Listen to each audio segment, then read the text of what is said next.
Anne of Green Gables, by Lucy Maud Montgomery.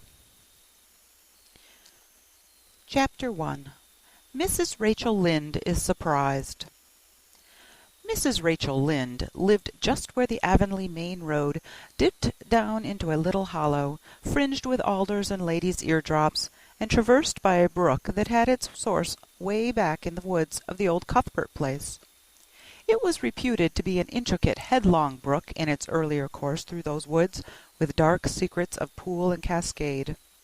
But by the time it reached Lynde's Hollow, it was a quiet, well-conducted little stream, for not even a brook could run past Mrs. Lynde's door without due regard for decency and decorum.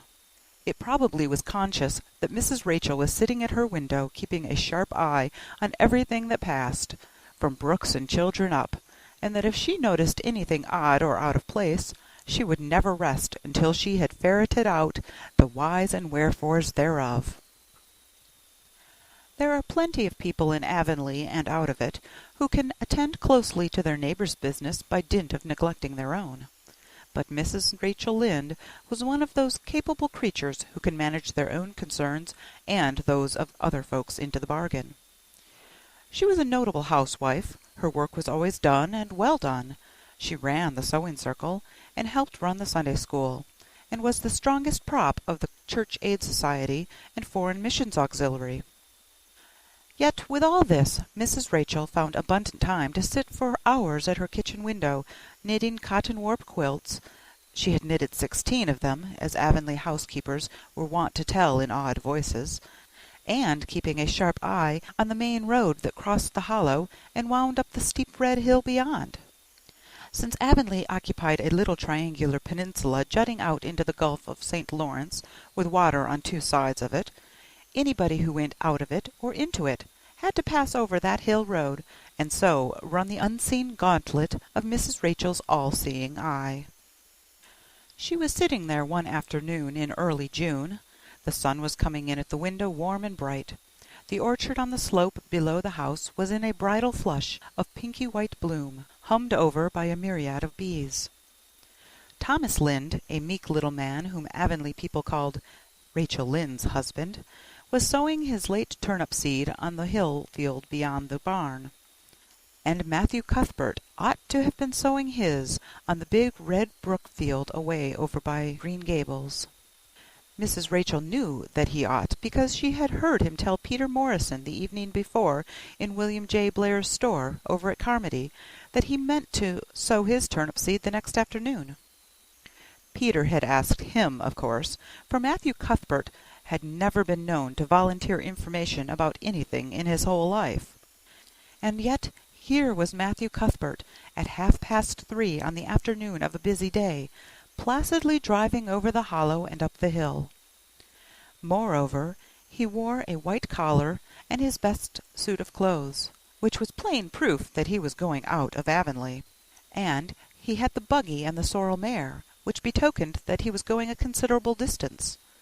Now where was Matthew Cuthbert going, and why was he going there? Had it been any other man in Avonlea, Mrs. Rachel, deftly putting this and that together, might have given a pretty good guess as to both questions. But Matthew so rarely went from home that it must be something pressing and unusual which was taking him. He was the shyest man alive, and hated to go among strangers or to any place where he might have to talk. Matthew dressed up with a white collar and driving in a buggy was something that didn't happen often. Mrs. Rachel, ponder as she might, could make nothing of it, and her afternoon's enjoyment was spoiled. "I'll just step over to Green Gables after tea and find out from Marilla where he's gone and why," the worthy woman finally concluded. "He doesn't generally go to town this time of year, and he never visits. If he'd run out of turnip seed, he wouldn't dress up and take the buggy to go for more. He wasn't driving fast enough to be going for a doctor. Yet something must have happened since last night to start him off. I'm clean puzzled, that's what, and I won't know a minute's peace of mind or conscience until I know what has taken Matthew Cuthbert out of Avonlea today." Accordingly, after tea, Mrs. Rachel set out. She had not far to go. The big rambling orchard-embowered house where the Cuthberts lived was a scant quarter of a mile up the road from Lynn's Hollow. To be sure, the long lane made it a good deal further. Matthew Cuthbert's father, as shy and silent as his son after him, had got as far away as he possibly could from his fellow men without actually retreating into the woods when he founded his homestead. Green Gables was built at the furthest edge of his cleared land, and there it was to this day, barely visible from the main road along which all the other Avonlea houses were so sociably situated.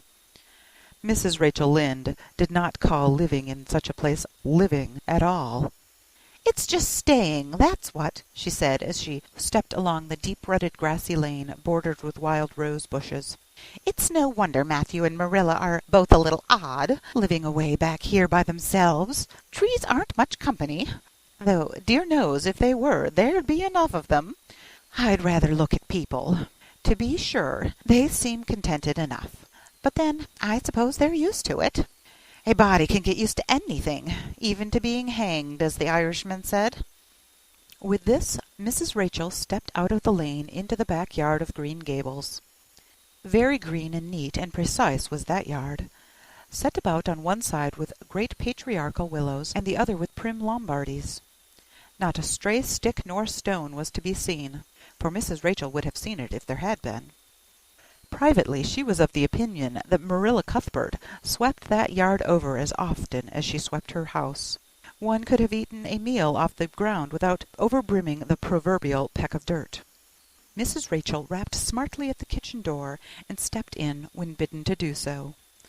The kitchen at Green Gables was a cheerful apartment, or would have been cheerful if it had not been so painfully clean as to give it something of the appearance of an unused parlor. Its windows looked east and west. Through the west one, looking out on the back yard, came a flood of mellow June sunlight. But the east one, whence you got a glimpse of the bloom-white cherry trees in the left orchard and nodding slender birches down in the hollow by the brook, was greened over by a tangle of vines. Here sat Marilla Cuthbert, when she sat at all, always slightly distrustful of sunshine, which seemed to her too dancing and irresponsible a thing for a world which was meant to be taken seriously. And here she sat now, knitting, and the table behind her laid for supper. Mrs. Rachel, before she had fairly closed the door, had taken a mental note of everything that was on that table. There were 3 plates laid, so that Marilla must be expecting someone home with Matthew to tea. But the dishes were everyday dishes, and there was only crab-apple preserve and 1 kind of cake, so that the expected company could not be any particular company. Yet what of Matthew's white collar and the sorrel mare? Mrs. Rachel was getting fairly dizzy with this unusual mystery about quiet, unmysterious Green Gables. "Good evening, Rachel," Marilla said briskly. "This is a real fine evening, isn't it? Won't you sit down? How are all your folks?"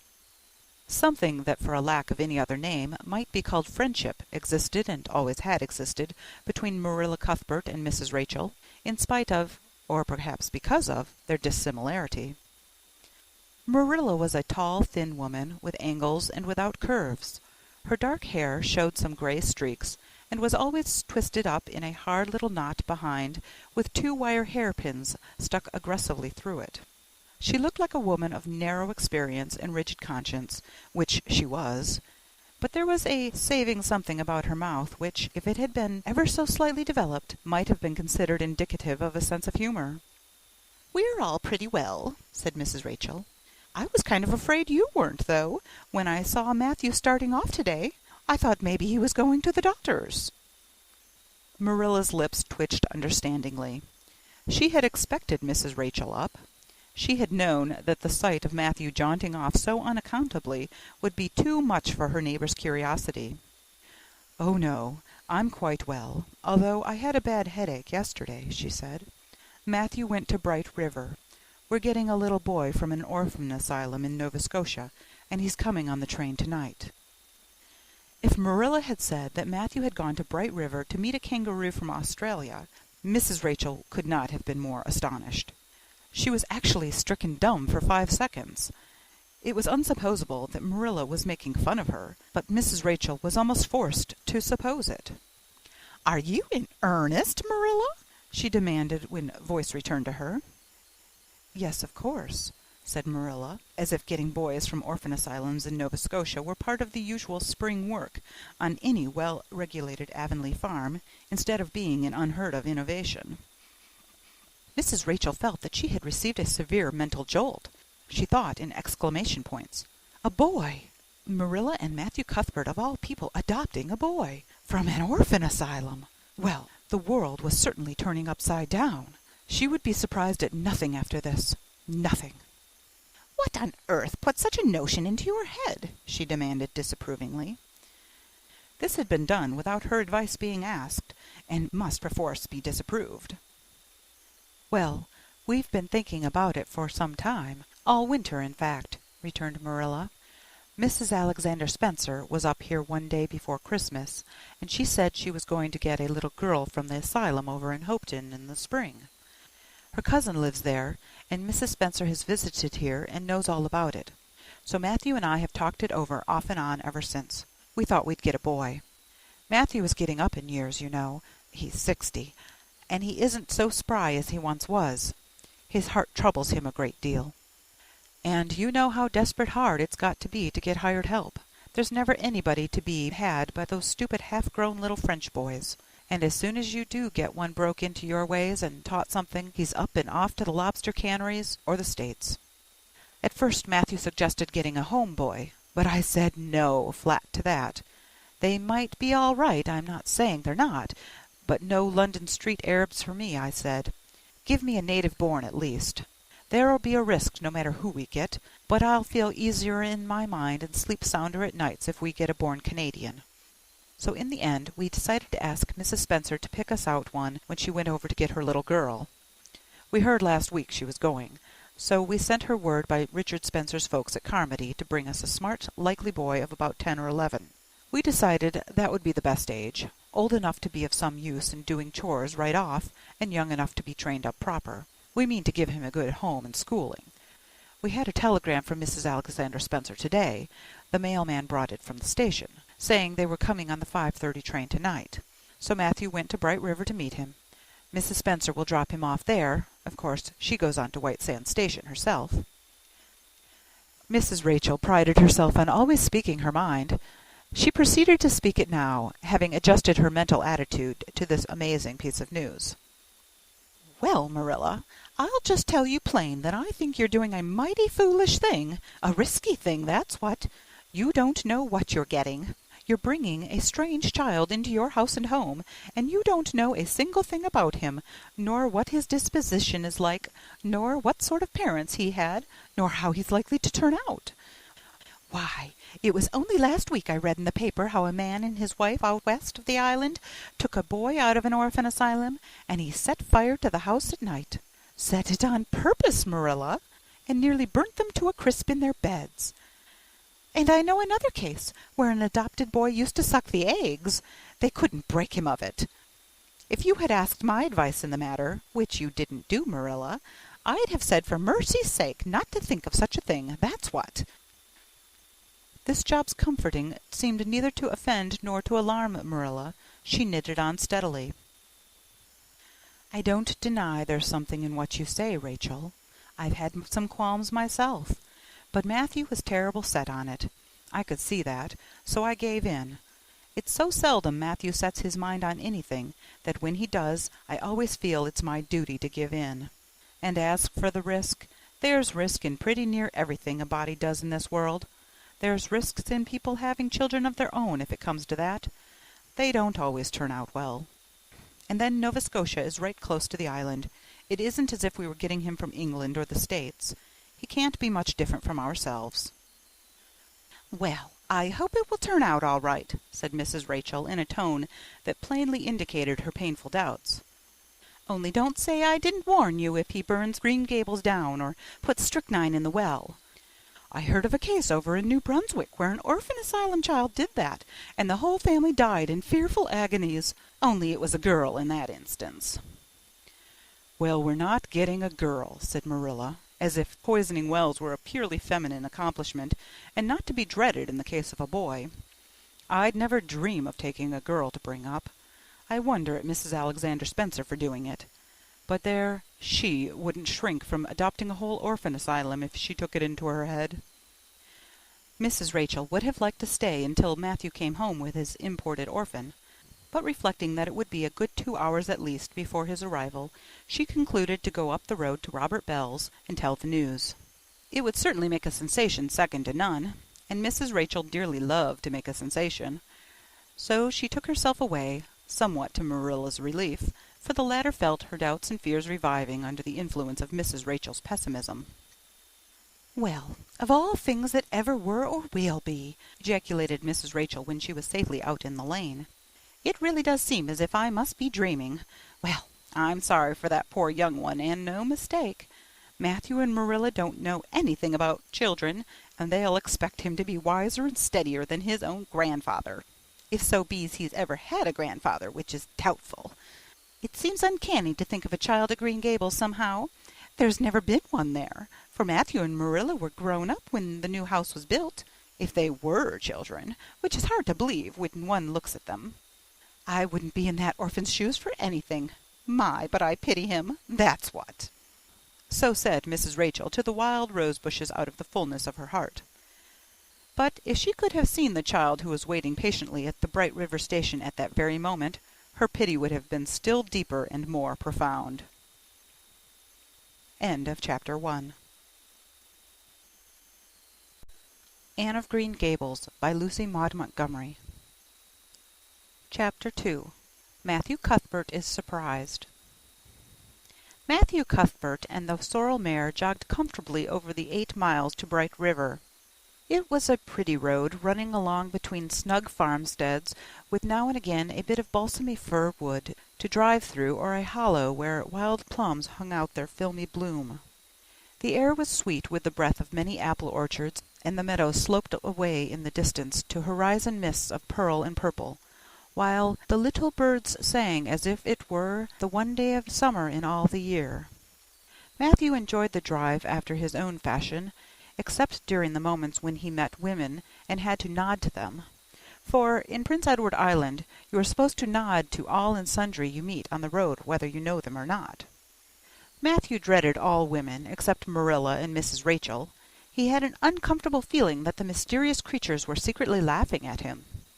He may have been quite right in thinking so, for he was an odd-looking personage, with an ungainly figure and long iron-gray hair that touched his stooping shoulders, and a full soft brown beard that he had worn ever since he was 20. In fact, he looked at 20 very much as he looked at 60, lacking a little of the grayness. When he reached Bright River, there was no sign of any train. He thought he was too early, so he tied his horse in the yard of the small Bright River Hotel and went over to the station. The long platform was almost deserted, the only living creature in sight being a girl who was sitting on a pile of shingles at the extreme end. Matthew, barely noting that it was a girl, sidled past her as quickly as possible without looking at her. Had he looked, he could hardly have failed to notice the tense rigidity and expectation of her attitude and expression. She was sitting there waiting for something or somebody, and since sitting and waiting was the only thing to do just then, she sat and waited with all her might and main. Matthew encountered the station-master locking up the ticket office preparatory to going home for supper, and asked him if the 5:30 train would soon be along. "The 5:30 train has been in and gone half an hour ago," answered that brisk official. "But there was a passenger dropped off for you, a little girl. She's sitting out there on the shingles. I asked her to go into the ladies' waiting-room, but she informed me gravely that she preferred to stay outside. There was more scope for imagination, she said. She's a case, I should say." "I'm not expecting a girl," said Matthew blankly. "It's a boy I've come for. He should be here. Mrs. Alexander Spencer was to bring him over from Nova Scotia for me." The station-master whistled. "Guess there's some mistake," he said. "Mrs. Spencer came off the train with that girl and gave her into my charge.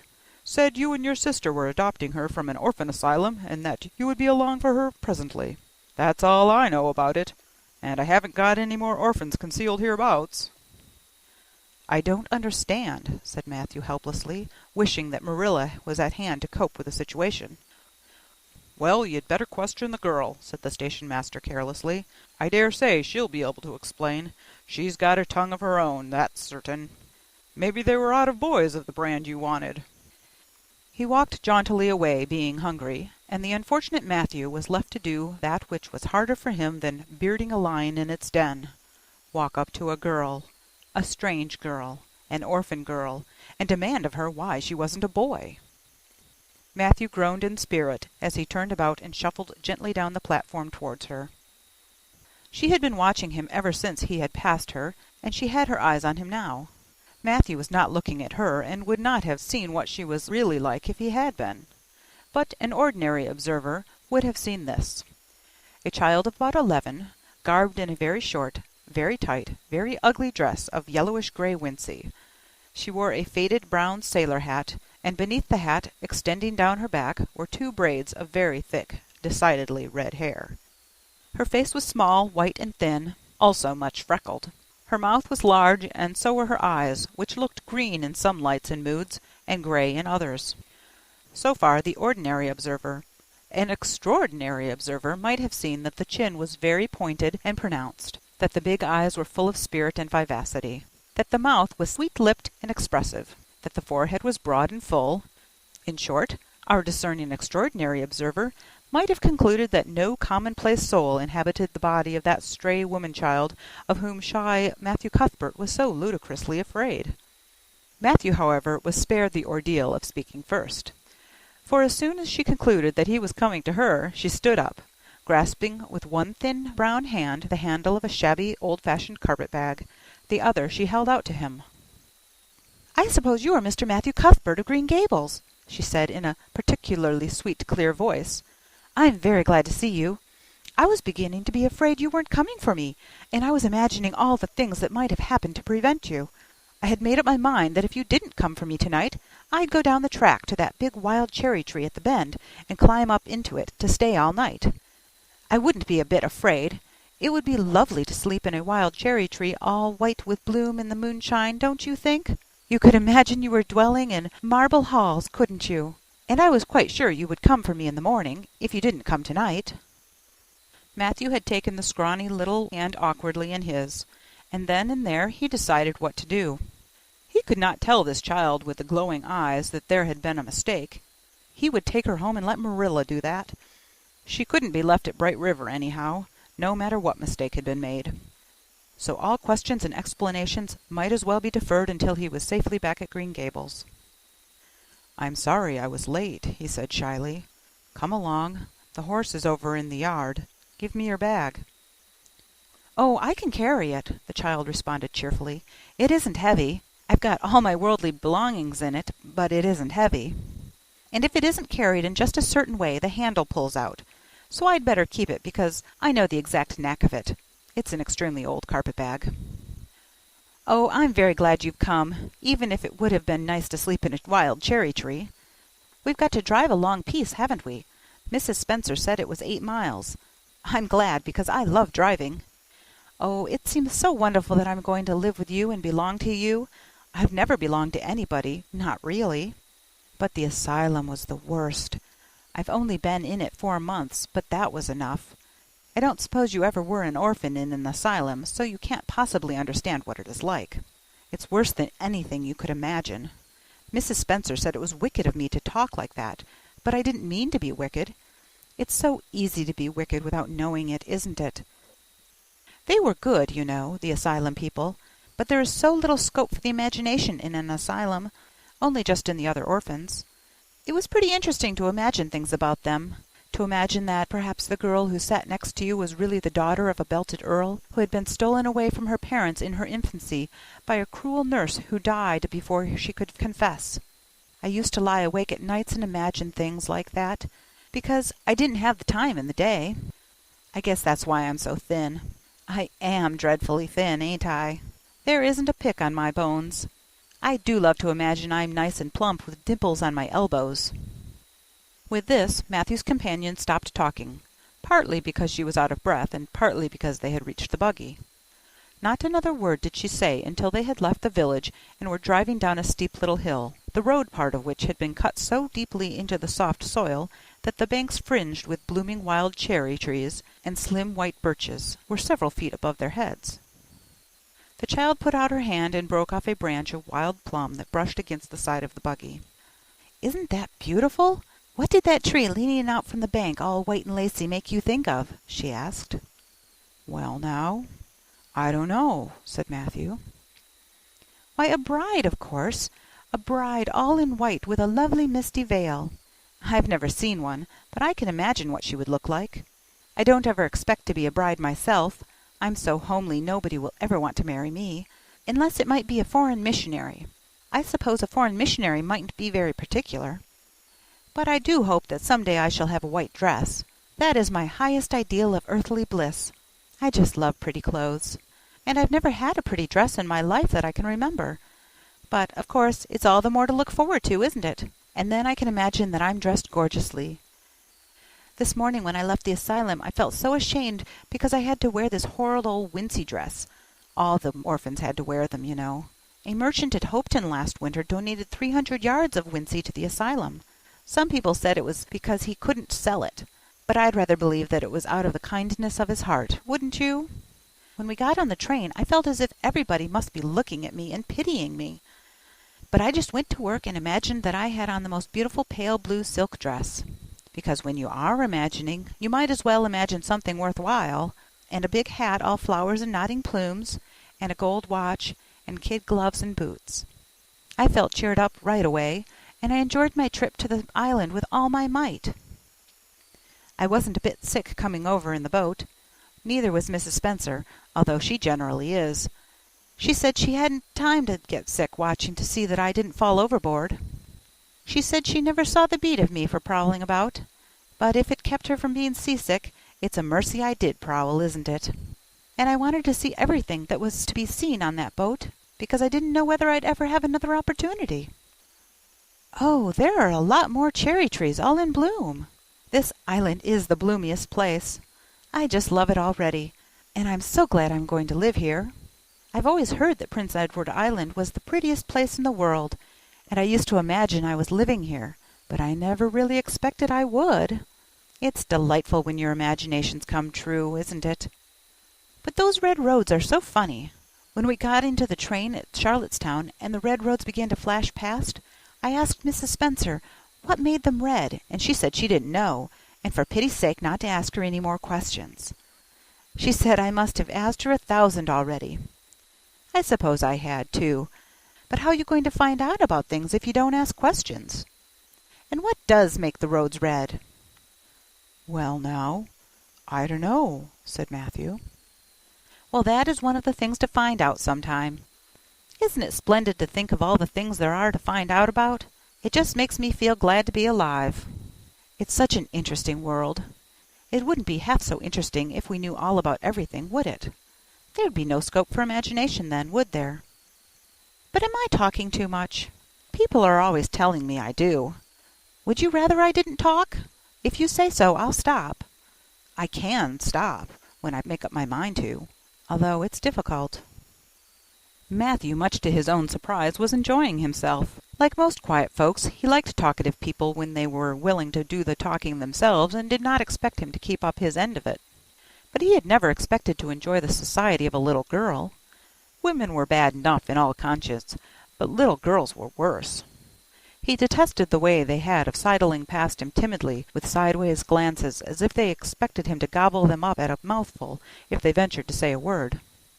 That was the Avonlea type of well-bred little girls. But this freckled witch was very different, and although he found it rather difficult for his slower intelligence to keep up with her brisk mental processes, he thought that he kind of liked her chatter. So he said as shyly as usual, "Oh, you can talk as much as you like. I don't mind." "Oh, I'm so glad. I know you and I are going to get along together fine. It's such a relief to talk when one wants to, and not to be told that children should be seen and not heard. I've had that said to me 1,000,000 times if I had once. And people laugh at me because I use big words. But if you have big ideas, you have to use big words to express them, haven't you?" "Well, now, that seems reasonable," said Matthew. Mrs. Spencer said that my tongue must be hung in the middle. But it isn't. It's firmly fastened at one end. Mrs. Spencer said your place was named Green Gables. I asked her all about it, and she said there were trees all around it. I was gladder than ever. I just love trees. And there weren't any at all about the asylum, only a few poor weeny-teeny things out in front with little whitewashed cagey things about them. They just looked like orphans themselves, those trees did. It used to make me want to cry to look at them. I used to say to them, "Oh, you poor little things! If you were out in a great big woods with other trees all about you, and little mosses and June bells growing over your roots, and a brook not far away, and birds singing in the branches, you could grow, couldn't you? But you can't where you are. I know just how you feel, little trees." I felt sorry to leave them behind this morning. You do get so attached to things like that, don't you? Is there a brook anywhere near Green Gables? I forgot to ask Mrs. Spencer that. Well, now, yes, there's one right below the house. Fancy! It's always been one of my dreams to live near a brook. I never expected I would, though. Dreams don't often come true, do they? Wouldn't it be nice if they did? But just now I feel pretty nearly perfectly happy. I can't feel exactly perfectly happy, because, well, what color would you call this? She twitched one of her long glossy braids over her thin shoulder and held it up before Matthew's eyes. Matthew was not used to deciding on the tints of ladies' tresses, but in this case there couldn't be much doubt. "It's red, ain't it?" he said. The girl let the braid drop with a sigh that seemed to come from her very toes and exhale forth all the sorrows of the ages. "Yes, it's red," she said resignedly.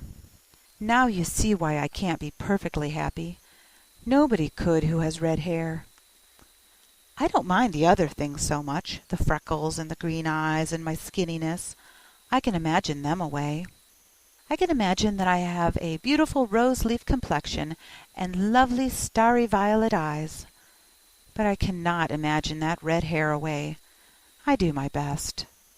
I think to myself, now my hair is a glorious black, black as the raven's wing, but all the time I know it is just plain red, and it breaks my heart. It will be my lifelong sorrow.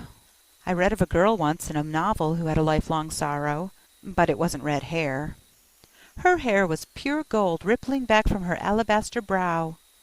What is an alabaster brow? I never could find out. Can you tell me?" "Well, now, I'm afraid I can't," said Matthew, who was getting a little dizzy. He felt as he had once felt in his rash youth when another boy had enticed him on the merry-go-round at a picnic. "Well, whatever it was, it must have been something nice, because she was divinely beautiful. Have you ever imagined what it must feel like to be divinely beautiful?" "Well, now, no, I haven't," confessed Matthew ingenuously. "I have often. Which would you rather be if you had the choice? Divinely beautiful, or dazzlingly clever, or angelically good?" "Well, now, I don't know exactly." "Neither do I. I can never decide. But it doesn't make much real difference, for it isn't likely I'll ever be either. It's certain I'll never be angelically good. Mrs. Spencer says, 'Oh, Mr. Cuthbert! Oh, Mr. Cuthbert! Oh, Mr. Cuthbert!'" That was not what Mrs. Spencer had said. Neither had the child tumbled out of the buggy, nor had Matthew done anything astonishing. They had simply rounded a curve in the road and found themselves in the avenue. The avenue, so called by the Newbridge people, was a stretch of road 400 or 500 yards long, completely arched over with huge, wide-spreading apple trees, planted years ago by an eccentric old farmer. Overhead was one long canopy of snowy, fragrant bloom. Below the boughs, the air was full of a purple twilight, and far ahead a glimpse of painted sunset sky shone like a great rose window at the end of a cathedral aisle. Its beauty seemed to strike the child dumb. She leaned back in the buggy, her thin hands clasped before her, her face lifted rapturously to the white splendor above. Even when they had passed out and were driving down the long slope to Newbridge, she never moved or spoke. Still, with rapt face, she gazed afar into the sunset west, with eyes that saw visions trooping splendidly across the glowing background. Through Newbridge, a bustling little village where dogs barked at them and small boys hooted and curious faces peered from the windows, they drove, still in silence. When 3 more miles had dropped away behind them, the child had not spoken. She could keep silence, it was evident, as energetically as she could talk. "I guess you're feeling pretty tired and hungry," Matthew had ventured to say at last, accounting for her long visitation of dumbness with the only reason he could think of. "But we haven't very far to go now, only another mile." She came out of her reverie with a deep sigh, and looked at him with the dreamy gaze of a soul that had been wandering afar, star-led. "Oh, Mr. Cuthbert," she whispered, "that place we came through, that white place, what was it?" "Well now, you mean the avenue?" said Matthew, after a few moments' profound reflection. "It is a kind of pretty place." "Pretty? Oh, pretty doesn't seem the right word to use. Nor beautiful, either. They don't go far enough. Oh, it was wonderful. It's the first thing I ever saw that couldn't be improved upon by my imagination. It just satisfies me here." She put one hand on her breast. It made a queer funny ache, and yet it was a pleasant ache. "Did you ever have an ache like that, Mr. Cuthbert?" "Well now, I just can't recollect that I ever had." "I have it lots of times, whenever I see anything royally beautiful. But they shouldn't call that lovely place the Avenue. There is no meaning in a name like that. They should call it, let me see, the White Way of Delight. Isn't that a nice imaginative name? When I don't like the name of a place or a person, I always imagine a new one, and always think of them so. There was a girl at the asylum whose name was Hepzibah Jenkins, but I always imagined her as Rosalia DeVere. Other people may call that place the Avenue, but I shall always call it the White Way of Delight." "Have we really only another mile to go before we get home? I'm glad and I'm sorry. I'm sorry because this drive has been so pleasant, and I'm always sorry when pleasant things end. Something still pleasanter may come after, but you can never be sure, and it's so often the case that it isn't pleasanter. That has been my experience, anyhow. But I'm glad to think of getting home. You see, I've never had a real home since I can remember. It gives me that pleasant ache again, just to think of coming to a really truly home." "Oh, isn't that pretty?" They had driven over the crest of a hill. Below them was a pond looking almost like a river, so long and winding was it. A bridge spanned it midway, and from there to its lower end, where an amber-hued belt of sand hills shut it in from the dark blue gulf beyond, the water was a glory of many shifting hues, the most spiritual shadings of crocus and rose and ethereal green, with other elusive tintings for which no name has ever been found. Above the bridge the pond ran up into fringing groves of fir and maple, and lay all darkly translucent in their wavering shadows. Here and there a wild plum leaned out from the bank like a white-clad girl tiptoeing to her own reflection. From the marsh at the head of the pond came the clear, mournfully sweet chorus of the frogs.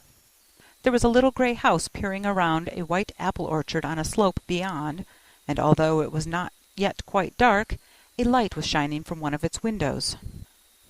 "That's Barry's Pond," said Matthew.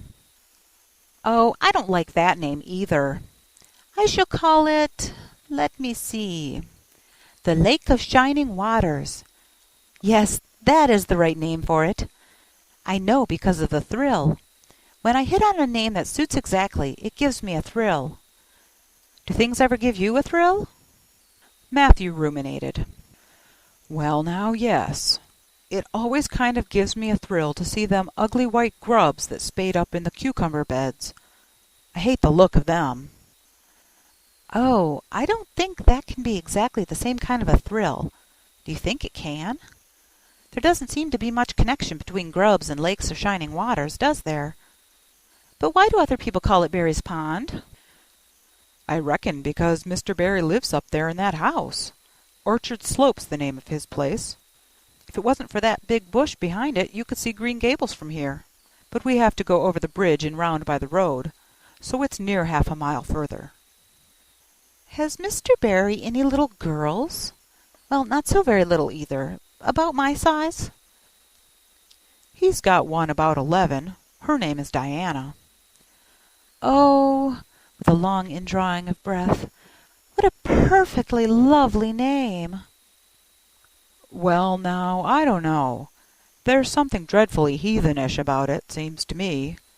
I'd rather Jane or Mary or some sensible name like that.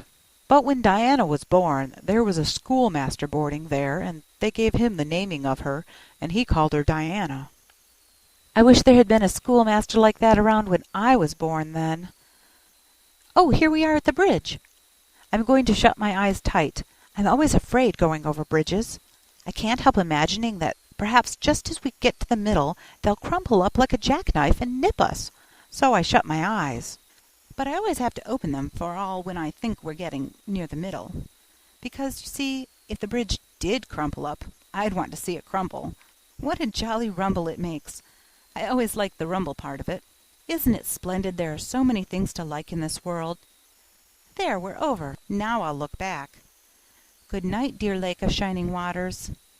I always say good night to the things I love, just as I would to people. I think they like it. That water looks as if it was smiling at me." When they had driven up the further hill and around a corner, Matthew said, "We're pretty near home now. There's Green Gables over—" "Oh, don't tell me!" she interrupted breathlessly, catching at his partially raised arm and shutting her eyes that she might not see the gesture. "Let me guess. I'm sure I'll guess right." She opened her eyes and looked about her. They were on the crest of a hill. The sun had set some time since, but the landscape was still clear in the mellow afterlight. In the west a dark church spire rose up against a marigold sky. Below was a little valley, and beyond a long, gently rising slope with snug farmsteads scattered along it. From one to another the child's eyes darted, eager and wistful. At last they lingered on one away to the left, far back from the road, dimly white with blossoming trees in the twilight of the surrounding woods. Over it, in the stainless southwest sky, a great crystal-white star was shining like a lamp of guidance and promise. "That's it, isn't it?" she said, pointing. Matthew slapped the reins on the sorrel's back delightedly. "Well, now, you've guessed it. But I reckon Mrs. Spencer described it so's you could tell." "No, she didn't. Really, she didn't. All she said might just as well have been about most of those other places. I hadn't any real idea what it looked like. But just as soon as I saw it, I felt it was home. Oh, it seems as if I must be in a dream.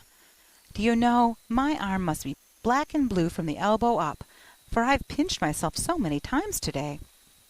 Every little while a horrible sickening feeling would come over me, and I'd be so afraid it was all a dream. Then I'd pinch myself to see if it was real, until suddenly I remembered that even supposing it was only a dream, I'd better go on dreaming as long as I could, so I stopped pinching. But it is real, and we're nearly home." With a sigh of rapture she relapsed into silence. Matthew stirred uneasily.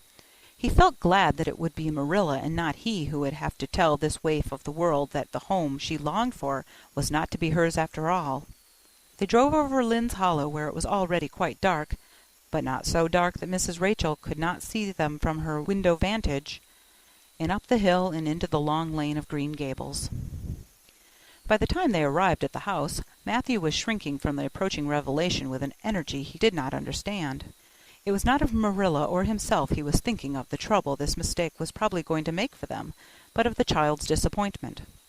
When he thought of that rapt light being quenched in her eyes, he had an uncomfortable feeling that he was going to assist at murdering something, much the same feeling that came over him when he had to kill a lamb or calf or any other innocent little creature. The yard was quite dark as they turned into it, and the poplar leaves were rustling silkily all round it. "Listen to the trees talking in their sleep," she whispered, as he lifted her to the ground. "What nice dreams they must have." Then, holding tightly to the carpet-bag which contained all her worldly goods, she followed him into the house. End of Chapter 2. Anne of Green Gables by Lucy Maud Montgomery. Chapter 3. Marilla Cuthbert is surprised. Marilla came briskly forward as Matthew opened the door. But when her eyes fell on the odd little figure in the stiff, ugly dress, with the long braids of red hair and the eager, luminous eyes, she stopped short in amazement.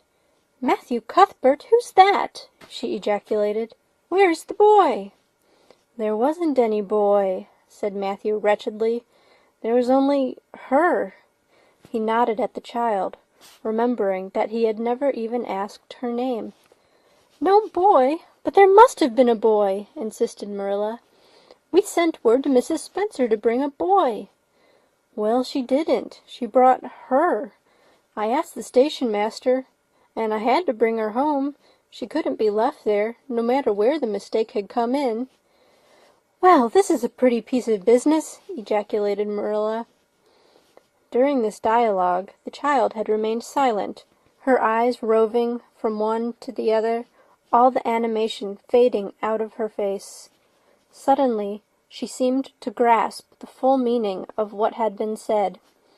Dropping her precious carpet-bag, she sprang forward a step and clasped her hands. "You don't want me," she cried. "You don't want me because I'm not a boy. I might have expected it.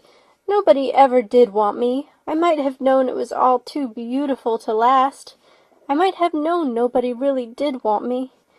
Oh, what shall I do? I'm going to burst into tears." Burst into tears she did. Sitting down on a chair by the table, flinging her arms out upon it, and burying her face in them, she proceeded to cry stormily. Marilla and Matthew looked at each other deprecatingly across the stove. Neither of them knew what to say or do. Finally, Marilla stepped lamely into the breach. "Well, well, there's no need to cry so about it." "Yes, there is need." The child raised her head quickly, revealing a tear-stained face and trembling lips. "You would cry too, if you were an orphan, and had come to a place you thought was going to be home, and found they didn't want you because you weren't a boy.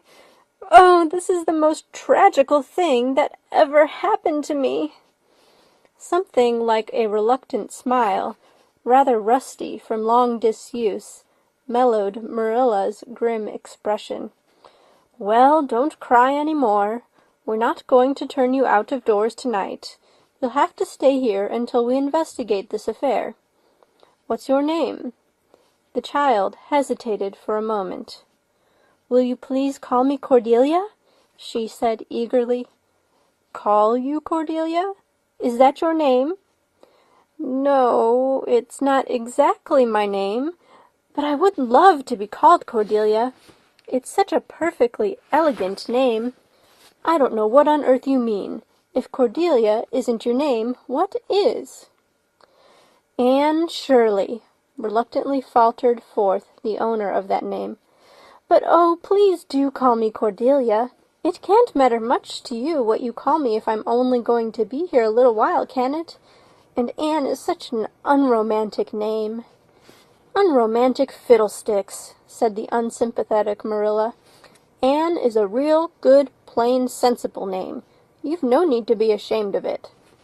"Oh, I'm not ashamed of it," explained Anne. "Only I like Cordelia better.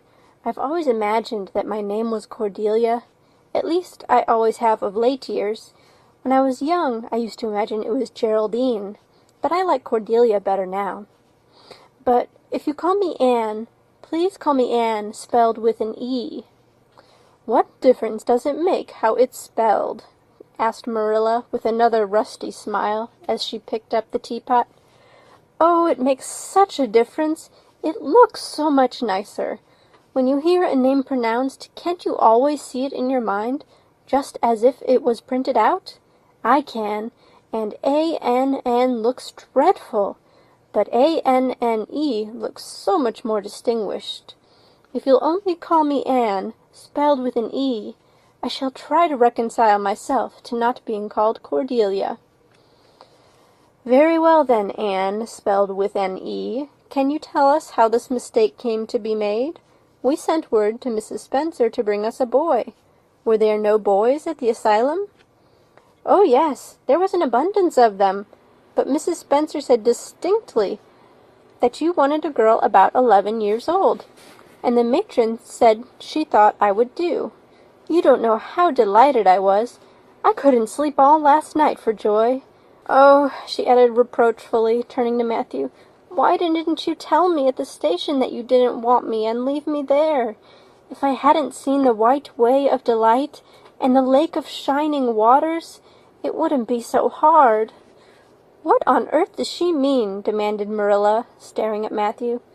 She's just referring to some conversation we had on the road," said Matthew hastily. "I'm going out to put the mare in, Marilla. Have tea ready when I come back."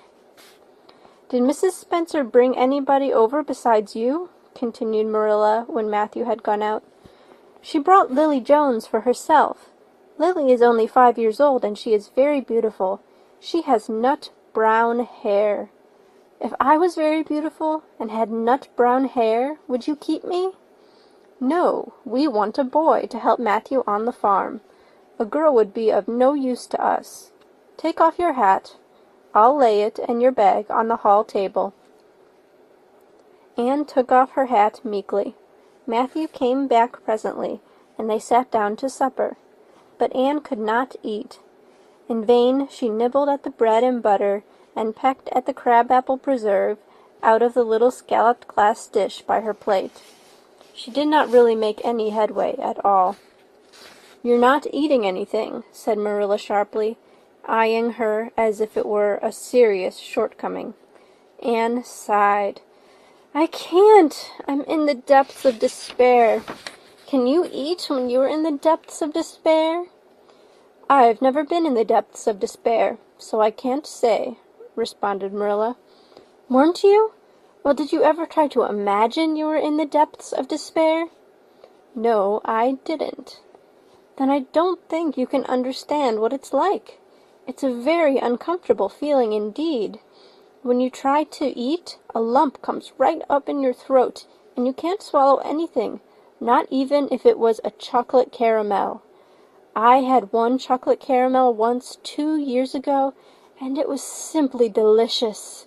I've often dreamed since then that I had a lot of chocolate caramels, but I always wake up just when I'm going to eat them. I do hope you won't be offended because I can't eat.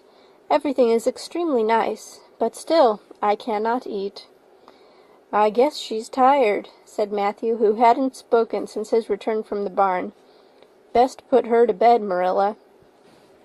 Marilla had been wondering where Anne should be put to bed. She had prepared a couch in the kitchen chamber for the desired and expected boy. But although it was neat and clean, it did not seem quite the thing to put a girl there somehow. But the spare room was out of the question for such a stray waif, so there remained only the east gable room.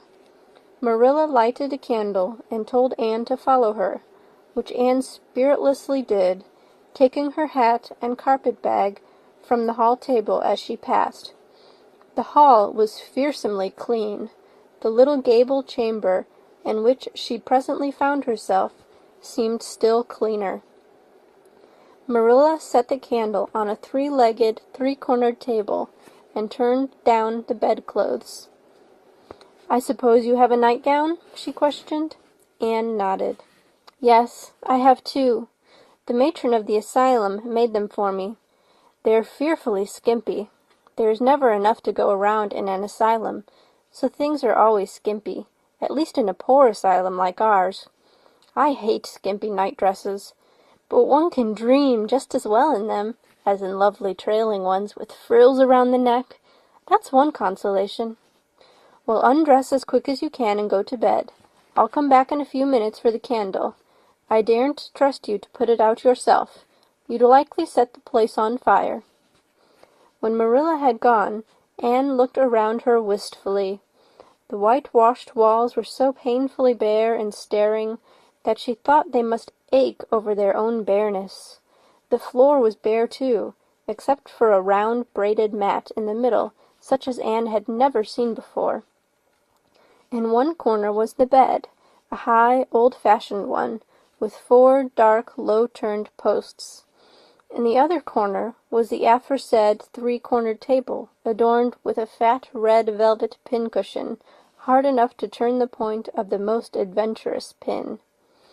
Above it hung a little 6-by-8 mirror. Midway between table and bed was the window, with an icy white muslin frill over it, and opposite it was the washstand. The whole apartment was of a rigidity not to be described in words, but which sent a shiver to the very marrow of Anne's bones. With a sob, she hastily discarded her garments, put on the skimpy nightgown, and sprang into bed, where she burrowed face downward into the pillow, and pulled the clothes over her head. When Marilla came up for the light, various skimpy articles of raiment, scattered most untidily over the floor, and a certain tempestuous appearance of the bed, were the only indications of any presence save her own. She deliberately picked up Anne's clothes, placed them neatly on a prim yellow chair, and then, taking up the candle, went over to the bed. "Good night," she said, a little awkwardly, but not unkindly. Anne's white face and big eyes appeared over the bedclothes with a startling suddenness. "How can you call it a good night when you know it must be the very worst night I've ever had?" she said reproachfully. Then she dived down into invisibility again. Marilla went slowly down to the kitchen and proceeded to wash the supper dishes. Matthew was smoking, a sure sign of perturbation of mind. He seldom smoked, for Marilla set her face against it as a filthy habit, but at certain times and seasons he felt driven to it, and then Marilla winked at the practice, realizing that a mere man must have some bent for his emotions. "Well, this is a pretty kettle of fish," she said wrathfully. "This is what comes of sending word instead of going ourselves. Robert Spencer's folks have twisted that message somehow. One of us will have to drive over and see Mrs. Spencer tomorrow. That's certain. This girl will have to be sent back to the asylum." "Yes, I suppose so," said Matthew reluctantly. "You suppose so? Don't you know it?" "Well now, she's a real nice little thing, Marilla. It's kind of a pity to send her back when she's so set on staying here." "Matthew Cuthbert, you don't mean to say you think we ought to keep her?" Marilla's astonishment could not have been greater if Matthew had expressed a predilection for standing on his head. "Well now, no, I suppose not. Not exactly," stammered Matthew, uncomfortably driven into a corner for his precise meaning. "I suppose we could hardly be expected to keep her." "I should say not. What good would she be to us?" "We might be some good to her," said Matthew, suddenly and unexpectedly. "Matthew Cuthbert, I believe that child has bewitched you. I can see as plain that you want to keep her." "Well now, she's a real interesting little thing," persisted Matthew. "You should have heard her talk coming from the station." "Oh, she can talk fast enough. I saw that at once. It's nothing in her favor, either. I don't like children who have so much to say. I don't want an orphan girl, and if I did, she isn't the style I'd pick out. There's something I don't understand about her. No, she's got to be dispatched straightway back to where she came from." "I could hire a French boy to help me," said Matthew, "and she'd be company for you." "I'm not suffering for company," said Marilla shortly, "and I'm not going to keep her." "Well now, it's just as you say, of course, Marilla," said Matthew, rising and putting his pipe away. "I'm going to bed." To bed went Matthew, and to bed, when she had put her dishes away, went Marilla, frowning most resolutely. And upstairs in the east gable a lonely, heart-hungry, friendless child cried herself to sleep. End of chapter 3. Anne of Green Gables by Lucy Maud Montgomery. Chapter 4. Morning at Green Gables. It was broad daylight when Anne awoke and sat up in bed, staring confusedly at the window, through which a flood of cheery sunshine was pouring, and outside of which something white and feathery waved across glimpses of blue sky. For a moment she could not remember where she was. First came a delightful thrill, as of something very pleasant, then a horrible remembrance. This was Green Gables, and they didn't want her because she wasn't a boy. But it was morning, and yes, it was a cherry tree in full bloom outside of her window. With a bound she was out of bed and across the floor. She pushed up the sash. It went up stiffly and creakily, as if it hadn't been opened for a long time, which was the case, and it stuck so tight that nothing was needed to hold it up. Anne dropped on her knees and gazed out into the June morning, her eyes glistening with delight. Oh, wasn't it beautiful? Wasn't it a lovely place? Suppose she wasn't really going to stay here. She would imagine she was. There was scope for the imagination here. A huge cherry tree grew outside, so close that its boughs tapped against the house, and it was so thick set with blossoms that hardly a leaf was to be seen. On both sides of the house was a big orchard, one of apple trees and one of cherry trees, also showered over with blossoms, and their grass was all sprinkled with dandelions. In the garden below were lilac trees, purple with flowers, and their dizzily sweet fragrance drifted up to the window on the morning wind.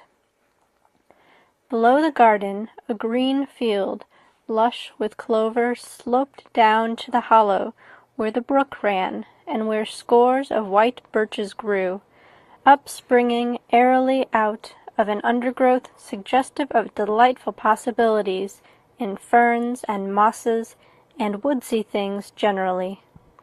Beyond it was a hill, green and feathery with spruce and fir. There was a gap in it where the gray gable end of the little house she had seen from the other side of the lake of shining waters was visible.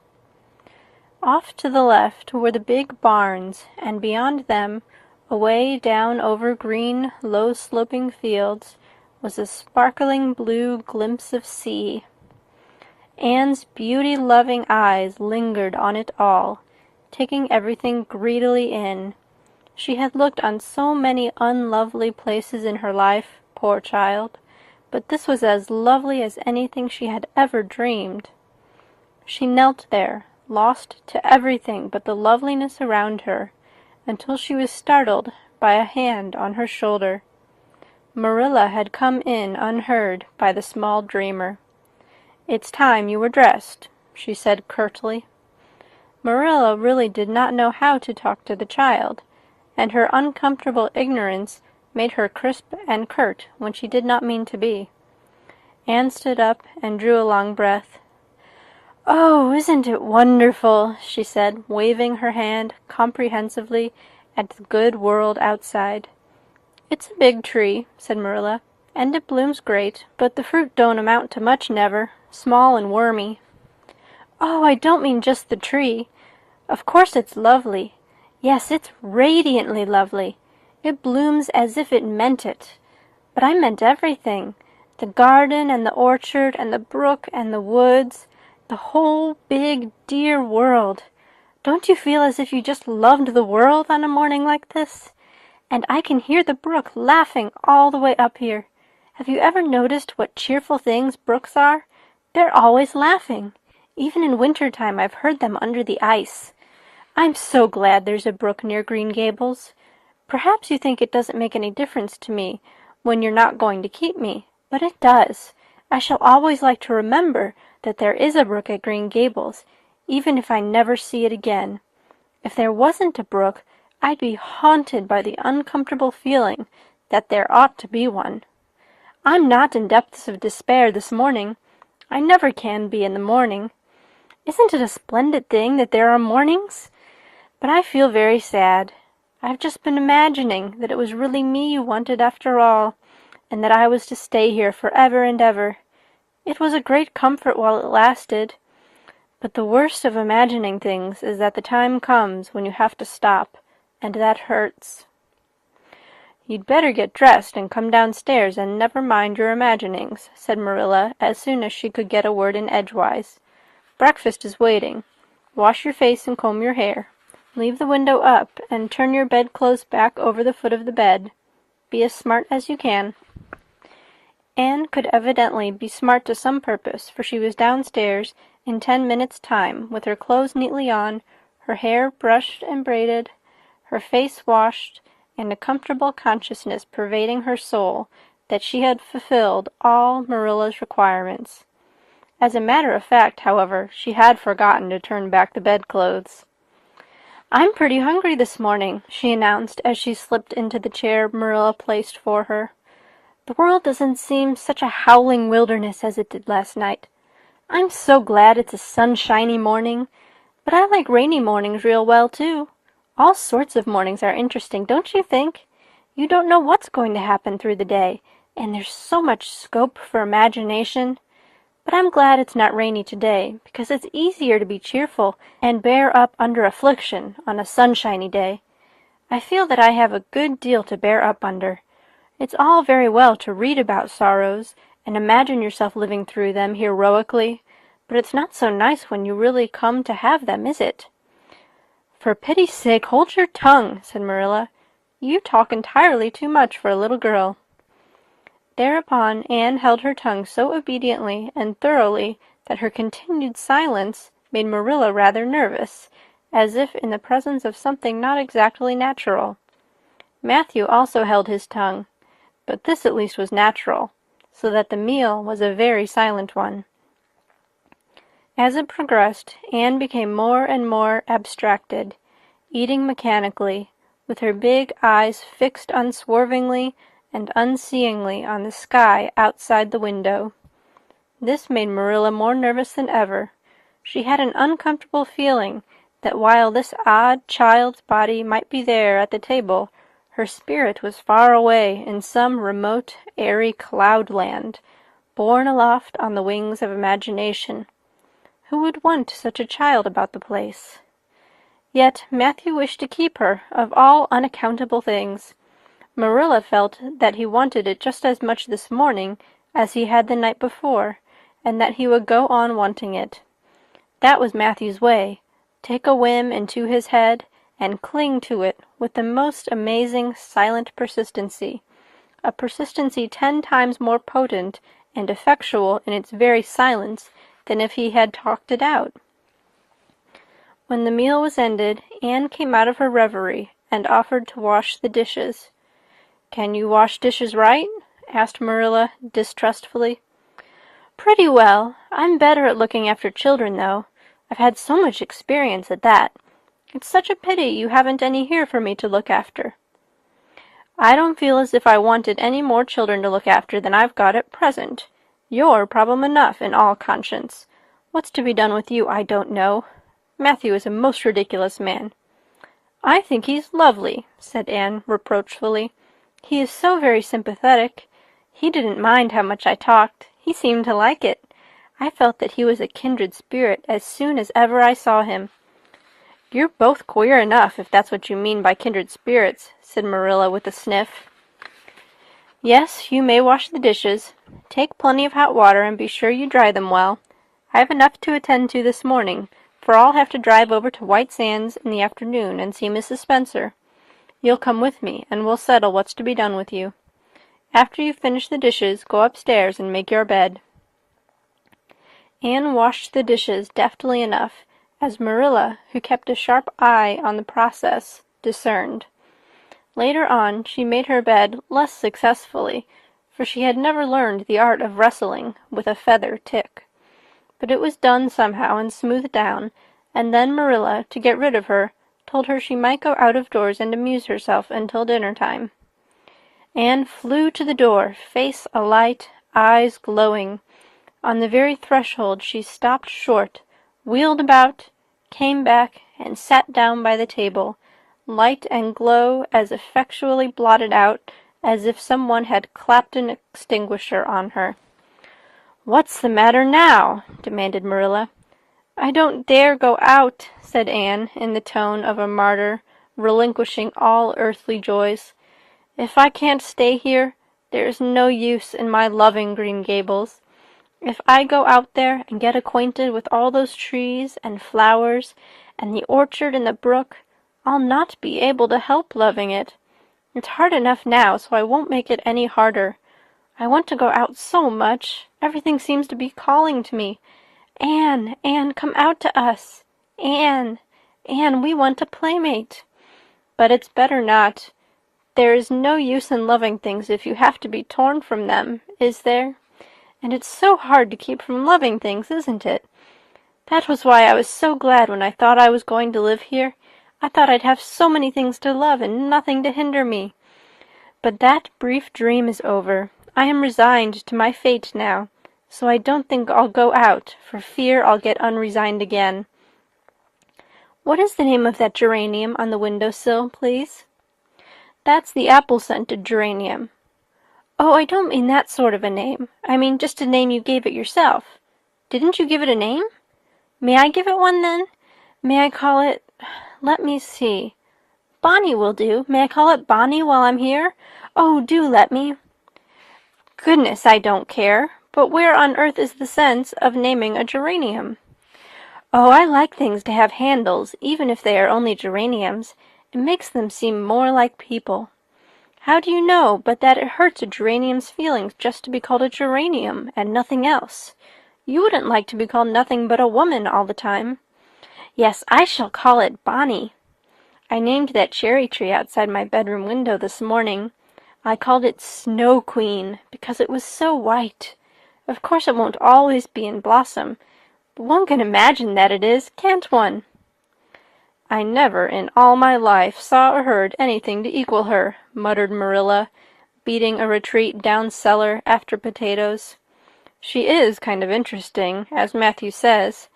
I can feel already that I'm wondering what on earth she'll say next. She'll be casting a spell over me, too. She's cast it over Matthew. That look he gave me when he went out said everything he said or hinted last night over again. I wish he was like other men and would talk things out. A body could answer back then and argue him into reason.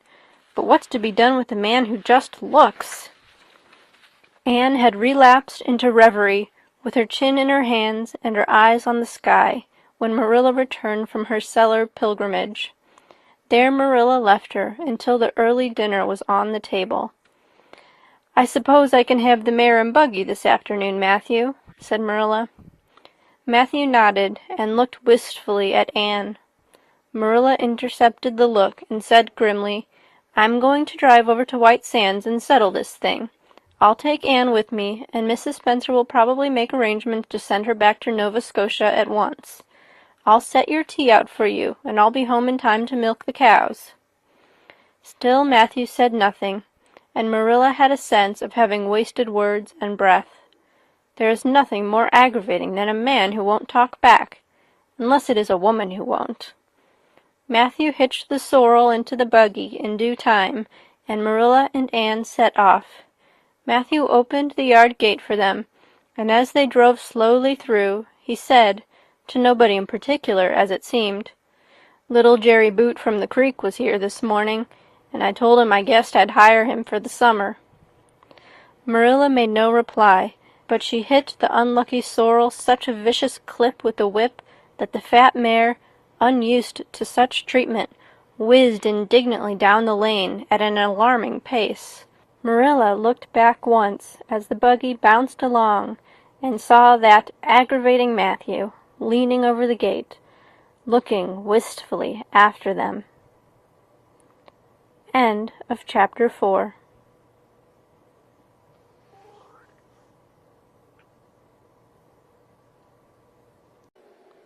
Anne of Green Gables by Lucy Maud Montgomery. Chapter 5. Anne's History. "Do you know," said Anne confidentially, "I've made up my mind to enjoy this drive. It's been my experience that you can nearly always enjoy things if you make up your mind firmly that you will. Of course, you must make it up firmly. I am not going to think about going back to the asylum while we're having our drive. I'm just going to think about the drive. Oh, look, there's one little early wild rose out. Isn't it lovely? Don't you think it must be glad to be a rose? Wouldn't it be nice if roses could talk? I'm sure they could tell us such lovely things. And isn't pink the most bewitching color in the world? I love it, but I can't wear it. Red-headed people can't wear pink, not even in imagination. Did you ever know of anybody whose hair was red when she was young, but got to be another color when she grew up? No, I don't know as I ever did, said Marilla mercilessly, and I shouldn't think it likely to happen in your case either. Anne sighed. Well, that is another hope gone. My life is a perfect graveyard of buried hopes. That's a sentence I read in a book once, and I say it over to comfort myself whenever I'm disappointed in anything. I don't see where the comforting comes in myself, said Marilla. Why, because it sounds so nice and romantic, just as if I were a heroine in a book, you know. I am so fond of romantic things, and a graveyard full of buried hopes is about as romantic a thing as one can imagine, isn't it? I'm rather glad I have one. Are we going across the Lake of Shining Waters today? We're not going over Barry's Pond, if that's what you mean by your Lake of Shining Waters. We're going by the shore road. Shore road sounds nice, said Anne dreamily. Is it as nice as it sounds? Just when you said shore road, I saw it in a picture in my mind, as quick as that. And White Sands is a pretty name, too, but I don't like it as well as Avonlea. Avonlea is a lovely name. It just sounds like music. How far is it to White Sands? It's 5 miles, and as you're evidently bent on talking, you might as well talk to some purpose by telling me what you know about yourself. Oh, what I know about myself isn't really worth telling, said Anne eagerly. If you'll only let me tell you what I imagine about myself, you'll think it ever so much more interesting. No, I don't want any of your imaginings. Just you stick to bald facts. Begin at the beginning. Where were you born, and how old are you? I was 11 last March, said Anne, resigning herself to bald facts with a little sigh. And I was born in Bolingbroke, Nova Scotia. My father's name was Walter Shirley, and he was a teacher in the Bolingbroke High School. My mother's name was Bertha Shirley.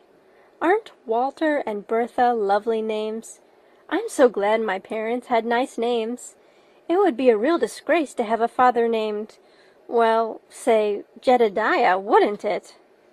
I guess it doesn't matter what a person's name is as long as he behaves himself, said Marilla, feeling herself called upon to inculcate a good and useful moral. Well, I don't know. Anne looked thoughtful. I read in a book once that a rose by any other name would smell as sweet, but I've never been able to believe it. I don't believe a rose would be as nice if it was called a thistle or a skunk cabbage. I suppose my father could have been a good man, even if he had been called Jedediah, but I'm sure it would have been a cross.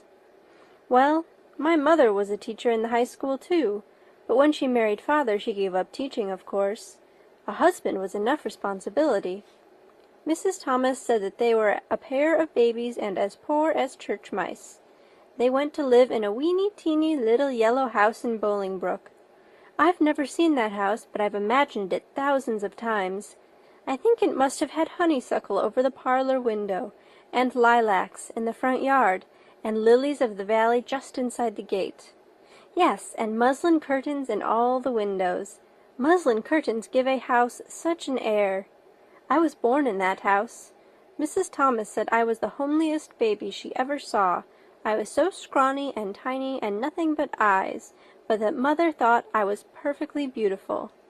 I should think a mother would be a better judge than a poor woman who came into scrub, wouldn't you? I'm glad she was satisfied with me anyhow.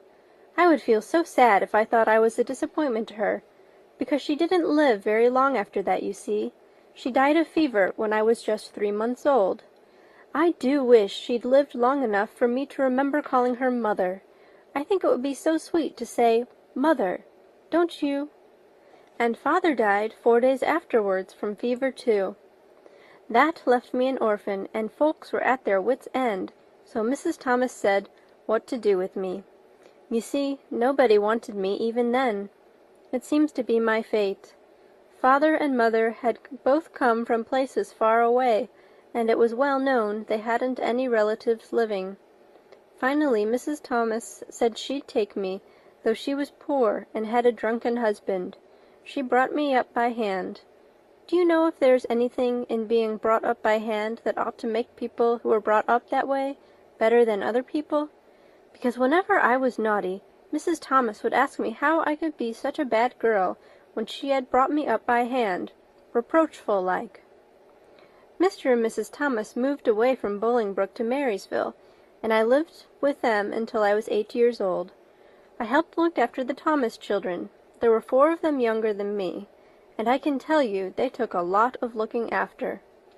Then Mr. Thomas was killed falling under a train, and his mother offered to take Mrs. Thomas and the children, but she didn't want me. Mrs. Thomas was at her wits' end, so she said what to do with me.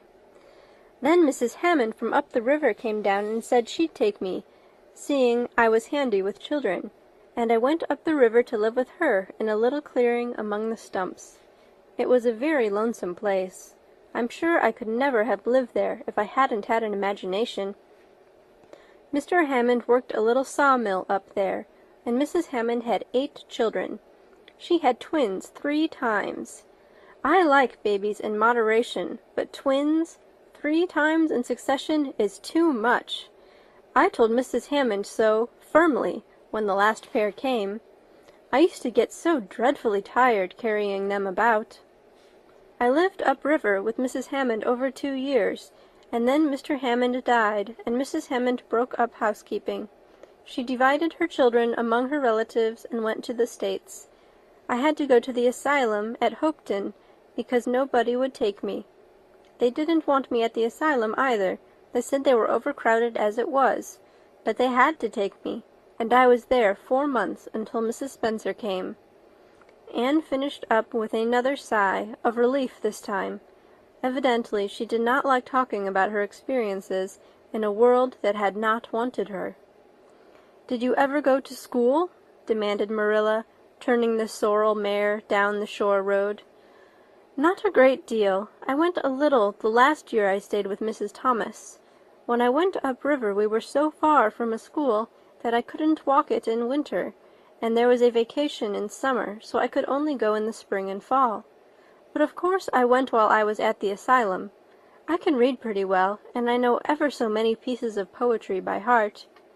The Battle of Hohenlinden, and Edinburgh after Flodden, and Bingen of the Rhine, and lots of The Lady of the Lake, and most of The Seasons by James Thomson.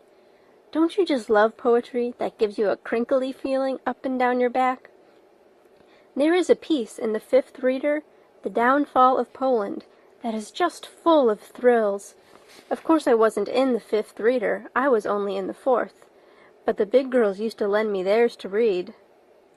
"Were those women, Mrs. Thomas and Mrs. Hammond, good to you?" asked Marilla, looking at Anne out of the corner of her eye. "Oh," faltered Anne. Her sensitive little face suddenly flushed scarlet, and embarrassment sat on her brow.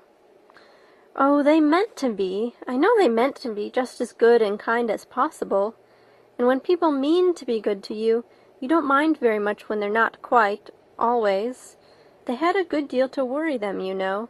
It's very trying to have a drunken husband, you see, and it must be very trying to have twins 3 times in succession, don't you think? But I feel sure they meant to be good to me." Marilla asked no more questions. Anne gave herself up to a silent rapture over the shore road, and Marilla guided the sorrel abstractedly while she pondered deeply. Pity was suddenly stirring in her heart for the child.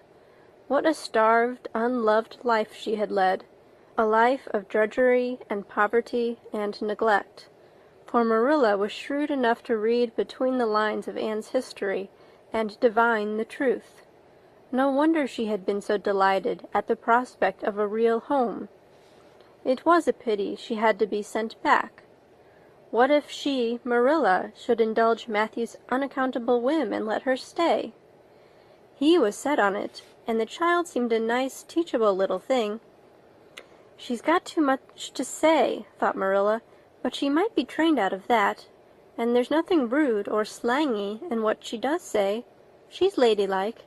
It's likely her people were nice folks. The shore road was woodsy and wild and lonesome. On the right hand, scrub firs, their spirits quite unbroken by long years of tussle with the Gulf winds, grew thickly.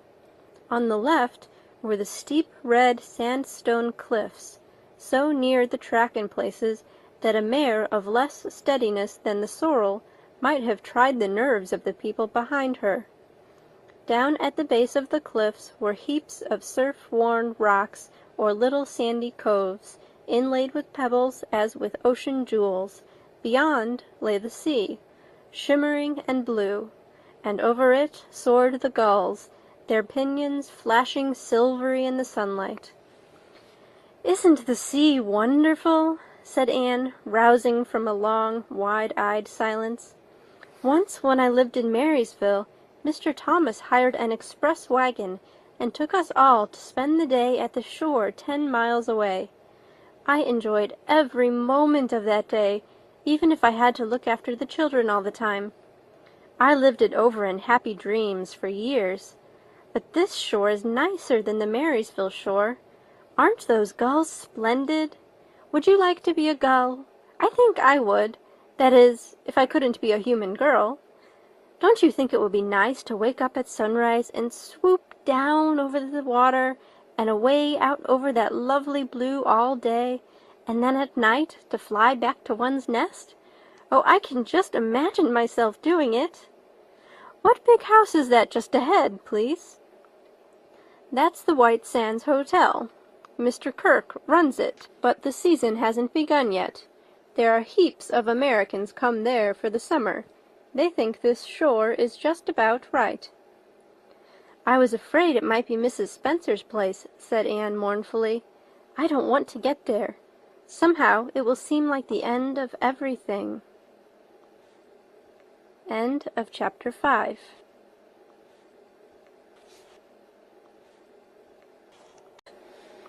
Anne of Green Gables by Lucy Maud Montgomery. Chapter 6. Marilla Makes Up Her Mind. Get there they did, however, in due season. Mrs. Spencer lived in a big yellow house at White Sands Cove, and she came to the door with surprise and welcome mingled on her benevolent face. "Dear, dear," she exclaimed, "you're the last folks I was looking for today, but I'm real glad to see you. You'll put your horse in? And how are you, Anne?" "I'm as well as can be expected, thank you," said Anne smilelessly. A blight seemed to have descended on her. "I suppose we'll stay a little while to rest the mare," said Marilla, "but I promised Matthew I'd be home early. The fact is, Mrs. Spencer, there's been a queer mistake somewhere, and I've come over to see where it is. We sent word, Matthew and I, for you to bring us a boy from the asylum. We told your brother Robert to tell you we wanted a boy 10 or 11 years old." "Marilla Cuthbert, you don't say so," said Mrs. Spencer in distress. "Why, Robert sent the word down by his daughter Nancy, and she said you wanted a girl. Didn't she, Flora Jane?" appealing to her daughter, who had come out to the steps. "She certainly did, Miss Cuthbert," corroborated Flora Jane earnestly. "I'm dreadfully sorry," said Mrs. Spencer. "It is too bad, but it certainly wasn't my fault, you see, Miss Cuthbert. I did the best I could, and I thought I was following your instructions. Nancy is a terrible flighty thing. I've often had to scold her well for her heedlessness." "It was our own fault," said Marilla resignedly. We should have come to you ourselves, and not left an important message to be passed along by word of mouth in that fashion. Anyhow, the mistake has been made, and the only thing to do now is to set it right. Can we send the child back to the asylum? I suppose they'll take her back, won't they?" "I suppose so," said Mrs. Spencer thoughtfully, "but I don't think it will be necessary to send her back. Mrs. Peter Blewett was up here yesterday, and she was saying to me how much she wished she'd sent by me for a little girl to help her.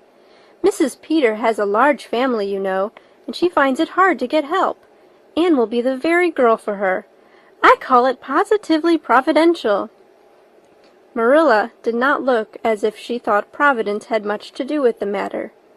Here was an unexpectedly good chance to get this unwelcome orphan off her hands, and she did not even feel grateful for it. She knew Mrs. Peter Blewett only by sight as a small, shrewish-faced woman without an ounce of superfluous flesh on her bones, but she had heard of her.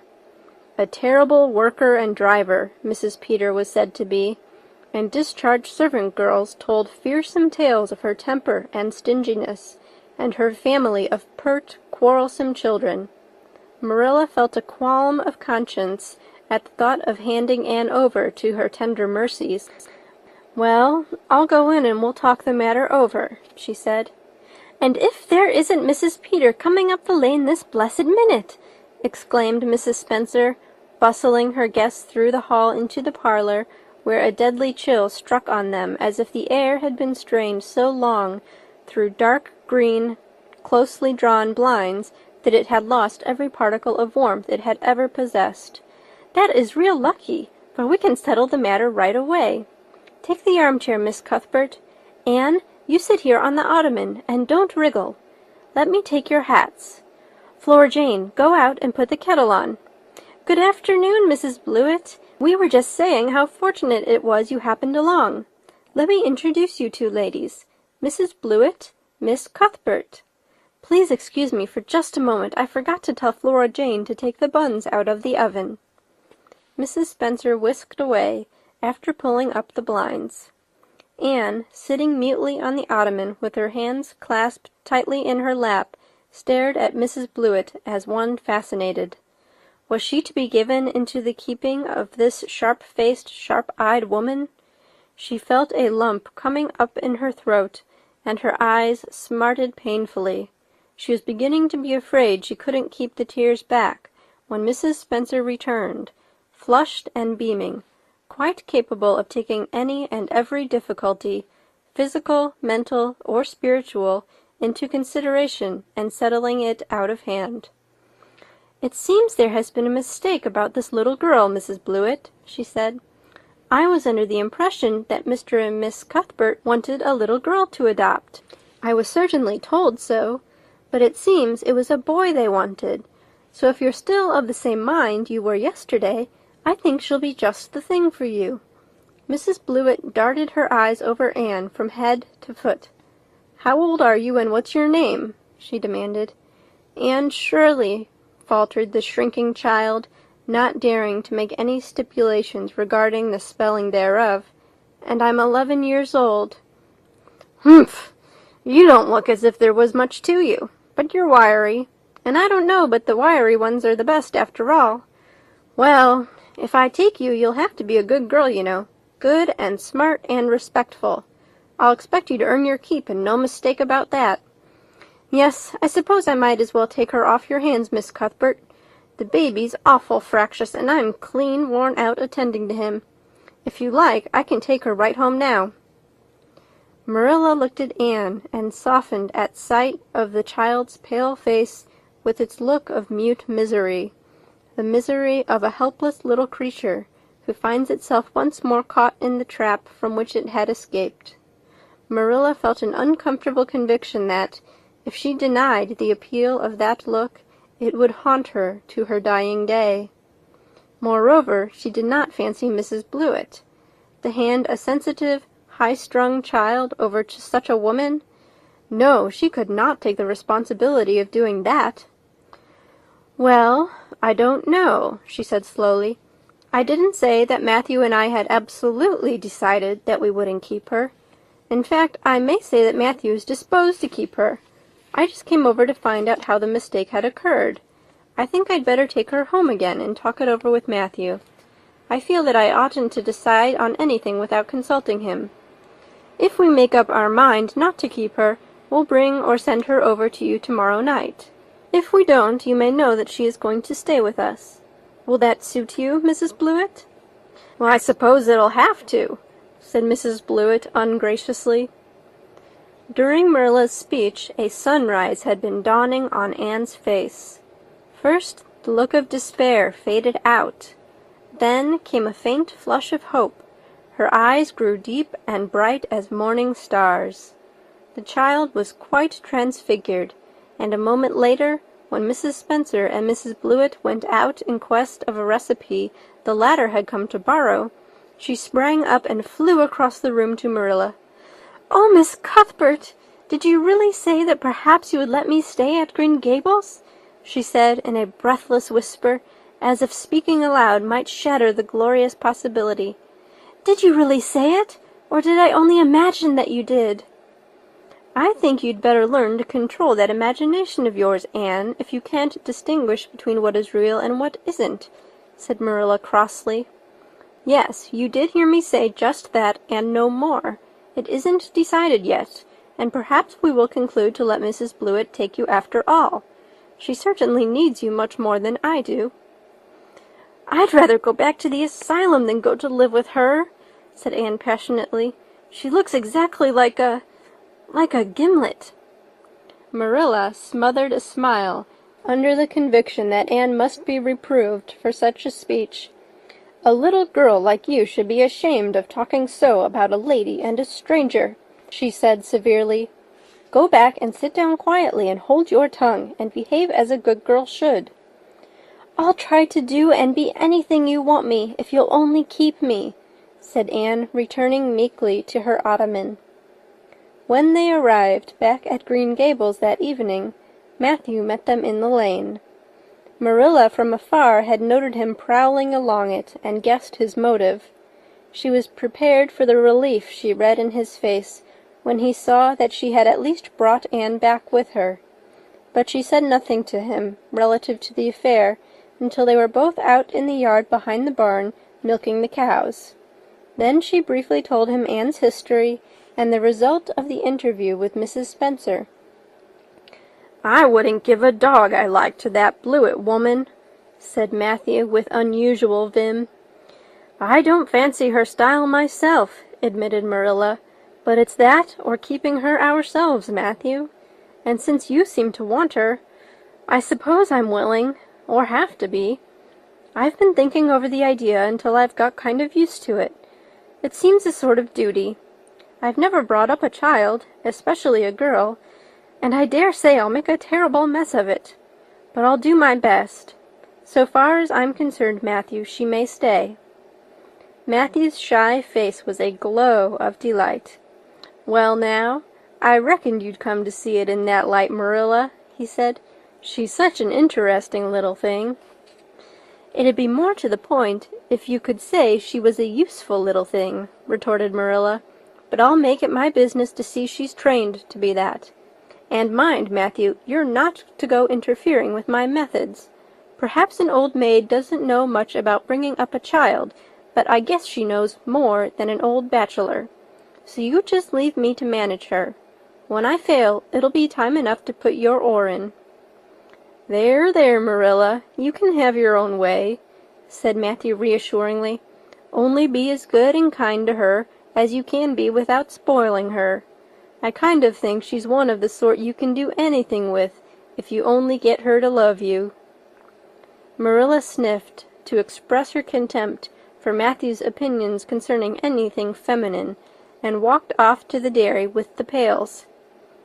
"I won't tell her tonight that she can stay," she reflected as she strained the milk into the creamers. "She'd be so excited that she wouldn't sleep a wink. Marilla Cuthbert, you're fairly in for it. Did you ever suppose you'd see the day when you'd be adopting an orphan girl? It's surprising enough, but not so surprising as that Matthew should be at the bottom of it. him that always seemed to have such a mortal dread of little girls. Anyhow, we've decided on the experiment, and goodness only knows what will come of it. End of chapter 6.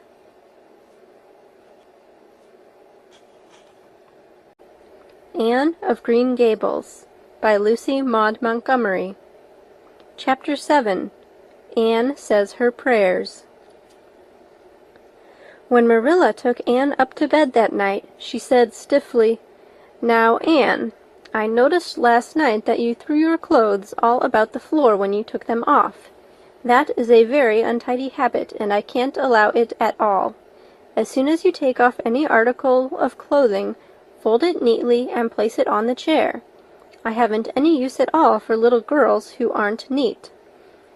"I was so harrowed up in my mind last night that I didn't think about my clothes at all," said Anne. "I'll fold them nicely tonight. They always made us do that at the asylum. Half the time, though, I'd forget. I'd be in such a hurry to get into bed, nice and quiet, and imagine things." "You'll have to remember a little better if you stay here," admonished Marilla. "There, that looks something like. Say your prayers now and get into bed." "I never say any prayers," announced Anne. Marilla looked horrified with astonishment. "Why, Anne, what do you mean? Were you never taught to say your prayers? God always wants little girls to say their prayers. Don't you know who God is, Anne?" "God is a spirit, infinite, eternal, and unchangeable, in his being, wisdom, power, holiness, justice, goodness, and truth," responded Anne, promptly and glibly. Marilla looked rather relieved.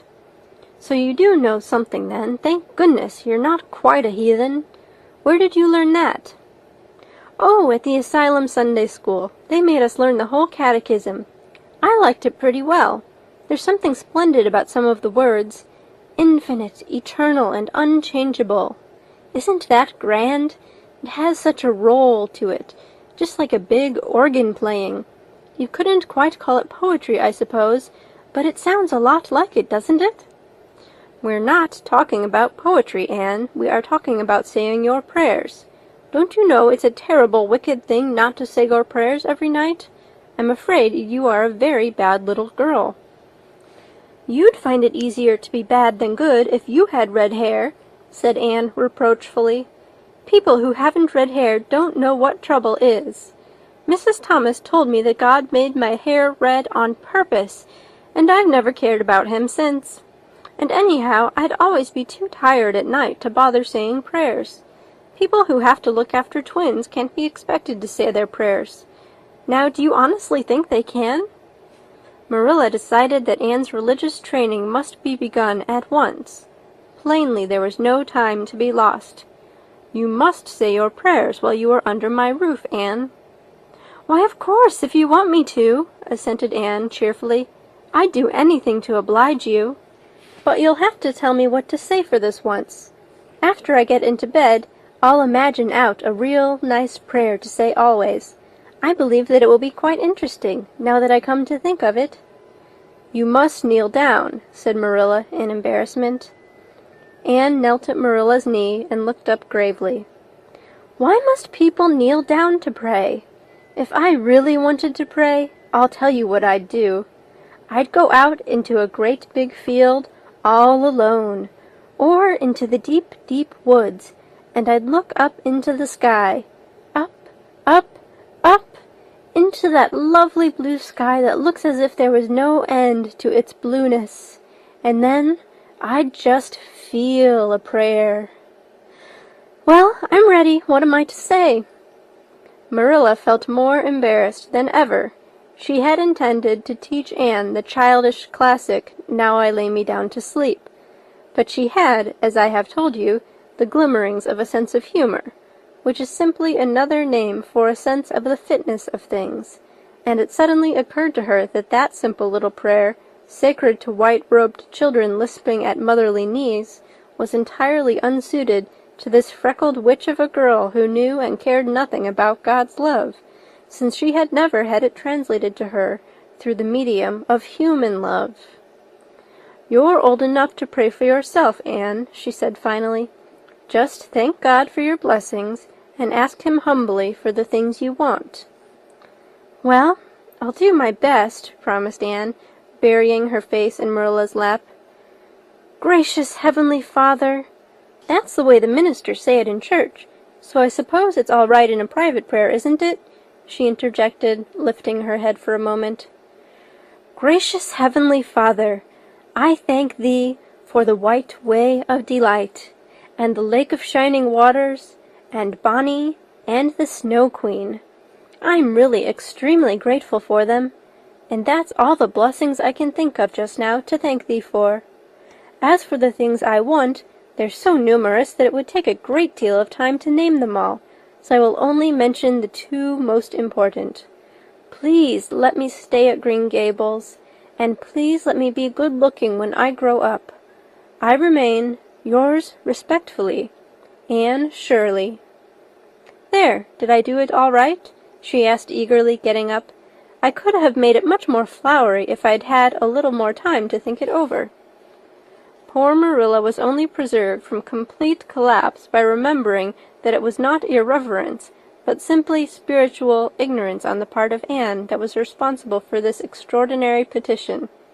She tucked the child up in bed, mentally vowing that she should be taught a prayer the very next day, and was leaving the room with the light when Anne called her back. "I've just thought of it now. I should have said Amen in place of yours respectfully, shouldn't I? The way the ministers do. I'd forgotten it, but I felt a prayer should be finished off in some way, so I put in the other. Do you suppose it will make any difference?" I don't suppose it will," said Marilla. "Go to sleep now like a good child. Good night." "I can say good night tonight with a clear conscience," said Anne, cuddling luxuriously down among her pillows. Marilla retreated to the kitchen, set the candle firmly on the table, and glared at Matthew. "Matthew Cuthbert, it's about time somebody adopted that child and taught her something. She's next door to a perfect heathen. Would you believe that she never said a prayer in her life till tonight? I'll send to the manse tomorrow and borrow the Peep of Day series. That's what I'll do. And she shall go to Sunday school just as soon as I can get some suitable clothes made for her. I foresee that I shall have my hands full. Well, we can't get through this world without our share of trouble. I've had a pretty easy life of it so far, but my time has come at last, and I suppose I'll just have to make the best of it." End of chapter 7.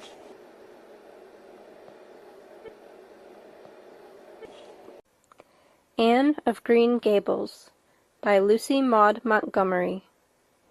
Chapter 8. Anne's bringing up is begun. For reasons best known to herself, Marilla did not tell Anne that she was to stay at Green Gables until the next afternoon. During the forenoon she kept the child busy with various tasks and watched over her with a keen eye while she did them. By noon she had concluded that Anne was smart and obedient, willing to work, and quick to learn. Her most serious shortcoming seemed to be a tendency to fall into daydreams in the middle of a task and forget all about it until such a time as she was sharply recalled to earth by a reprimand or a catastrophe. When Anne had finished washing the dinner dishes, she suddenly confronted Marilla with the air and expression of one desperately determined to learn the worst. Her thin little body trembled from head to foot, her face flushed, and her eyes dilated until they were almost black. She clasped her hands tightly and said in an imploring voice, "Oh, please, Miss Cuthbert, won't you tell me if you are going to send me away or not? I've tried to be patient all the morning, but I really feel that I cannot bear not knowing any longer. It's a dreadful feeling. Please tell me." "You haven't scalded the dishcloth in clean hot water as I told you to," said Marilla immovably. "Just go and do it before you ask any more questions, Anne." Anne went and attended to the dishcloth. Then she returned to Marilla and fastened imploring eyes on the latter's face. "Well," said Marilla, unable to find any excuse for deferring her explanation longer, "I suppose I might as well tell you.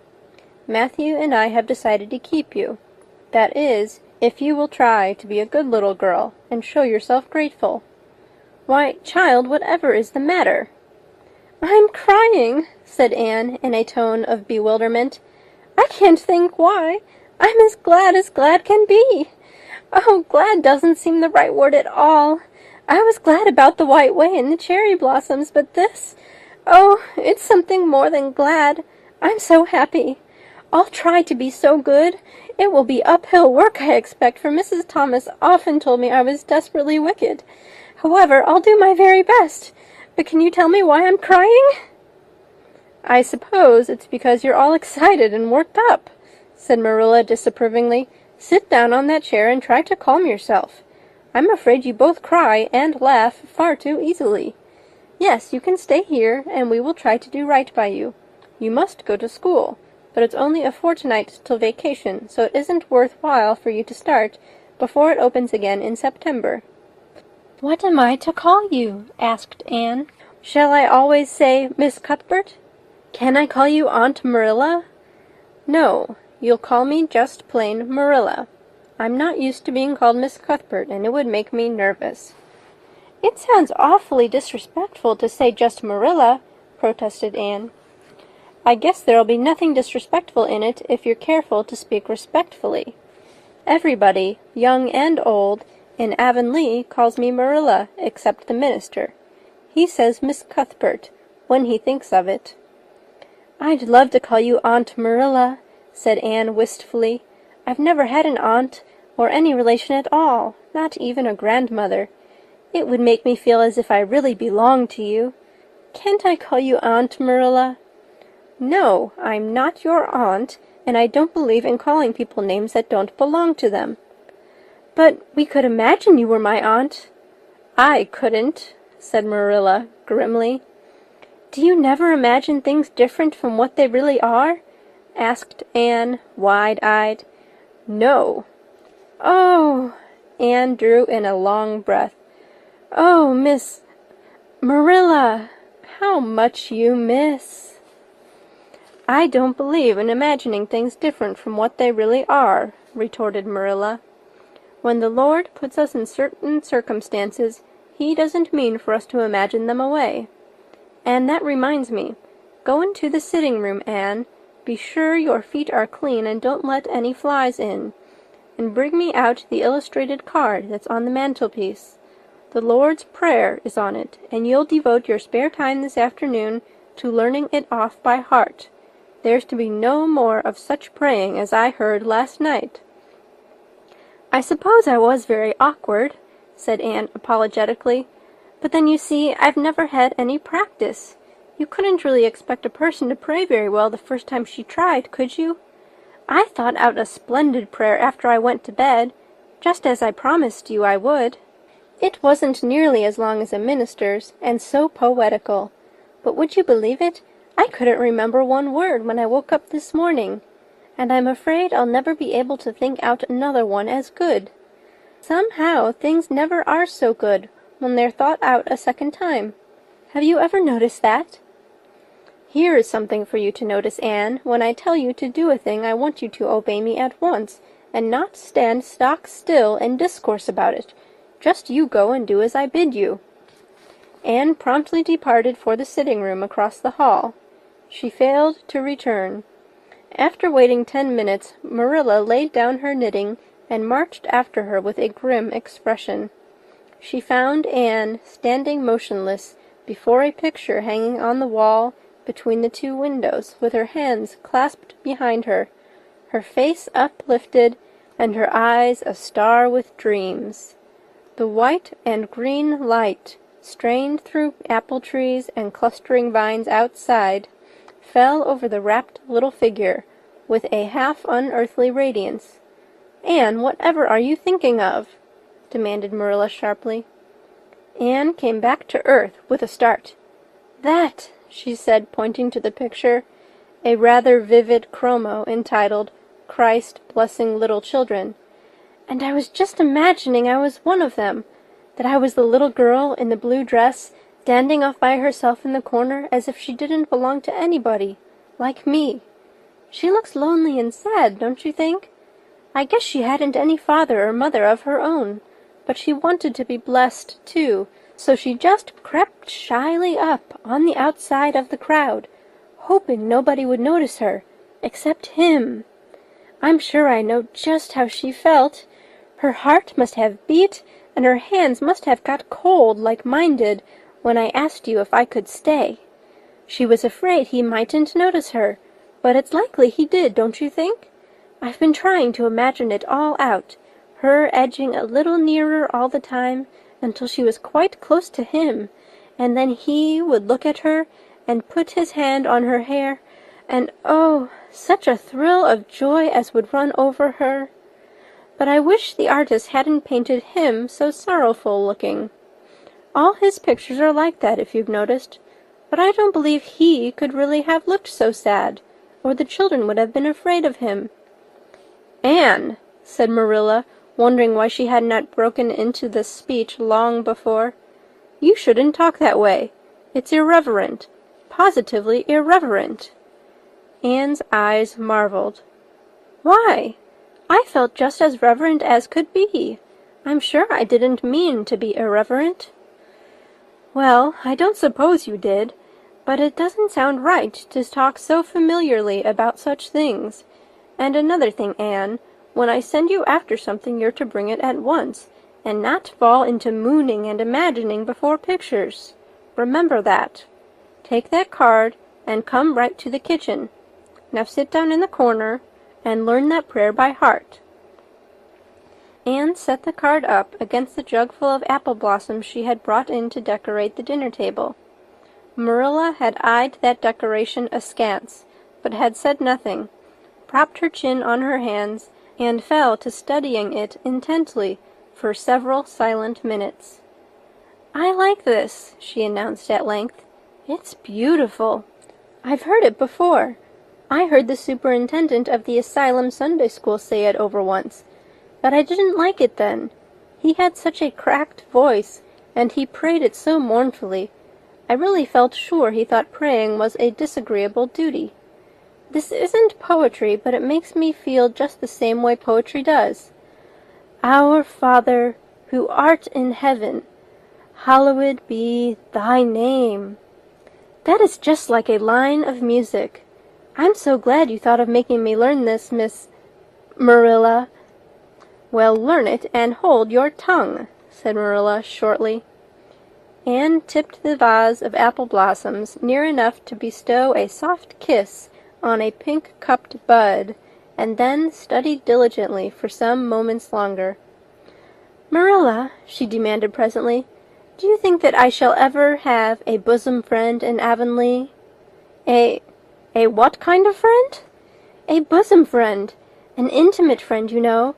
A really kindred spirit, to whom I can confide my inmost soul. I've dreamed of meeting her all my life. I never really supposed I would, but so many of my loveliest dreams have come true all at once that perhaps this one will too. Do you think it's possible?" "Diana Barry lives over at Orchard Slope, and she's about your age. She's a very nice little girl, and perhaps she will be a playmate for you when she comes home. She's visiting her aunt over at Carmody just now. You'll have to be careful how you behave yourself, though. Mrs. Barry is a very particular woman. She won't let Diana play with any little girl who isn't nice and good." Anne looked at Marilla through the apple blossoms, her eyes aglow with interest. "What is Diana like? Her hair isn't red, is it? Oh, I hope not. It's bad enough to have red hair myself, but I positively couldn't endure it in a bosom friend." "Diana is a very pretty little girl. She has black eyes and hair and rosy cheeks, and she is good and smart, which is better than being pretty."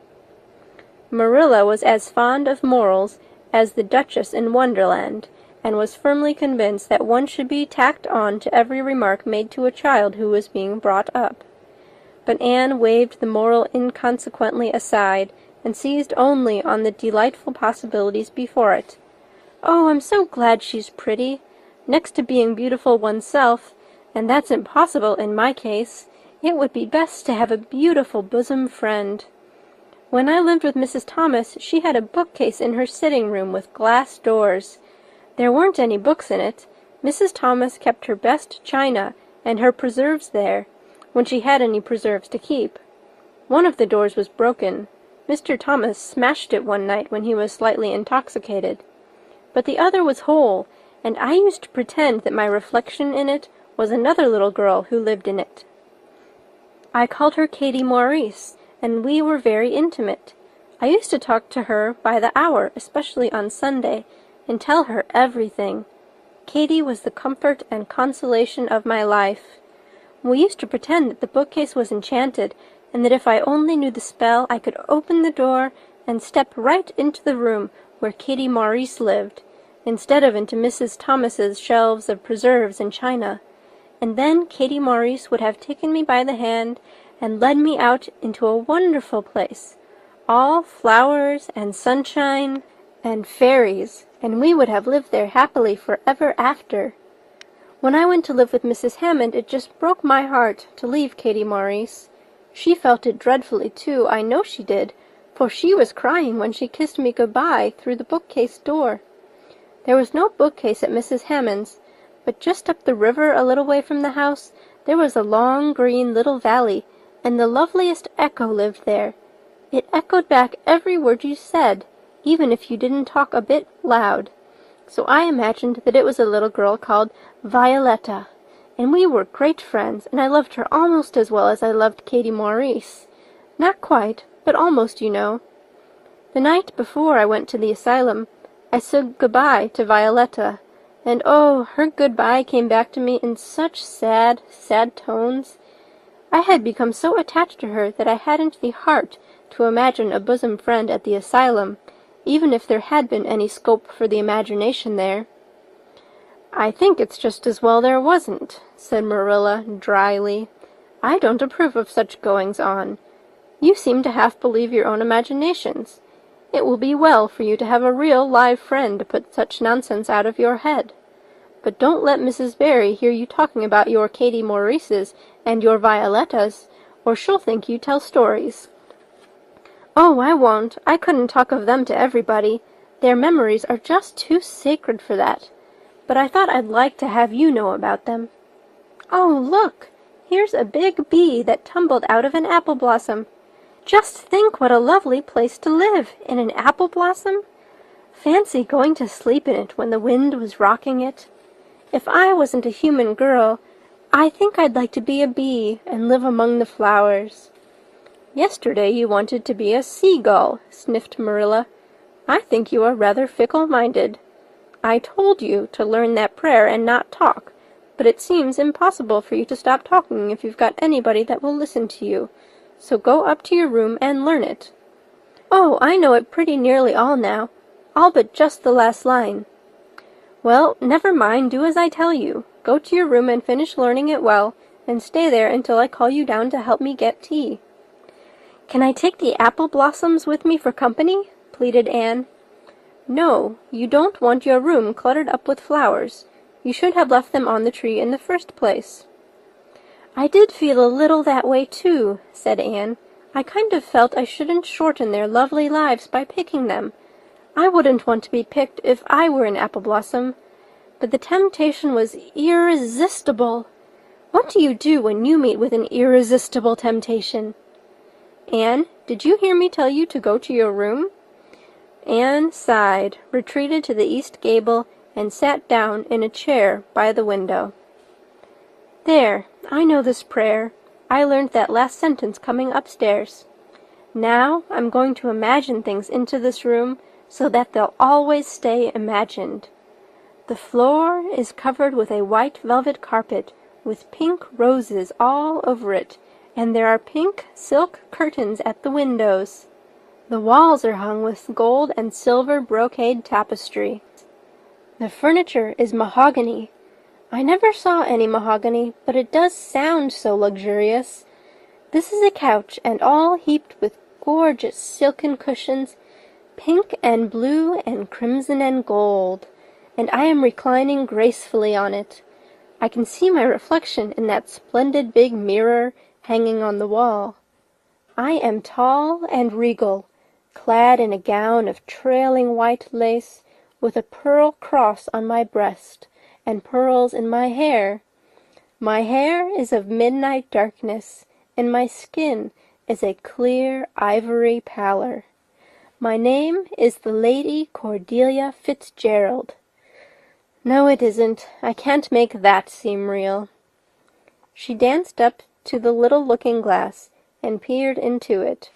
Her pointed freckled face and solemn gray eyes peered back at her. "You're only Anne of Green Gables," she said earnestly, "and I see you, just as you are looking now, whenever I try to imagine I'm the Lady Cordelia. But it's a million times nicer to be Anne of Green Gables than Anne of Nowhere in particular, isn't it?" She bent forward, kissed her reflection affectionately, and betook herself to the open window. "Dear Snow Queen, good afternoon. And good afternoon, dear birches down in the hollow. And good afternoon, dear gray house up on the hill. I wonder if Diana is to be my bosom friend. I hope she will, and I shall love her very much. But I must never quite forget Katie Maurice and Violetta. They would feel so hurt if I did, and I'd hate to hurt anybody's feelings, even a little bookcase girl's or a little echo girl's. I must be careful to remember them, and send them a kiss every day." Anne blew a couple of airy kisses from her fingertips, past the cherry blossoms, and then, with her chin in her hands, drifted luxuriously out on a sea of daydreams. End of chapter 8.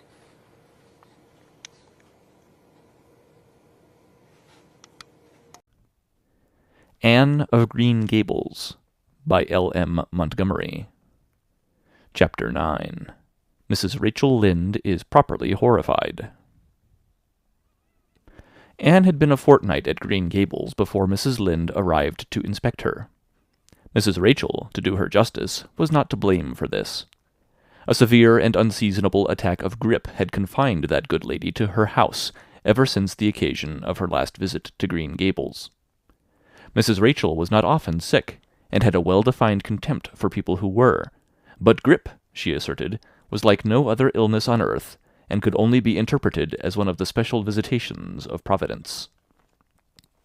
As soon as her doctor allowed her to put her foot out of doors, she hurried up to Green Gables, bursting with curiosity to see Matthew and Marilla's orphan, concerning whom all sorts of stories and suppositions had gone abroad in Avonlea. Anne had made good use of every waking moment of that fortnight. Already she was acquainted with every tree and shrub about the place. She had discovered that a lane opened out below the apple orchard, and ran up through a belt of woodland, and she had explored it to its furthest end in all its delicious vagaries of brook and bridge, fir coppice and wild cherry arch, corners thick with fern, and branching byways of maple and mountain ash.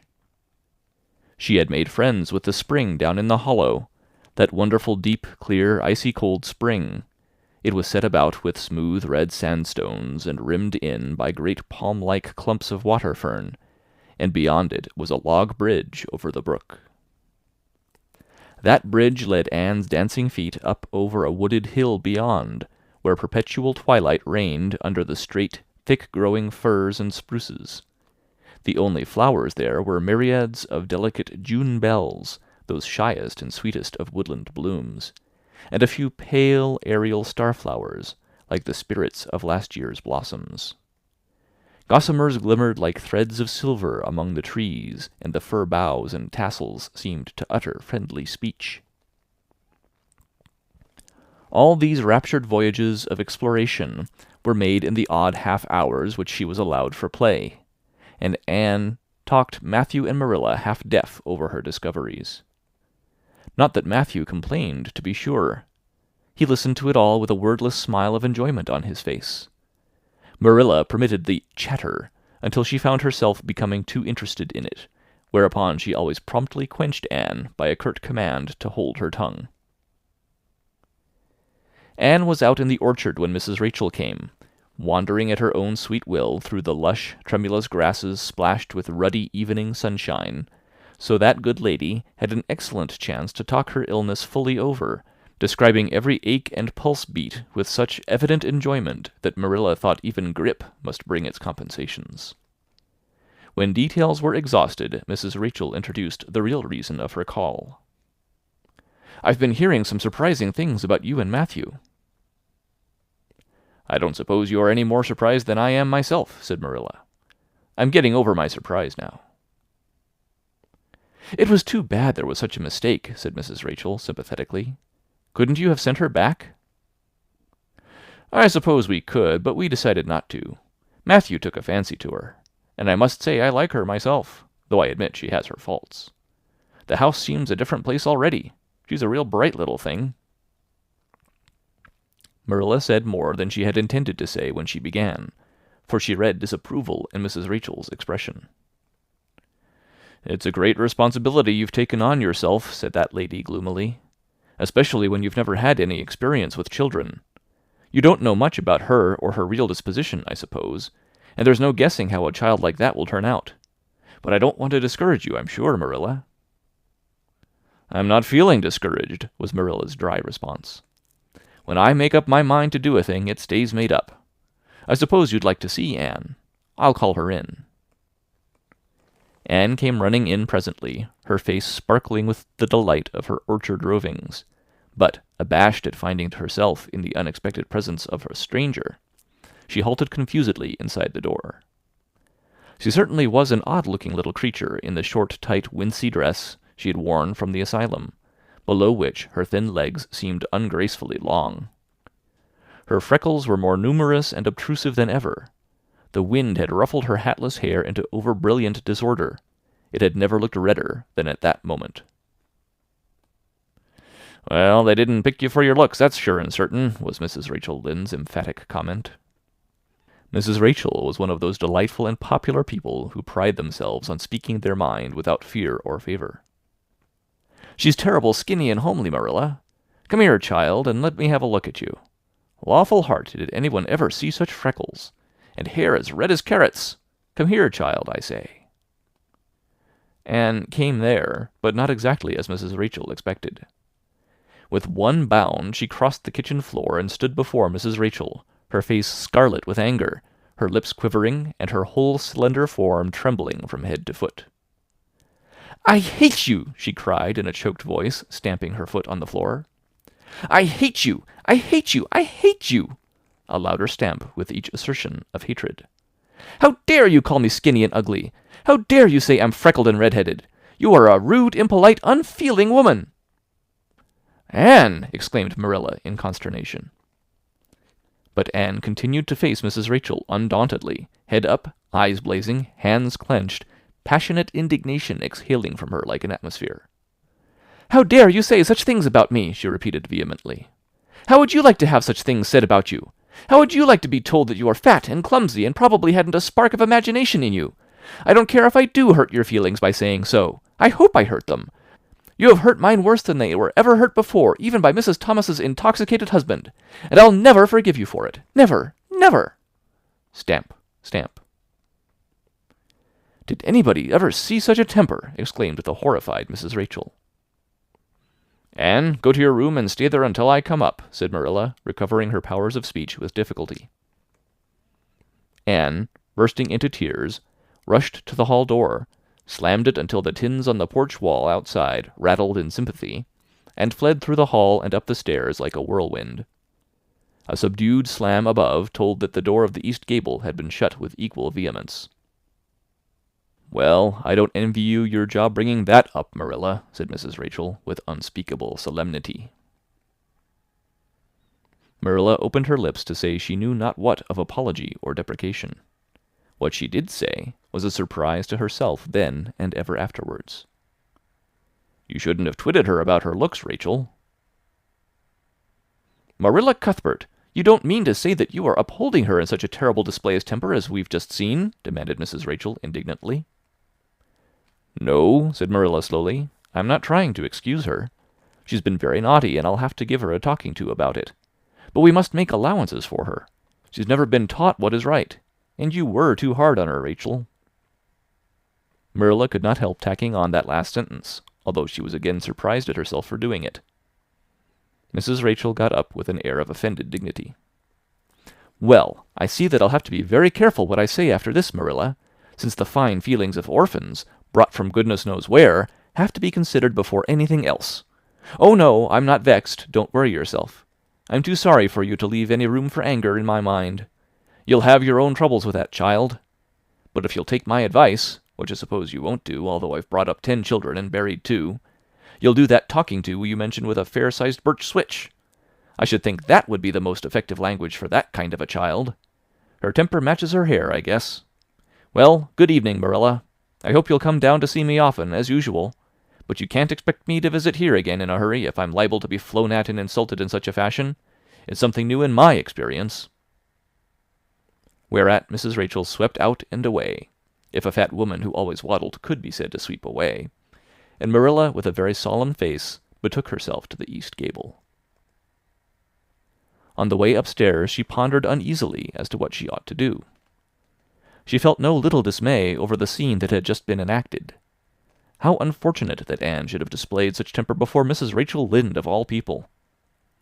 Then Marilla suddenly became aware of an uncomfortable and rebuking consciousness that she felt more humiliation over this than sorrow over the discovery of such a serious defect in Anne's disposition. And how was she to punish her? The amiable suggestion of the birch switch, to the efficiency of which all of Mrs. Rachel's own children could have borne smarting testimony, did not appeal to Marilla. She did not believe she could whip a child. No, some other method of punishment must be found to bring Anne to a proper realization of the enormity of her offense. Marilla found Anne face downward on her bed, crying bitterly, quite oblivious of muddy boots on a clean counterpane. "Anne," she said, not ungently. No answer. "Anne," with greater severity, "get off that bed this minute and listen to what I have to say to you." Anne squirmed off the bed and sat rigidly on a chair beside it, her face swollen and tear-stained, and her eyes fixed stubbornly on the floor. "This is a nice way for you to behave, Anne. Aren't you ashamed of yourself?" "She hadn't any right to call me ugly and red-headed," retorted Anne, evasive and defiant. "You hadn't any right to fly into such a fury and talk the way you did to her, Anne. I was ashamed of you, thoroughly ashamed of you. I wanted you to behave nicely to Mrs. Lynde, and instead of that you have disgraced me. I'm sure I don't know why you should lose your temper like that, just because Mrs. Lynde said you were red-haired and homely. You say it yourself often enough." "Oh, but there's such a difference between saying a thing yourself and hearing other people say it," wailed Anne. "You may know a thing is so, but you can't help hoping other people don't quite think it is. I suppose you think I have an awful temper, but I couldn't help it. When she said those things, something just rose right up in me and choked me. I had to fly out at her." "Well, you made a fine exhibition of yourself, I must say. Mrs. Lynde will have a nice story to tell about you everywhere, and she'll tell it, too. It was a dreadful thing for you to lose your temper like that, Anne." "Just imagine how you would feel if somebody told you to your face that you were skinny and ugly," pleaded Anne tearfully. An old remembrance suddenly rose up before Marilla. She had been a very small child when she had heard one aunt say of her to another, "What a pity she is such a dark, homely little thing." Marilla was every day of 50 before the sting had gone out of that memory. "I don't say that I think Mrs. Lynde was exactly right in saying what she did to you, Anne," she admitted in a softer tone. "Rachel is too outspoken, but that is no excuse for such behavior on your part. She was a stranger and an elderly person and my visitor, all 3 very good reasons why you should have been respectful to her. You are rude and saucy and—" Marilla had a saving inspiration of punishment. "You must go to her and tell her you are very sorry for your bad temper and ask her to forgive you." "I can never do that," said Anne, determinedly and darkly. "You can punish me in any way you like, Marilla. You can shut me up in a dark, damp dungeon inhabited by snakes and toads and feed me only on bread and water, and I shall not complain. But I cannot ask Mrs. Lynde to forgive me." "We're not in the habit of shutting people up in dark, damp dungeons," said Marilla dryly, "especially as they're rather scarce in Avonlea. But apologize to Mrs. Lynde you must, and shall, and you'll stay here in your room until you can tell me you're willing to do it." "I shall have to stay here forever, then," said Anne mournfully, "because I can't tell Mrs. Lynde I'm sorry I said those things to her. How can I? I'm not sorry. I'm sorry I vexed you, but I'm glad I told her just what I did. It was a great satisfaction. I can't say I'm sorry when I'm not, can I? I can't even imagine I'm sorry." "Perhaps your imagination will be in better working order by the morning," said Marilla, rising to depart. "You'll have the night to think over your conduct in, and come to a better frame of mind. You said you would try to be a very good girl if we kept you at Green Gables, but I must say it hasn't seemed very much like it this evening." Leaving this Parthian shaft to rankle in Anne's stormy bosom, Marilla descended to the kitchen, grievously troubled in mind and vexed in soul. She was as angry with herself as with Anne, because, whenever she recalled Mrs. Rachel's dumbfounded countenance, her lips twitched with amusement, and she felt a most reprehensible desire to laugh. End of Chapter 9. Recorded January 22nd, 2006, in Longmont, Colorado.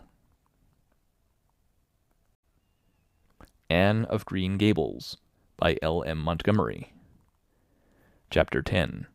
Anne's Apology. Marilla said nothing to Matthew about the affair that evening, but when Anne proved still refractory the next morning, an explanation had to be made to account for her absence from the breakfast table. Marilla told Matthew the whole story, taking pains to impress him with a due sense of the enormity of Anne's behavior. "It's a good thing Rachel Lynde got a calling down. She's a meddlesome old gossip," was Matthew's consolatory rejoinder. "Matthew Cuthbert, I'm astonished at you. You know that Anne's behavior was dreadful, and yet you take her part. I suppose you'll be saying next thing that she oughtn't to be punished at all." "Well now, no, not exactly," said Matthew uneasily. "I reckon she ought to be punished a little. But don't be too hard on her, Marilla. Recollect she hasn't ever had anyone to teach her right. You're going to give her something to eat, aren't you?" "When did you ever hear of me starving people into good behavior?" demanded Marilla indignantly. "She'll have her meals regular, and I'll carry them up to her myself. But she'll stay up there until she's willing to apologize to Mrs. Lynde, and that's final, Matthew." Breakfast, dinner, and supper were very silent meals, for Anne still remained obdurate. After each meal, Marilla carried a well-filled tray to the east gable, and brought it down later on, not noticeably depleted. Matthew eyed its last descent with a troubled eye. Had Anne eaten anything at all? When Marilla went out that evening to bring the cows from the back pasture, Matthew, who had been hanging about the barns and watching, slipped into the house with the air of a burglar and crept upstairs. As a general thing, Matthew gravitated between the kitchen and the little bedroom off the hall where he slept. Once in a while he ventured uncomfortably into the parlor or sitting room when the minister came to tea. But he had never been upstairs in his own house since the spring he helped Marilla paper the spare bedroom, and that was 4 years ago. He tiptoed along the hall and stood for several minutes outside the door of the east gable before he summoned courage to tap on it with his fingers, and then opened the door to peep in. Anne was sitting on the yellow chair by the window, gazing mournfully out into the garden. Very small and unhappy she looked, and Matthew's heart smote him. He softly closed the door and tiptoed over to her. "Anne," he whispered, as if afraid of being overheard, "how are you making it, Anne?" Anne smiled wanly. "Pretty well. I imagine a good deal, and that helps to pass the time. Of course it's rather lonesome, but then I may as well get used to that."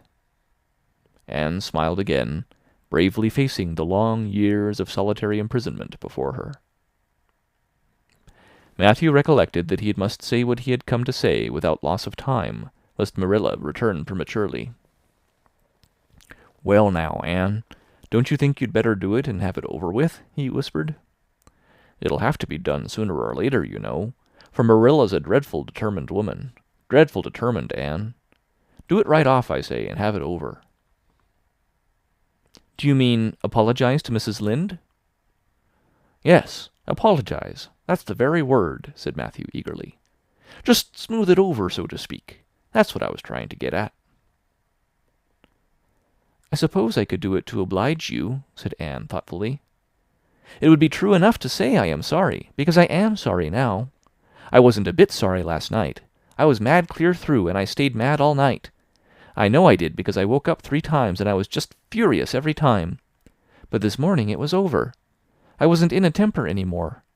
And it left a dreadful sort of goneness, too. I felt so ashamed of myself. But I just couldn't think of going and telling Mrs. Lynde so. It would be so humiliating.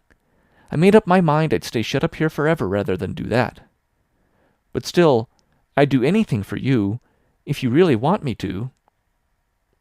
Well, now, of course I do. It's terrible lonesome downstairs without you. Just go and smooth things over. That's a good girl. Very well, said Anne resignedly. I'll tell Marilla as soon as she comes in I've repented. That's right, Anne. But don't tell Marilla I said anything about it. She might think I was putting my oar in, and I promised not to do that. Wild horses won't drag the secret from me, promised Anne solemnly. How would wild horses drag a secret from a person anyhow? But Matthew was gone, scared at his own success. He fled hastily to the remotest corner of the horse pasture, lest Marilla should suspect what he had been up to. Marilla herself, upon her return to the house, was agreeably surprised to hear a plaintive voice calling, "Marilla!" over the banisters. "Well," she said, going into the hall. "I'm sorry I lost my temper and said rude things, and I'm willing to go and tell Mrs. Lynde so." Very well. Marilla's Christmas gave no sign of her relief. She had been wondering what under the canopy she should do if Anne did not give in. "I'll take you down after milking." Accordingly, after milking, behold Marilla and Anne walking down the lane, the former erect and triumphant, the latter drooping and dejected. But halfway down, Anne's dejection vanished as if by enchantment. She lifted her head and stepped lightly along, her eyes fixed on the sunset sky, and an air of subdued exhilaration about her. Marilla beheld the change disapprovingly. This was no meek penitent, such as it behooved her to take into the presence of the offended Mrs. Lynde.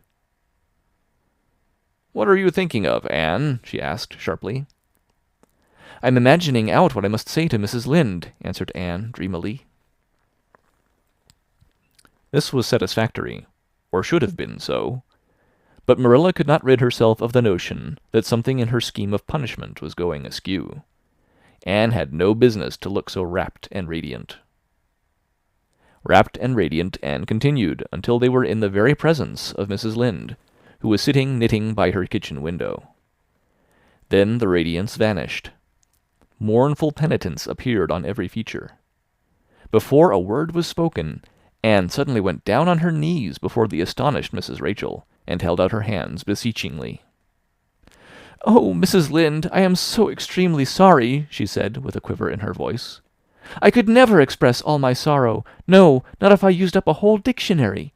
You must just imagine it. I behaved terribly to you, and I've disgraced the dear friends, Matthew and Marilla, who have let me stay at Green Gables although I'm not a boy. I'm a dreadfully wicked and ungrateful girl, and I deserve to be punished and cast out by respectable people forever. It was very wicked of me to fly into a temper because you told me the truth. It was the truth. Every word you said was true.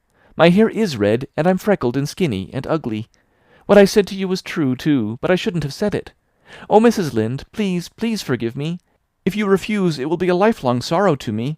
You wouldn't like to inflict a lifelong sorrow on a poor little orphan girl, would you, even if she had a dreadful temper? Oh, I am sure you wouldn't. Please say you forgive me, Mrs. Lynde." Anne clasped her hands together, bowed her head, and waited for the word of judgment. There was no mistaking her sincerity. It breathed in every tone of her voice. Both Marilla and Mrs. Lynde recognized its unmistakable ring. But the former understood in dismay that Anne was actually enjoying her valley of humiliation, was reveling in the thoroughness of her abasement. Where was the wholesome punishment upon which she, Marilla, had plumed herself? Anne had turned it into a species of positive pleasure. Good Mrs. Lynde, not being overburdened with perception, did not see this. She only perceived that Anne had made a very thorough apology, and all resentment vanished from her kindly, if somewhat officious, heart. "There, there, get up, child," she said heartily. "Of course I forgive you. I guess I was a little too hard on you anyway.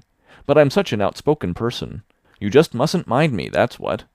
It can't be denied your hair is terrible red, but I knew a girl once, went to school with her in fact, whose hair was every mite as red as yours when she was young, but when she grew up it darkened to a real handsome auburn. I wouldn't be a mite surprised if yours did, too, not a mite." "Oh, Mrs. Lynde!" Anne drew a long breath as she rose to her feet. "You have given me a hope. I shall always feel that you are a benefactor. Oh, I could endure anything if I only thought my hair would be a handsome auburn when I grew up. It would be so much easier to be good if one's hair was a handsome auburn, don't you think? And now may I go out into your garden and sit on that bench under the apple trees while you and Marilla are talking? There is so much more scope for imagination out there." "Laws, yes, run along, child. And you can pick a bouquet of them white June lilies over in the corner if you like." As the door closed behind Anne, Mrs. Lynde got briskly up to light a lamp. "She's a real odd little thing. Take this chair, Marilla. It's easier than the one you've got. I just keep that for the hired boy to sit on. Yes, she certainly is an odd child, but there is something kind of taking about her after all. I don't feel so surprised at you and Matthew keeping her as I did. Nor so sorry for you, either. She may turn out all right. Of course, she has a queer way of expressing herself. A little too, well, too kind of forcible, you know. But she'll likely get over that now that she's come to live among civilized folks. And then her temper's pretty quick, I guess. But there's one comfort. A child that has a quick temper, just blaze up and cool down, ain't never likely to be sly or deceitful. Preserve me from a sly child, that's what. On the whole, Marilla, I kind of like her." When Marilla went home, Anne came out of the fragrant twilight of the orchard with a sheaf of white narcissi in her hands. "I apologized pretty well, didn't I?" she said proudly as they went down the lane. "I thought since I had to do it, I might as well do it thoroughly." "You did it thoroughly, all right enough," was Marilla's comment. Marilla was dismayed at finding herself inclined to laugh over the recollection. She had also an uneasy feeling that she ought to scold Anne for apologizing so well, but then, that was ridiculous. She compromised with her conscience by saying severely, "I hope you won't have occasion to make many more such apologies. I hope you'll try to control your temper now, Anne." "That wouldn't be so hard if people wouldn't twit me about my looks," said Anne with a sigh. "I don't get cross about other things, but I'm so tired of being twitted about my hair, and it just makes me boil right over. Do you suppose my hair will really be a handsome auburn when I grow up?" "You shouldn't think so much about your looks, Anne. I'm afraid you are a very vain little girl." "How can I be vain when I know I'm homely?" protested Anne. "I love pretty things, and I hate to look in the glass and see something that isn't pretty. It makes me feel so sorrowful, just as I feel when I look at any ugly thing. I pity it because it isn't beautiful." "Handsome is as handsome does," quoted Marilla. "I've had that said to me before, but I have my doubts about it," remarked skeptical Anne, sniffing at her narcissi. "Oh, aren't these flowers sweet? It was lovely of Mrs. Lynde to give them to me. I have no hard feelings against Mrs. Lynde now. It gives you a lovely, comfortable feeling to apologize and be forgiven, doesn't it? Aren't the stars bright tonight? If you could live on a star, which one would you pick? I'd like that lovely, clear, big one away over there above the dark hill." "Anne, do hold your tongue," said Marilla, thoroughly worn out trying to follow the gyrations of Anne's thoughts. Anne said no more until they turned into their own lane. A little gypsy wind came down it to meet them, laden with the spicy perfume of young dew-wet ferns. Far up in the shadows a cheerful light gleamed out through the trees from the kitchen at Green Gables. Anne suddenly came close to Marilla and slipped her hand into the older woman's hard palm. "It's lovely to be going home and know it's home," she said. "I love Green Gables already, and I never loved any place before. No place ever seemed like home. Oh, Marilla, I'm so happy. I could pray right now and not find it a bit hard." Something warm and pleasant welled up in Marilla's heart at the touch of that thin little hand in her own, a throb of the maternity she had missed, perhaps. Its very unaccustomedness and sweetness disturbed her. She hastened to restore her sensations to their normal calm by inculcating a moral. "If you'll be a good girl, you'll always be happy, Anne, and you should never find it hard to say your prayers." "Saying one's prayers isn't exactly the same thing as praying," said Anne meditatively. "But I'm going to imagine that I'm the wind that is blowing up there in those tree-tops. When I get tired of the trees, I'll imagine I'm gently waving down here in the ferns. And then I'll fly over to Mrs. Lynde's garden and set the flowers dancing. And then I'll go with one great swoop over the clover field. And then I'll blow over the lake of shining waters and ripple it all up into little sparkling waves. Oh, there's so much scope for imagination in a wind. So I'll not talk any more just now, Marilla." "Thanks be to goodness for that," breathed Marilla in devout relief. End of chapter 10. Recorded January 22nd, 2006, in Longmont, Colorado. Anne of Green Gables by Lucy Maud Montgomery. Chapter 11. Anne's Impressions of Sunday School. "Well, how do you like them?" said Marilla. Anne was standing in the gable room, looking solemnly at 3 new dresses spread out on the bed.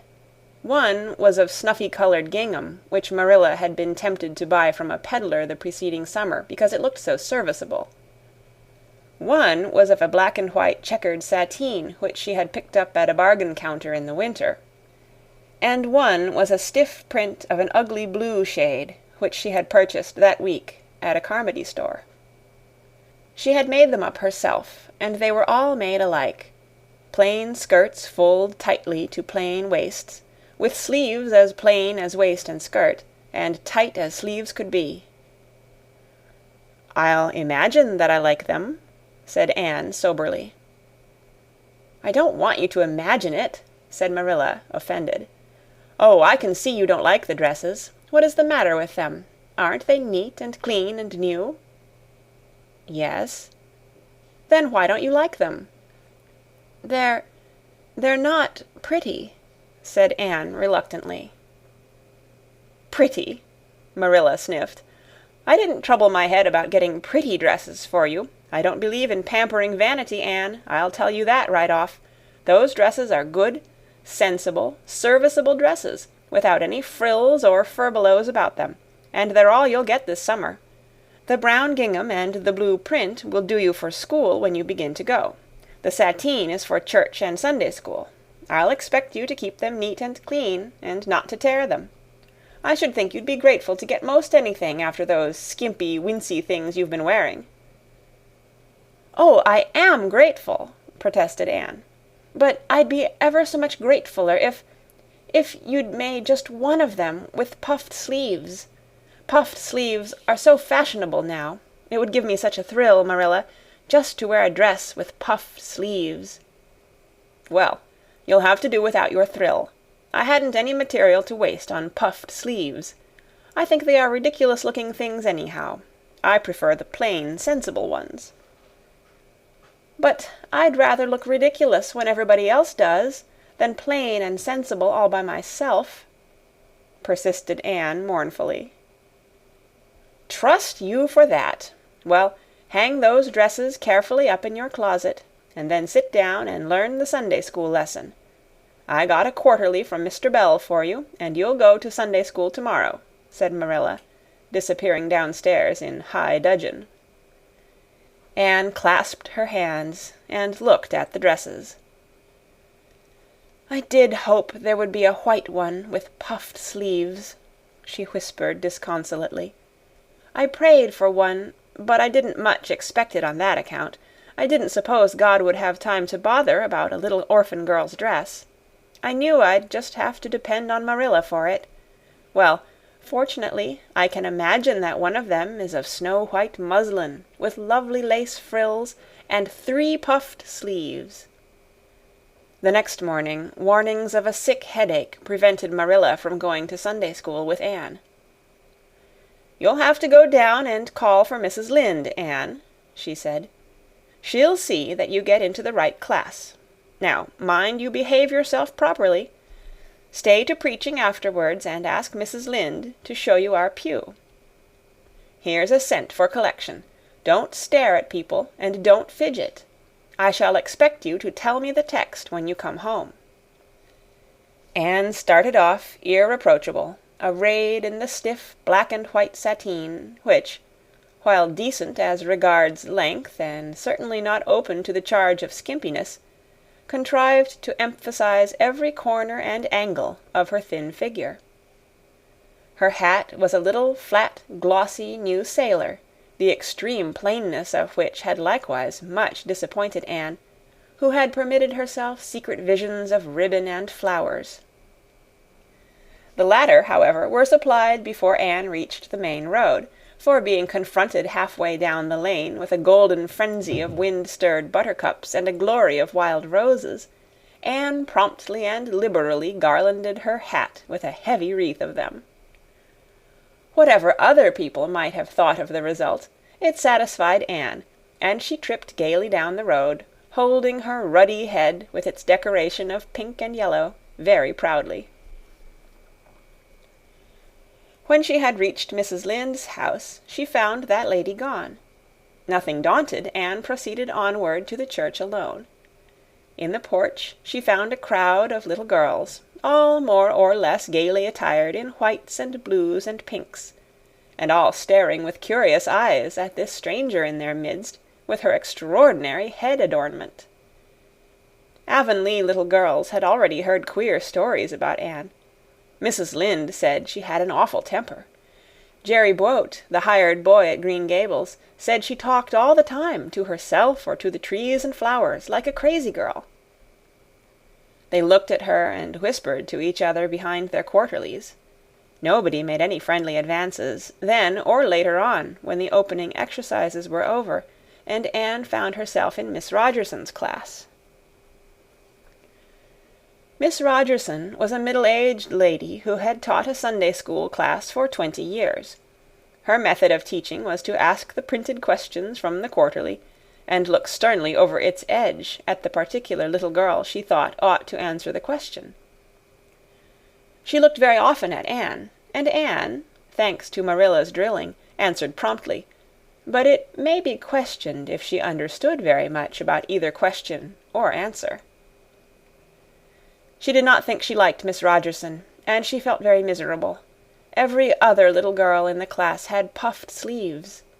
Anne felt that life was really not worth living without puffed sleeves. "Well, how did you like Sunday school?" Marilla wanted to know when Anne came home. Her wreath having faded, Anne had discarded it in the lane, so Marilla was spared the knowledge of that for a time. "I didn't like it a bit. It was horrid." "Anne Shirley," said Marilla rebukingly. Anne sat down on the rocker with a long sigh, kissed one of Bonny's leaves, and waved her hand to a blossoming fuchsia. "They might have been lonesome while I was away," she explained. "And now about the Sunday school. I behaved well, just as you told me. Mrs. Lynde was gone, but I went right on myself. I went into the church with a lot of other little girls, and I sat in the corner of a pew by the window while the opening exercises went on. Mr. Bell made an awfully long prayer. I would have been dreadfully tired before he got through if I hadn't been sitting by that window. But it looked right out on the lake of shining waters, so I just gazed at that and imagined all sorts of splendid things." "You shouldn't have done anything of the sort. You should have listened to Mr. Bell." "But he wasn't talking to me," protested Anne. "He was talking to God, and he didn't seem to be very much interested in it either. I think he thought God was too far off, though. There was a long row of white birches hanging over the lake, and the sunshine fell down through them, way, way down, deep into the water. Oh, Marilla, it was like a beautiful dream. It gave me a thrill, and I just said, 'Thank you for it, God,' 2 or 3 times. "Not out loud, I hope," said Marilla anxiously. "Oh, no, just under my breath. Well, Mr. Bell did get through at last, and they told me to go into the classroom with Miss Rogerson's class. There were 9 other girls in it. They all had puffed sleeves.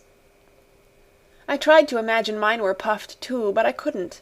Why couldn't I? It was as easy as could be to imagine they were puffed while I was alone in the east gable, but it was awfully hard there among the others, who had really truly puffs. You shouldn't have been thinking about your sleeves in Sunday school. You should have been attending to the lesson. I hope you knew it.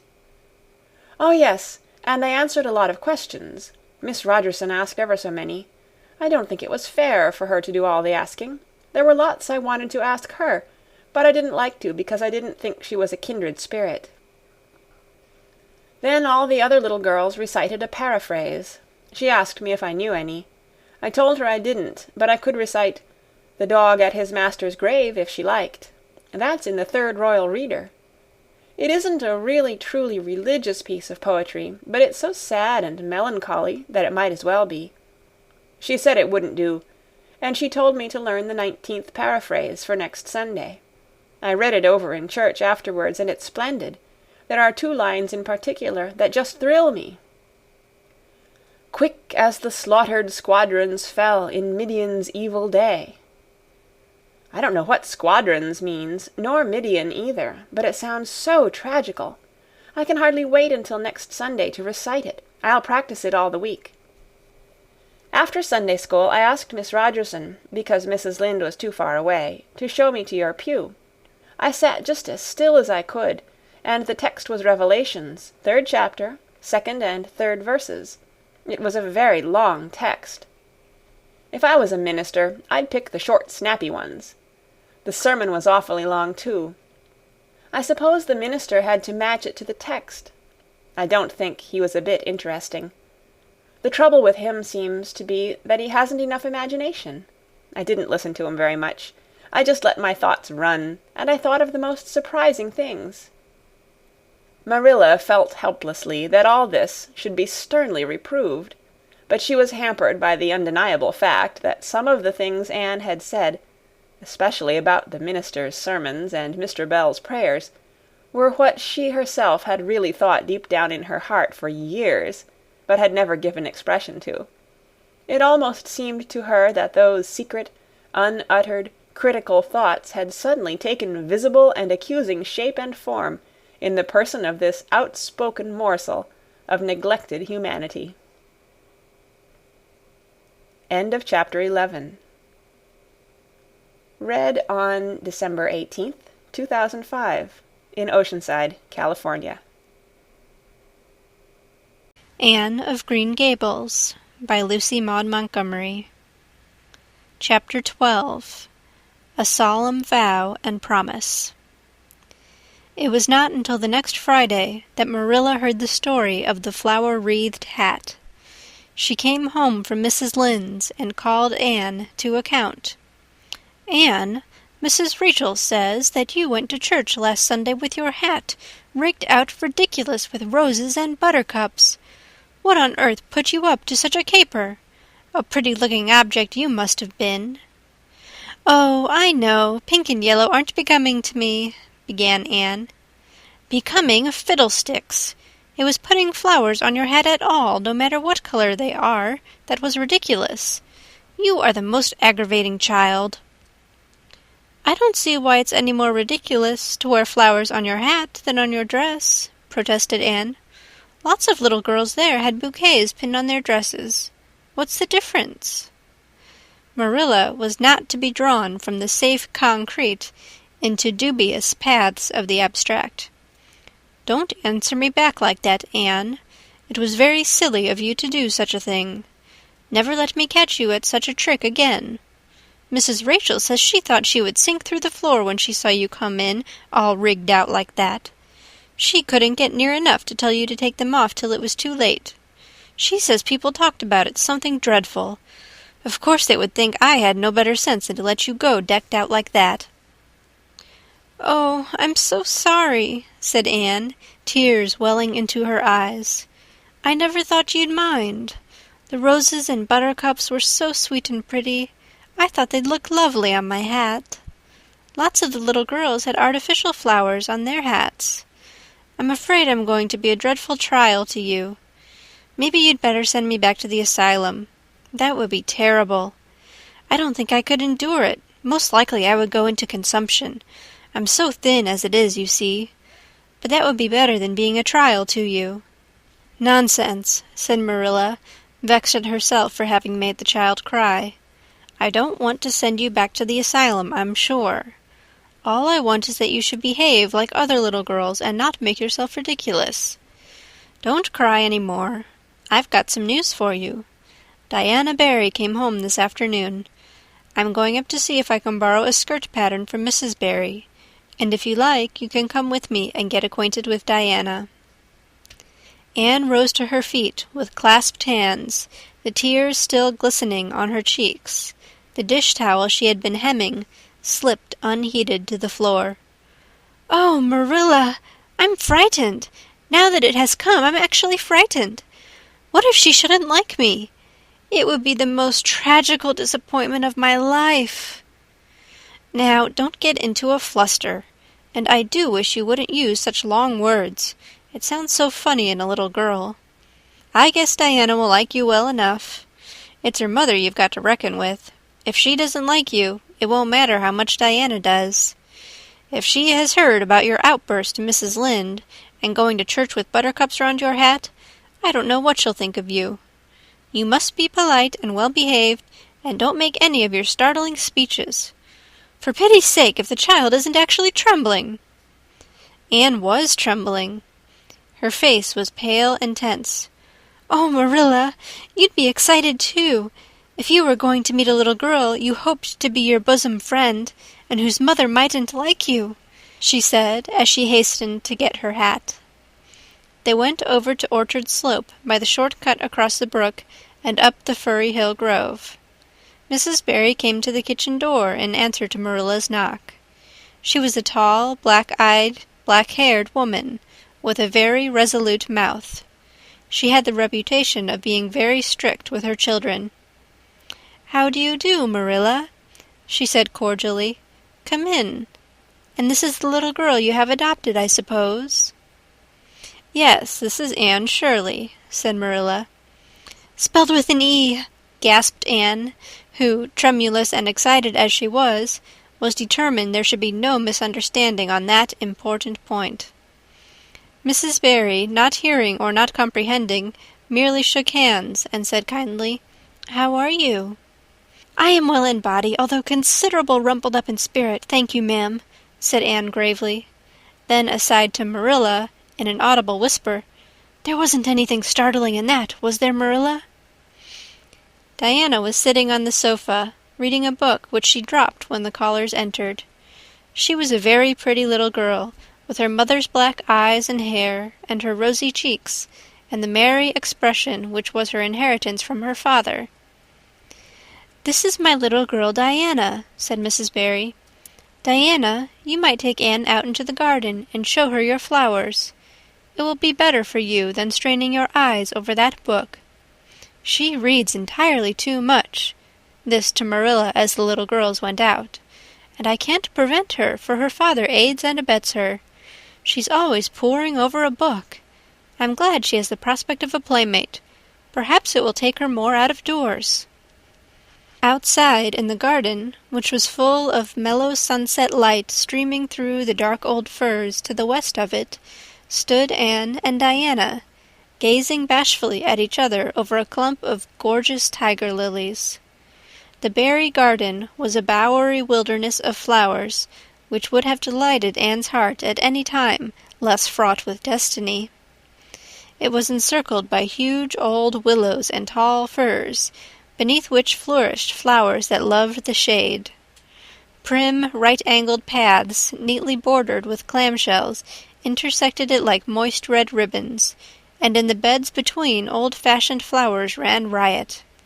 There were rosy bleeding hearts and great splendid crimson peonies, white fragrant narcissi and thorny sweet Scotch roses, pink and blue and white columbines and lilac-tinted bouncing bets, clumps of southernwood and ribbon grass and mint, purple Adam and Eve, daffodils, and masses of sweet clover, white with its delicate, fragrant, feathery sprays. scarlet lightning that shot its fiery lances over prim white musk flowers. A garden it was where sunshine lingered, and bees hummed, and winds, beguiled into loitering, purred and rustled. "Oh, Diana," said Anne at last, clasping her hands and speaking almost in a whisper. "Oh, do you think you can like me a little, enough to be my bosom friend?" Diana laughed. Diana always laughed before she spoke. "Why, I guess so," she said frankly. "I'm awfully glad you've come to live at Green Gables. It will be jolly to have somebody to play with. There isn't any other girl who lives near enough to play with, and I've no sisters big enough." "Will you swear to be my friend forever and ever?"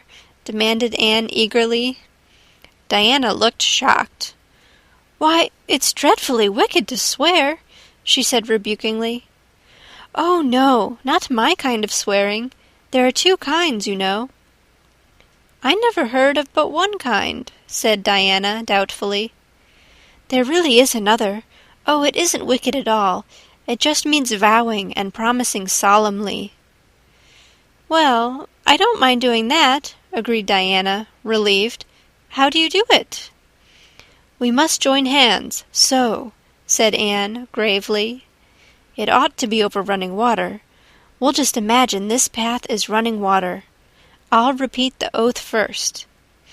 I solemnly swear to be faithful to my bosom friend Diana Barry, as long as the sun and moon shall endure. Now you say it and put my name in." Diana repeated the oath with a laugh fore and aft. Then she said, "You're a queer girl, Anne. I heard before that you were queer, but I believe I'm going to like you real well." When Marilla and Anne went home, Diana went with them as far as the log bridge. The two little girls walked with their arms about each other. At the brook they parted with many promises to spend the next afternoon together.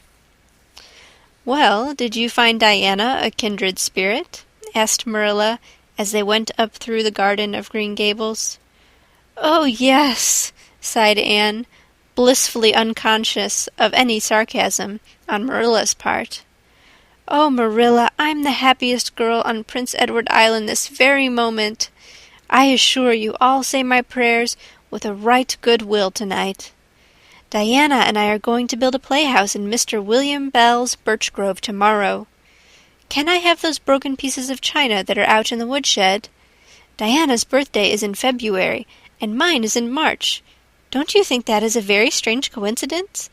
Diana is going to lend me a book to read. She says it's perfectly splendid and tremendously exciting. She's going to show me a place back in the woods where rice lilies grow. Don't you think Diana has got very soulful eyes? I wish I had soulful eyes. Diana is going to teach me to sing a song called Nellie in the Hazel Dell. She's going to give me a picture to put up in my room. It's a perfectly beautiful picture, she says. A lovely lady in a pale blue silk dress. A sewing machine agent gave it to her. I wish I had something to give Diana. I'm an inch taller than Diana, but she is ever so much fatter. She says she'd like to be thin because it's so much more graceful, but I'm afraid she only said it to soothe my feelings. We're going to the shore some day to gather shells. We've agreed to call the spring down by the log bridge the Dryad's Bubble. Isn't that a perfectly elegant name? I read a story once about a spring called that. A dryad is sort of a grown-up fairy, I think. Well, all I hope is you won't talk Diana to death, said Marilla. But remember this in all your planning, Anne. You're not going to play all the time, nor most of it. You have your work to do, and it'll have to be done first. Anne's cup of happiness was full, and Matthew caused it to overflow.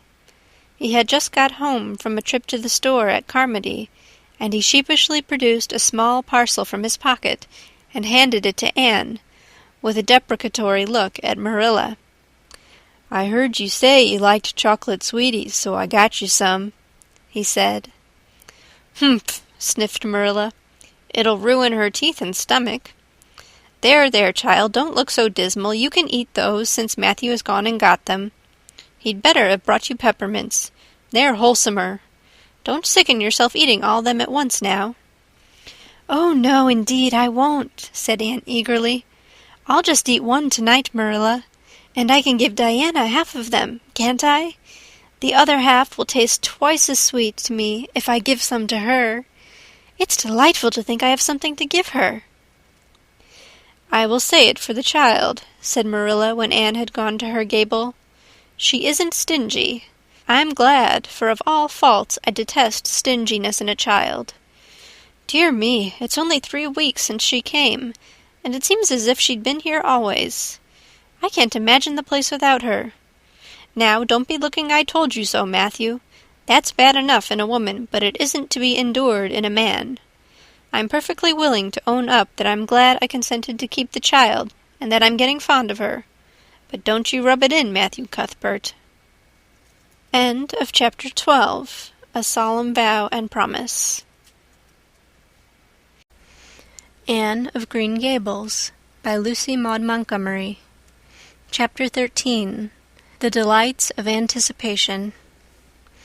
"It's time Anne was in to do her sewing," said Marilla, glancing at the clock and then out into the yellow August afternoon, where everything drowsed in the heat.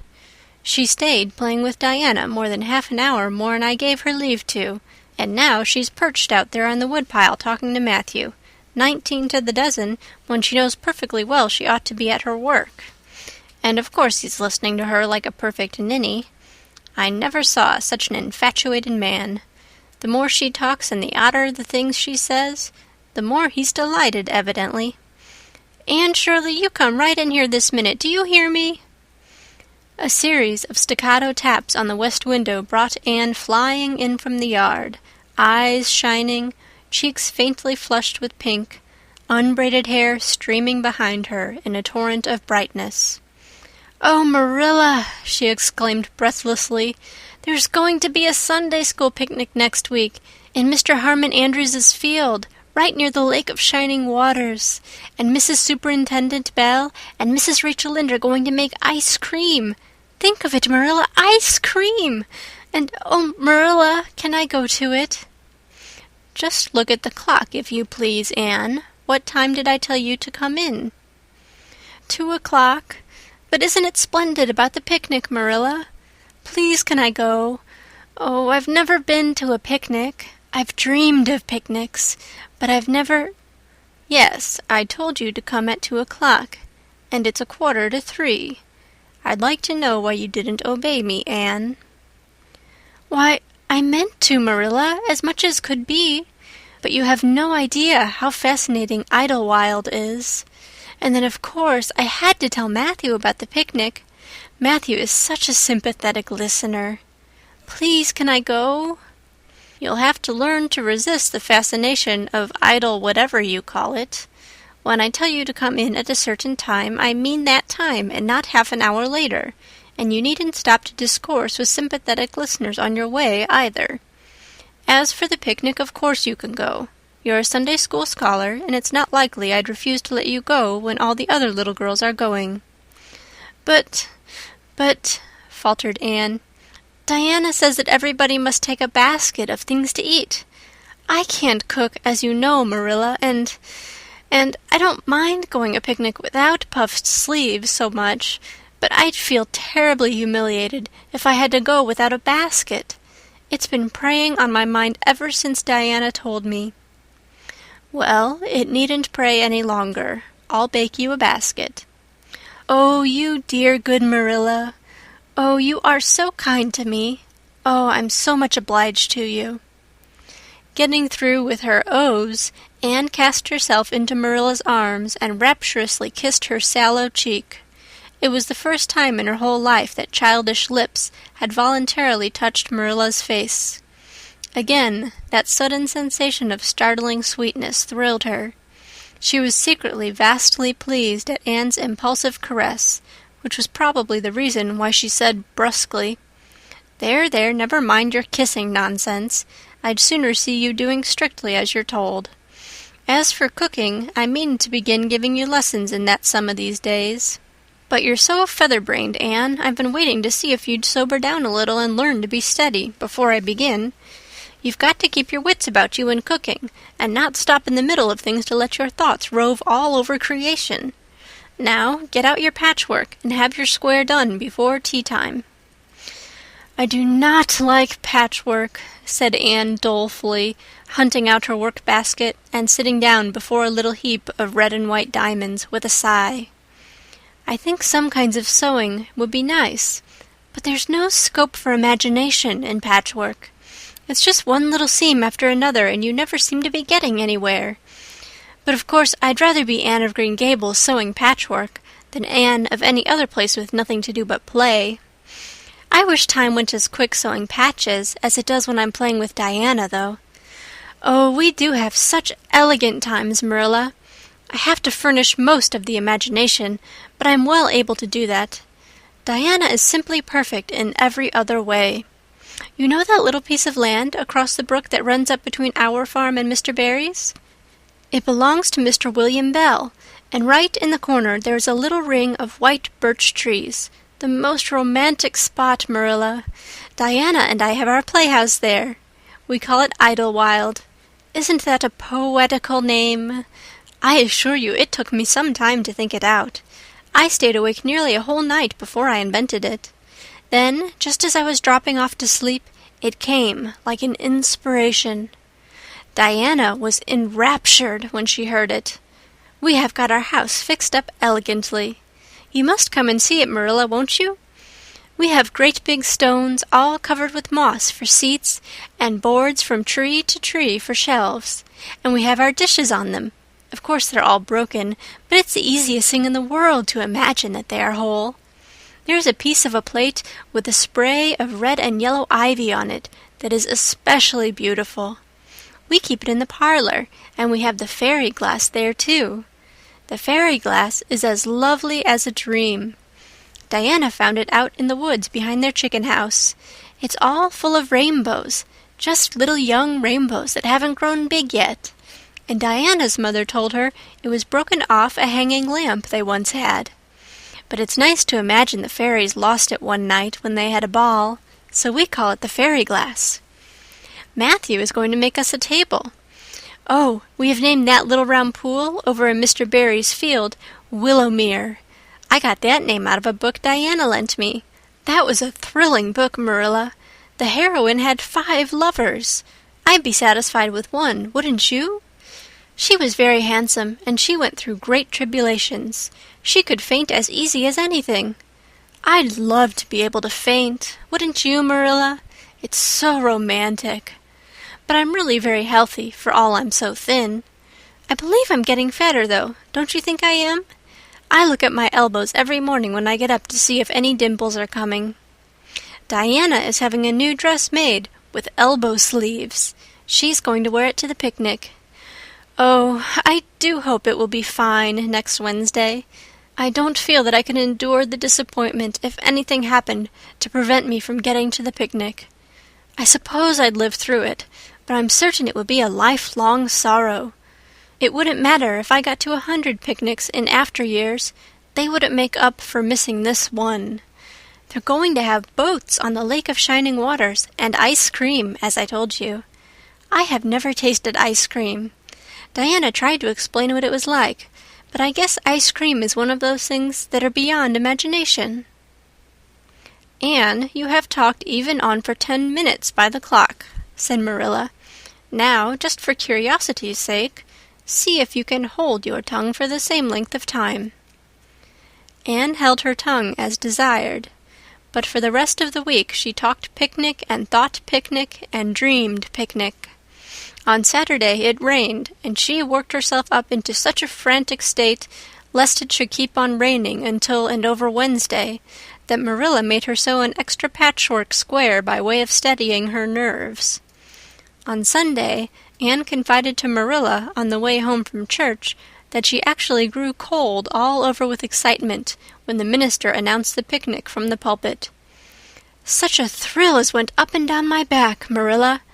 I don't think I'd ever really believed until then that there was honestly going to be a picnic. I couldn't help fearing I'd only imagined it. But when a minister says a thing in the pulpit, you just have to believe it." "You set your heart too much on things, Anne," said Marilla with a sigh. "I'm afraid there'll be a great many disappointments in store for you through life." "Oh, Marilla, looking forward to things is half the pleasure of them," exclaimed Anne. "You mayn't get the things themselves, but nothing can prevent you from having the fun of looking forward to them. Mrs. Lynde says, 'Blessed are they who expect nothing, for they shall not be disappointed.' But I think it would be worse to expect nothing than to be disappointed." Marilla wore her amethyst brooch to church that day as usual. Marilla always wore her amethyst brooch to church. She would have thought it rather sacrilegious to leave it off, as bad as forgetting her Bible or her collection dime. The amethyst brooch was Marilla's most treasured possession. A seafaring uncle had given it to her mother, who in turn had bequeathed it to Marilla. It was an old-fashioned oval, containing a braid of her mother's hair, surrounded by a border of very fine amethysts. Marilla knew too little about precious stones to realize how fine the amethysts actually were, but she thought them very beautiful, and was always pleasantly conscious of their violet shimmer at her throat, above her good brown satin dress, even though she could not see it.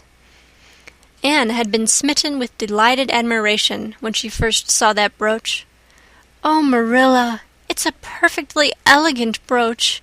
I don't know how you can pay attention to the sermon or the prayers when you have it on. I couldn't, I know. I think amethysts are just sweet. They are what I used to think diamonds were like. Long ago, before I had ever seen a diamond, I read about them, and I tried to imagine what they would be like. I thought they would be lovely, glimmering purple stones.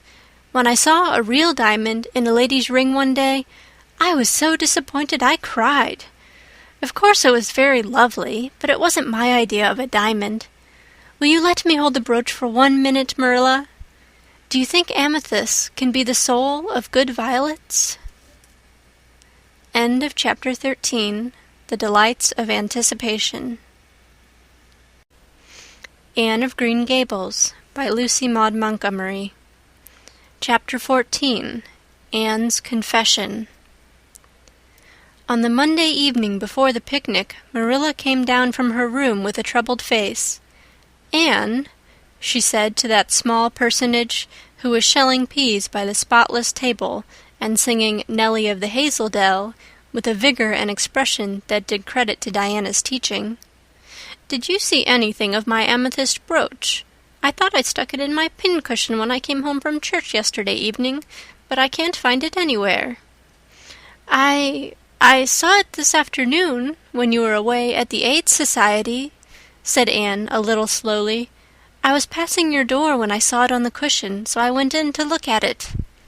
"Did you touch it?" said Marilla sternly. "Yes," admitted Anne. "I took it up and pinned it on my breast, just to see how it would look." "You had no business to do anything of the sort. It's very wrong in a little girl to meddle. You shouldn't have gone into my room in the first place, and you shouldn't have touched a brooch that didn't belong to you in the second. Where did you put it?" "Oh, I put it back on the bureau. I hadn't it on a minute. Truly, I didn't mean to meddle, Marilla. I didn't think about its being wrong to go in and try on the brooch, but I see now that it was, and I'll never do it again. That's one good thing about me. I never do the same naughty thing twice." "You didn't put it back," said Marilla. "That brooch isn't anywhere on the bureau. You've taken it out or something, Anne." "I did put it back," said Anne quickly, pertly, Marilla thought. "I don't just remember whether I stuck it on the pincushion or laid it in the china tray, but I'm perfectly certain I put it back." "I'll go and have another look," said Marilla, determining to be just. "If you put that brooch back, it's still there. If it isn't, I'll know you didn't, that's all." Marilla went to her room and made a thorough search, not only over the bureau, but in every other place she thought the brooch might possibly be. It was not to be found, and she returned to the kitchen. "Anne, the brooch is gone. By your own admission, you were the last person to handle it. Now, what have you done with it? Tell me the truth at once. Did you take it out and lose it?" "No, I didn't," said Anne solemnly, meeting Marilla's angry gaze squarely. "I never took the brooch out of your room, and that is the truth, if I was to be led to the block for it, although I'm not very certain what a block is. So there, Marilla." Anne's "so there" was only intended to emphasize her assertion, but Marilla took it as a display of defiance. "I believe you are telling me a falsehood, Anne," she said sharply. "I know you are. There now, don't say anything more unless you are prepared to tell the whole truth. Go to your room and stay there until you are ready to confess." "Will I take the peas with me?" said Anne meekly. "No, I'll finish shelling them myself. Do as I bid you."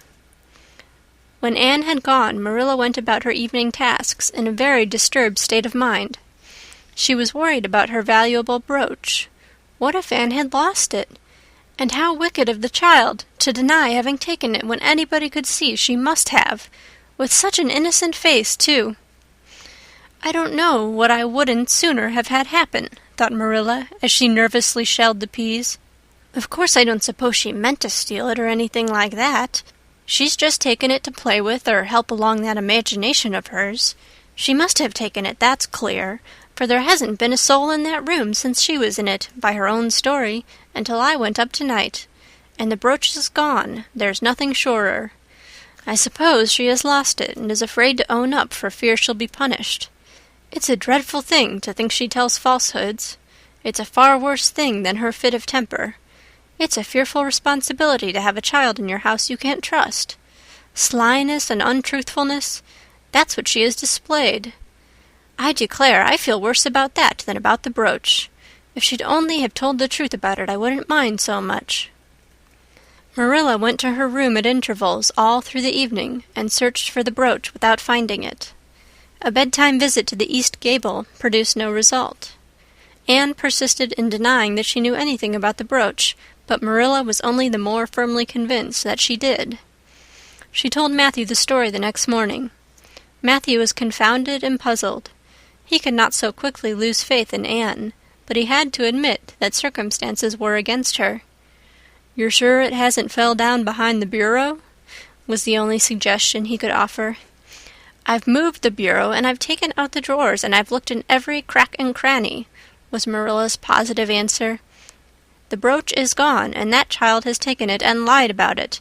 That's the plain, ugly truth, Matthew Cuthbert, and we might as well look it in the face." "Well, now, what are you going to do about it?"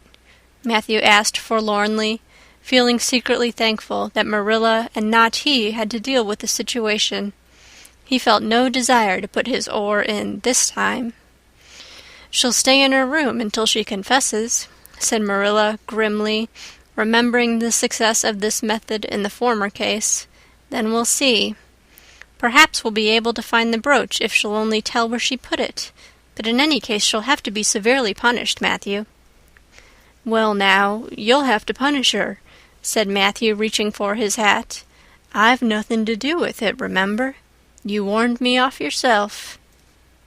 Marilla felt deserted by everyone. She could not even go to Mrs. Lynde for advice. She went up to the east gable with a very serious face, and left it with a face more serious still. Anne steadfastly refused to confess. She persisted in asserting that she had not taken the brooch. The child had evidently been crying, and Marilla felt a pang of pity which she sternly repressed. By night she was, as she expressed it, beat out. "You'll stay in this room until you confess, Anne. You can make up your mind to that," she said firmly. "But the picnic is tomorrow, Marilla," cried Anne. "You won't keep me away from going to that, will you? You'll just let me out for the afternoon, won't you? Then I'll stay here as long as you like afterwards, cheerfully. But I must go to the picnic." "You'll not go to picnics nor anywhere else until you've confessed, Anne." "Oh, Marilla," gasped Anne. But Marilla had gone out and shut the door.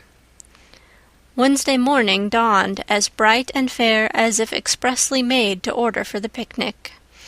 Birds sang around Green Gables. The Madonna lilies in the garden sent out whiffs of perfume that entered in on viewless winds at every door and window, and wandered through halls and rooms like spirits of benediction. The birches in the hollow waved joyful hands, as if watching for Anne's usual morning greeting from the east gable. But Anne was not at her window. When Marilla took her breakfast up to her, she found the child sitting primly on her bed, pale and resolute, with tight-shut lips and gleaming eyes. "Marilla, I'm ready to confess." "Ah!" Marilla laid down her tray. Once again her method had succeeded, but her success was very bitter to her. "Let me hear what you have to say, then, Anne." "I took the amethyst brooch," said Anne, as if repeating a lesson she had learned. "I took it just as you said. I didn't mean to take it when I went in, but it did look so beautiful, Marilla, when I pinned it on my breast, that I was overcome by an irresistible temptation. I imagined how perfectly thrilling it would be to take it to Idlewild and play I was the Lady Cordelia Fitzgerald. It would be so much easier to imagine I was the Lady Cordelia if I had a real amethyst brooch on. Diana and I make necklaces of roseberries, but what are roseberries compared to amethysts? So I took the brooch. I thought I could put it back before you came home. I went all the way around by the road to lengthen out the time. When I was going over the bridge across the Lake of Shining Waters, I took the brooch off to have another look at it. Oh, how it did shine in the sunlight! And then, when I was leaning over the bridge, it just slipped through my fingers, so, and went down, down, down, all purply sparkling, and sank forevermore beneath the Lake of Shining Waters. And that's the best I can do at confessing, Marilla." Marilla felt hot anger surge up into her heart again. This child had taken and lost her treasured amethyst brooch, and now sat there calmly reciting the details thereof without the least apparent compunction or repentance. "Anne, this is terrible," she said, trying to speak calmly. "You are the very wickedest girl I ever heard of." "Yes, I suppose I am," agreed Anne tranquilly, "and I know I'll have to be punished. It'll be your duty to punish me, Marilla. Won't you please get it over with right off, because I'd like to go to the picnic with nothing on my mind." "Picnic, indeed! You'll go to no picnic today, Anne Shirley. That shall be your punishment, and it isn't half severe enough either for what you've done." "Not go to the picnic!" Anne sprang to her feet and clutched Marilla's hand. "But you promised me I might. Oh, Marilla, I must go to the picnic. That was why I confessed. Punish me any way you like but that. Oh, Marilla, please, please let me go to the picnic. Think of the ice cream. For anything you know, I may never have a chance to taste ice cream again." Marilla disengaged Anne's clinging hands stonily. "You needn't plead, Anne. You are not going to the picnic, and that's final. No, not a word." Anne realized that Marilla was not to be moved. She clasped her hands together, gave a piercing shriek, and then flung herself face downward on the bed, crying and writhing in an utter abandonment of disappointment and despair. "For the land's sake," gasped Marilla, hastening from the room, "I believe the child is crazy.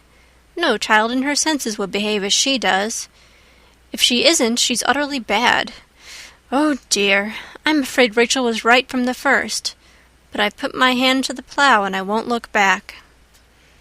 That was a dismal morning. Marilla worked fiercely and scrubbed the porch floor and the dairy shelves when she could find nothing else to do. Neither the shelves nor the porch needed it, but Marilla did. Then she went out and raked the yard. When dinner was ready, she went to the stairs and called Anne. A tear-stained face appeared, looking tragically over the banisters. "Come down to your dinner, Anne." "I don't want any dinner, Marilla," said Anne sobbingly. "I couldn't eat anything. My heart is broken. You'll feel remorse of conscience someday, I expect, for breaking it, Marilla, but I forgive you. Remember when the time comes that I forgive you. But please don't ask me to eat anything, especially boiled pork and greens. Boiled pork and greens are so unromantic when one is in affliction." Exasperated, Marilla returned to the kitchen and poured out her tale of woe to Matthew, who, between his sense of justice and his unlawful sympathy with Anne, was a miserable man. "Well, now, she shouldn't have taken the brooch, Marilla, or told stories about it," he admitted, mournfully surveying his plateful of unromantic pork and greens, as if he, like Anne, thought it a food unsuited to crises of feeling. "But she's such a little thing, such an interesting little thing. Don't you think it's pretty rough not to let her go to the picnic when she's so set on it?" "Matthew Cuthbert, I'm amazed at you. I think I've let her off entirely too easy, and she doesn't appear to realize how wicked she's been at all. That's what worries me most. If she'd really felt sorry, it wouldn't be so bad. And you don't seem to realize it neither. You're making excuses for her all the time to yourself. I can see that." "Well, now, she's such a little thing," feebly reiterated Matthew. "And there should be allowances made, Marilla. You know she's never had any bringing up." "Well, she's having it now," retorted Marilla. The retort silenced Matthew, if it did not convince him. That dinner was a very dismal meal. The only cheerful thing about it was Jerry Butte, the hired boy, and Marilla resented his cheerfulness as a personal insult. When her dishes were washed and her bread sponge set and her hens fed, Marilla remembered that she had noticed a small rent in her best black lace shawl when she had taken it off on Monday afternoon on returning from the Ladies' Aid. She would go and mend it. The shawl was in a box in her trunk. As Marilla lifted it out, the sunlight, falling through the vines that clustered thickly about the window, struck upon something caught in the shawl, something that glittered and sparkled in facets of violet light. Marilla snatched at it with a gasp. It was the amethyst brooch, hanging to a thread of the lace by its catch. "Dear life and heart," said Marilla blankly, "what does this mean? Here's my brooch safe and sound that I thought was at the bottom of Barry's pond. Whatever did that girl mean by saying she took it and lost it? I declare I believe Green Gables is bewitched. I remember now that when I took off my shawl Monday afternoon I laid it on the bureau for a minute. I suppose the brooch got caught in it somehow. Well—" Marilla betook herself to the east gable, brooch in hand. Anne had cried herself out and was sitting dejectedly by the window. "Anne Shirley," said Marilla solemnly, "I've just found my brooch hanging to my black lace shawl. Now I want to know what that rigmarole you told me this morning meant." "Why, you said you'd keep me here until I confessed," returned Anne wearily, "and so I decided to confess because I was bound to get to the picnic. I thought out a confession last night after I went to bed, and made it as interesting as I could, and I said it over and over so that I wouldn't forget it. But you wouldn't let me go to the picnic after all, so all my trouble was wasted." Marilla had to laugh in spite of herself, but her conscience pricked her. "Anne, you do beat all. But I was wrong, I see that now. I shouldn't have doubted your word when I'd never known you to tell a story. Of course it wasn't right for you to confess to a thing you hadn't done. It was very wrong to do so. But I drove you to it. So if you'll forgive me, Anne, I'll forgive you, and we'll start square again. And now get yourself ready for the picnic." Anne flew up like a rocket.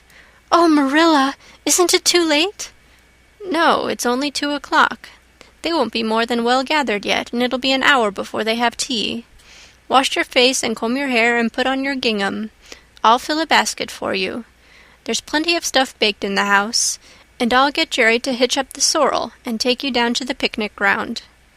"Oh, Marilla!" exclaimed Anne, flying to the washstand. "5 minutes ago I was so miserable I was wishing I'd never been born, and now I wouldn't change places with an angel."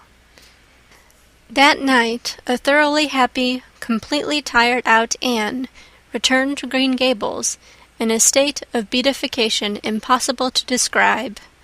"Oh, Marilla, I've had a perfectly scrumptious time. Scrumptious is a new word I learned today. I heard Mary Alice Bell use it. Isn't it very expressive? Everything was lovely. We had a splendid tea, and then Mr. Harmon Andrews took us all for a row on the Lake of Shining Waters, 6 of us at a time, and Jane Andrews nearly fell overboard.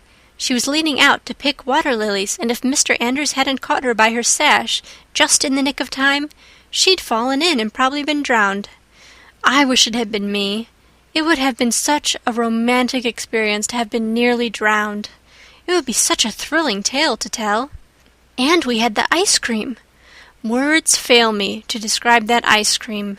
Marilla, I assure you it was sublime. That evening Marilla told the whole story to Matthew over her stocking basket. I'm willing to own up that I made a mistake, she concluded candidly. But I've learned a lesson.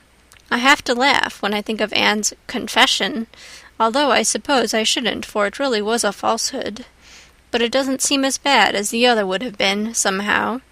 And anyhow, I'm responsible for it. That child is hard to understand in some respects, but I believe she'll turn out all right yet. And there's one thing certain. No house will ever be dull that she's in. End of Chapter 14, Anne's Confession. Anne of Green Gables by Lucy Maud Montgomery. Chapter 15. A Tempest in the School Teapot. What a splendid day, said Anne, drawing a long breath. Isn't it just good to be alive on a day like this? I pity the people who aren't born yet for missing it. They may have good days, of course, but they can never have this one. And it's splendider still to have such a lovely way to go to school by, isn't it? It's a lot nicer than going round by the road. That is so dusty and hot, said Diana practically, peeping into her dinner basket, and mentally calculating if the 3 juicy, toothsome raspberry tarts reposing there were divided among 10 girls, how many bites each girl would have. The little girls of Avonlea School always pooled their lunches, and to eat 3 raspberry tarts all alone, or even to share them only with one's best chum, would have forever and ever branded as awful mean the girl who did it.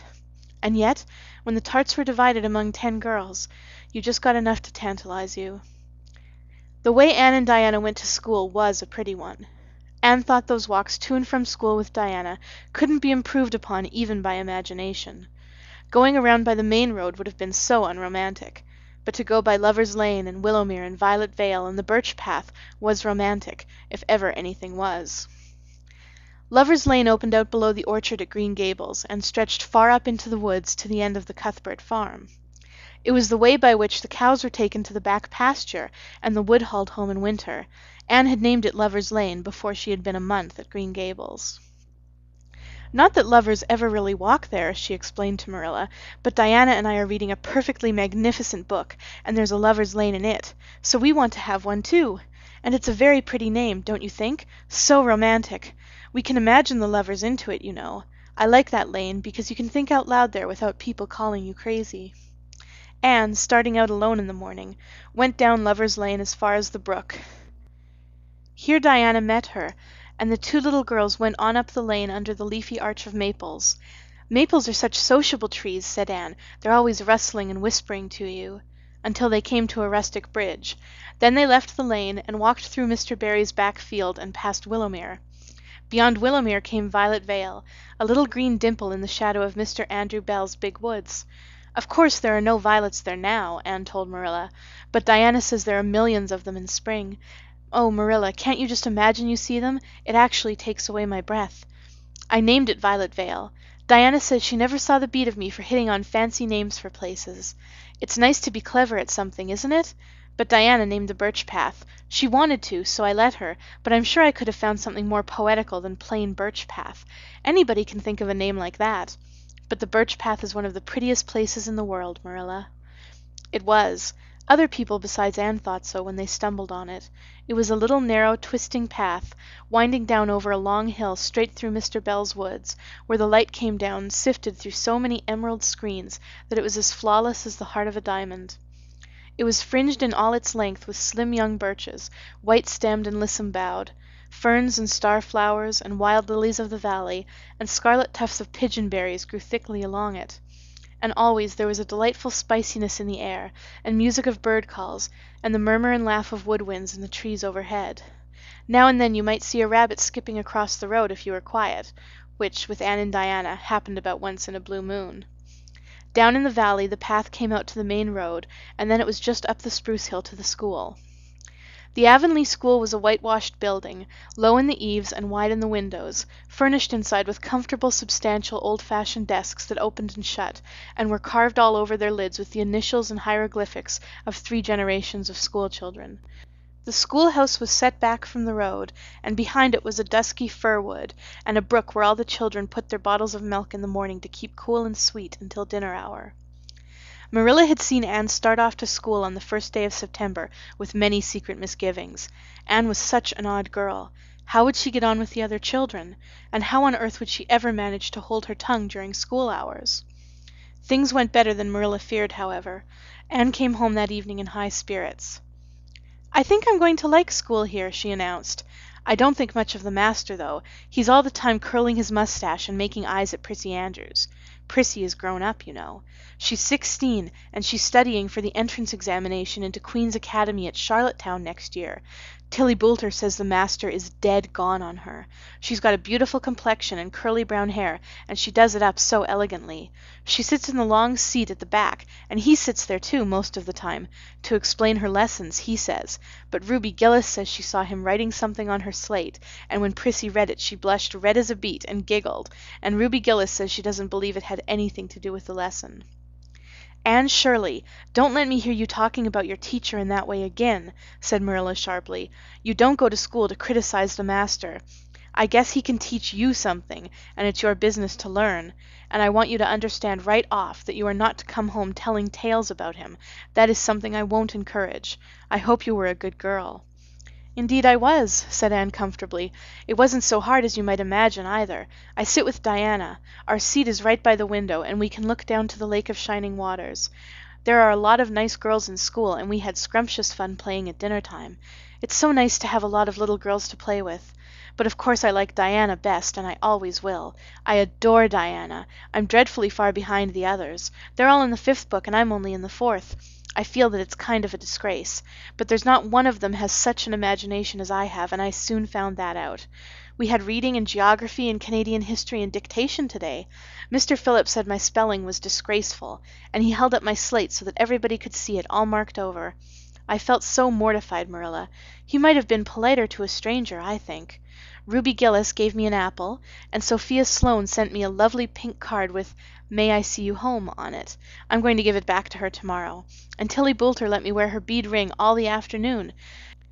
Can I have some of those pearl beads off the old pincushion in the garret to make myself a ring? And oh, Marilla, Jane Andrews told me that Minnie McPherson told her that she heard Prissy Andrews tell Sarah Gillis that I had a very pretty nose. Marilla, that is the first compliment I have ever had in my life, and you can't imagine what a strange feeling it gave me. Marilla, have I really a pretty nose? I know you'll tell me the truth. "Your nose is well enough," said Marilla shortly. Secretly she thought Anne's nose was a remarkably pretty one, but she had no intention of telling her so. That was 3 weeks ago, and all had gone smoothly so far. And now, this crisp September morning, Anne and Diana were tripping blithely down the birch path, 2 of the happiest little girls in Avonlea. "I guess Gilbert Blythe will be in school today," said Diana. "He's been visiting his cousins over in New Brunswick all summer, and he only came home Saturday night. He's awfully handsome, Anne, and he teases the girls something terrible. He just torments our lives out." Diana's voice indicated that she rather liked having her life tormented out than not. "Gilbert Blythe?" said Anne. "Isn't his name that's written up on the porch wall with Julia Bell's and a big 'Take Notice' over them?" "Yes," said Diana, tossing her head, "but I'm sure he doesn't like Julia Bell so very much. I've heard him say he studied the multiplication table by her freckles." "Oh, don't speak about freckles to me," implored Anne. "It isn't delicate when I've got so many. But I do think that writing 'Take Notices' up on the wall about the boys and girls is the silliest ever. I should just like to see anybody dare to write my name up with a boy's. Not, of course," she hastened to add, "that anybody would." Anne sighed. She didn't want her name written up, but it was a little humiliating to know that there was no danger of it. "Nonsense," said Diana, whose black eyes and glossy tresses had played such havoc with the hearts of Avonlea schoolboys that her name figured on the porch walls in 6 Take Notices. "It's only meant as a joke. And don't you be too sure your name won't ever be written up. Charlie Sloane is dead gone on you. He told his mother, mind you, that you were the smartest girl in school. That's better than being good-looking." "No, it isn't," said Anne, feminine to the core. "I'd rather be pretty than clever. And I hate Charlie Sloane. I can't bear a boy with goggle eyes. If anyone wrote my name up with his, I'd never get over it, Diana Barry. But it is nice to keep head of your class." "You'll have Gilbert in your class after this," said Diana, "and he's used to being head of his class, I can tell you. He's only in the 4th book, although he's nearly 14. 4 years ago his father was sick, and he had to go out to Alberta for his health, and Gilbert went with him. They were there 3 years, and Gil didn't go to school hardly any until they came back. You won't find it so easy to keep head after this, Anne." "I'm glad," said Anne quickly. "I couldn't really feel proud of keeping head of little boys and girls of just 9 or 10. I got up yesterday spelling ebullition. Josie Pye was head, and mind you, she peeped in her book. Mr. Phillips didn't see her. He was looking at Prissy Andrews, but I did. I just swept her a look of freezing scorn, and she got as red as a beet and spelled it wrong after all." "Those Pye girls are cheats all round," said Diana indignantly, as they climbed the fence of the main road. "Gertie Pye actually went and put her milk bottle in my place in the brook yesterday. Did you ever? I don't speak to her now." When Mr. Phillips was in the back of the room hearing Prissy Andrews's Latin, Diana whispered to Anne, "That's Gilbert Blythe sitting right across the aisle from you, Anne. Just look at him and see if you don't think he's handsome." Anne looked accordingly. She had a good chance to do so, for the said Gilbert Blythe was absorbed in stealthily pinning the long yellow braid of Ruby Gillis, who sat in front of him, to the back of her seat. He was a tall boy, with curly brown hair, roguish hazel eyes, and a mouth twisted into a teasing smile. Presently Ruby Gillis started up to take a sum to the master. She fell back into her seat with a little shriek, believing that her hair was pulled out by the roots. Everybody looked at her, and Mr. Phillips glared so sternly that Ruby began to cry. Gilbert had whisked the pin out of sight, and was studying his history with the soberest face in the world, but when the commotion subsided, he looked at Anne and winked with inexpressible drollery. "I think your Gilbert Blythe is handsome," confided Anne to Diana, "but I think he's very bold. It isn't good manners to wink at a strange girl." But it was not until the afternoon that things really began to happen. Mr. Phillips was back in the corner explaining a problem in algebra to Prissy Andrews, and the rest of the scholars were doing pretty much as they pleased, eating green apples, whispering, drawing pictures on their slates, and driving crickets harnessed to strings up and down the aisle. Gilbert Blythe was trying to make Anne Shirley look at him and failing utterly, because Anne was at that moment totally oblivious not only to the very existence of Gilbert Blythe, but of every other scholar in Avonlea school itself. With her chin propped on her hands, and her eyes fixed on the blue glimpse of the lake of shining waters that the west window afforded, she was far away in a gorgeous dreamland, hearing and seeing nothing save her own wonderful visions. Gilbert Blythe wasn't used to putting himself out to make a girl look at him and meeting with failure. She should look at him, that red-haired Shirley girl, with the little pointed chin and the big eyes that weren't like the eyes of any other girl in Avonlea school. Gilbert reached across the aisle, picked up the end of Anne's long red braid, held it out at arm's length, and said in a piercing whisper, "Carrots! Carrots!" Then Anne looked at him with a vengeance. She did more than look. She sprang to her feet, her bright fancies fallen into cureless ruin. She flashed one indignant glance at Gilbert from eyes whose angry sparkle was swiftly quenched in equally angry tears. "You mean, hateful boy!" she exclaimed passionately. "How dare you!" And then, thwack! Anne had brought her slate down on Gilbert's head and cracked it, slate, not head, clear across. Avonlea school always enjoyed a scene. This was an especially enjoyable one. Everybody said, "Oh," in horrified delight. Diana gasped. Ruby Gillis, who was inclined to be hysterical, began to cry. Tommy Sloane let his team of crickets escape him altogether, while he stared open-mouthed at the tableau. Mr. Phillips stalked down the aisle and laid his hand heavily on Anne's shoulder.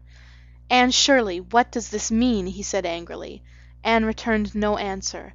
It was asking too much of flesh and blood to expect her to tell before the whole school that she had been called Carrots. Gilbert it was who spoke up stoutly. "It was my fault, Mr. Phillips. I teased her." Mr. Phillips paid no heed to Gilbert.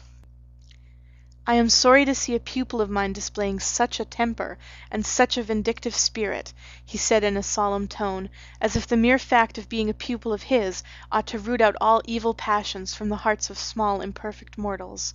"Anne, go and stand on the platform in front of the blackboard for the rest of the afternoon." Anne would have infinitely preferred a whipping to this punishment, under which her sensitive spirit quivered as from a whiplash. With a white set face she obeyed. Mr. Phillips took a chalk crayon and wrote on the blackboard above her head, "Anne Shirley has a very bad temper. Anne Shirley must learn to control her temper," and then read it aloud so that even the primer class, who couldn't read writing, should understand it. Anne stood there the rest of the afternoon with that legend above her. She did not cry or hang her head. Anger was still too hot in her heart for that, and it sustained her amid all her agony of humiliation. With resentful eyes and passion-red cheeks, she confronted alike Diana's sympathetic gaze, and Charlie Sloane's indignant nods, and Josie Pye's malicious smiles.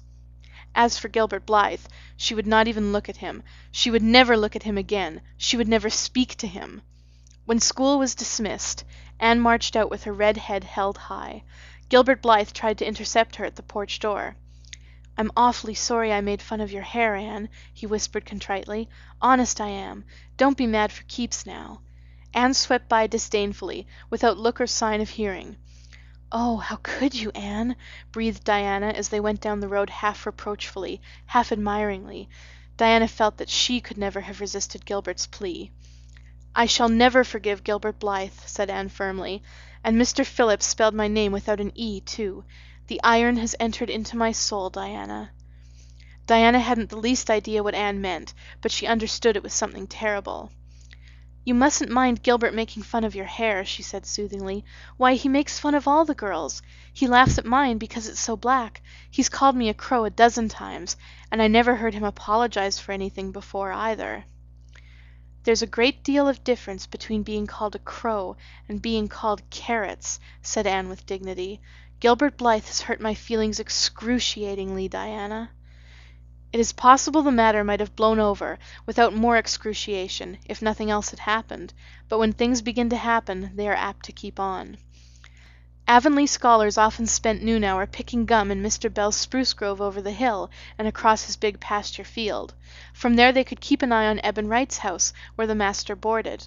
When they saw Mr. Phillips emerging therefrom, they ran for the schoolhouse, but the distance being about 3 times longer than Mr. Wright's lane, they were very apt to arrive there, breathless and gasping, some 3 minutes too late.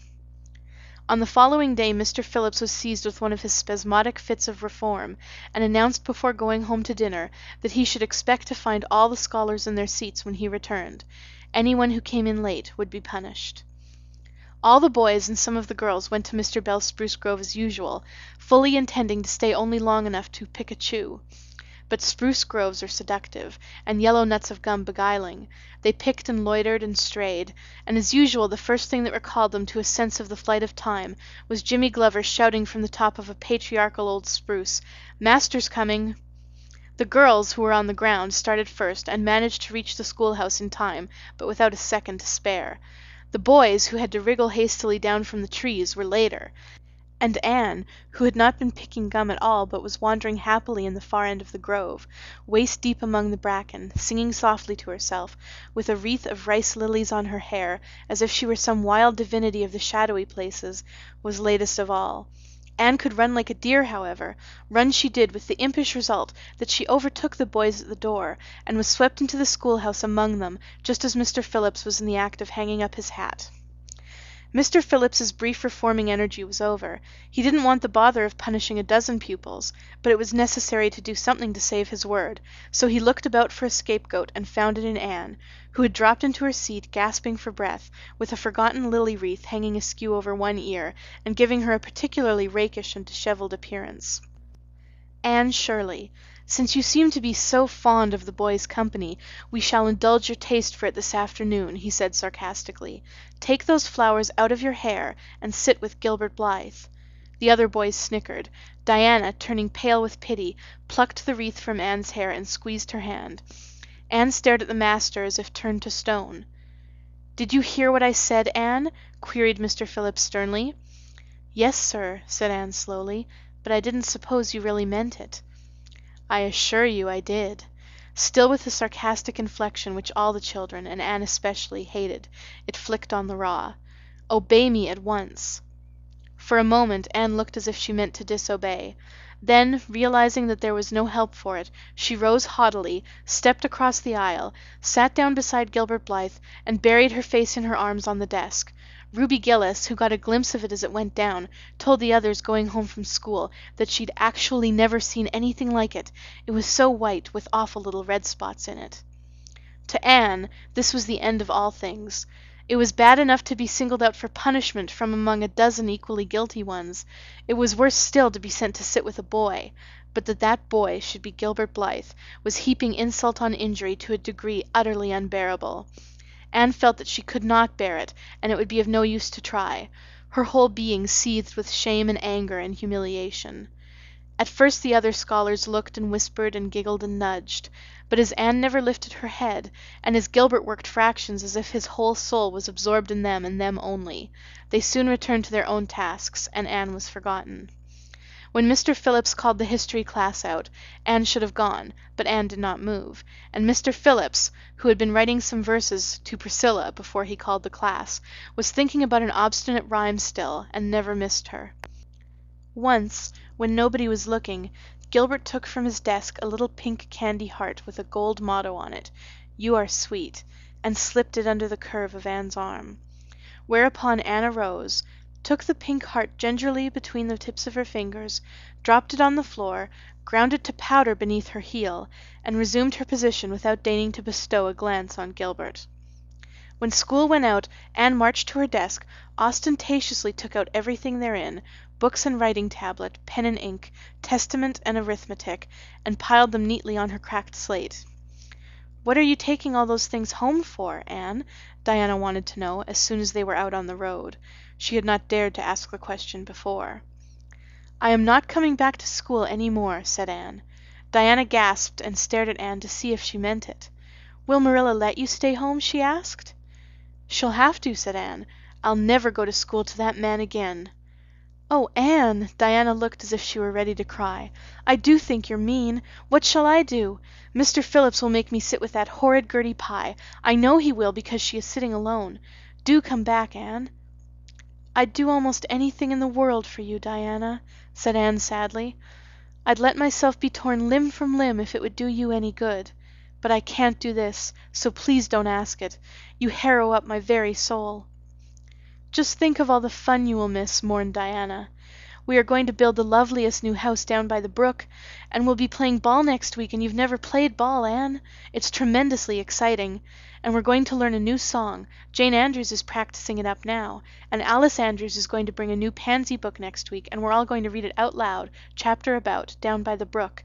And you know you are so fond of reading out loud, Anne." Nothing moved Anne in the least. Her mind was made up. She would not go to school to Mr. Phillips again. She told Marilla so when she got home. "Nonsense," said Marilla. "It isn't nonsense at all," said Anne, gazing at Marilla with solemn, reproachful eyes. "Don't you understand, Marilla? I've been insulted." "Insulted fiddlesticks! You'll go to school tomorrow as usual." "Oh, no." Anne shook her head gently. "I'm not going back, Marilla. I'll learn my lessons at home, and I'll be as good as I can be and hold my tongue all the time if it's possible at all. But I will not go back to school, I assure you." Marilla saw something remarkably like unyielding stubbornness looking out of Anne's small face. She understood that she would have trouble in overcoming it, but she resolved wisely to say nothing more just then. "I'll run down and see Rachel about it this evening," she thought. "There's no use reasoning with Anne now. She's too worked up, and I've an idea she can be awful stubborn if she takes the notion. Far as I can make out from her story, Mr. Phillips has been carrying matters with a rather high hand, but it would never do to say so to her. I'll just talk it over with Rachel. She's sent 10 children to school, and she ought to know something about it. She'll have heard the whole story, too, by this time." Marilla found Mrs. Lynde knitting quilts as industriously and cheerfully as usual.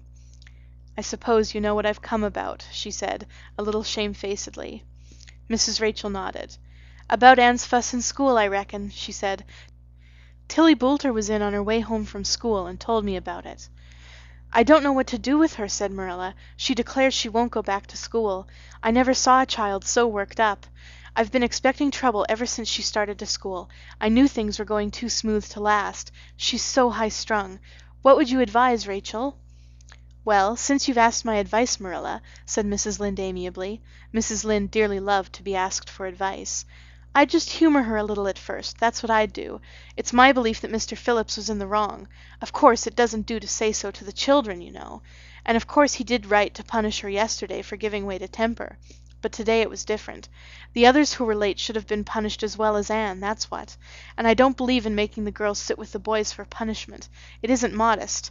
Tilly Boulter was real indignant. She took Anne's part right through, and said all the scholars did too. Anne seems real popular among them, somehow. I never thought she'd take with them so well. Then you really think I'd better let her stay home? Said Marilla in amazement. Yes, that is, I wouldn't say school to her again until she said it herself. Depend upon it, Marilla, she'll cool off in a week or so and be ready enough to go back of her own accord, that's what. While, if you were to make her go back right off, dear knows what freak or tantrum she'd take next and make more trouble than ever. The less fuss made the better, in my opinion. She won't miss much by not going to school, as far as that goes. Mr. Phillips isn't any good at all as a teacher. The order he keeps is scandalous, that's what, and he neglects the young fry and puts all his time on those big scholars he's getting ready for Queen's. He'd never have got the school for another year if his uncle hadn't been a trustee, the trustee, for he just leads the other two around by the nose, that's what. I declare, I don't know what education in this island is coming to.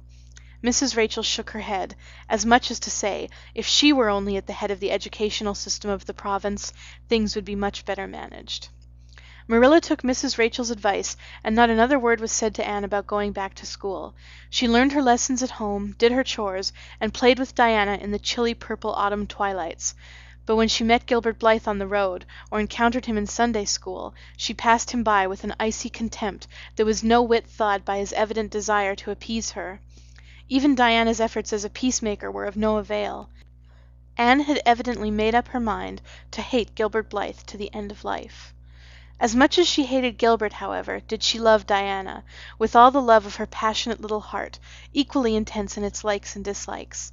One evening Marilla, coming in from the orchard with a basket of apples, found Anne sitting along by the east window in the twilight, crying bitterly.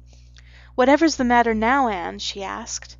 "It's about Diana," sobbed Anne luxuriously. "I love Diana so, Marilla. I cannot ever live without her, but I know very well when we grow up that Diana will get married and go away and leave me. And oh, what shall I do? I hate her husband. I just hate him furiously. I've been imagining it all out, the wedding and everything, Diana dressed in snowy garments with a veil and looking as beautiful and regal as a queen, and me the bridesmaid with a lovely dress too and puffed sleeves, but with a breaking heart hid beneath my smiling face. And then bidding Diana good-bye." Here Anne broke down entirely and wept with increasing bitterness. Marilla turned quickly away to hide her twitching face, but it was no use. She collapsed on the nearest chair and burst into such a hearty and unusual peal of laughter that Matthew, crossing the yard outside, halted in amazement. When had he heard Marilla laugh like that before? "Well, Anne Shirley," said Marilla as soon as she could speak, "if you must borrow trouble, for pity's sake borrow it handier home. I should think you had an imagination, sure enough."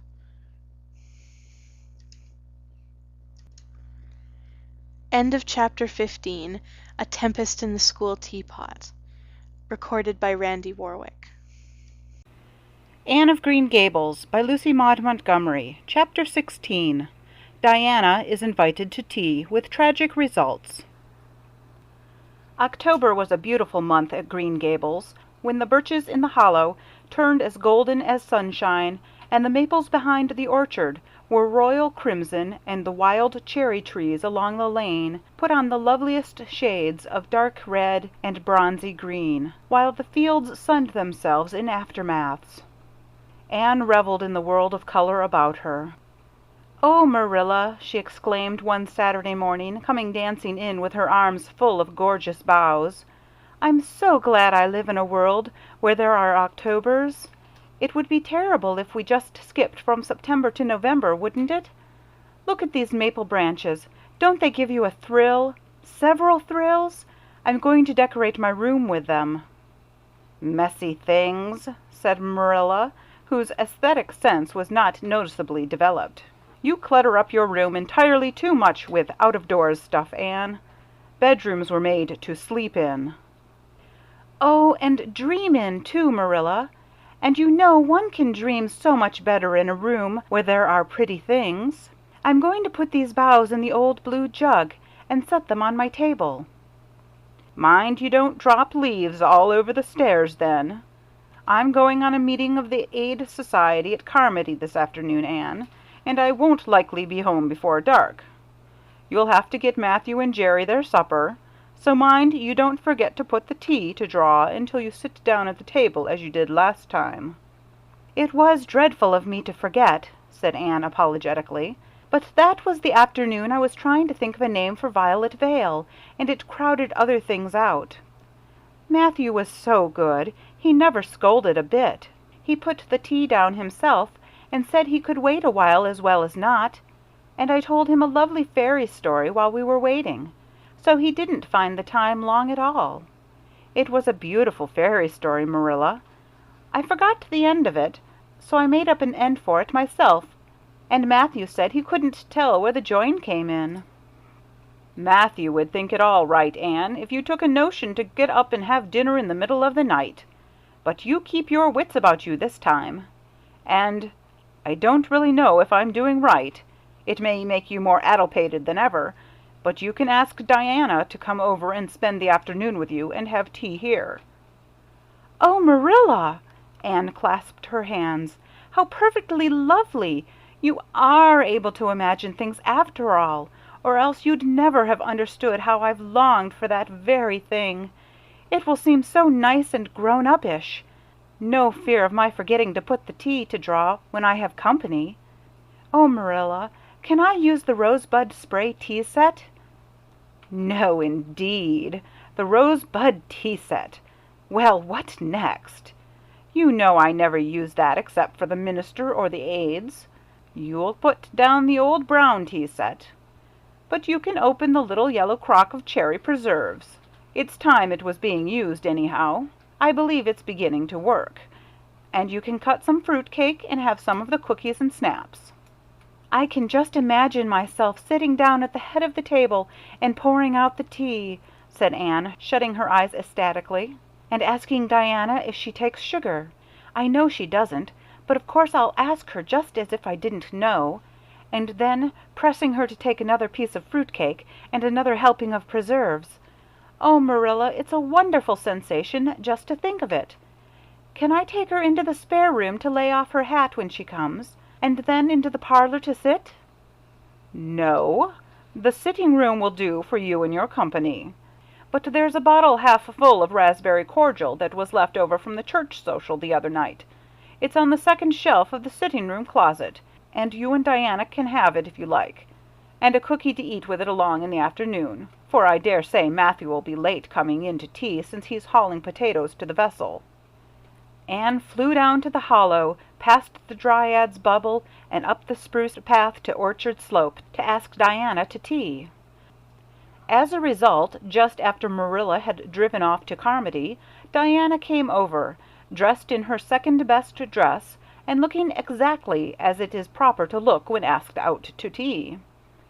At other times she was wont to run into the kitchen without knocking, but now she knocked primly at the front door, and when Anne, dressed in her second best, as primly opened it, both girls shook hands as gravely as if they had never met before. This unnatural solemnity lasted until after Diana had been taken to the east gable to lay off her hat, and then had sat for 10 minutes in the sitting-room, toes in position. "How is your mother?" inquired Anne politely, just as if she had not seen Mrs. Barry picking apples that morning in excellent health and spirits. "She is very well, thank you. I suppose Mr. Cuthbert is hauling potatoes to the lily sands this afternoon, is he?" asked Diana, who had ridden down to Mr. Harmon Andrews that morning in Matthew's cart. "Yes, our potato crop is very good this year. I hope your father's crop is good too." "It is fairly good, thank you. Have you picked many of your apples yet?" "Oh, ever so many," said Anne, forgetting to be dignified and jumping up quickly.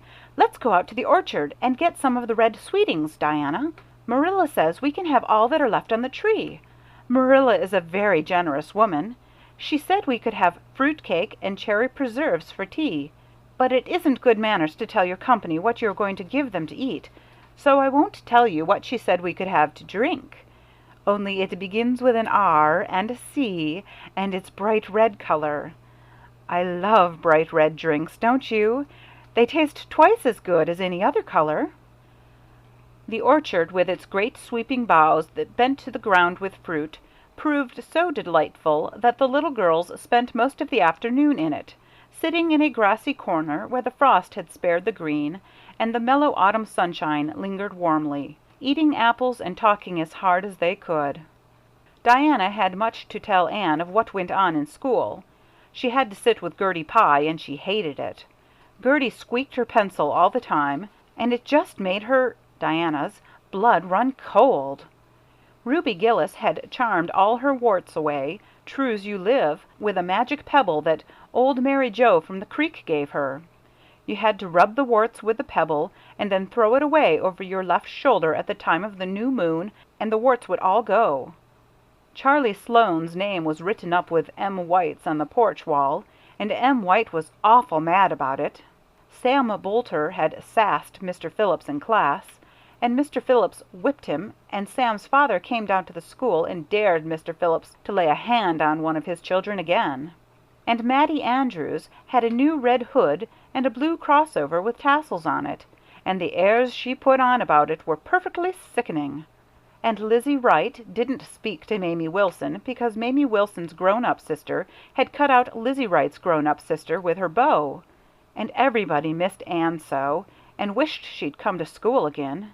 And Gilbert Blythe, but Anne didn't want to hear about Gilbert Blythe. She jumped up hurriedly and said, "Suppose they go in and have some raspberry cordial." Anne looked on the second shelf of the room pantry, but there was no bottle of raspberry cordial there. Search revealed it away back on the top shelf. Anne put it on a tray and set it on the table with a tumbler. "Now, please help yourself, Diana," she said politely. "I don't believe I'll have any just now.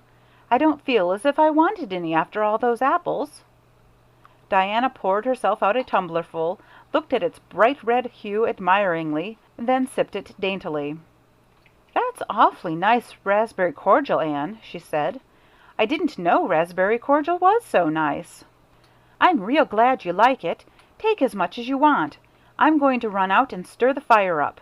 There are so many responsibilities on a person's mind when they're keeping house, isn't there?" When Anne came back from the kitchen, Diana was drinking her second glassful of cordial, and being treated thereto by Anne, she offered no particular objection to the drinking of a third. The tumblerfuls were generous ones, and the raspberry cordial was certainly very nice. "The nicest I ever drank," said Diana. "It's ever so much nicer than Mrs. Lynde's, although she brags of hers so much. It doesn't taste a bit like hers." "I should think Marilla's raspberry cordial would probably be much nicer than Mrs. Lynde's," said Anne loyally. "Marilla is a famous cook. She is trying to teach me to cook, but I assure you, Diana, it is uphill work. There's so little scope for imagination in cookery. You just have to go by rules. The last time I made a cake, I forgot to put the flour in. I was thinking the loveliest story about you and me, Diana. I thought you were desperately ill with smallpox, and everybody deserted you, but I went boldly to your bedside and nursed you back to life. And then I took the smallpox and died, and I was buried under those poplar trees in the graveyard, and you planted a rose bush on my grave and watered it with your tears, and you never, never forgot the friend of your youth who sacrificed her life for you. Oh, it was such a pathetic tale, Diana. The tears just rained down over my cheeks while I mixed the cake. But I forgot the flour, and the cake was a dismal failure. Flour is so essential to cakes, you know. Marilla was very cross, and I don't wonder. I'm a great trial to her. She was terribly mortified about the pudding sauce last week. We had a plum pudding for dinner on Tuesday, and there was half the pudding and a pitcherful of sauce left over. Marilla said there was enough for another dinner and told me to set it in the pantry shelf and cover it. I meant to cover it, just as much as could be, Diana, but when I carried it in, I was imagining I was a nun. Of course, I'm a Protestant, but I imagined I was Catholic, taking the veil to bury a broken heart in cloistered seclusion. And I forgot all about covering the pudding sauce. I thought of it next morning and ran to the pantry. Diana, fancy, if you can, my extreme horror at finding a mouse drowned in that pudding sauce. I lifted the mouse out with a spoon and threw it out in the yard, and then I washed the spoon in 3 waters. Marilla was out milking, and I fully intended to ask her when she came in if I'd give the sauce to the pigs. But when she came in, I was imagining that I was a frost fairy, going through the woods, turning the trees red and yellow, whichever they wanted to be. So I never thought about the pudding sauce again, and Marilla sent me out to pick apples. Well, Mr. and Mrs. Chester Ross from Spencervale came here that morning. You know, they are very stylish people, especially Mrs. Chester Ross. When Marilla called me in, dinner was all ready and everybody was at the table. I tried to be as polite and dignified as I could be, for I wanted Mrs. Chester Ross to think I was a ladylike little girl, even if I wasn't pretty. Everything went right until I saw Marilla coming with the plum pudding in one hand and the pitcher of pudding sauce warmed up in the other. Diana, that was a terrible moment. I remembered everything, and I just stood up in my place and shrieked out, "Marilla, you mustn't use that pudding sauce. There was a mouse drowned in it. I forgot to tell you before." Oh, Diana, I shall never forget that awful moment if I live to be 100.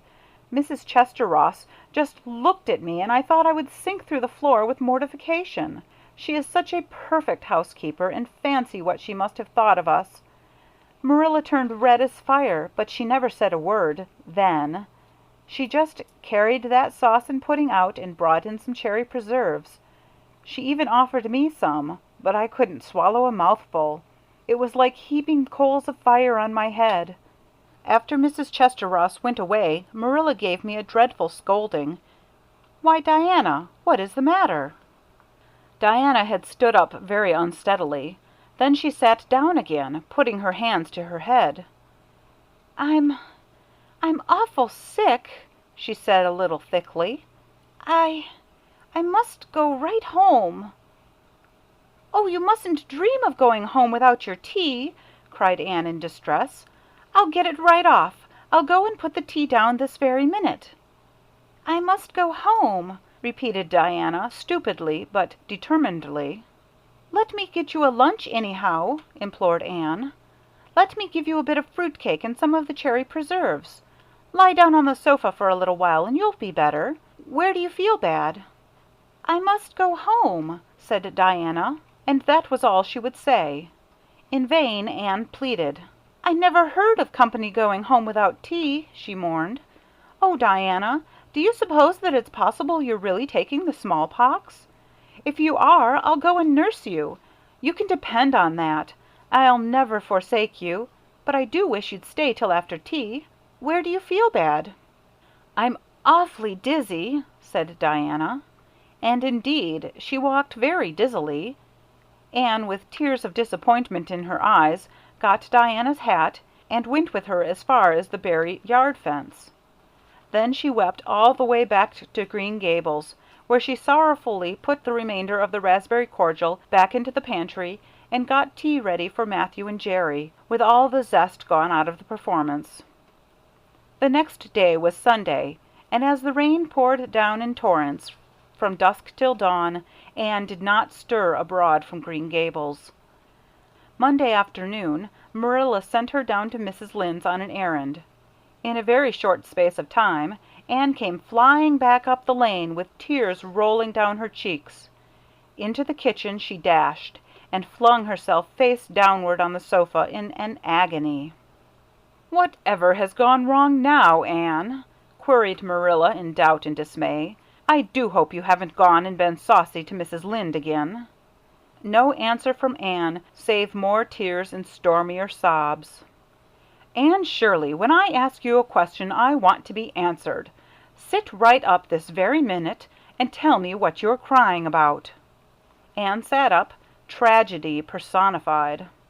"Mrs. Lynde was up to see Mrs. Barry today, and Mrs. Barry was in an awful state," she wailed.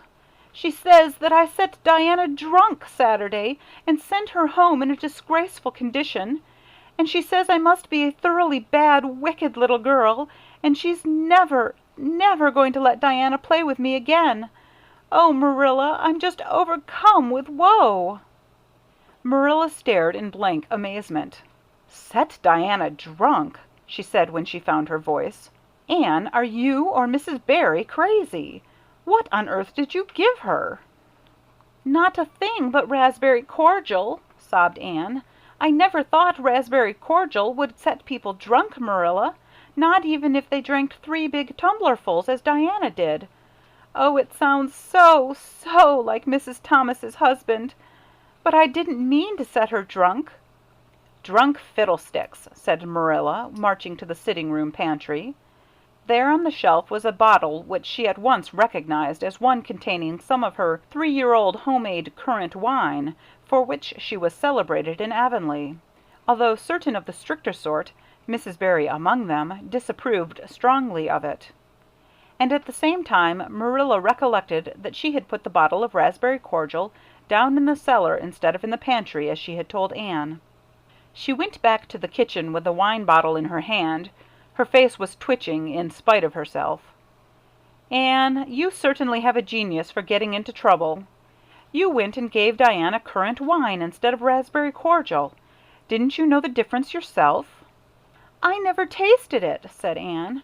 "I thought it was the cordial. I meant to be so hospitable.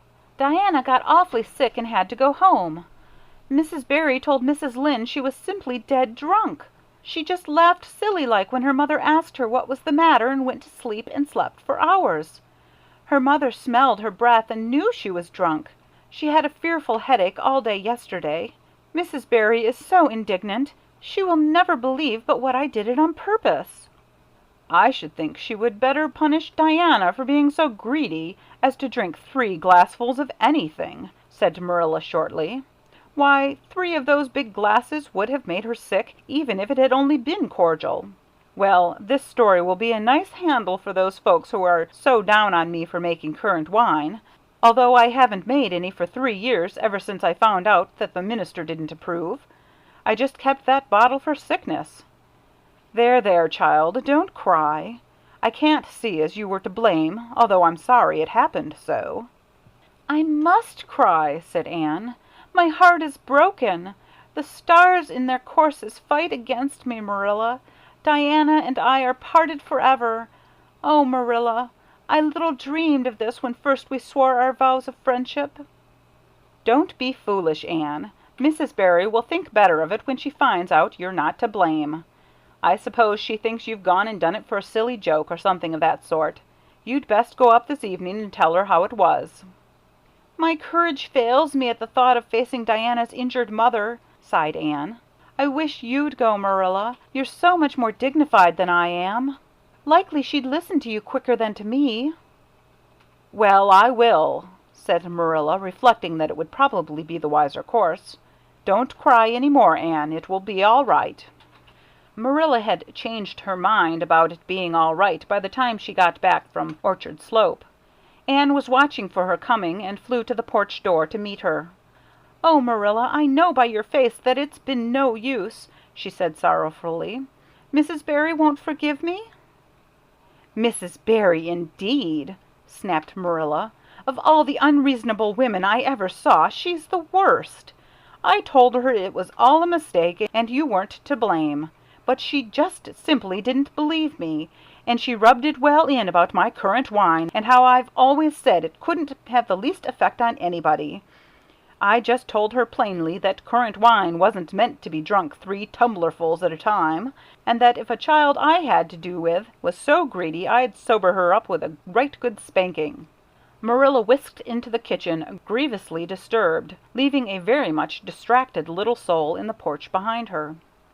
Presently Anne stepped out bareheaded into the chill autumn dusk. Very determinedly and steadily she took her way down through the sere clover field, over the log bridge, and up through the spruce grove, lighted by a pale little moon hanging low over the western woods.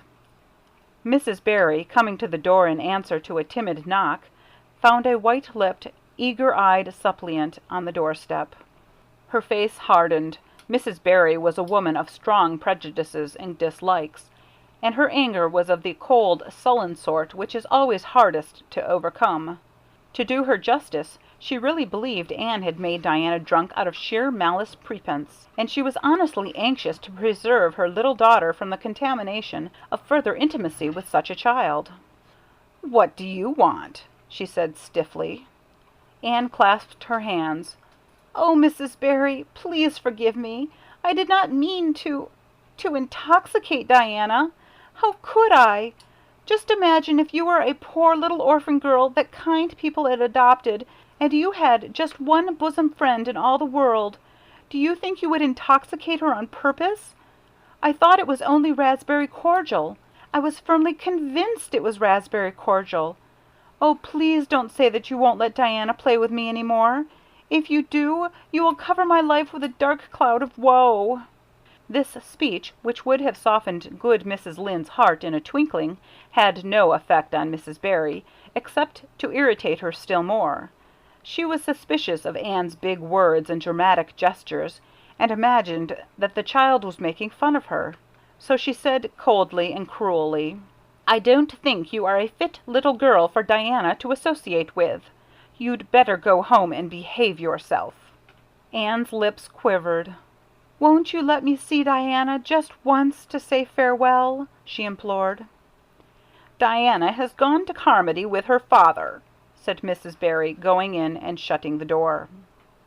Anne went back to Green Gables, calm with despair. "My last hope is gone," she told Marilla. "I went up and saw Mrs. Barry myself, and she treated me very insultingly. Marilla, I do not think she is a well-bred woman. There is nothing more to do except to pray, and I haven't much hope that'll do much good, because, Marilla, I do not believe that God himself can do very much with such an obstinate person as Mrs. Barry." "Anne, you shouldn't say such things," rebuked Marilla, striving to overcome that unholy tendency to laughter which she was dismayed to find growing upon her. And indeed, when she told the whole story to Matthew that night, she did laugh heartily over Anne's tribulations. But when she slipped into the east gable before going to bed, and found that Anne had cried herself to sleep, an unaccustomed softness crept into her face. "Poor little soul," she murmured, lifting a loose curl of hair from the child's tear-stained face. Then she bent down and kissed the flushed cheek on the pillow. End of chapter 16. Anne of Green Gables by Lucy Maud Montgomery. Chapter 17. A New Interest in Life. The next afternoon Anne, bending over her patchwork at the kitchen window, happened to glance out and beheld Diana down by the Diet's bubble beckoning mysteriously. In a trice Anne was out of the house and flying down the hollow, astonishment and hope struggling in her expressive eyes. But the hope faded when she saw Diana's dejected countenance. "Your mother hasn't relented?" she gasped. Diana shook her head mournfully. "No, and oh, Anne, she says I'm never to play with you again. I've cried, and I told her it wasn't your fault, but it wasn't any use. I had ever such a time coaxing her to let me come down and say goodbye to you. She said I was only to stay 10 minutes, and she's timing me by the clock." "10 minutes isn't very long to say an eternal farewell in," said Anne tearfully. "Oh, Diana, will you promise faithfully never to forget me, the friend of your youth, no matter what dearer friends may caress thee?" "Indeed I will," sobbed Diana, "and I'll never have another bosom friend. I don't want to have. I couldn't love anybody as I love you." "Oh, Diana," cried Anne, clasping her hands, "do you love me?" "Why, of course I do. Didn't you know that?" "No." Anne drew a long breath. "I thought you liked me, of course, but I never hoped you loved me. Why, Diana, I didn't think anybody could love me. Nobody ever has loved me since I can remember. Oh, this is wonderful. It's a ray of light which will forever shine on the darkness of the path severed from thee, Diana. Oh, just say it once again." "I love you devotedly, Anne," said Diana staunchly, "and I always will. You may be sure of that." "And I will always love thee, Diana," said Anne solemnly, extending her hand. "In the years to come, thy memory will shine like a star over my lonely life, as that last story we read together says. Diana, wilt thou give me a lock of thy jet-black tresses in parting, to treasure forevermore?"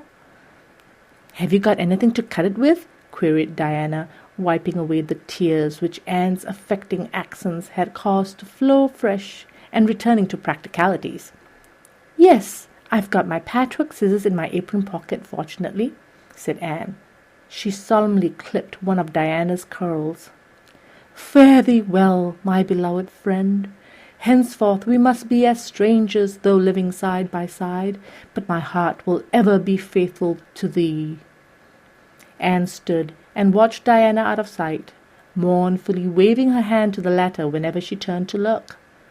Then she returned to the house, not a little consoled for the time being by this romantic parting.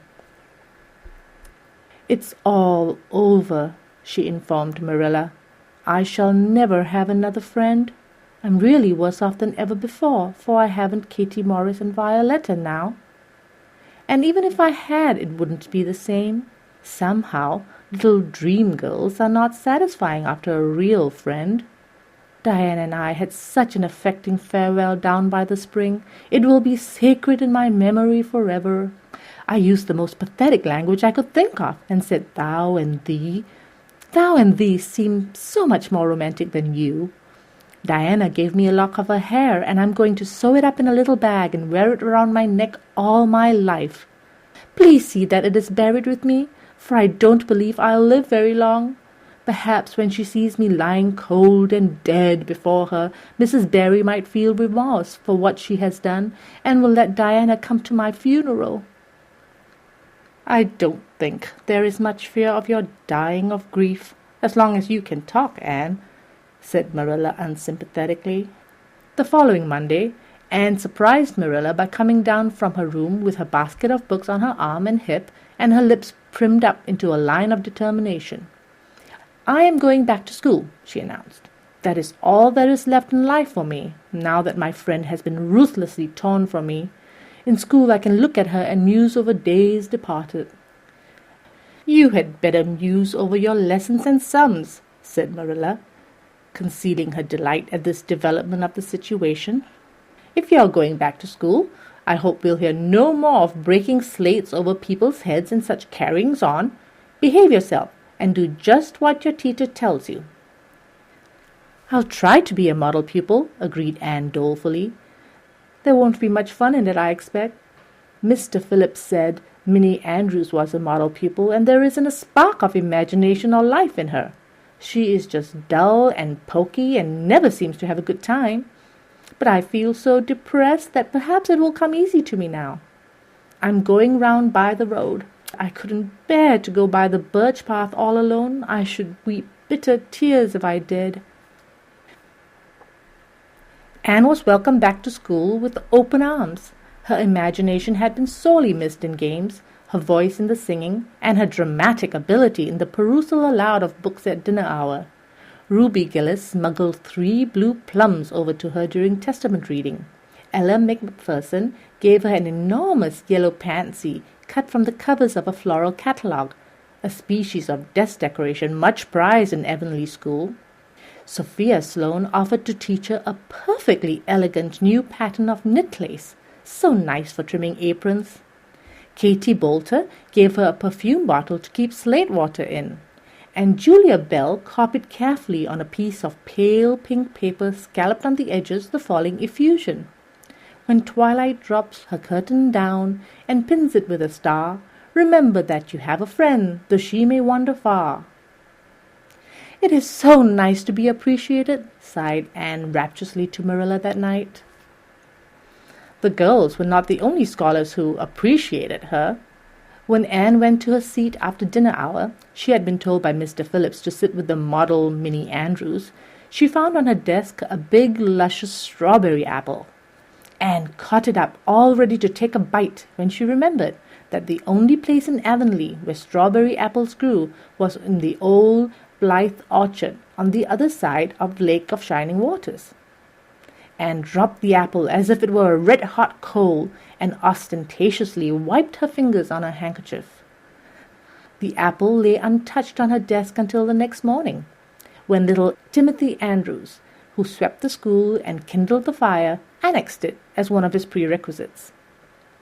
Charlie Sloane's slate pencil, gorgeously bedizened with striped red and yellow paper, costing 2 cents where ordinary pencils cost only 1, which he sent up to her after dinner hour, met with a more favorable reception.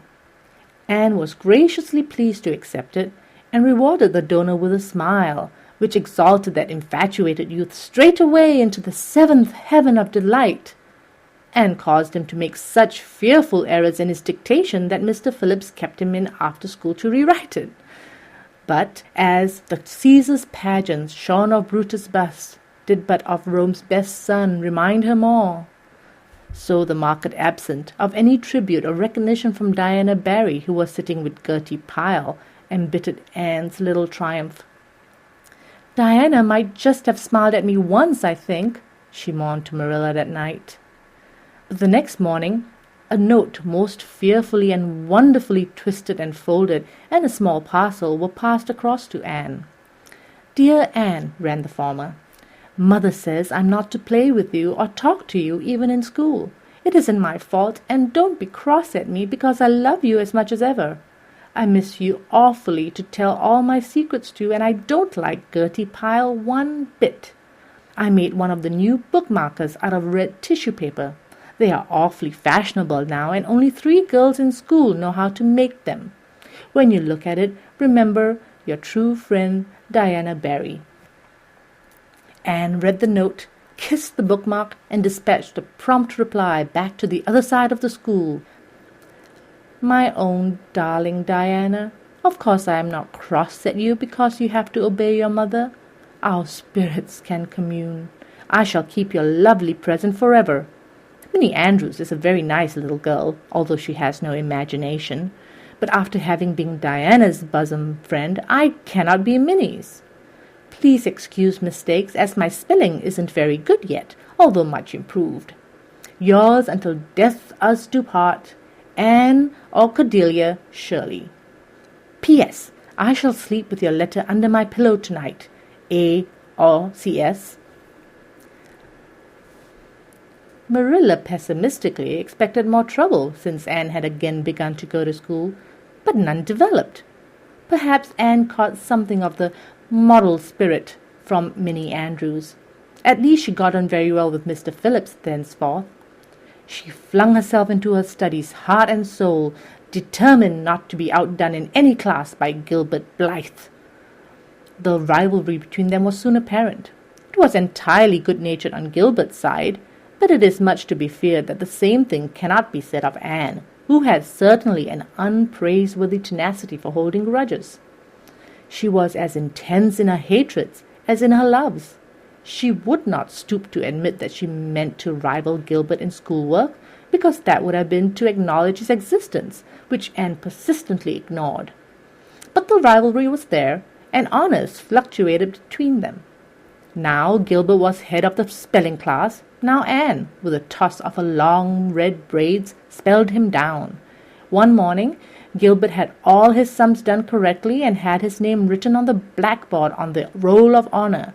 The next morning Anne, having wrestled wildly with decimals the entire evening before, would be first. One awful day they were ties, and their names were written up together. It was almost as bad as a take notice, and Anne's mortification was as evident as Gilbert's satisfaction. When the written examinations at the end of each month were held, the suspense was terrible. The first month, Gilbert came out 3 marks ahead. The second, Anne beat him by 5. But her triumph was marred by the fact that Gilbert congratulated her heartily before the whole school. It would have been ever so much sweeter to her if he had felt the sting of his defeat. Mr. Phillips might not be a very good teacher, but a pupil so inflexibly determined on learning as Anne was could hardly escape making progress under any kind of teacher. By the end of term, Anne and Gilbert were both promoted into the 5th class and allowed to begin studying the elements of the branches, by which Latin, geometry, French, and algebra were meant. In geometry, Anne met her Waterloo. "It's perfectly awful stuff, Marilla," she groaned. I'm sure I'll never be able to make head or tail of it. There is no scope for imagination in it at all.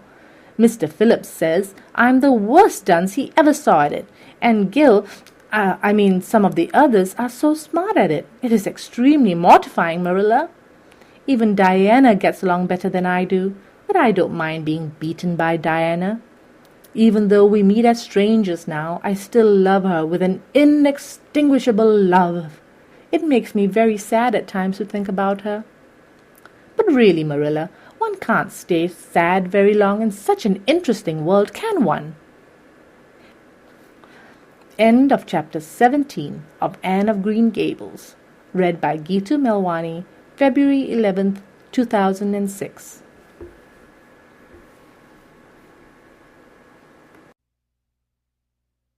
Anne of Green Gables by Lucy Maud Montgomery. Chapter 18. Anne to the Rescue. All things great are wound up with all things little. At first glance it might not seem that the decision of a certain Canadian premier to include Prince Edward Island in a political tour could have much or anything to do with the fortunes of little Anne Shirley at Green Gables, but it had.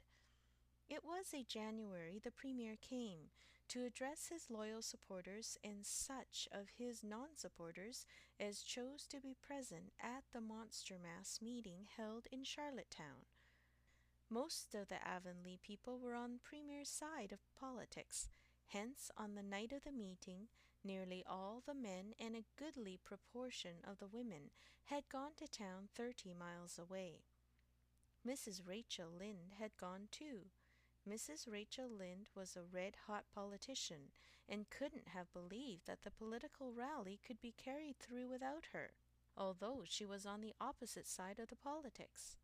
So she went to town and took her husband. Thomas would be useful in looking after the horse, and Marilla Cuthbert with her. Marilla had a sneaking interest in politics herself, and as she thought it might be her only chance to see a real live premier, she promptly took it, leaving Anne and Matthew to keep house until her return the following day. Hence, while Marilla and Mrs. Rachel were enjoying themselves hugely at the mass meeting, Anne and Matthew had the cheerful kitchen at Green Gables all to themselves. A bright fire was glowing in the old-fashioned Waterloo stove, and blue-white frost crystals were shining on the window panes.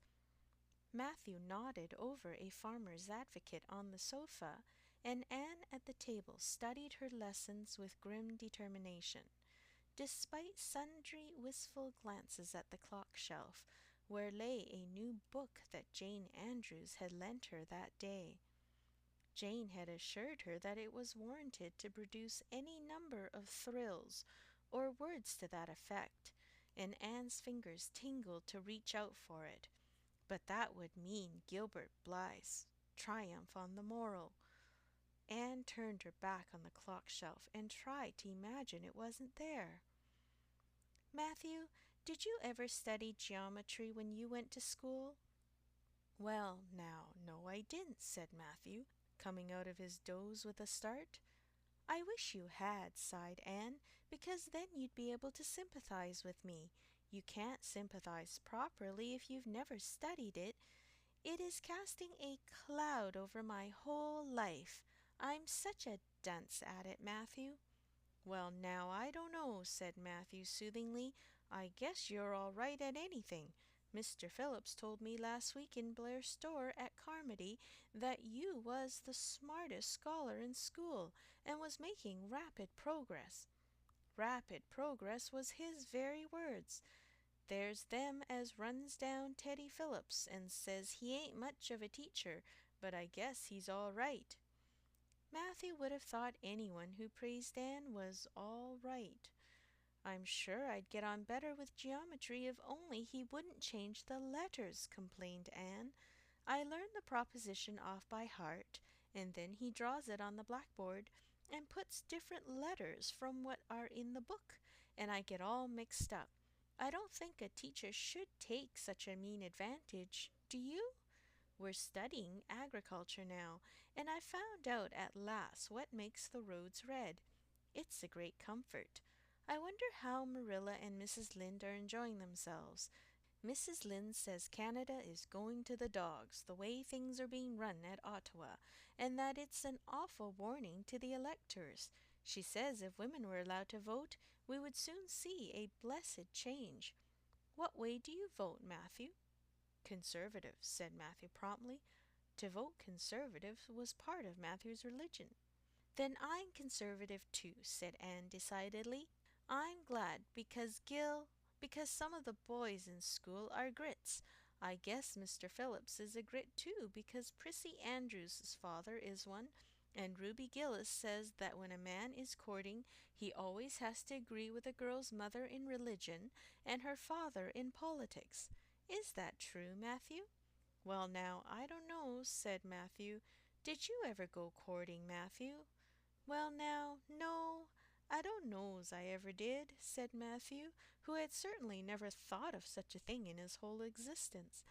Anne reflected with her chin in her hands. It might be rather interesting, don't you think, Matthew? Ruby Gillis says when she grows up she's going to have ever so many bows on the string and have them all crazy about her. But I think that would be too exciting. I'd rather have just one in his right mind.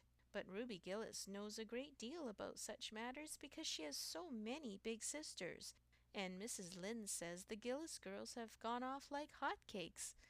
Mr. Phillips goes to see Prissy Andrews nearly every evening. He says it is to help her with her lessons, but Miranda Sloane is studying for Queen's too, and I should think she needed help a lot more than Prissy because she's ever so much stupider.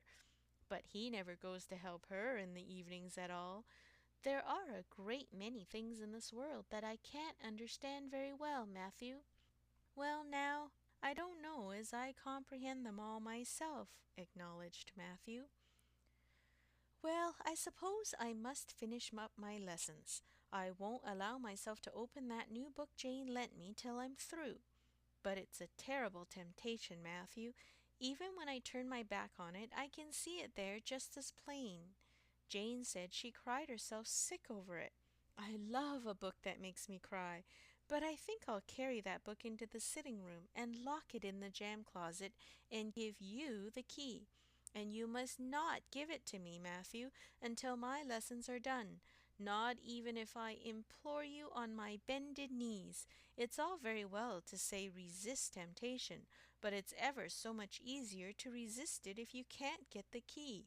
And then shall I run down the cellar and get some russets, Matthew? Would you like some russets? Well, now, I don't know but what I would, said Matthew, who never ate russets, but knew Anne's weakness for them.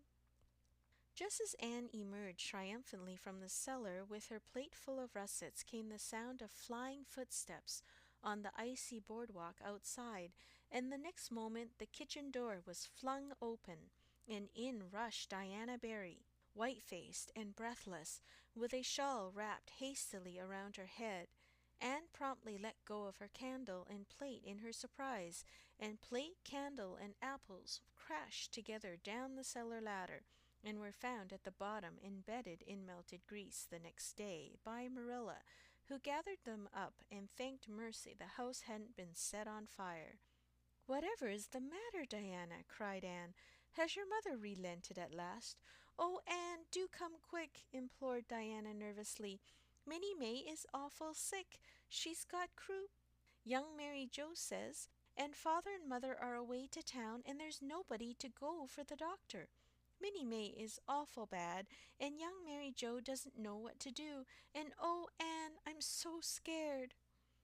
Matthew, without a word, reached out for coat and cap, slipped past Diana and away into the darkness of the yard.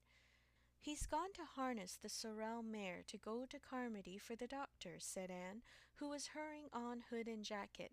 "I know it as well as if he'd said so. Matthew and I are such kindred spirits I can read his thoughts without words at all." "I don't believe he'll find the doctor at Carmody," sobbed Diana. "I know that Dr. Blair went to town, and I guess Dr. Spencer would go too. Young Mary Joe never saw anybody with croup, and Mrs. Lynde is away. Oh, Anne!"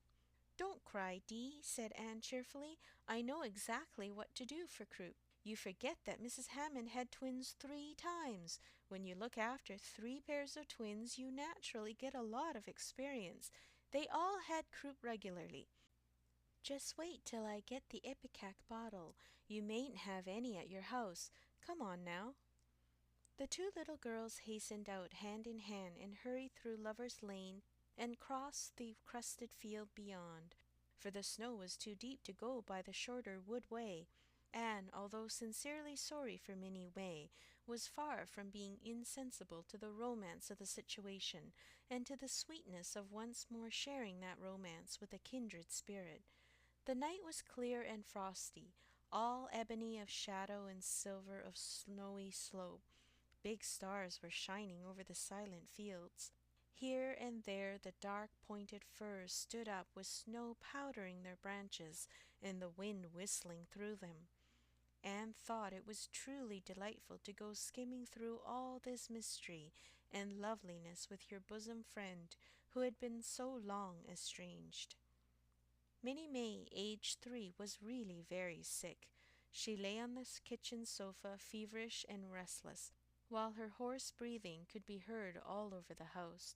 Young Mary Joe, a buxom, broad-faced French girl from the Creek, whom Mrs. Barry had engaged to stay with the children during her absence, was helpless and bewildered, quite incapable of thinking what to do, or doing it if she thought of it. Anne went to work with skill and promptness. "Minnie May has croup all right. She's pretty bad, but I've seen them worse. First we must have lots of hot water. I declare, Diana, there isn't more than a cupful in the kettle. There, I filled it up, and Mary Joe, you may put some wood in the stove. I don't want to hurt your feelings, but it seems to me you might have thought of this before if you'd any imagination. Now I'll undress Minnie May and put her to bed, and you try to find some soft flannel cloths, Diana. I'm going to give her a dose of ipecac first of all." Minnie May did not take kindly to the ipecac, but Anne had not brought up 3 pairs of twins for nothing. Down that ipecac went, not only once but many times during the long anxious night when the 2 little girls worked patiently over the suffering Minnie May, and young Mary Joe, honestly anxious to do all she could, kept up a roaring fire and heated more water than would have been needed for a hospital full of croupy babies. It was 3 o'clock when Matthew came with a doctor, for he had been obliged to go all the way to Spencervale for one, but the pressing need for assistance was past. Minnie May was much better and was sleeping soundly. "I was awfully near giving up in despair," explained Anne. "She got worse and worse until she was sicker than ever the Hammond twins were, even the last pair. I actually thought she was going to choke to death. I gave her every last drop of ipecac in that bottle, and when the last dose went down I said to myself, not to Diana or young Mary Joe, because I didn't want to worry them any more than they were worried, but I had to say it to myself just to relieve my feelings, 'This is the last lingering hope, and I fear 'tis a vain one.'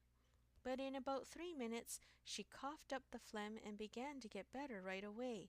You must just imagine my relief, doctor, because I can't express it in words. You know there are some things that cannot be expressed in words." "Yes, I know," nodded the doctor. He looked at Anne as if he were thinking some things about her that couldn't be expressed in words. Later on, however, he expressed them to Mr. and Mrs. Barry. "That little red-headed girl they have over at Cuthberts is as smart as they make 'em. I tell you she saved that baby's life, for it would have been too late by the time I got there. She seems to have a skill and presence of mind perfectly wonderful in a child of her age. I never saw anything like the eyes of her when she was explaining the case to me." Anne had gone home in the wonderful white frosted winter morning, heavy-eyed from loss of sleep, but still talking unweariedly to Matthew as they crossed the long white field and walked under the glittering fairy arch of the Lover's Lane maples. "Oh, Matthew, isn't it a wonderful morning? The world looks like something God had just imagined for his own pleasure, doesn't it? Those trees look as if I could blow them away with a breath. Poof! I'm so glad I live in a world where there are white frosts, aren't you? And I'm so glad Mrs. Hammond had 3 pairs of twins after all. If she hadn't, I might not have known what to do for Minnie May. I'm real sorry I was ever cross with Mrs. Hammond for having twins. But oh, Matthew, I'm so sleepy. I can't go to school. I just know I couldn't keep my eyes open, and I'd be so stupid. But I hate to stay home, for some of the others, will get ahead of the class, and it's so hard to get up again. Although, of course, the harder it is, the more satisfaction you have when you do get up, haven't you? Well, now, I guess you'll manage all right, said Matthew, looking at Anne's white little face and the dark shadows under her eyes. You just go right to bed and have a good sleep. I'll do all the chores. Anne accordingly went to bed and slept so long and soundly that it was well on in the white and rosy winter afternoon when she awoke and descended to the kitchen, where Marilla, who had arrived home in the meantime, was sitting knitting. "Oh, did you see the Premier?" exclaimed Anne at once. "What did he look like, Marilla?" "Well, he never got to be Premier on account of his looks," said Marilla. "Such a nose as that man had, but he can speak. I was proud to be a Conservative. Rachel Lynde, of course, being a Liberal, had no use for him. Your dinner is in the oven, Anne, and you can get yourself some blue plum preserve out of the pantry. I guess you're hungry. Matthew has been telling me about last night. I must say it was fortunate you knew what to do. I wouldn't have had any idea myself, for I never saw a case of croup. There now, never mind talking till you've had your dinner. I can tell by the look of you that you're just full up with speeches, but they'll keep." Marilla had something to tell Anne, but she did not tell it just then, for she knew if she did Anne's consequent excitement would lift her clear out of the region of such material matters as appetite or dinner. Not until Anne had finished her saucer of blue plums did Marilla say, "Mrs. Barry was here this afternoon, Anne. She wanted to see you, but I wouldn't wake you up. She says you saved Minnie May's life, and she is very sorry she acted as she did in that affair of the currant wine. She says she knows now you didn't mean to set Diana drunk, and she hopes you'll forgive her, and be good friends with Diana again. You're to go over this evening if you like, for Diana can't stir outside the door on account of a bad cold she caught last night. Now, Anne Shirley, for pity's sake, don't fly up into the air." The warning seemed not unnecessary, so uplifted and aerial was Anne's expression and attitude as she sprang to her feet, her face irradiated with the flame of her spirit. "Oh, Marilla, can I go right now without washing my dishes? I'll wash them when I come back, but I cannot tie myself down to anything so unromantic as dishwashing at this thrilling moment." "Yes, yes, run along," said Marilla indulgently. "Anne Shirley, are you crazy? Come back this instant and put something on. I might as well call to the wind. She's gone without a cap or wrap. Look at her tearing through the orchard with her hair streaming. It'll be a mercy if she doesn't catch her death of cold." Anne came dancing home in the purple winter twilight across the snowy places. Afar in the southwest was the great shimmering pearl-like sparkle of an evening star in a sky that was pale golden and rose over gleaming white spaces and dark glens of spruce. The tinkles of sleigh bells among the snowy hills came like elfin chimes through the frosty air. But their music was not sweeter than the song in Anne's heart and on her lips. "You see before you a perfectly happy person, Marilla," she announced. "I'm perfectly happy, yes, in spite of my red hair. Just at present I have a soul above red hair. Mrs. Barry kissed me and cried and said she was so sorry, and she could never repay me. I felt fearfully embarrassed, Marilla, but I just said as politely as I could, 'I have no hard feelings for you, Mrs. Barry. I assure you once for all that I did not mean to intoxicate Diana, and henceforth I shall cover the past with the mantle of oblivion.' That was a pretty dignified way of speaking, wasn't it, Marilla?" I felt that I was heaping coals of fire on Mrs. Barry's head, and Diana and I had a lovely afternoon. Diana showed me a new fancy crochet stitch her aunt over in Carmody taught her. Not a soul in Avonlea knows it but us, and we pledged a solemn vow never to reveal it to anyone else. Diana gave me a beautiful card with a wreath of roses on it and a verse of poetry. If you love me as I love you, nothing but death can part us two. And that is true, Marilla. We're going to ask Mr. Phillips to let us sit together in school again, and Gertie Pye can go with Minnie Andrews. We had an elegant tea. Mrs. Barry had the very best china set out, Marilla, just as if I was real company. I can't tell you what a thrill it gave me. Nobody ever used their very best china on my account before. And we had fruit cake and pound cake and doughnuts and 2 kinds of preserves, Marilla. And Mrs. Barry asked me if I took tea and said, Pa, why don't you pass the biscuits to Anne? It must be lovely to be grown up, Marilla, when just being treated as if you were is so nice. I don't know about that, said Marilla with a brief sigh. Well, anyway, when I am grown up, said Anne decidedly, I'm always going to talk to little girls as if they were too, and I'll never laugh when they use big words. I know from sorrowful experience how that hurts one's feelings. After tea, Diana and I made taffy. The taffy wasn't very good, I suppose because neither Diana nor I had ever made any before. Diana left me to stir it while she buttered the plates, and I forgot and let it burn. And then when we set it out on the platform to cool, the cat walked over one plate, and that had to be thrown away. But the making of it was splendid fun.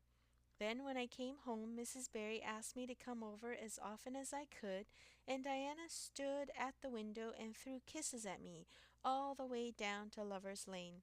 I assure you, Marilla, that I feel like praying tonight, and I'm going to think out a special brand new prayer in honor of the occasion. End of chapter 18. Anne of Green Gables by Lucy Maud Montgomery. Chapter 19. A Concert, a Catastrophe, and a Confession. Marilla, can I go over to see Diana just for a minute? Asked Anne, running breathlessly down the east gable one February evening. I don't see what you want to be traipsing about after dark for, said Marilla shortly. You and Diana walked home from school together and then stood there in the snow for half an hour more, your tongues going the whole blessed time, clickety-clack, so I don't think you're very badly off to see her again. But she wants to see me, pleaded Anne. She has something very important to tell me. How do you know she has? Because she just signaled to me from her window. We've arranged a way to signal with our candles and cardboard. We set the candle on the window-sill and make flashes by passing the cardboard back and forth. So many flashes mean a certain thing. It was my idea, Marilla. I'll warrant you it was, said Marilla emphatically, and the next thing you'll be setting fire to the curtains with your signaling nonsense. Oh, we're very careful, Marilla, and it's so interesting. 2 flashes mean, are you there? 3 mean yes, and 4 no. 5 mean, come over as soon as possible because I have something important to reveal. Diana has just signaled 5 flashes, and I'm really suffering to know what it is. Well, you needn't suffer any longer, said Marilla sarcastically. You can go, but you're to be back here in just 10 minutes. Remember that. Anne did remember it, and was back in the stipulated time, although probably no mortal will ever know just what it cost her to confine the discussion of Diana's important communication within the limits of 10 minutes. But at least she had made good use of them. Oh, Marilla, what do you think? You know tomorrow is Diana's birthday. Well, her mother told her she could ask me to go home with her from school and stay all night with her, and her cousins are coming over from Newbridge in a big pung sleigh to go to the debating club concert at the hall tomorrow night, and they are going to take Diana and me to the concert, if you'll let me go, that is. You will, won't you, Marilla? Oh, I feel so excited. You can calm down then, because you're not going. You're better at home in your own bed, and as for that club concert, it's all nonsense, and little girls should not be allowed to go out to such places at all. I'm sure the debating club is a most respectable affair, pleaded Anne. I'm not saying it isn't, but you're not going to begin gadding about to concerts and staying out all hours of the night. Pretty doings for children. I'm surprised at Mrs. Barry's letting Diana go. "But it's such a very special occasion," mourned Anne on the verge of tears. "Diana has only one birthday in a year. It isn't as if birthdays were common things, Marilla. Prissy Andrews is going to recite 'Curfew Must Not Ring' tonight. That is such a good moral piece, Marilla. I'm sure it'd do me lots of good to hear it. And the choir are going to sing 4 lovely pathetic songs that are pretty near as good as hymns. And oh, Marilla, the minister is going to take part. Yes, indeed he is. He's going to give an address. That'll be just about the same thing as a sermon. Please, mayn't I go, Marilla?" "You heard what I said, Anne, didn't you? Take off your boots now and go to bed. It's past 8.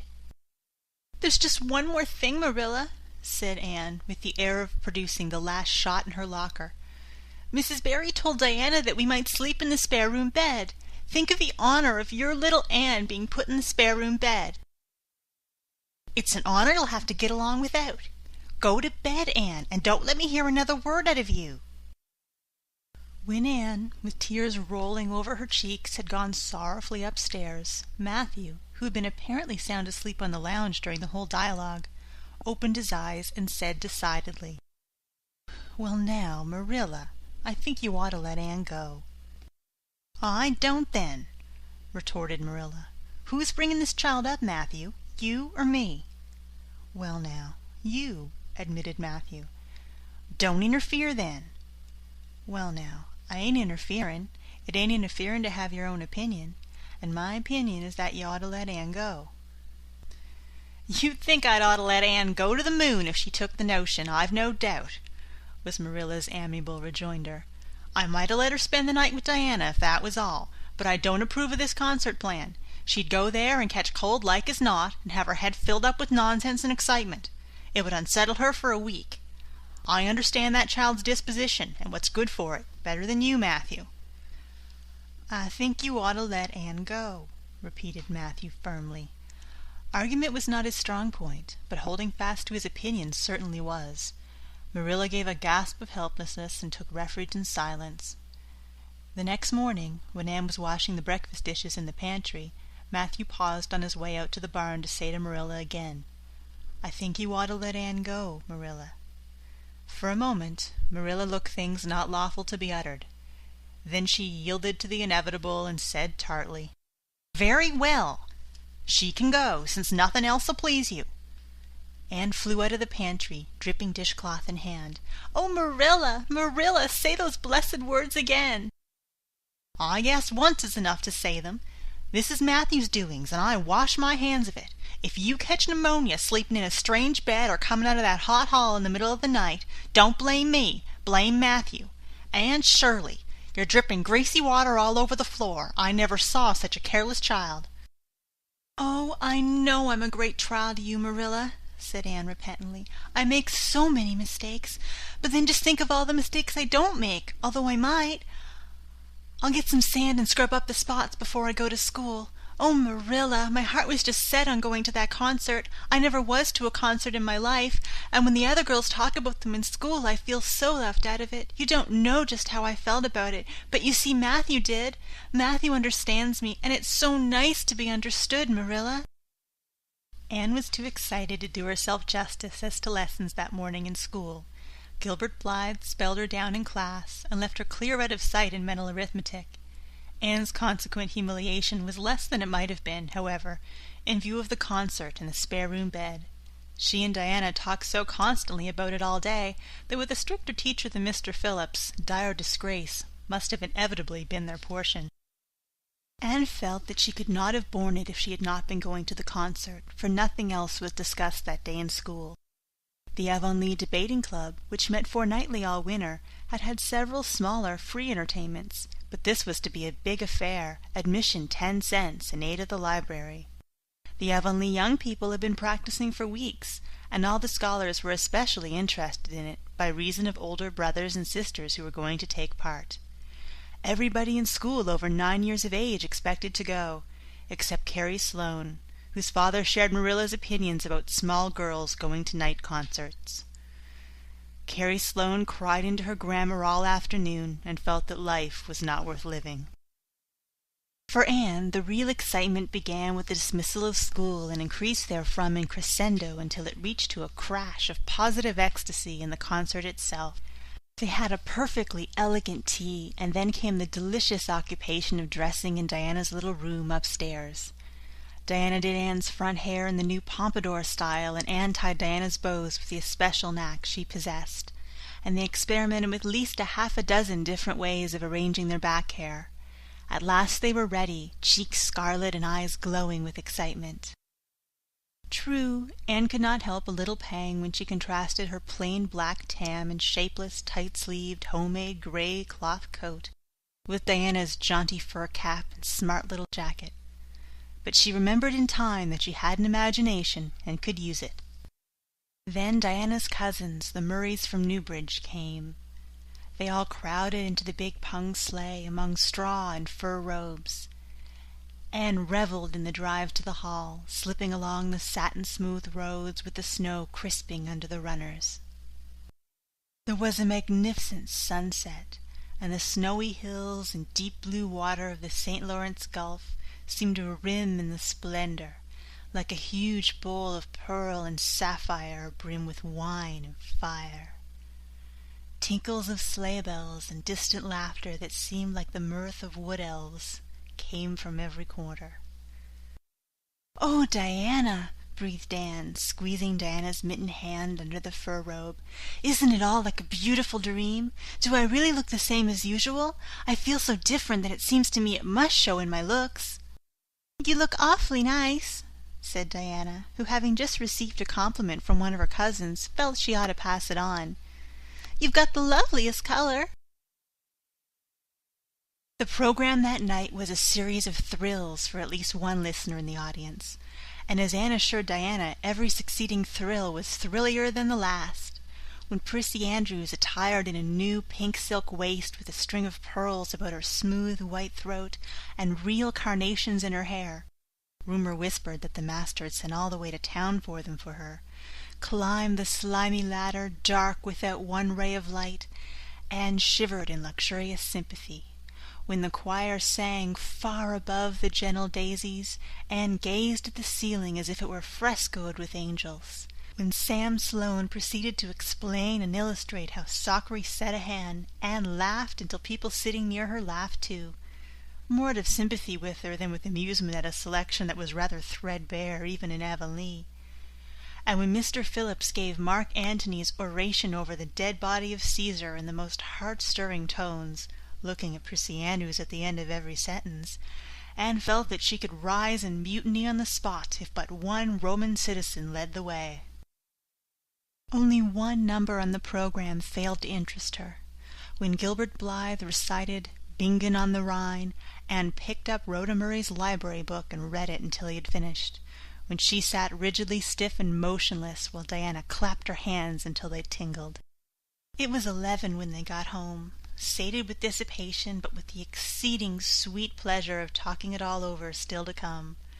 Everybody seemed asleep, and the house was dark and silent. Anne and Diana tiptoed into the parlor, a long, narrow room out of which the spare room opened.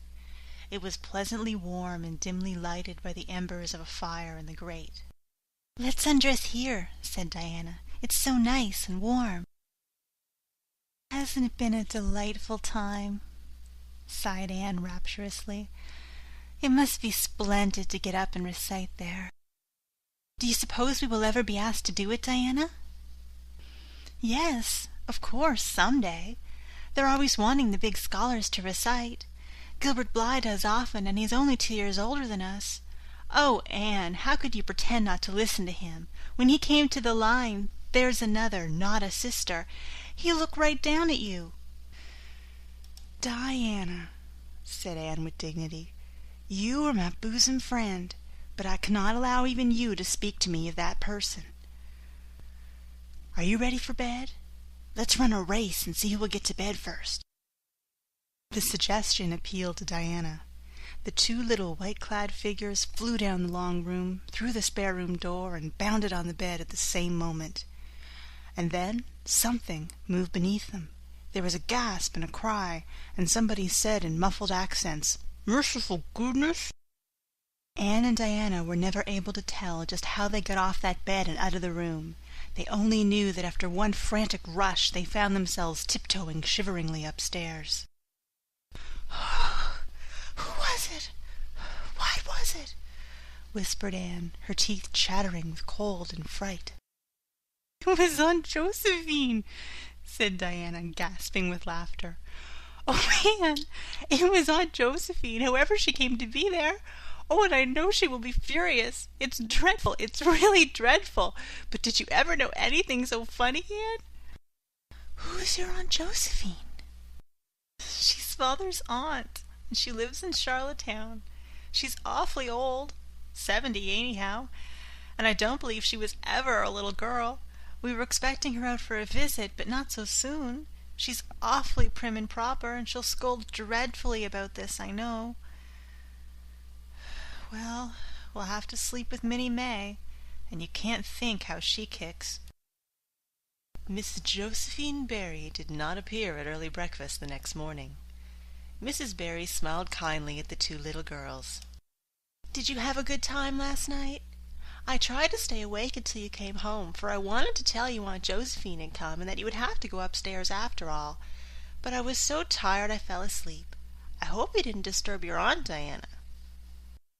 Diana preserved a discreet silence, but she and Anne exchanged furtive smiles of guilty amusement across the table. Anne hurried home after breakfast, and so remained in blissful ignorance of the disturbance which presently resulted in the Barry household until the late afternoon, when she went down to Mrs. Lynde's on an errand for Marilla. "So you and Diana nearly frightened poor old Miss Barry to death last night," said Mrs. Lynde severely, but with a twinkle in her eye. "Mrs. Barry was here a few minutes ago on her way to Carmody. She's feeling real worried over it. Old Miss Barry was in a terrible temper when she got up this morning, and Josephine Barry's temper is no joke, I tell you that. She wouldn't speak to Diana at all." "It wasn't Diana's fault," said Anne contritely. "It was mine. I suggested racing to see who would get into bed first." "I knew it," said Mrs. Lynde with the exultation of a correct guesser. "I knew that idea came out of your head. Well, it's made a nice lot of trouble, that's what. Old Miss Barry came out to stay for a month, but she declares she won't stay another day and is going to go right back to town tomorrow, Sunday and all as it is. She'd have gone today if they could have taken her. She had promised to pay for a quarter's music lessons for Diana, but now she's determined to do nothing at all for such a tomboy. Oh, I guess they had a lively time of it there this morning. The Barrys must feel cut up. Old Miss Barry is rich, and they'd like to keep on the good side of her. Of course, Mrs. Barry didn't say just that to me, but I'm a pretty good judge of human nature, that's what." "I'm such an unlucky girl," mourned Anne. "I'm always getting into scrapes myself, and getting my best friends, people I'd shed my heart's blood for, into them too. Can you tell me why it is so, Mrs. Lynde?" "It's because you're too heedless and impulsive, child, that's what. You never stop to think. Whatever comes into your head to say or do, you say or do it without a moment's reflection." "Oh, but that's the best of it," protested Anne. "Something just flashes into your mind, so exciting, and you must out with it. If you stop to think it over, you spoil it all. Haven't you ever felt that yourself, Mrs. Lynde?" No, Mrs. Lynde had not. She shook her head sagely. "You must learn to think a little, Anne, that's what. The proverb you need to go by is, look before you leap, especially into spare room beds." Mrs. Lynde laughed comfortably over her mild joke, but Anne remained pensive. She saw nothing to laugh at in the situation, which to her eyes appeared very serious. When she left Mrs. Lynde's, she made her way across the crusted fields to Orchard Slope. Diana met her at the kitchen door. "Your Aunt Josephine was very cross about it, wasn't she?" whispered Anne. "Yes," answered Diana, stifling a giggle with an apprehensive glance over her shoulder at the closed sitting-room door. "She was fairly dancing with rage, Anne. Oh, how she scolded. She said I was the worst-behaved girl she ever saw, and that my parents ought to be ashamed of the way they had brought me up. She says she won't stay, and I'm sure I don't care. But Father and Mother do." "Why didn't you tell them it was my fault?" demanded Anne. It's likely I'd do such a thing, isn't it?" said Diana with just scorn. "I'm no telltale, Anne Shirley. And anyhow, I was just as much to blame as you." "Well, I'm going in to tell her myself," said Anne resolutely. Diana stared. "Anne Shirley, you'd never! Why, she'll eat you alive." "Don't frighten me any more than I am frightened," implored Anne. "I'd rather walk up to a cannon's mouth. But I've got to do it, Diana. It was my fault, and I've got to confess. I've had practice in confessing, fortunately." "Well, she's in the room," said Diana. "You can go in if you want to. I wouldn't dare, and I don't believe you'll do a bit of good." With this encouragement, Anne bearded the lion in its den, that is to say, walked resolutely up to the sitting-room door and knocked faintly. A sharp "Come in" followed. Miss Josephine Barry, thin, prim, and rigid, was knitting fiercely by the fire, her wrath quite unappeased, and her eyes snapping through her gold-rimmed glasses. She wheeled around in her chair, expecting to see Diana, and beheld a white-faced girl whose great eyes were brimmed up with a mixture of desperate courage and shrinking terror. "Who are you?" demanded Miss Josephine Barry without ceremony. "I'm Anne of Green Gables," said the small visitor tremulously, clasping her hands with her characteristic gesture. "And I've come to confess, if you please." "Confess what?" "That it was all my fault about jumping into bed on you last night. I suggested it. Diana would never thought of such a thing, I am sure. Diana's a very ladylike girl, Miss Barry, so you must see how unjust it is to blame her." "Oh, I must, hey? I rather think Diana did her share of the jumping, at least. Such carryings-on in a respectable house." "But we were only in fun," persisted Anne. "I think you ought to forgive us, Miss Barry, now that we've apologized. And anyhow, please forgive Diana and let her have her music lessons. Diana's heart is set on her music lessons, Miss Barry, and I know too well what it is to set your heart on a thing and not get it. If you must be cross with anyone, be cross with me. I've been so used in my early days to having people cross at me that I can endure it much better than Diana can." Much of the snap had gone out of the old lady's eyes by this time, and was replaced by a twinkle of amused interest. But she still said severely, "I don't think it is any excuse for you that you were only in fun. Little girls never indulged in that kind of fun when I was young. You don't know what it is to be awakened out of a sound sleep after a long and arduous journey by two great girls coming bounce down on you." "I don't know, but I can imagine," said Anne eagerly. "I'm sure it must have been very disturbing. But then there is our side of it, too. Have you any imagination, Miss Barry? If you have, just put yourself in our place. We didn't know there was anybody in that bed, and you nearly scared us to death. It was simply awful the way we felt. And then we couldn't sleep in a spare room after being promised. I suppose you are used to sleeping in spare rooms. But just imagine what you would feel like if you were a little orphan girl who had never had such an honor." All the snap had gone by this time. Miss Barry actually laughed, a sound which caused Diana, waiting in speechless anxiety in the kitchen outside, to give a great gasp of relief. "I'm afraid my imagination is a little rusty. It's so long since I used it," she said. "I dare say your claim to sympathy is just as strong as mine. It all depends on the way we look at it. Sit down here and tell me about yourself." "I am very sorry I can't," said Anne firmly. "I would like to, because you seem like an interesting lady, and you might even be a kindred spirit, although you don't look very much like it. But it is my duty to go home to Miss Marilla Cuthbert. Miss Marilla Cuthbert is a very kind lady who has taken me to bring up properly. She is doing her best, but it is very discouraging work. You must not blame her because I jumped on the bed. But before I go, I do wish you would tell me if you would forgive Diana and stay just as long as you meant to in Avonlea." "I think perhaps I will, if you will come over and talk to me occasionally," said Miss Barry. That evening Miss Barry gave Diana a silver bangle bracelet and told the senior members of the household that she had unpacked her valise. "I've made up my mind to stay simply for the sake of getting better acquainted with that Anne girl," she said frankly.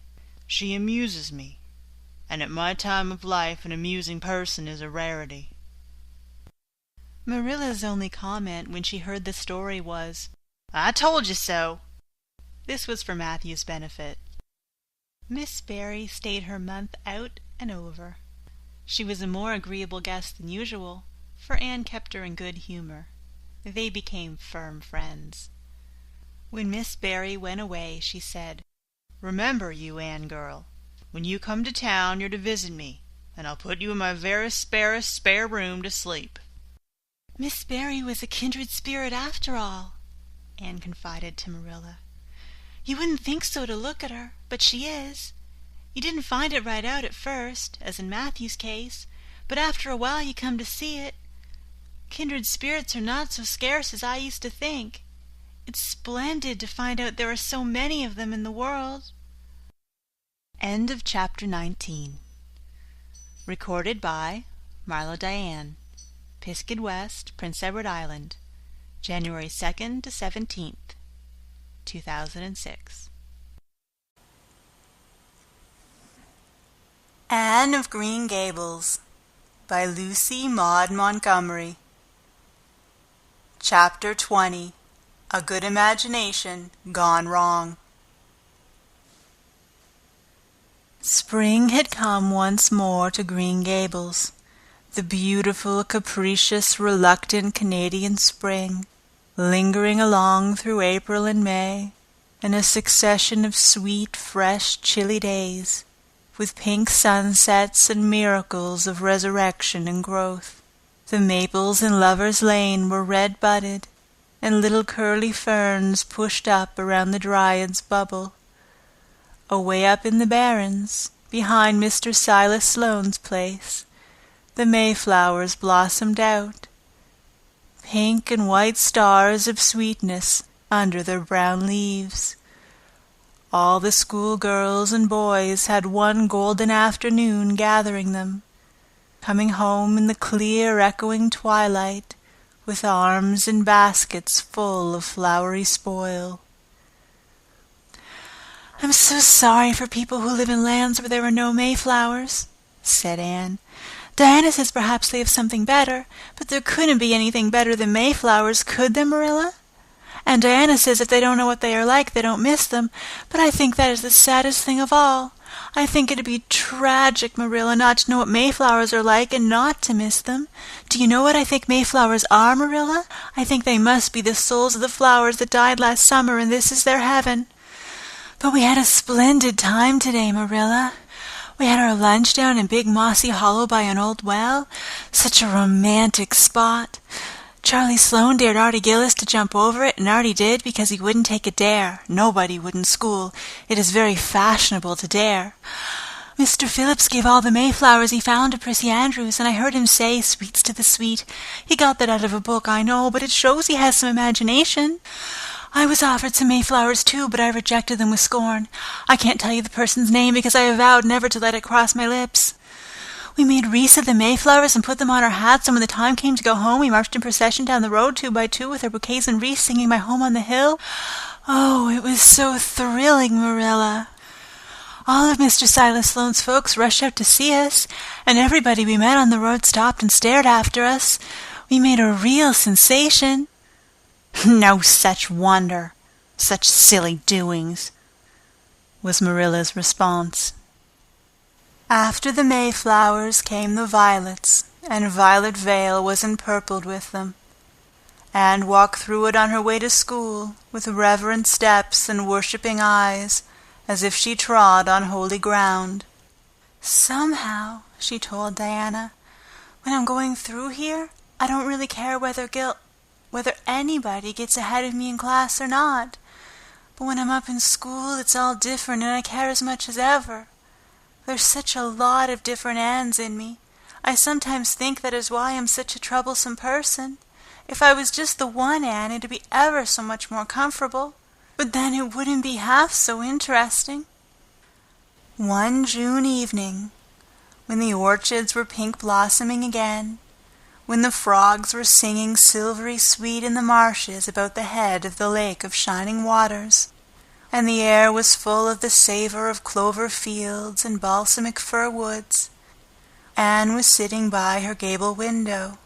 She had been studying her lessons, but it had grown too dark to see the book, so she had fallen into wide-eyed reverie, looking out past the boughs of the Snow Queen, once more bestarred with its tufts of blossom. In all essential respects, the little gabled chamber was unchanged. The walls were as white, the pincushion as hard, the chairs as stiffly and yellowly upright as ever, yet the whole character of the room was altered. It was full of a new vital, pulsing personality that seemed to pervade it and to be quite independent of schoolgirl books and dresses and ribbons, and even of the cracked blue jug full of apple blossoms on the table. It was as if all the dreams, sleeping and waking, of its vivid occupant had taken a visible although unmaterial form, and had tapestried the bare room with splendid filmy tissues of rainbow and moonshine. Presently, Marilla came briskly in with some of Anne's freshly ironed school aprons. She hung them over a chair and sat down with a short sigh. She had had one of her headaches that afternoon, and although the pain had gone, she felt weak and tuckered out, as she expressed it. Anne looked at her with eyes limpid with sympathy. "I do truly wish I could have had the headache in your place, Marilla. I would have endured it joyfully for your sake." "I guess you did your part in attending to the work and letting me rest," said Marilla. "You seem to have got on fairly well and made fewer mistakes than usual. Of course, it wasn't exactly necessary to starch Matthew's handkerchiefs, and most people, when they put a pie in the oven to warm up for dinner, take it out and eat it when it gets hot instead of leaving it to be burned to a crisp. But that doesn't seem to be your way, evidently." Headaches always left Marilla somewhat sarcastic. "Oh, I'm so sorry," said Anne penitently. "I never thought about the pie from the moment I put it in the oven till now, although I felt instinctively that there was something missing on the dinner table. I was firmly resolved when you left me in charge this morning not to imagine anything but keep my thoughts on the facts. I did pretty well until I put the pie in, and then an irresistible temptation came on me to imagine I was an enchanted princess shut up in a lonely tower with a handsome knight riding to my rescue on a coal-black steed. So that is how I came to forget the pie. I didn't know I starched the handkerchiefs. All the time I was ironing, I was trying to think of a name for a new island Diana and I have discovered up by the brook. It's the most ravishing spot, Marilla. There are 2 maple trees on it, and the brook flows right around it. At first it struck me that it'd be splendid to call it Victoria Island because we found it on the Queen's birthday. Both Diana and I are very loyal. But I'm sorry about that pie and the handkerchiefs. I wanted to be extra good today because it's an anniversary. Do you remember what happened this day last year, Marilla?" "No, I can't think of anything special." "Oh, Marilla, it was the day I came to Green Gables. I shall never forget it. It was the turning point of my life. Of course, it wouldn't seem so important to you. I've been here for a year and I've been so happy. Of course, I've had my troubles, but one can live down troubles. Are you sorry you kept me, Marilla?" "No, I can't say I'm sorry," said Marilla, who sometimes wondered how she could have lived before Anne came to Green Gables. "No, not exactly sorry. If you finished your lessons, Anne, I want you to run over and ask Mrs. Barry if she'll lend me Diana's apron pattern." Oh, it's too dark," cried Anne. "Too dark? Why, it's only twilight, and goodness knows you've gone over often enough after dark." "I'll go over early in the morning," said Anne eagerly. "I'll get up at sunrise and go over, Marilla." "What has gotten into your head now, Anne Shirley? I want that pattern to cut out your new apron this evening. Go at once and be smart, too." have to go around by the road, then," said Anne, taking up her hat reluctantly. "Go by the road? And waste half an hour? I'd like to catch you." "I can't go through the haunted wood, Marilla," cried Anne desperately. Marilla stared. "The haunted wood? Are you crazy? What under the canopy is the haunted wood?" "The spruce wood over the brook," said Anne in a whisper. "Fiddlesticks! There's no such thing as a haunted wood anywhere. Who's been telling you such stuff?"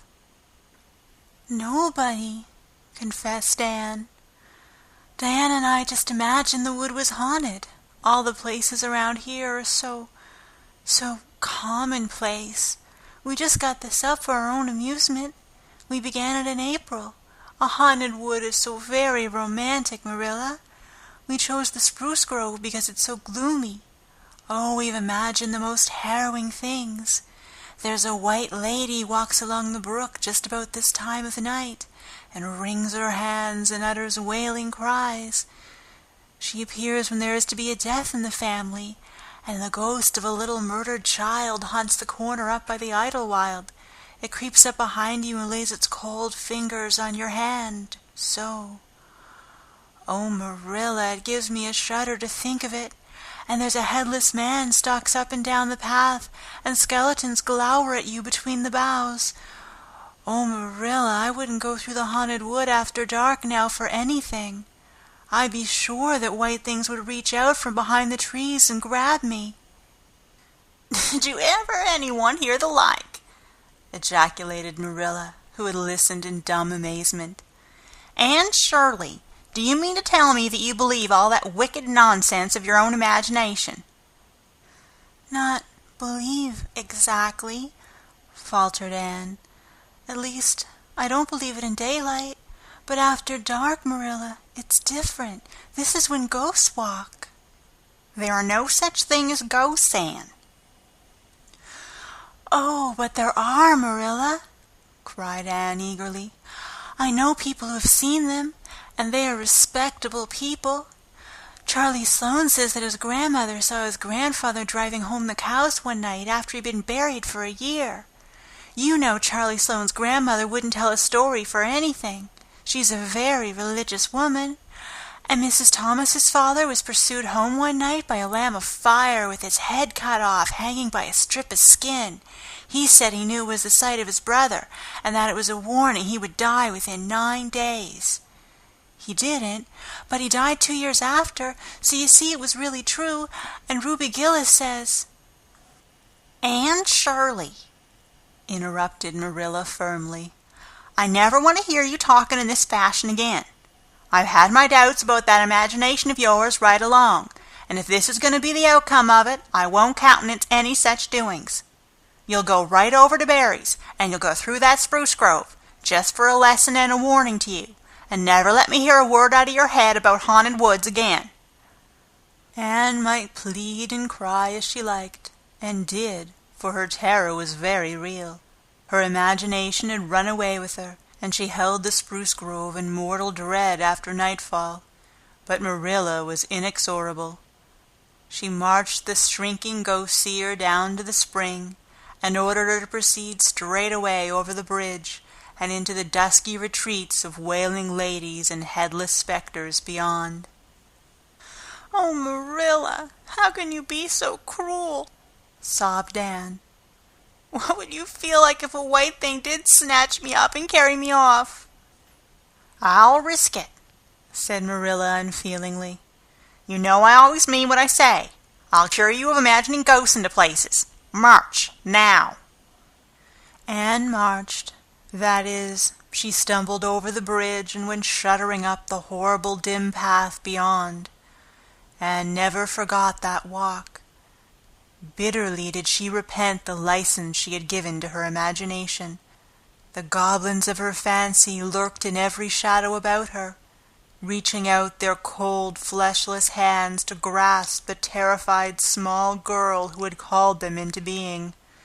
A white strip of birch bark blowing up from the hollow over the brown floor of the grove made her heart stand still.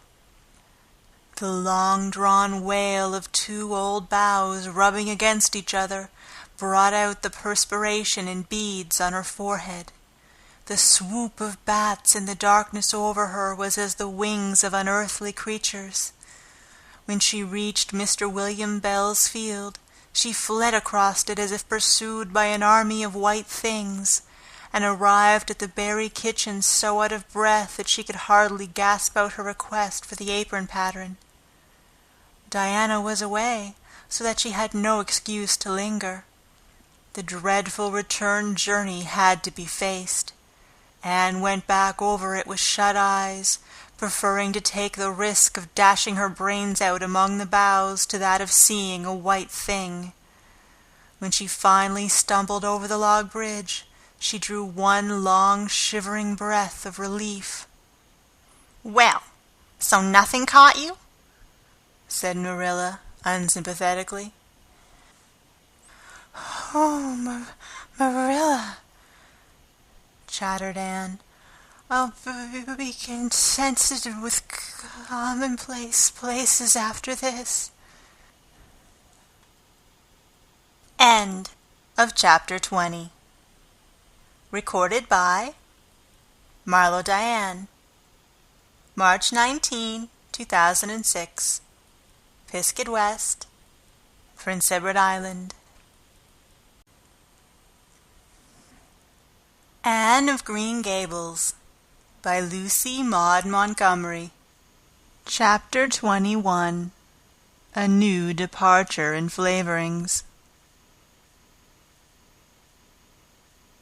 Dear me, there is nothing but meetings and partings in this world, as Mrs. Lynde says, remarked Anne plaintively, putting her slate and books down on the kitchen table on the last day of June, and wiping her red eyes with a very damp handkerchief. "Wasn't it fortunate, Marilla, that I took an extra handkerchief to school today? I had a presentiment that it would be needed." "I never thought you were so fond of Mr. Phillips that you'd require 2 handkerchiefs to dry your tears just 'cause he was going away," said Marilla. "I don't think I was crying because I was really so very fond of him," reflected Anne. "I just cried because all the others did. It was Ruby Gillis started it. Ruby Gillis had always declared that she hated Mr. Phillips, but just as soon as he got up to make his farewell speech, she burst into tears. Then all the other girls began to cry, one after the other. I tried to hold out, Marilla. I tried to remember the time Mr. Phillips made me sit with a boy, and the time he spelled my name without an E on the blackboard, and how he said I was the worst dunce he ever saw at geometry and laughed at my spelling, and all the times he'd been so horrid and sarcastic, but somehow I couldn't, Marilla, and I just had to cry too. Jane Williams has been talking for a month about how glad she'd be when Mr. Phillips went away, and she declared she'd never shed a tear while she was worse than any of us and had to borrow a handkerchief from her brother. Of course the boys didn't cry because she hadn't brought one of her own, not expecting to need it. Oh, Marilla, it was heart-rending. Mr. Phillips made such a beautiful farewell speech, beginning the time has come for us to part. It was very affecting, and he had tears in his eyes too, Marilla. Oh, I felt dreadfully sorry and remorseful for all the times I talked in school and drawed pictures of him on my slate and made fun of him and Prissy. I can tell you I wished I'd been a model pupil like Minnie Andrews. She hadn't anything on her conscience. The girls cried all the way home from school. Carrie Sloane kept saying every few minutes, "The time has come for us to part," and that would start us off again whenever we were in any danger of cheering up. I do feel dreadfully sad, Marilla. But one can't quite feel in the depths of despair with 2 months' vacation before them, can they, Marilla? And besides, we met the new minister and his wife coming from the station. For all I was feeling so bad about Mr. Phillips going away, I couldn't help taking a little interest in the new minister, could I? His wife is very pretty. Not exactly Wrigley Lovely, of course. It wouldn't do, I suppose, for a minister to have a Wrigley Lovely wife because she might set a bad example. Mrs. Lynde says the minister's wife over at Newbridge sets a very bad example because she dresses so fashionably.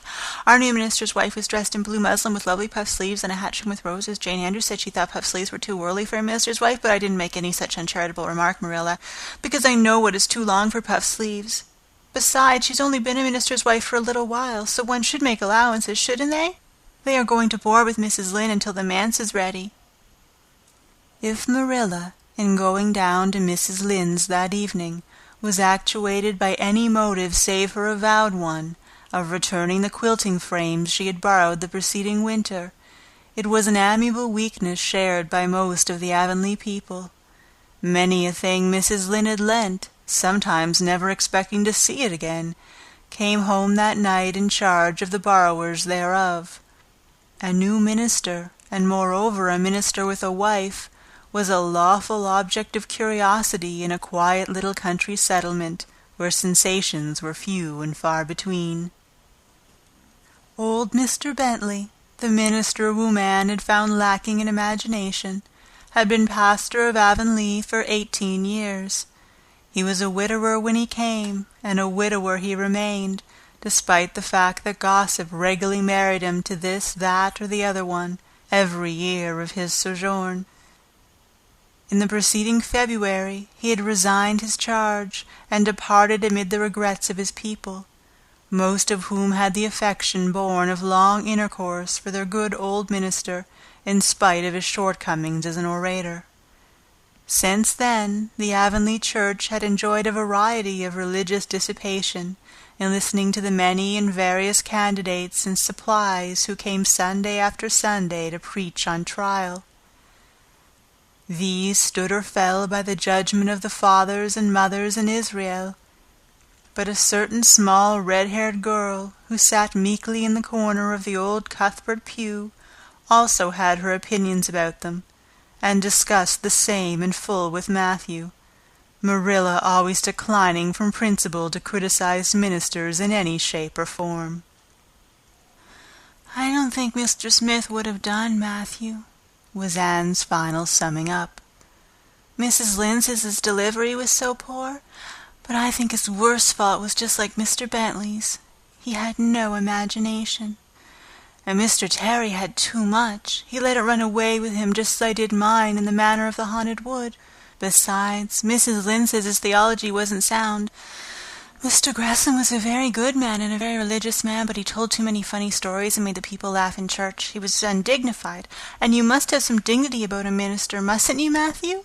I thought Mr. Marshall was decidedly attractive, but Mrs. Lynde says he isn't married or even engaged because she made special inquiries about him, and she says it would never do to have a young unmarried minister in Avonlea, because he might marry in the congregation, and that would make trouble. Mrs. Lynde is a very far-seeing woman, isn't she, Matthew? I'm very glad they have called Mr. Allen. I like him because his sermon was interesting and he prayed as if he meant it, and not just if he did it because he was in the habit of it. Mrs. Lynde says he isn't perfect, but she says she supposes we couldn't expect a perfect minister for $750 a year, and anyway his theology is sound, because she questioned him thoroughly on all points of doctrine. And she knows his wife's people, and they are most respectable, and the women are all good housekeepers. Mrs. Lynde says the sound doctrine in the man and the good housekeeping in the woman make an ideal combination for a minister's family. The new minister and his wife were a young, pleasant-faced couple, still on their honeymoon and full of all good and beautiful enthusiasms for their chosen life work. Avonlea opened its heart to them from the start. Old and young liked the frank, cheerful young man with his high ideals, and the bright, gentle little lady who assumed the mistressship of the manse. With Mrs. Allen, Anne fell promptly and wholeheartedly in love. She had discovered another kindred spirit. "Mrs. Allen is perfectly lovely," she announced one Sunday afternoon. "She's taken our class, and she's a splendid teacher. She said right away she didn't think it was fair for the teacher to ask all the questions. And you know, Marilla, that is exactly what I've always thought. She said we could ask her any question we liked, and I asked ever so many. I'm good at asking questions, Marilla." "I believe you," was Marilla's emphatic comment. "Nobody else asked any except Ruby Gillis, and she asked if there was to be a Sunday school picnic this summer. I didn't think that was a very proper question to ask, because it hadn't any connection with the lesson. The lesson was about Daniel in the lion's den. But Mrs. Allen just smiled and said she thought there would be. Mrs. Allen has a lovely smile. She has such exquisite dimples in her cheeks. I wish I had dimples in my cheeks, Marilla. I'm not half so skinny as I was when I came here, but I have no dimples yet. If I had, perhaps I could influence people for good. Mrs. Allan said we ought to try to influence other people for good.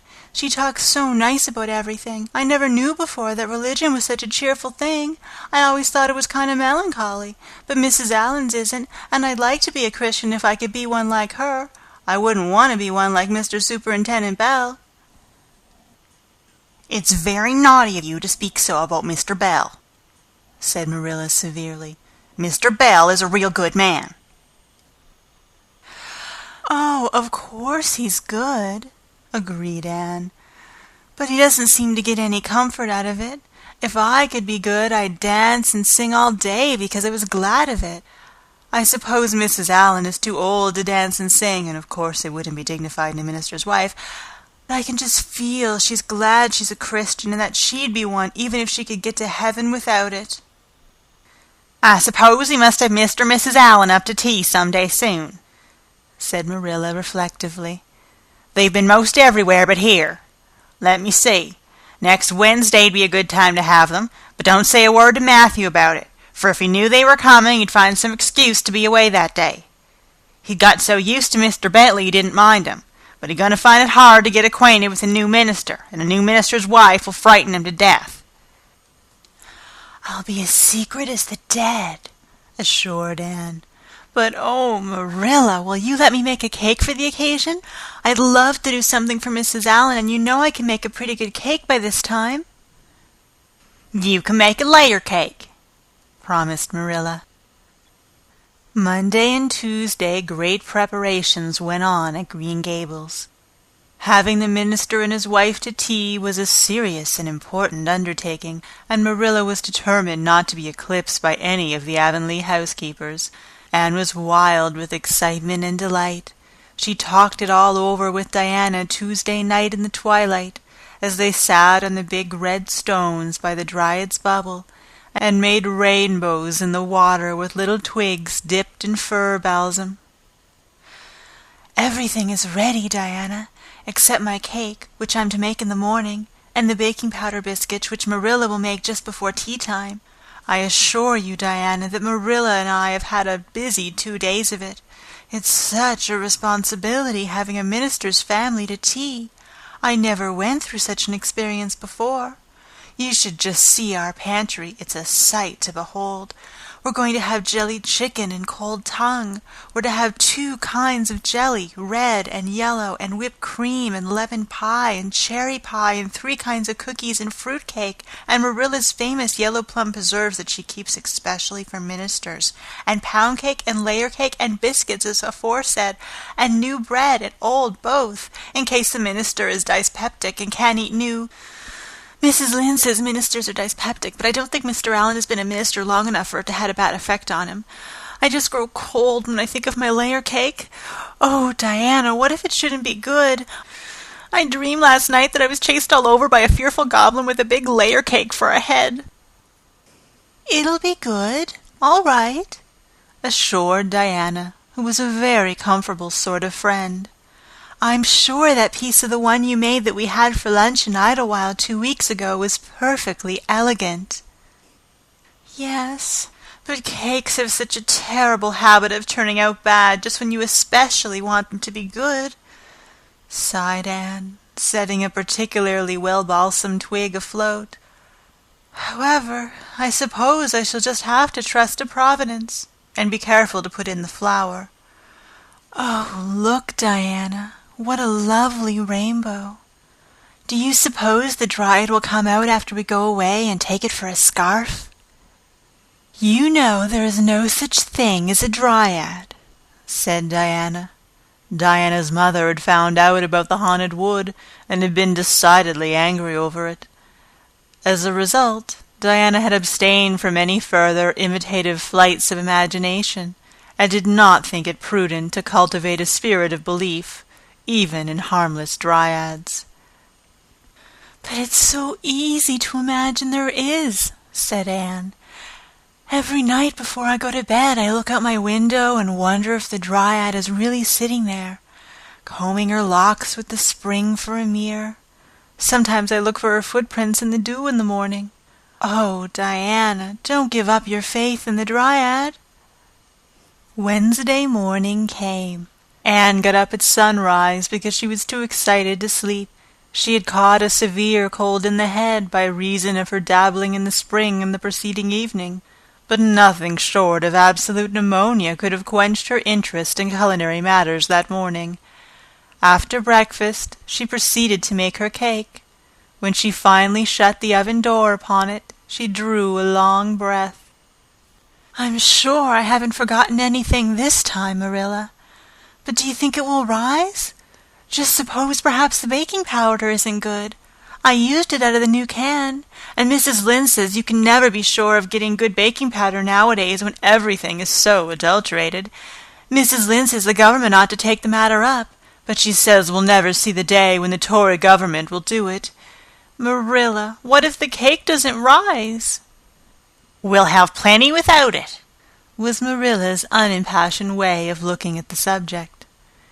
The cake did rise, however, and came out of the oven as light and feathery as golden foam. Anne, flushed with delight, clapped it together with layers of ruby jelly, and, in imagination, saw Mrs. Allan eating it, and possibly asking for another piece. "You'll be using the best tea set, of course, Marilla," she said. "Can I fix the table with ferns and wild roses?" "I think that's all nonsense," sniffed Marilla. "In my opinion, it's the eatables that matter and not flummery decorations." "Mrs. Barry had her table decorated," said Anne, who was not entirely guiltless of the wisdom of the serpent. "And the minister paid her an elegant compliment.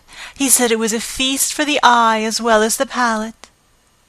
"Well, do as you like," said Marilla, who was quite determined not to be surpassed by Mrs. Barry or anybody else.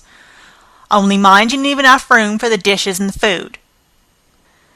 Anne laid herself out to decorate in a manner and after a fashion that would leave Mrs. Barry's nowhere.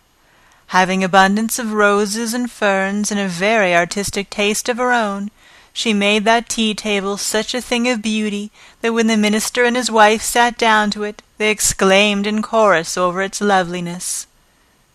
"It's Anne's doings," said Marilla, grimly just, and Anne felt that Mrs. Allan's approving smile was almost too much happiness for this world. Matthew was there, having been inveigled into the party only goodness and Anne knew how. He had been in such a state of shyness and nervousness that Marilla had given him up in despair. But Anne took him in hand so successfully that he now sat at the table in his best clothes and white collar, and talked to the minister, not uninterestingly. He never said a word to Mrs. Allan, but that perhaps was not to be expected. All went merry as a marriage bell until Anne's layer cake was passed. Mrs. Allan, having already been helped to a bewildering variety, declined it. But Marilla, seeing the disappointment on Anne's face, said smilingly, "Oh, you must take a piece of this, Mrs. Allan. Anne made it on purpose for you." "In that case, I must sample it," laughed Mrs. Allan, helping herself to a plump triangle, as did also the minister and Marilla. Mrs. Allan took a mouthful of hers, and a most peculiar expression crossed her face. Not a word did she say, however, but steadily ate away at it. Marilla saw the expression and hastened to taste the cake. "Anne Shirley!" she exclaimed. "What on earth did you put into that cake?" "Nothing but what the recipe said, Marilla," cried Anne with a look of anguish. "Oh, isn't it all right?" "All right? It's simply horrible. Mr. Allan, don't try to eat it. Anne, taste it yourself. What flavoring did you use?" "Vanilla," said Anne, her face scarlet with mortification after tasting the cake. "Only vanilla. Oh, Marilla, it must have been the baking powder. I had my suspicions of that baking powder fiddlesticks. Go and bring me the bottle of vanilla you used." Anne fled to the pantry and returned with a small bottle, partially filled with a brown liquid and labeled yellowly, "Best Vanilla." Marilla took it, uncorked it, smelled it. "Mercy on us, Anne! You flavored that cake with anodyne liniment. I broke the liniment bottle last week and poured what was left into an old empty vanilla bottle. I suppose it's partly my fault. I should have warned you. But for pity's sake, why couldn't you have smelled it?" Anne dissolved into tears under this double disgrace. "I couldn't. I had such a cold." And with this she fairly fled to the gabled chamber, where she cast herself on the bed and wept as one who refuses to be comforted. Presently a light step sounded on the stairs, and somebody entered the room.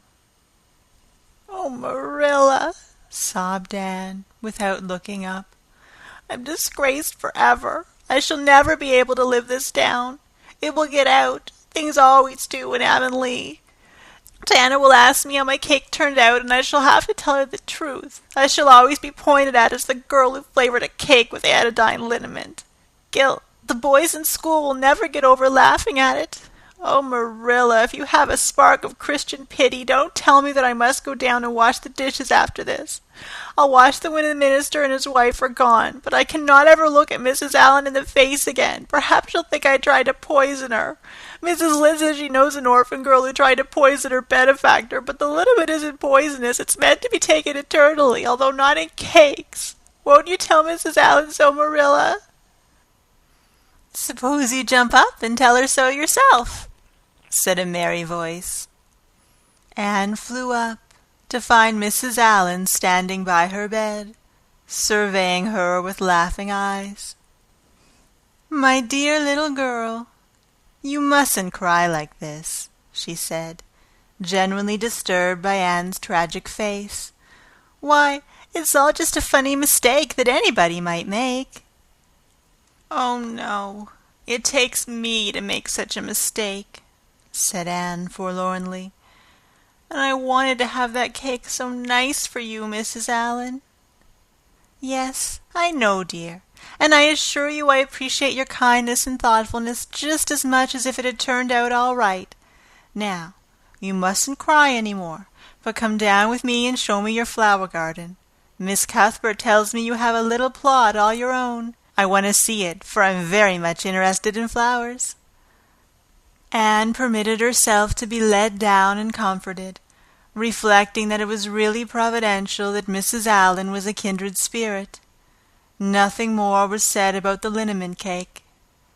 And when the guests went away, Anne found that she had enjoyed the evening more than she could have expected, considering that terrible incident. Nevertheless, she sighed deeply. "Marilla, isn't it nice to think that tomorrow is a new day with no mistakes in it yet?" "I'll warrant you'll make plenty in it," said Marilla.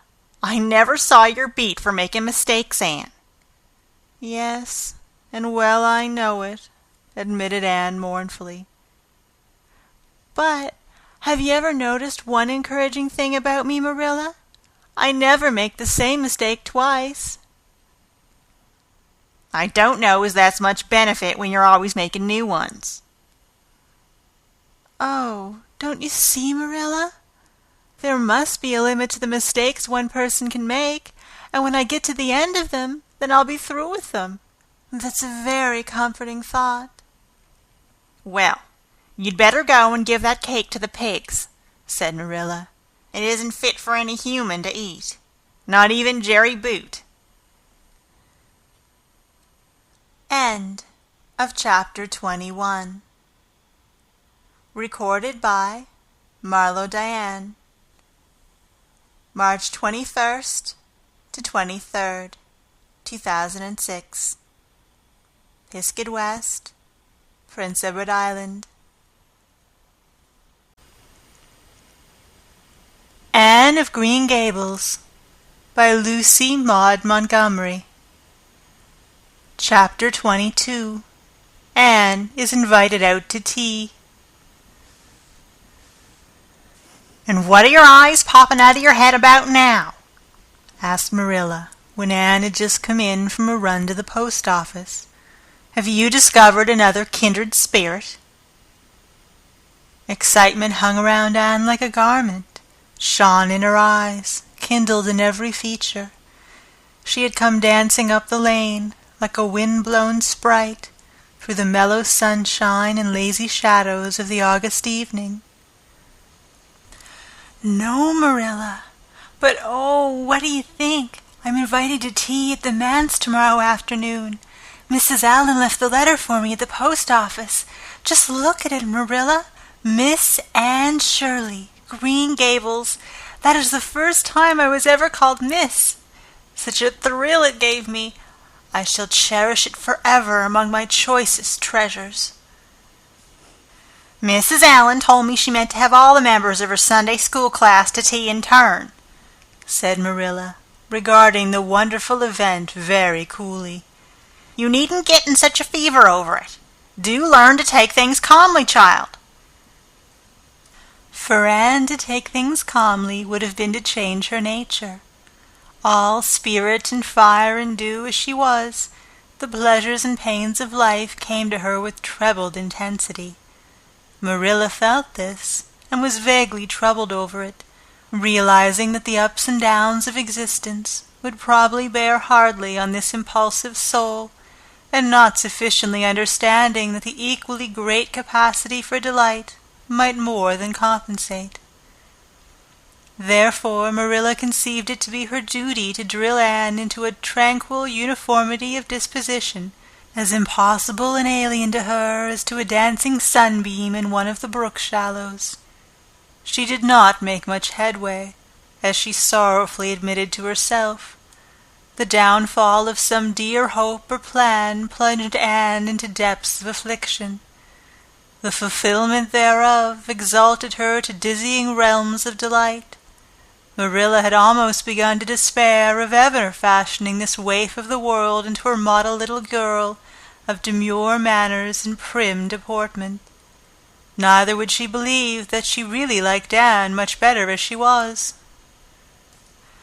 Anne went to bed that night speechless with misery, because Matthew had said the wind was round northeast, and he feared it would be a rainy day tomorrow. The rustle of the poplar leaves around the house worried her. It sounded so like pattering raindrops, and the full, far-away roar of the Gulf, to which she listened delightedly at other times, loving its strange, sonorous, haunting rhythm, now seemed like a prophecy of storm and disaster to a small maiden who particularly wanted a fine day. Anne thought that the morning would never come. But all things have an end, even nights before the day in which you are invited to take tea at the manse.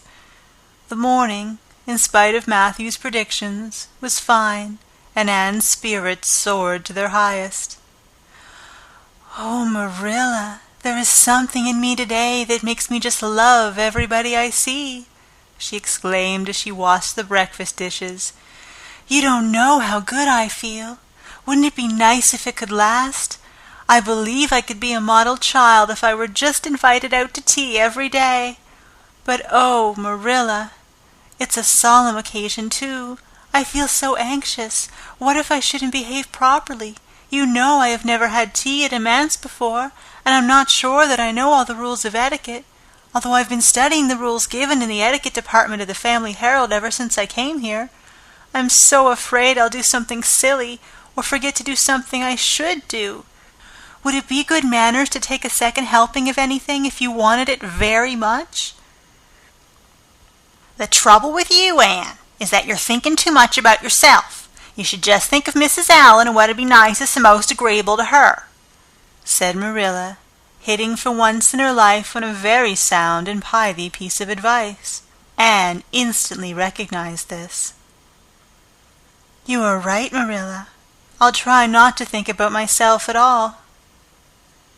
Anne evidently got through her visit without any serious breach of etiquette, for she came home through the twilight, under a great high-sprung sky, gloried over with trails of saffron and rosy cloud, in a beautified state of mind, and told Marilla all about it happily, sitting on the big red sandstone slab at the kitchen door, with her tired curly head in Marilla's gingham lap. A cool wind was blowing down over the long harvest fields from the rims of furry western hills and whistling through the poplars. One clear star hung over the orchard, and the fireflies were flitting over in Lover's Lane, in and out among the ferns and rustling boughs. Anne watched them as she talked, and somehow felt that wind and stars and fireflies were all tangled up together into something unutterably sweet and enchanting. "Oh, Marilla, I've had a most fascinating time. I feel that I have not lived in vain, and I shall always feel like that, even if I should never be invited to tea at a manse again. When I got there, Mrs. Allan met me at the door. She was dressed in the sweetest dress of pale pink organdy, with dozens of frills and elbow sleeves, and she looked just like a seraph. I really think I'd like to be a minister's wife when I grow up, Marilla. A minister mightn't mind my red hair, because he wouldn't be thinking of such worldly things. But then, of course, one would have to be naturally good, and I'll never be that, so I suppose there's no use in thinking about it. Some people are naturally good, you know, and others are not. I'm one of the others. Mrs. Lynde says I'm full of original sin. No matter how hard I try to be good, I can never make such a success of it as those who are naturally good. It's a good deal like geometry, I expect. But don't you think that trying so hard ought to count for something? Mrs. Allan is one of the naturally good people. I love her passionately. You know, there are some people, like Matthew and Mrs. Allan, that you can love right off without any trouble. And there are others, like Mrs. Lynde, that you have to try very hard to love. You know, you ought to love them because they know so much and are such active workers in the church, but you have to keep reminding yourself of it all the time, or else you forget. There was another little girl at the manse to tea from the White Sands Sunday School. Her name was Laurette Bradley, and she was a very nice little girl, not exactly a kindred spirit, you know, but still very nice. We had an elegant tea, and I think I kept all the rules of etiquette pretty well. After tea, Mrs. Allan played and sang, and she got Loretta and me to sing too. Mrs. Allan says I have a good voice, and she says I must sing in the Sunday school choir after this. You can't think how I was thrilled at the mere thought. I've longed so to sing in the Sunday school choir as Diana does, but I feared it was an honor I could never aspire to. Loretta had to go home early because there's a big concert in the White Sands Hotel tonight, and her sister is to recite at it. Loretta says that the Americans at the hotel give a concert every fortnight in aid of the Charlottetown Hospital, and they ask lots of the White Sands people to recite. Loretta said she expected to be asked herself some day. I just gazed at her in awe. After she had gone, Mrs. Allan and I had a heart-to-heart talk. I told her everything about Mrs. Thomas and the twins and Katie Maurice and Violetta and coming to Green Gables and my troubles over geometry, and would you believe it, Marilla? Mrs. Allan told me she was a dunce at geometry too. You don't know how that encouraged me. Mrs. Lynde came to the manse just before I left, and what do you think, Marilla? The trustees have hired a new teacher, and it's a lady. Her name is Miss Muriel Stacy. Isn't that a romantic name? Mrs. Lynde says they've never had a female teacher in Avonlea before, and she thinks it's a dangerous innovation, but I think it'll be splendid to have a lady teacher, and I really don't see how I'm going to live through the 2 weeks before school begins. I'm so impatient to see her. End of Chapter 22. Recorded by Marlo Diane. March 26, 2006. Pisgah West, Prince Edward Island. Anne of Green Gables by Lucy Maud Montgomery. Chapter 23. Anne Comes to Grief in an Affair of Honor. Anne had to live through more than 2 weeks as it happened. Almost a month having elapsed since the liniment cake episode, it was high time for her to get into fresh trouble of some sort. Little mistakes, such as absent-mindedly emptying a pan of skim milk into a basket of yarn balls in the pantry instead of into the pig's bucket, and walking clean over the edge of the log bridge into the brook while wrapped in imaginative reverie, not really being worth mentioning. A week after the tea at the manse, Diana Barry gave a party. "Small and select," Anne assured Marilla. "Just the girls in our class." They had a very good time, and nothing untoward happened until after tea, when they found themselves in the berry garden, a little tired of all their games, and ripe for any enticing form of mischief which might present itself.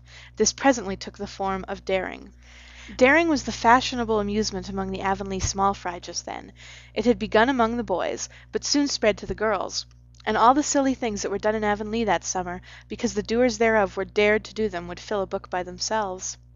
First of all, Carrie Sloane dared Ruby Gillis to climb to a certain point in the huge old willow tree before the front door, which Ruby Gillis, albeit in mortal dread of the fat green caterpillars with which said tree was infested, and with the fear of her mother before her eyes if she should tear her new muslin dress, nimbly did, to the discomfiture of the aforesaid Carrie Sloane. Then Josie Pye dared Jane Andrews to hop on her left leg around the garden without stopping once or putting her right foot to the ground, which Jane Andrews gamely tried to do, but gave out at the third corner and had to confess herself defeated. Josie's triumph being rather more pronounced than good taste permitted, Anne Shirley dared her to walk along the top of the board fence which bounded the garden to the east. Now, to walk board fences requires more skill and steadiness of head and heel than one might suppose who has never tried it, but Josie Pye, if deficient in some qualities that make for popularity, had at least a natural and inborn gift, duly cultivated, for walking board fences. Josie walked the berry fence with an airy unconcern which seemed to imply that a little thing like that wasn't worth a dare. Reluctant admiration greeted her exploit, for most of the other girls could appreciate it, having suffered many things themselves in their efforts to walk fences. Josie descended from her perch, flushed with victory, and darted a defiant glance at Anne. Anne tossed her red braids. "I don't think it's such a very wonderful thing to walk a little low board fence," she said. "I knew a girl in Marysville who could walk the ridgepole of a roof." "I don't believe it," said Josie flatly. "I don't believe anybody could walk a ridgepole. You couldn't, anyhow." "Couldn't I?" cried Anne rashly. "Then I dare you to do it," said Josie defiantly. "I dare you to climb up there and walk the ridgepole of Mr. Barry's kitchen roof." Anne turned pale, but there was clearly only one thing to be done. She walked toward the house, where a ladder was leaning against the kitchen roof. All the fifth-class girls said, "Oh!" partly in excitement, partly in dismay. "Don't you do it, Anne," entreated Diana. "You'll fall off and be killed. Never mind, Josie Pye. It isn't fair to dare anybody to do anything so dangerous." "I must do it. My honor is at stake," said Anne solemnly. "I shall walk that ridgepole, Diana, or perish in the attempt. If I am killed, you are to have my pearl bead ring." Anne climbed the ladder amid breathless silence, gained the ridgepole, balanced herself uprightly on that precarious footing, and started to walk along it, dizzily conscious that she was uncomfortably high up in the world, and that walking ridgepoles was not a thing in which your imagination helped you out much. Nevertheless, she managed to take several steps before the catastrophe came. Then she swayed, lost her balance, stumbled, staggered, and fell, sliding down over the sun-baked roof and crashing off it through the tangle of Virginia creeper beneath, all before the dismayed circle below could give a simultaneous, terrified shriek. If Anne had tumbled off the roof on the side up which she had ascended, Diana would have probably fallen heir to the pearl bead ring then and there. Fortunately, she fell on the other side, where the roof extended down over the porch, so nearly to the ground that a fall therefrom was a much less serious thing. Nevertheless, when Diana and the other girls had rushed frantically around the house, except Ruby Gillis, who remained as if rooted to the ground and went into hysterics, they found Anne lying all white and limp among the wreck and ruin of the Virginia creeper. "Anne, are you killed?" shrieked Diana, throwing herself on her knees beside her friend. "Oh, Anne, dear Anne, speak just one word to me and tell me if you're killed." To the immense relief of all the girls, and especially of Josie Pye, who, in spite of lack of imagination, had been seized with horrible visions of a future branded as the girl who was the cause of Anne Shirley's early and tragic death, Anne sat dizzily up and answered uncertainly, "No, Diana, I am not killed, but I think I am rendered unconscious." "Where?" sobbed Carrie Sloane. "Oh, where, Anne?" Before Anne could answer, Mrs. Barry appeared on the scene. At sight of her, Anne tried to scramble to her feet, but sank back again with a sharp little cry of pain. "What's the matter? Where have you hurt yourself?" demanded Mrs. Barry. "My ankle," gasped Anne. "Oh, Diana, please find your father and ask him to take me home. I know I can never walk there, and I'm sure I couldn't hop so far on one foot when Jane couldn't even hop around the garden." Marilla was out in the orchard picking a panful of summer apples when she saw Mr. Barry coming over the log bridge and up the slope, with Mrs. Barry beside him and a whole procession of little girls trailing after him. In his arms he carried Anne, whose head lay limply against his shoulder. At that moment Marilla had a revelation. In the sudden stab of fear that pierced her very heart, she realized what Anne had come to mean to her. She would have admitted that she liked Anne, nay, that she was very fond of Anne, but now she knew, as she hurried wildly down the slope, that Anne was dearer to her than anything else on earth. "Mr. Barry, what has happened to her?" she gasped, more white and shaken than the self-contained, sensible Marilla had been for many years. Anne herself answered, lifting her head. "Don't be very frightened, Marilla. I was walking the ridgepole and I fell off. I expect I have sprained my ankle, but Marilla, I might have broken my neck. Let us look on the bright side of things." "I might have known you'd go and do something of the sort when I let you go to that party," said Marilla, sharp and shrewish in her very relief. "Bring her in here, Mr. Barry, and lay her on the sofa. Mercy me, the child has gone and fainted." It was quite true. Overcome by the pain of her injury, Anne had one more of her wishes granted to her. She had fainted dead away. Matthew, hastily summoned from the harvest field, was straightway dispatched for the doctor, who in due time came to discover that the injury was more serious than they had supposed. Anne's ankle was broken. That night, when Marilla went up to the east gable, where a white-faced girl was lying, a plaintive voice greeted her from the bed.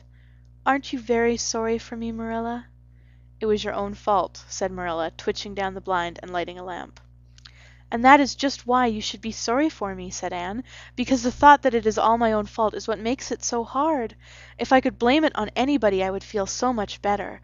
But what would you have done, Marilla, if you had been dared to walk a ridgepole?" "I'd have stayed on good firm ground and let them dare away. Such absurdity," said Marilla. Anne sighed. "But you have such strength of mind, Marilla. I haven't. I just felt that I couldn't bear Josie Pye's scorn. She would have crowed over me all my life.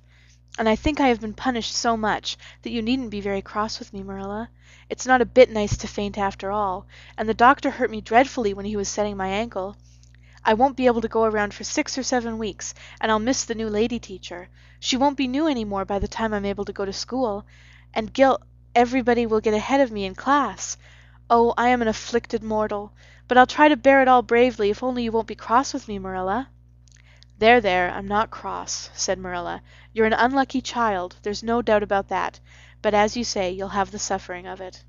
Here now, try and eat some supper."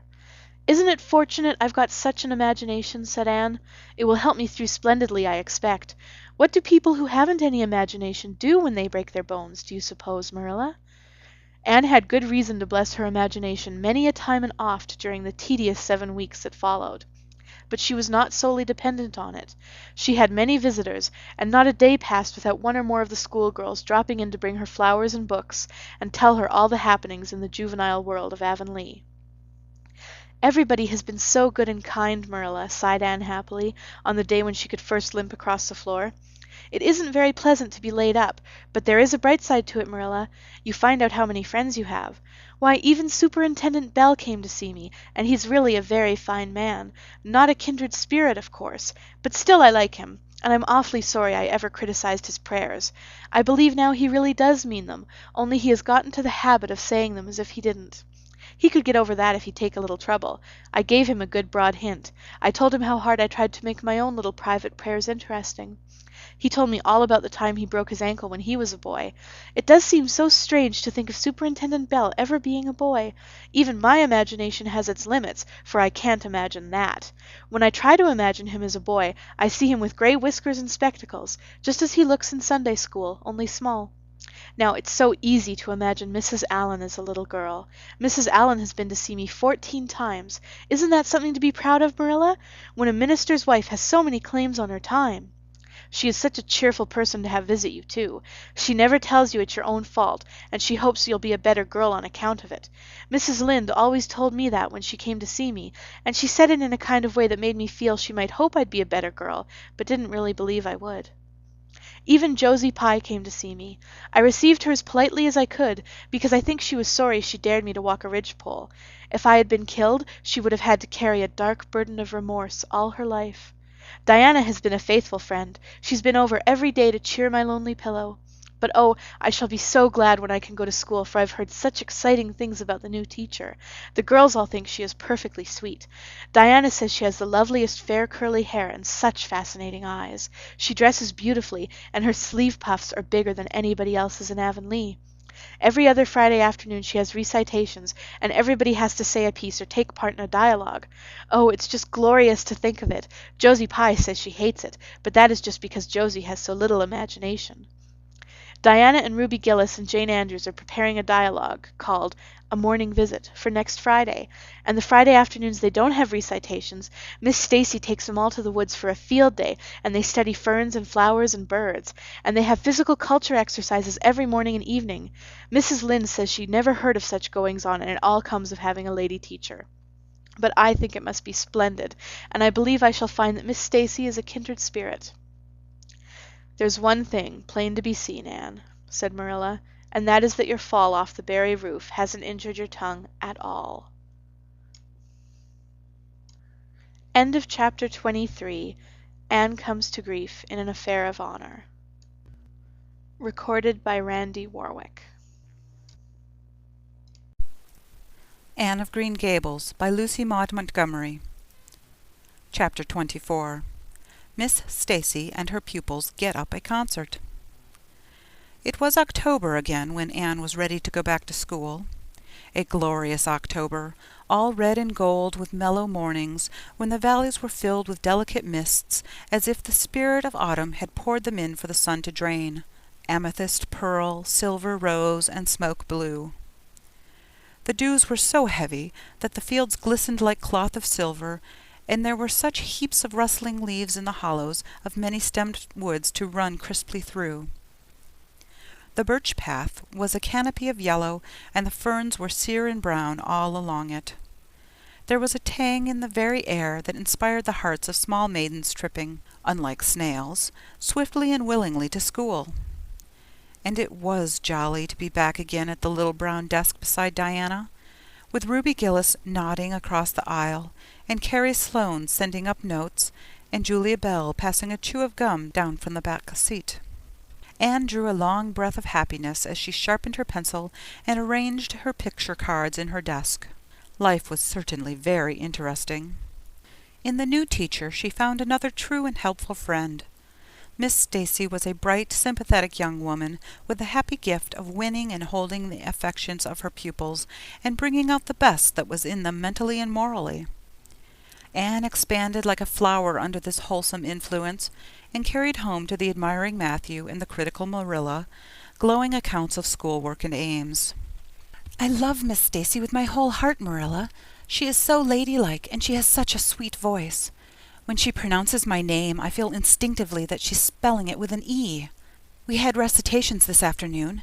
I just wish you could have been there to hear me recite Mary Queen of Scots. I just put my whole soul into it. Ruby Gillis told me coming home that the way I said the line, 'Now for my father's arms,' she said, 'my woman's heart farewell,' just made her blood run cold." "Well now, you might recite it for me some of these days out in the barn," suggested Matthew. "Of course I will," said Anne meditatively, "but I won't be able to do it so well, I know. It won't be so exciting as it is when you have a whole schoolful before you, hanging breathlessly on your words. I know I won't be able to make your blood run cold." "Mrs. Lynde says it made her blood run cold to see the boys climbing to the very tops of those big trees on Bell's Hill after crow's nests last Friday," said Marilla. "I wonder at Miss Stacy for encouraging it." "But we wanted a crow's nest for nature study," explained Anne. "That was on our field afternoon. Field afternoons are splendid, Marilla, and Miss Stacy explains everything so beautifully. We have to write compositions on our field afternoons, and I write the best ones." "It's very vain of you to say so, then. You'd better let your teacher say it." "But she did say it, Marilla. And indeed, I'm not vain about it. How can I be, when I'm such a dunce at geometry? Although I'm really beginning to see through it a little, too. Miss Stacy makes it so clear. Still, I'll never be good at it, and I assure you it is a humbling reflection. But I love writing compositions. Mostly Miss Stacy lets us choose our own subjects, but next week we are to write a composition on some remarkable person. It is hard to choose among so many remarkable people who have lived. Mustn't it be splendid to be remarkable and have compositions written about you after you're dead? Oh, I would dearly love to be remarkable. I think when I'm grown up, I'll be a trained nurse and go with the Red Crosses to the field of battle as a messenger of mercy. That is, if I don't go out as a foreign missionary. That would be very romantic. But one would have to be very good to be a missionary, and that would be a stumbling block. We have physical culture exercises every day, too. They make you graceful and promote digestion. Promote fiddlesticks, said Marilla, who honestly thought it was all nonsense. But all the field afternoons and recitation Fridays and physical culture contortions paled before a project which Miss Stacy brought forward in November. This was that the scholars of Avonlea School should get up a concert and hold it in the hall on Christmas night, for the laudable purpose of helping to pay for a schoolhouse flag. The pupils, one and all, taking graciously to this plan, the preparations for a program were begun at once. And of all the excited performers-elect, none was so excited as Anne Shirley, who threw herself into the undertaking heart and soul, hampered as she was by Marilla's disapproval. Marilla thought it all rank foolishness. "It's just filling your heads up with nonsense and taking time that ought to be put on your lessons," she grumbled. "I don't approve of children's getting up concerts and racing about to practices. It makes them vain and forward and fond of gadding." "But think of the worthy object," pleaded Anne. "A flag will cultivate a spirit of patriotism, Marilla." "Fudge! There's precious little patriotism in the thoughts of any of you. All you want is a good time." "Well, when you can combine patriotism and fun, isn't it all right? Of course, it's real nice to be getting up a concert. We're going to have 6 choruses, and Diana is to sing a solo. I'm in 2 dialogues, the Society for the Suppression of Gossip and the Fairy Queen. The boys are going to have a dialogue, too. And I'm to have 2 recitations, Marilla. I just tremble when I think of it. But it's a nice, thrilly kind of tremble. And we're to have a tableau at the end. Faith, Hope, and Charity. Diana and Ruby and I are all to be in it, all draped in white with flowing hair. I'm to be Hope, with my hands clasped, so, and my eyes uplifted. I'm going to practice my recitations in the garret. Don't be alarmed if you hear me groaning. I have to groan heart-rendingly in one of them, and it's really hard to get up a good artistic groan, Marilla. Josie Pye is sulky because she didn't get the part she wanted in the dialogue. She wanted to be the Fairy Queen. That would have been ridiculous, for who ever heard of a Fairy Queen as fat as Josie? Fairy Queens must be slender. Jane Andrews is to be the Queen, and I am to be one of her maids of honor. Josie says she thinks a red-haired fairy is just as ridiculous as a fat one, but I do not let myself mind what Josie says. I'm to have a wreath of white roses on my hair, and Ruby Gillis is going to lend me her slippers because I haven't any of my own. It's necessary for fairies to have slippers, you know. You couldn't imagine a fairy wearing boots, could you? Especially with copper toes. We are going to decorate the hall with creeping spruce and fir mottos with pink tissue paper roses in them. And we are all to march in 2 by 2 after the audience is seated, while Emma White plays a march on the organ. Oh, Marilla, I know you are not so enthusiastic about it as I am, but don't you hope your little Anne will distinguish herself? All I hope is that you'll behave yourself.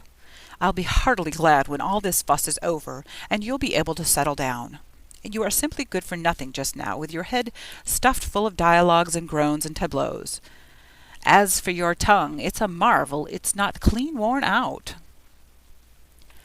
Anne sighed and betook herself to the backyard, over which a young new moon was shining through the leafless poplar boughs from an apple-green western sky, and where Matthew was splitting wood. Anne perched herself on a block and talked the concert over with him, sure of an appreciative and sympathetic listener, in this instance at least. "Well, now, I reckon it's going to be a pretty good concert, and I expect you'll do your part fine," he said, smiling down into her eager, vivacious little face. Anne smiled back at him. Those two were the best of friends, and Matthew thanked his stars many a time and oft that he had nothing to do with bringing her up. That was Marilla's exclusive duty.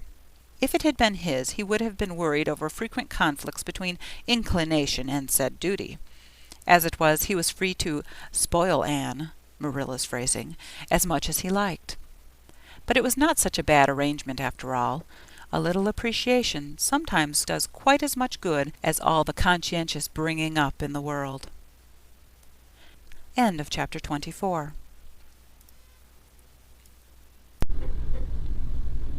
Anne of Green Gables by Lucy Maud Montgomery. Chapter 25. Matthew insists on puffed sleeves. Matthew was having a bad 10 minutes of it. He had come into the kitchen in the twilight of a cold, grey December evening, and had sat down in the wood-box corner to take off his heavy boots, unconscious of the fact that Anne and a bevy of her schoolmates were having a practice of the Fairy Queen in the sitting-room. Presently they came trooping through the hall and out into the kitchen, laughing and chattering gaily.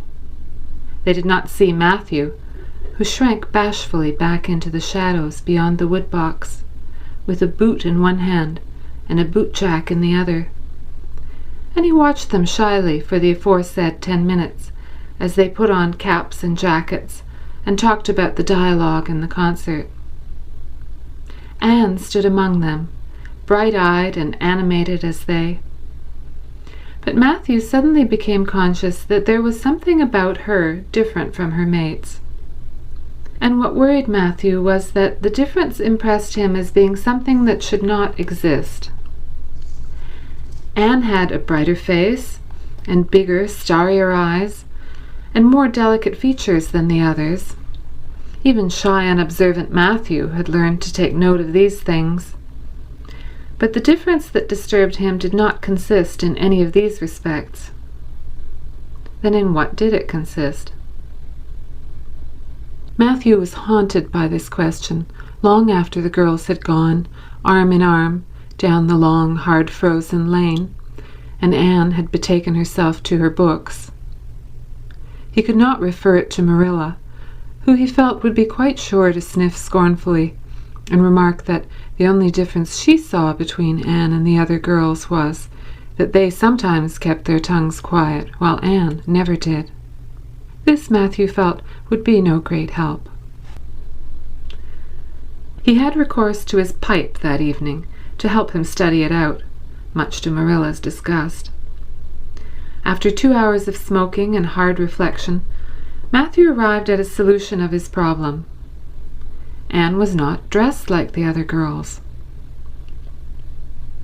The more Matthew thought about the matter, the more he was convinced that Anne never had been dressed like the other girls. Never since she had come to Green Gables. Marilla kept her clothed in plain dark dresses, all made after the same unvarying pattern. If Matthew knew there was such a thing as fashion in dress, it was as much as he did. But he was quite sure that Anne's sleeves did not look at all like the sleeves the other girls wore. He recalled the cluster of little girls he had seen around her that evening, all gay in waists of red and blue and pink and white, and he wondered why Marilla always kept her so plainly and soberly gowned. Of course it must be all right. Marilla knew best, and Marilla was bringing her up. Probably some wise, inscrutable motive was to be served thereby. But surely it would do no harm to let the child have one pretty dress, something like Diana Barry always wore. Matthew decided that he would give her one. That surely could not be objected to as an unwarranted putting in of his oar. Christmas was only a fortnight off. A nice new dress would be the very thing for a present. Matthew, with a sigh of satisfaction, put away his pipe and went to bed, while Marilla opened all the doors and aired the house. The very next evening, Matthew betook himself to Carmody to buy the dress, determined to get the worst over and have done with it. It would be, he felt assured, no trifling ordeal. There were some things Matthew could buy and prove himself no mean bargainer, but he knew he would be at the mercy of shopkeepers when it came to buying a girl's dress. After much cogitation, Matthew resolved to go to Samuel Lawson's store instead of William Blair's. To be sure, the Cuthberts always had gone to William Blair's. It was almost as much a matter of conscience with them as to attend the Presbyterian church and vote Conservative. But William Blair's 2 daughters frequently waited on customers there, and Matthew held them in absolute dread. He could contrive to deal with them when he knew exactly what he wanted and could point it out, but in such a matter as this, requiring explanation and consultation, Matthew felt that he must be sure of a man behind the counter. So he would go to Lawson's, where Samuel or his son would wait on him. Alas, Matthew did not know that Samuel, in the recent expansion of his business, had set up a lady clerk also. She was a niece of his wife's, and a very dashing young person indeed, with a huge drooping pompadour, big rolling brown eyes, and a most extensive and bewildering smile. She was dressed with exceeding smartness and wore several bangle bracelets that glittered and rattled and tinkled with every movement of her hands. Matthew was covered with confusion at finding her there at all, and those bangles completely wrecked his wits at one fell swoop. "What can I do for you this evening, Mr. Cuthbert?" Miss Lucilla Harris inquired, briskly and ingratiatingly, tapping the counter with both hands. "Have you any, well now, say any garden rakes?" stammered Matthew. Miss Harris looked somewhat surprised, as well she might, to hear a man inquiring for garden rakes in the middle of December. "I believe we have 1 or 2 left over," she said, "but they're upstairs in the lumber room. I'll go and see." During her absence, Matthew collected his scattered senses for another effort. When Miss Harris returned with the rake and cheerfully inquired, "Anything else tonight, Mr. Cuthbert?" Matthew took his courage in both hands and replied, "Well now, since you suggest it, I might as well buy some hayseed." Miss Harris had heard Matthew Cuthbert called odd. She now concluded that he was entirely crazy. "We only keep hayseed in the spring," she explained loftily.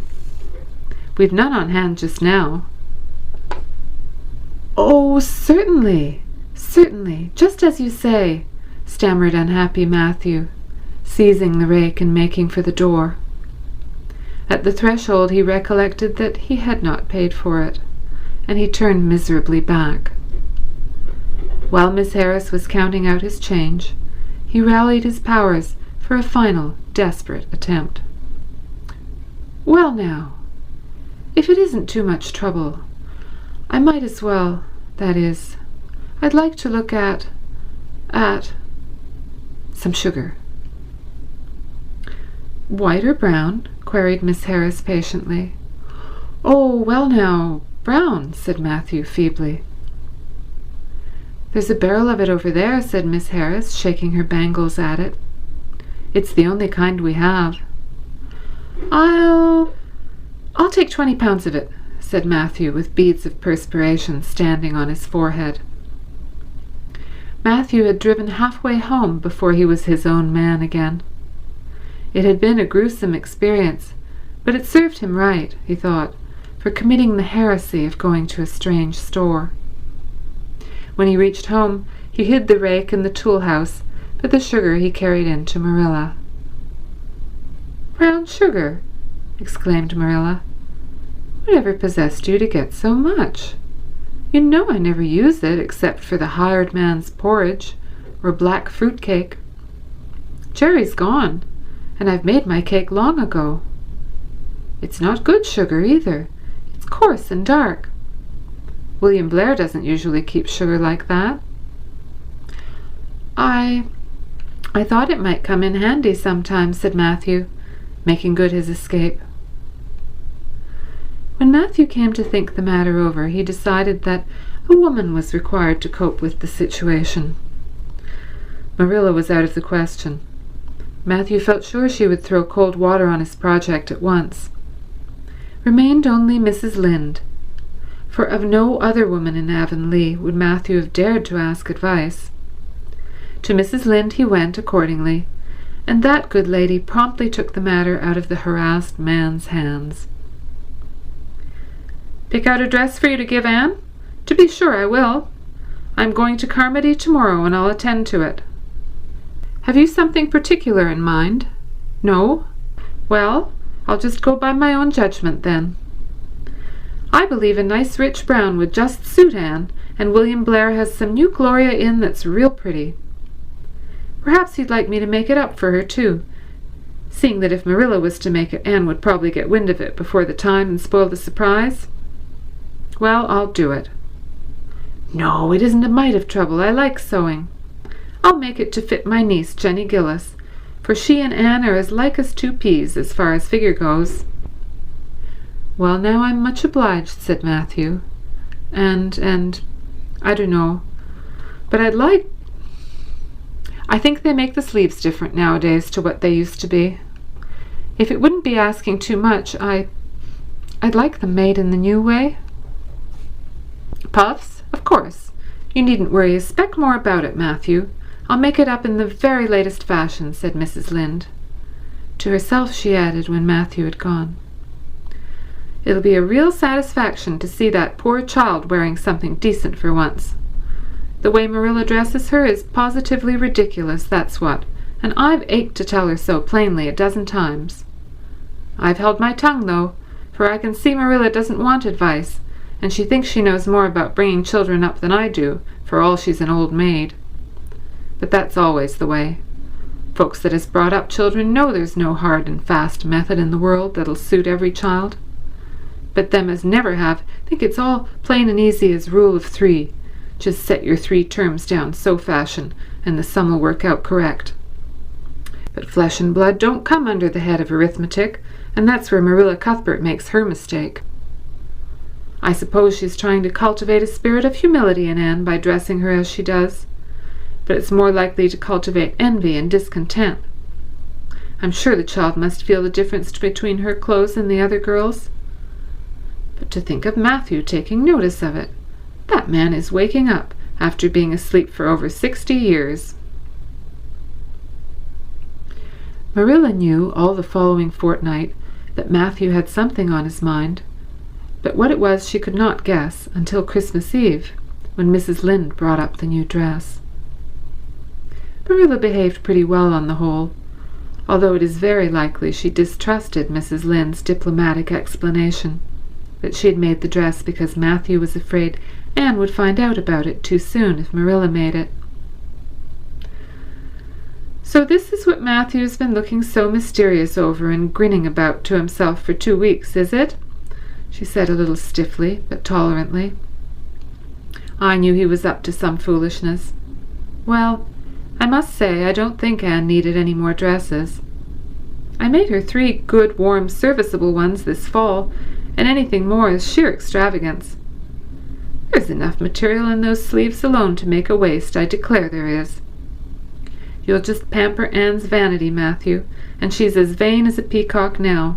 Well, I hope she'll be satisfied at last, for I know she's been hankering after those silly sleeves ever since they came in, although she never said a word after the first. The puffs have been getting bigger and more ridiculous right along. They're as big as balloons now. Next year anybody who wears them will have to go through a door sideways." Christmas morning broke on a beautiful white world. It had been a very mild December, and people had looked forward to a green Christmas, but just enough snow fell softly in the night to transfigure Avonlea. Anne peeped out from her frosted gable window with delighted eyes. The firs in the haunted wood were all feathery and wonderful. The birches and wild cherry trees were outlined in pearl. The ploughed fields were stretches of snowy dimples, and there was a crisp tang in the air that was glorious. Anne ran downstairs singing until her voice re-echoed through Green Gables. "Merry Christmas, Marilla! Merry Christmas, Matthew! Isn't it a lovely Christmas?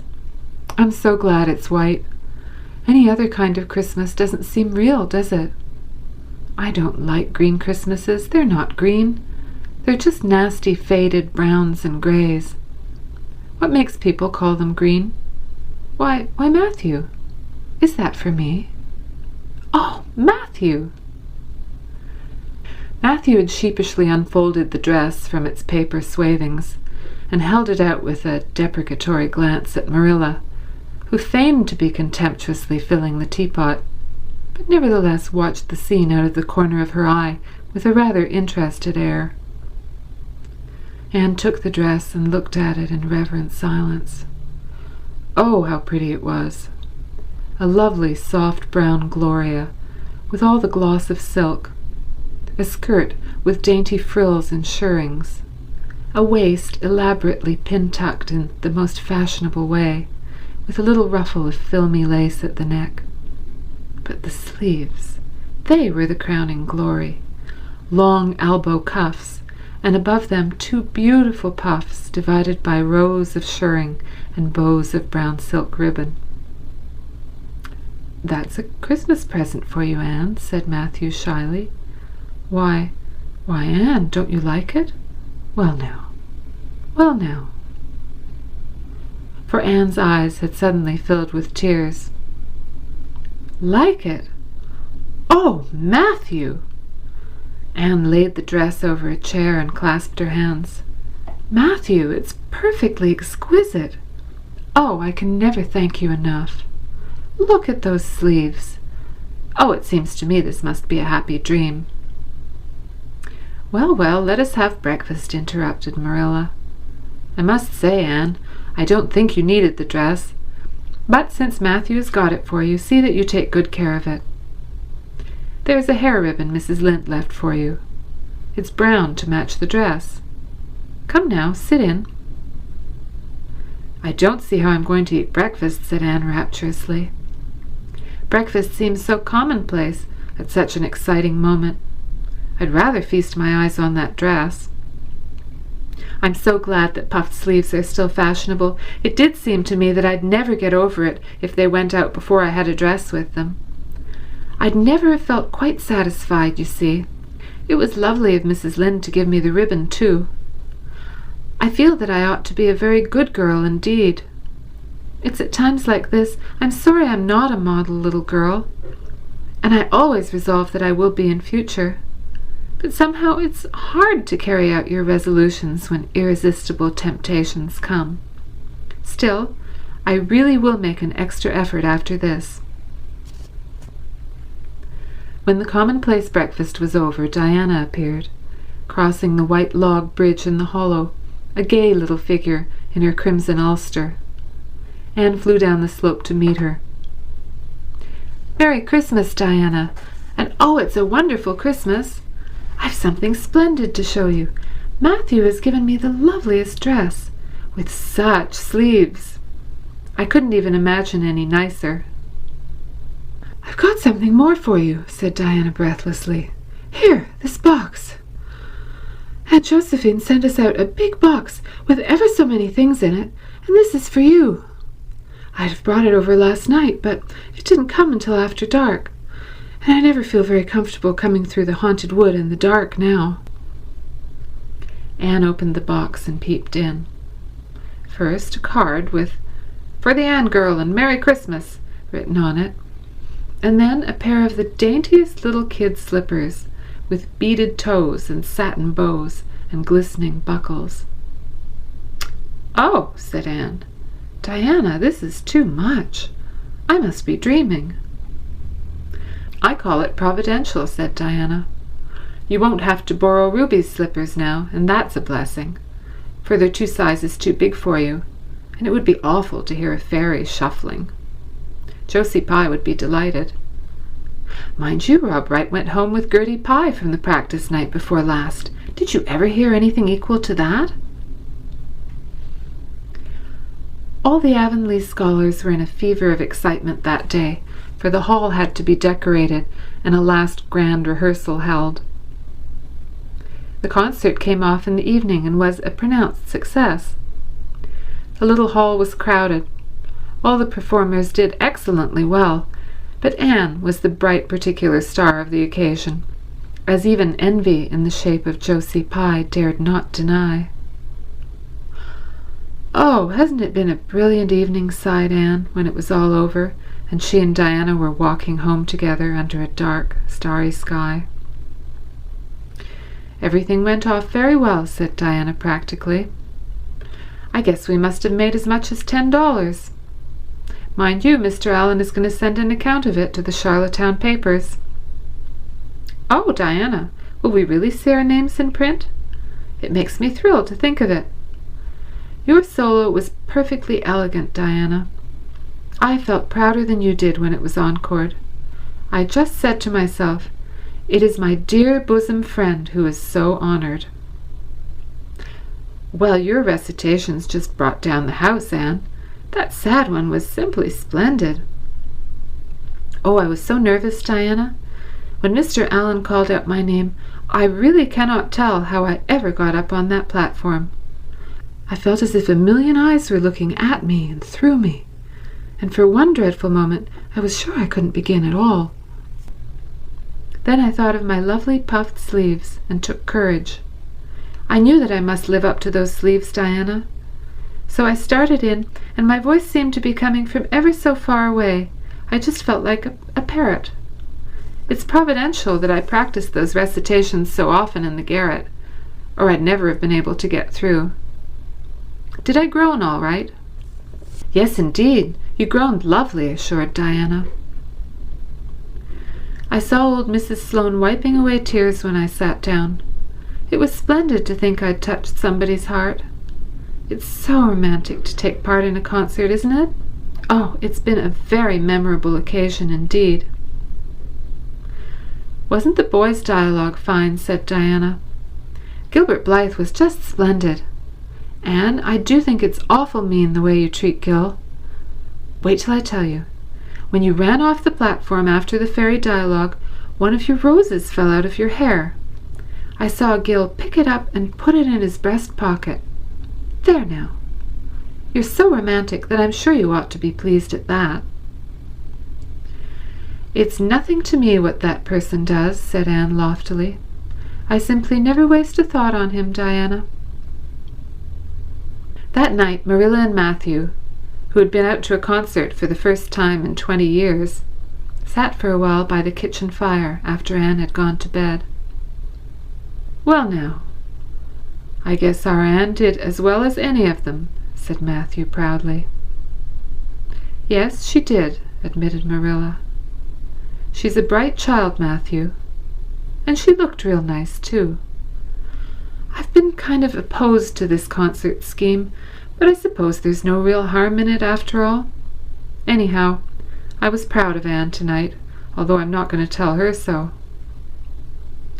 "Well now, I was proud of her, and I did tell her so, 'fore she went upstairs," said Matthew. "We must see what we can do for her some of these days, Marilla. I guess she'll need something more than Avonlea school by and by." "There's time enough to think of that," said Marilla. "She's only 13 in March. Though tonight it struck me that she was growing quite a big girl. Mrs. Lynde made that dress a mite too long, and it makes Anne look so tall. She's quick to learn, and I guess the best thing we can do for her will be to send her to Queen's after a spell. But nothing need be said about that for a year or two yet." "Well now, it'll do no harm to be thinking it over off and on," said Matthew.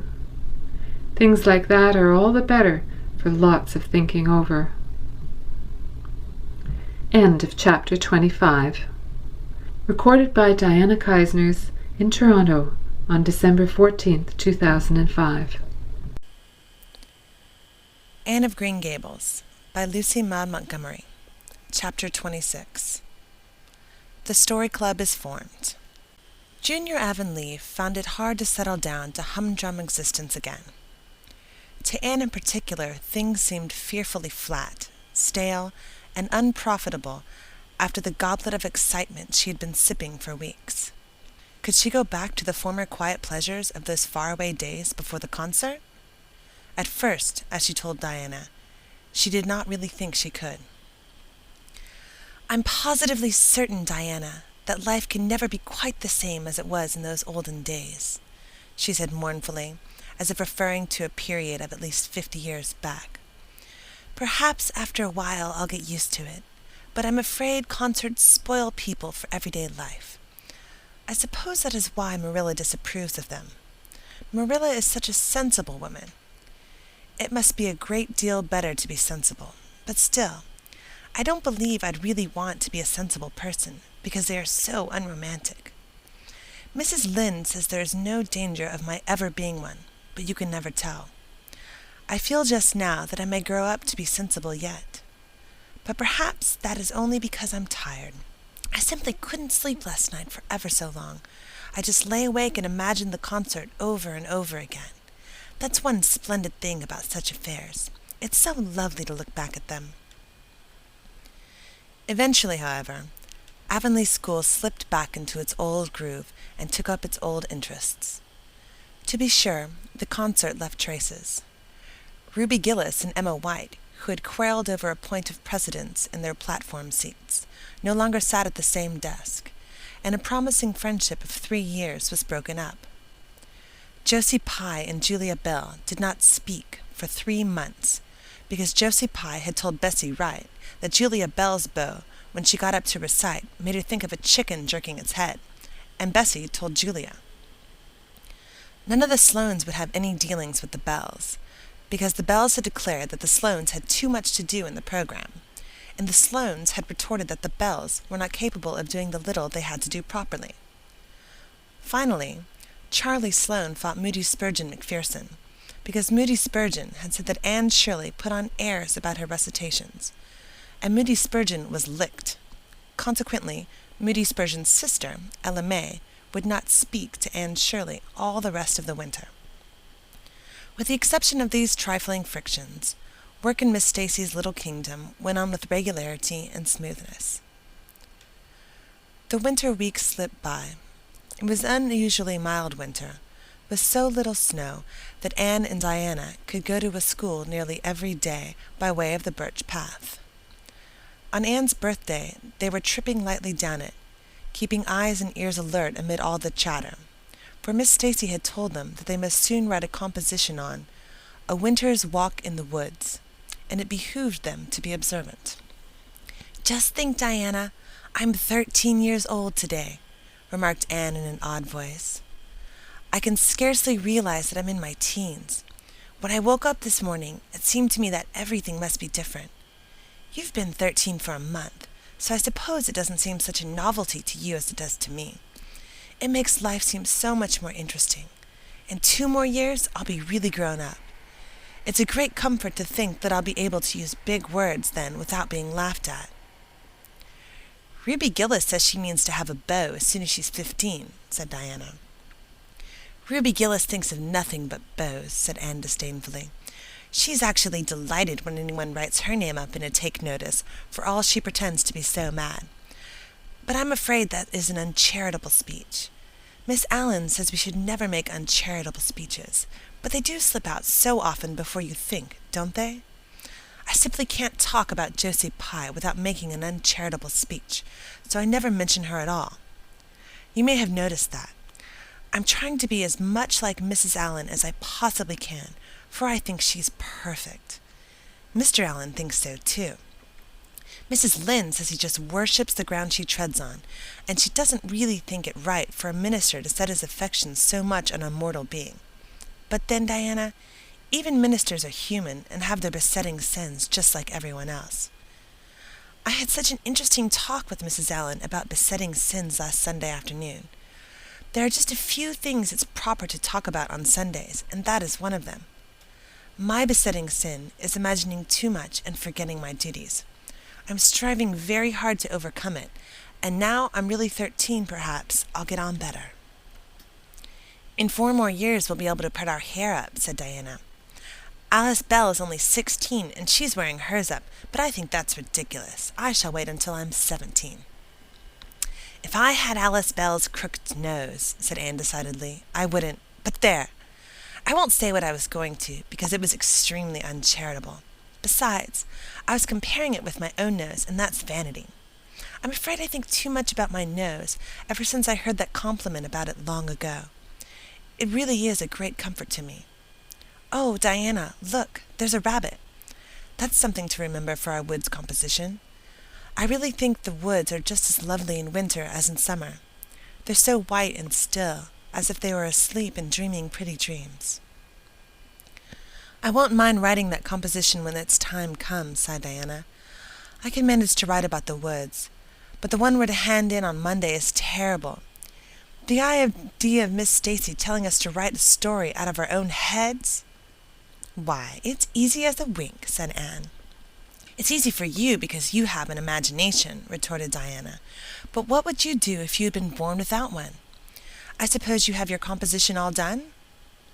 Anne nodded, trying hard not to look virtuously complacent and failing miserably.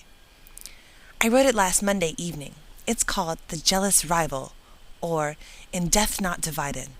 I read it to Marilla, and she said it was stuff and nonsense. Then I read it to Matthew, and he said it was fine. That's the kind of critic I like. It's a sad, sweet story. I cried just like a child when I was writing it. It's about two beautiful maidens called Cordelia Montmorency and Geraldine Seymour, who lived in the same village and were devotedly attached to each other. Cordelia was a regal brunette with a coronet of midnight hair and duskly flashing eyes. Geraldine was a queenly blonde with hair like spun gold and velvety purple eyes. I never saw anybody with purple eyes, said Diana dubiously. Neither did I. I just imagined them. I wanted something out of the common. Geraldine had an alabaster brow, too. I found out what an alabaster brow is. That's one of the advantages of being 13. You know so much more than you did when you were only 12. Well, what became of Cordelia and Geraldine? Asked Diana, who was beginning to feel rather interested in their fate. They grew in beauty side by side until they were 16. Then Bertram de Vere came to their native village and fell in love with the fair Geraldine. He saved her life when a horse ran away with her in a carriage, and she fainted in his arms, and he carried her home 3 miles, because, you understand, the carriage was all smashed up. I found it rather hard to imagine the proposal, because I had no experience to go by. I asked Ruby Gillis if she knew anything about how men proposed, because I thought she'd likely be an authority on the subject, having so many sisters married. Ruby told me that she was hid in the hall pantry when Malcolm Andres proposed to his sister Susan. She said Malcolm told Susan that his dad had given him the farm in his own name, and then said, "What do you say, darling pet, if we get hitched this fall?" And Susan said, "Yes, no, I don't know. Let me see." And they were engaged quick as that. But I don't think that sort of proposal was a very romantic one. So in the end, I had to imagine it out as well as I could. I made it very flowery and poetical, and Bertram went down on his knees, although Ruby Gillis says it isn't done nowadays. Geraldine accepted him in a speech a page long. I can tell you I took a lot of trouble with that speech. I rewrote it 5 times, and I took it up as my masterpiece.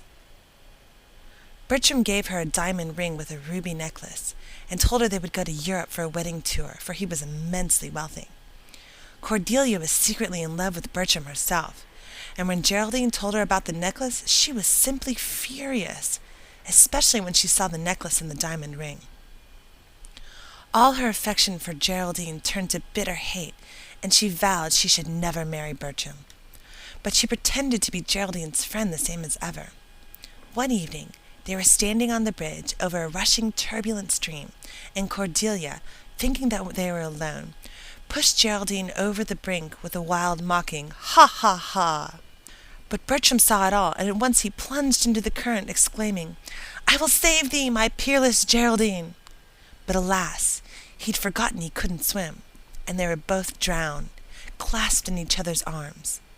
Their bodies were washed ashore soon afterwards. They were buried in the one grave, and their funeral was most imposing, Diana. It's so much more romantic to end a story with a funeral than a wedding. As for Cordelia, she went insane with remorse and was shut up in a lunatic asylum. I thought that was poetical retribution for her crime. How perfectly lovely, sighed Diana, who belonged to Matthew's school of critics. I don't see how you can make up such thrilling things out of your own head, Anne. I wish my imagination was as good as yours. It would be if you'd only cultivate it, said Anne cheeringly. I've just thought of a plan, Diana. Let's you and me have a story club all our own and write stories for practice. I'll help you along until you can do them by yourself. You ought to cultivate your imagination, you know. Miss Stacy says so. Only we must take the right way. I told her about the haunted wood, but she said we went the wrong way about that.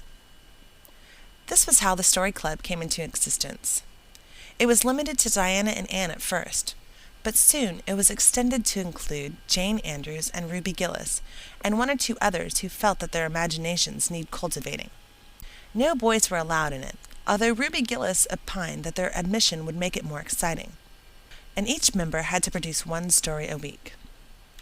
It's extremely interesting, Anne told Marilla. Each girl has to read her story out loud, and then we talk it over. We are going to keep them all sacredly, and I have to read it to their descendants. Each will write under a nom de plume. Mine is Rosamond Montgomery. All the girls do pretty well. Ruby Gillis is rather sentimental. She puts too much love-making into her stories, and you know too much is worse than too little. Jane never puts any because she says it makes her feel so silly when she has to read it out loud. Jane's stories are extremely sensible. Then Diana puts too many murders into hers. She says most of the time she doesn't know what to do with people, so she kills them off to get rid of them. I mostly always have to tell them what to write about, but that isn't hard, for I have millions of ideas. I think this story-writing business is the foolishest yet, scoffed Marilla. You'll get a pack of nonsense into your head and waste time that should be put on your lessons. Reading stories is bad enough, but writing them is worse. But we're so careful to put a moral into them all, Marilla, explained Anne. I insist upon that. All the good people are rewarded and all the bad ones are suitably punished. I'm sure that must have a wholesome effect. The moral is the great thing. Mr. Allen says so. I read one of my stories to him and Mrs. Allen, and they both agreed that the moral was excellent. Only they laughed in all the wrong places. I like it better when people cry. Jane and Ruby almost always cry when I come to the pathetic parts. Diana wrote her Aunt Josephine about her club, and her Aunt Josephine wrote back that we were to send her some of our stories. So we copied out 4 of our very best and sent them. Miss Josephine Barry wrote back that she had never read anything so amusing in her life. That kind of puzzled us, because the stories were all very pathetic and almost everyone died. But I'm glad Miss Barry liked them. It shows our club is doing some good in the world. Mrs. Allen says that ought to be our object in everything. I do really try to make it my object, but I forget so often when I'm having fun. I hope I shall be a little like Mrs. Allen when I grow up. Do you think there's any prospect of it, Marilla? I shouldn't say there was a great deal, was Marilla's encouraging answer. I'm sure Mrs. Allen was never such a silly, forgetful little girl as you are. No, but she wasn't always so good as she is now either, said Anne seriously. She told me so herself, that is. And she said she was a dreadful mischief when she was a girl and was always getting into scrapes. I felt so encouraged when I heard that. Is it very wicked of me, Marilla, to feel encouraged when I hear that other people have been bad and mischievous? Mrs. Lynde says it is. Mrs. Lynde says she always feels shocked when she hears of anyone ever having been naughty, no matter how small they were. Mrs. Lynde said that she once heard a minister confess that when he was a boy he stole a raspberry tart out of his aunt's pantry, and she never had any respect for that minister again. Now, I wouldn't have felt that way. I would have thought that it was real noble of him to confess it, and I'd have thought what an encouraging thing it would be for small boys nowadays who do naughty things, and who are sorry for them, to know perhaps they may grow up to be ministers in spite of it. That's how I feel, Marilla. The way I feel at present, Anne, said Marilla, is it's high time you had those dishes washed. You take half an hour longer than you should with all your chattering. Learn to work first, and talk afterwards. End of chapter 26. Susan Hooks, Tokyo, Japan. Anne of Green Gables by Lucy Maud Montgomery. Chapter 27. Vanity and Vexation of Spirit. Marilla, walking home one late April afternoon from an aid meeting, realized that the winter was over and gone with the thrill of delight that spring never fails to bring to the oldest and saddest, as well as the youngest and merriest.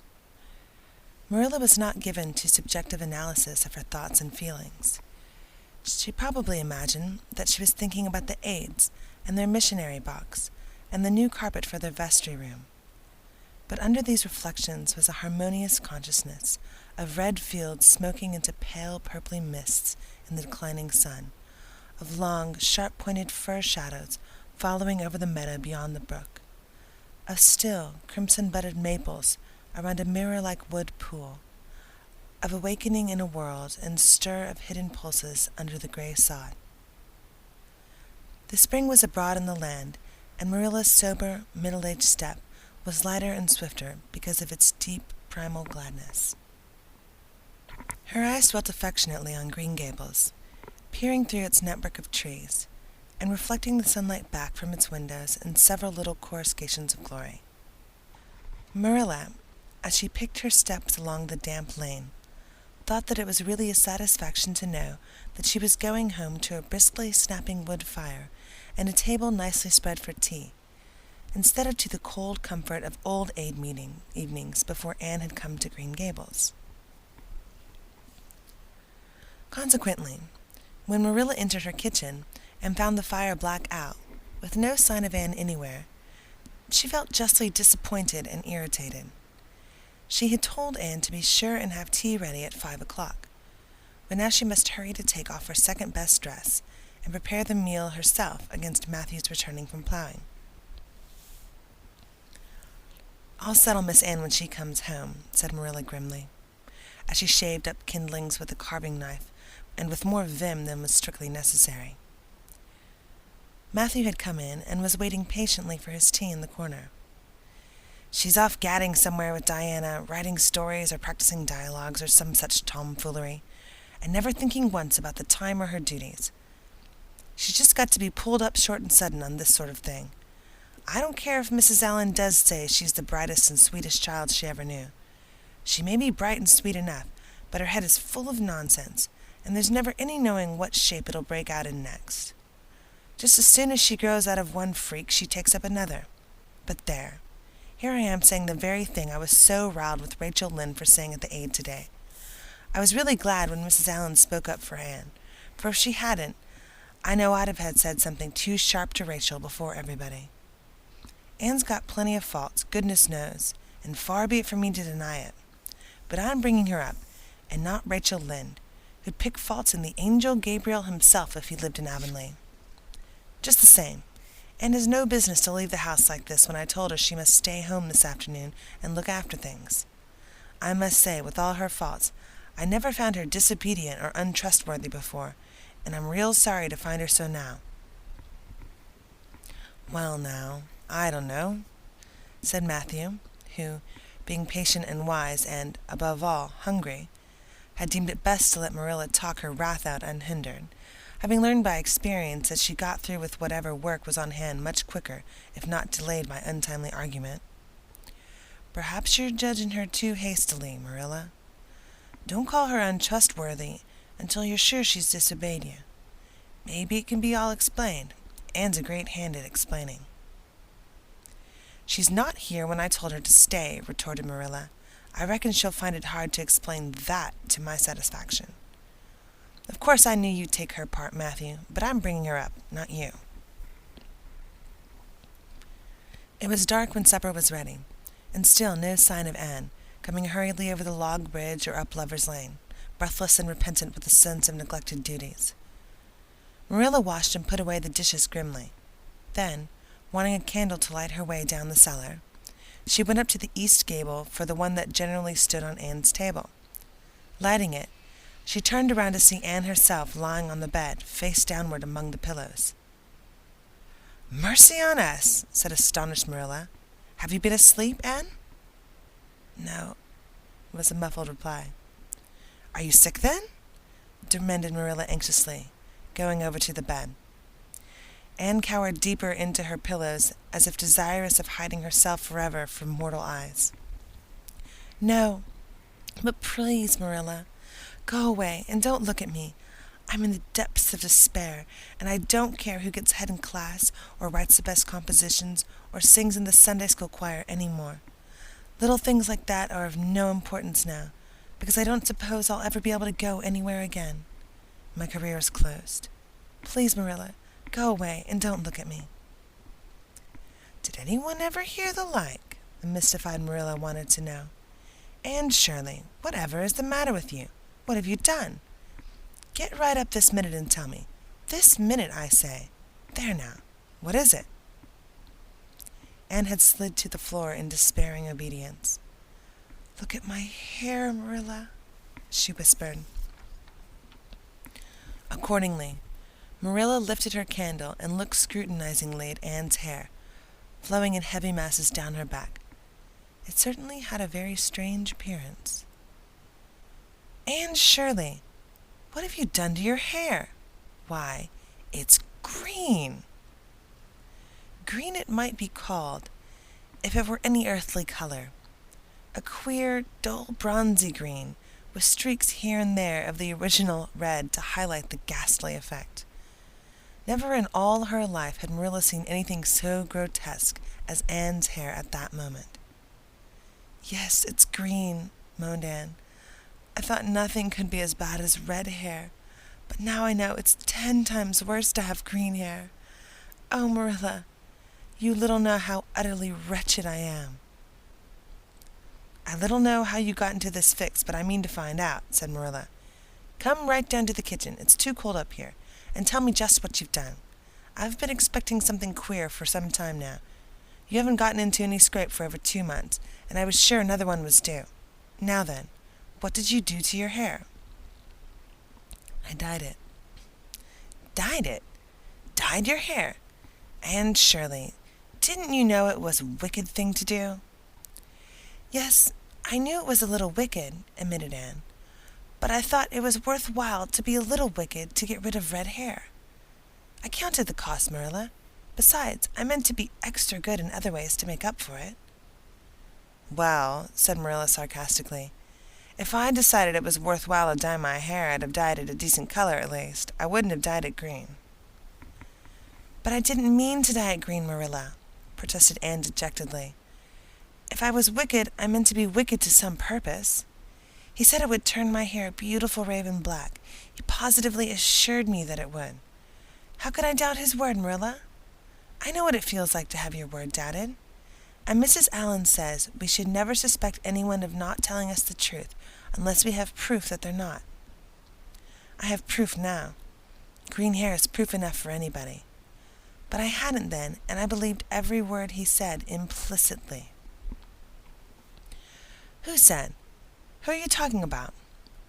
"The peddler that was here this afternoon. I bought the dye from him." "Anne Shirley, how often have I told you never to let one of those Italians in the house? I don't believe in encouraging them to come around at all." "Oh, I didn't let him in the house. I remember what you told me, and I went out, carefully shut the door, and looked at his things on the step. Besides, he wasn't an Italian. He was a German Jew. He had a big box full of very interesting things, and told me he was working hard to make enough money to bring his wife and children out from Germany. He spoke so feelingly about them that it touched my heart. I wanted to buy something from him to help him in such a worthy object. Then all at once I saw the bottle of hair dye. The peddler said it was warranted to dye any hair a beautiful raven black and wouldn't wash off. In a trice I saw myself with beautiful raven black hair, and the temptation was irresistible. But the price of the bottle was 75 cents, and I only had 50 cents left out of my chicken money. I think the peddler had a very kind heart, for he said that, seeing it was me, he'd sell it for 50 cents, and that was just giving it away. So I bought it, and as soon as I had gone up here and applied it with an old hairbrush as the directions said, I used up the whole bottle, and oh, Marilla, when I saw the dreadful color had turned my hair, I repented of being wicked, I can tell you, and have been repenting ever since." "Well, I hope you'll repent to good purpose," said Marilla severely, "and that you've got your eyes open to where your vanity has led you, Anne. Goodness knows what's to be done. I suppose the first thing to do is give your hair a good washing and see if it will do any good." Accordingly, Anne washed her hair, scrubbing it vigorously with soap and water, but for all the difference it made, she might as well have been scouring its original red. The peddler had certainly spoken the truth when he declared the dye wouldn't wash off, however his veracity might be impeached in other respects. "Oh, Marilla, what shall I do?" questioned Anne in tears. "I can never live this down. People have pretty well forgotten my other mistakes, the liniment cake, and setting Diana drunk, and flying into a temper with Mrs. Lynde. But they'll never forget this. They will think I'm not respectable. Oh, Marilla, what a tangled web we weave when first we practice to deceive. That is poetry, but it is true. And oh, how Josie Pye will laugh. Marilla, I cannot face Josie Pye. I'm the unhappiest girl in Prince Edward Island." Anne's unhappiness continued for a week. During that time she went nowhere and shampooed her hair every day. Diana alone of outsiders knew the fatal secret, but she promised solemnly never to tell, and it may be stated here and now that she kept her word. At the end of the week, Marilla said decidedly, "It's no use, Anne. This is fast dye if there ever was any. Your hair must be cut off. There is no other way. You can't go out with it looking like that." Anne's lips quivered, but she realized the bitter truth of Marilla's remarks. With a dismal sigh, she went for the scissors. "Please cut it off at once, Marilla, and have it over. Oh, I feel that my heart is broken. This is such an unromantic affliction. The girls in books lose their hair in fevers or sell their hair to get money for some good deed, and I'm sure I wouldn't mind losing my hair in such a fashion half so much. But there is nothing comforting in having your hair cut off because you've dyed it a dreadful color, is there? I'm going to weep all the time you're cutting it off, if it won't interfere. It seems such a tragic thing." Anne wept then, but later on, when she went upstairs and looked in the glass, she was calm with despair. Marilla had done her work thoroughly, and it had been necessary to shingle the hair as closely as possible. The result was not becoming, to state the case as mildly as may be. Anne promptly turned her glass to the wall. "I'll never, never look at myself again until my hair grows," she exclaimed passionately. Then suddenly she righted the glass. "Yes, I will too. I'll do penance for being wicked that way. I'll look at myself every time I come into my room and see how ugly I am. And I won't try to imagine it away, either. I never thought I was vain about my hair, of all things, but now I know I was, in spite of its being red, because it was so long and thick and curly. I expect something will happen to my nose next." Anne's clipped head made a sensation in school on the following Monday, but to her relief nobody guessed the real reason for it, not even Josie Pye, who, however, did not fail to inform Anne that she looked like a perfect scarecrow. "I didn't say anything when Josie said that to me," Anne confided that evening to Marilla, who was lying on the sofa after one of her headaches, "because I thought it was part of my punishment and I ought to bear it patiently. It's hard to be told you look like a scarecrow, and I wanted to say something back, but I didn't. I just swept her one of my scornful looks, and then I forgave her. It makes you feel very virtuous when you forgive people, doesn't it? I mean to devote all my energies to being good after this, and I shall never try to be beautiful again. Of course, it's better to be good. I know it is, but sometimes it's so hard to believe a thing even when you know it. I do really want to be good, Marilla, like you and Mrs. Allen and Miss Stacy, and grow up to be a credit to you. Diana says when my hair begins to grow, to tie a black velvet ribbon around my head with a bow at one side. She says she thinks it will be very becoming. I will call it a snood. That sounds so romantic. But am I talking too much, Marilla? Does it hurt your head? My head is better now. It was terrible bad this afternoon, though. These headaches of mine are getting worse and worse. I'll have to see a doctor about them. As for your chatter, I don't know that I mind it. I've got so used to it. Which was Marilla's way of saying that she liked to hear it.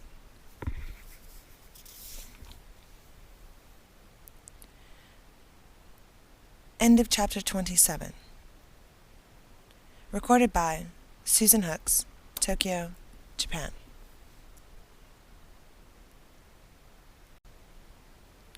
Anne of Green Gables by Lucy Maud Montgomery. Chapter 28. An Unfortunate Lily Maid. "Of course you must be Elaine, Anne," said Diana. "I could never have the courage to float down there." "Nor I," said Ruby Gillis with a shiver. "I don't mind floating down when there's 2 or 3 of us in the flat and we can sit up. It's fun then. But to lie down and pretend I was dead, I just couldn't. I'd really die of fright." "Of course, it would be romantic," conceded Jane Andrews. "But I know that I couldn't keep still. I'd be popping up every minute or so to see where I was and if I wasn't drifting too far out. And you know, Anne, that would spoil the effect." "But it's so ridiculous to have a red-headed Elaine," mourned Anne. "I'm not afraid to float down, and I'd love to be Elaine, but it's ridiculous just the same. Ruby ought to be Elaine, because she is so fair and has such lovely long golden hair. Elaine had all her bright hair streaming down, you know. And Elaine was a lily maid. Now, a red-haired person cannot be a lily maid." "Your complexion is just as fair as Ruby's," said Diana earnestly, "and your hair is ever so much darker than it used to be before you cut it." "Oh, do you really think so?" exclaimed Anne, flushing sensitively with delight. "I've sometimes thought it was myself, but I never dared to ask anyone for fear she would tell me it wasn't. Do you think it could be called auburn now, Diana?" "Yes, and I think it is real pretty," said Diana, looking admiringly at the short, silky curls that clustered over Anne's head and were held in place by a very jaunty black velvet ribbon and bow. They were sitting on the bank of the pond, below Orchard Slope, where a little headland fringed with birches ran out from the bank. At its tip was a small wooden platform, built out into the water, for the convenience of fishermen and duck hunters. Ruby and Jane were spending the midsummer afternoon with Diana, and Anne had come over to play with them. Anne and Diana had spent most of their playtime that summer on and about the pond. Idlewild was a thing of the past, Mr. Bell having ruthlessly cut down the little circle of trees in his back pasture in the spring. Anne had sat among the stumps and wept, not without an eye for the romance of it. But she was speedily consoled, for, after all, as she and Diana, big girls of 13 going on 14, were too old for such childish amusements as playhouses, and there were more fascinating sports to be found about the pond. It was splendid to fish for trout over the bridge, and the 2 girls learned to row themselves about in the little flat-bottomed dory Mr. Barry kept for duck shooting. It was Anne's idea that they dramatize Elaine.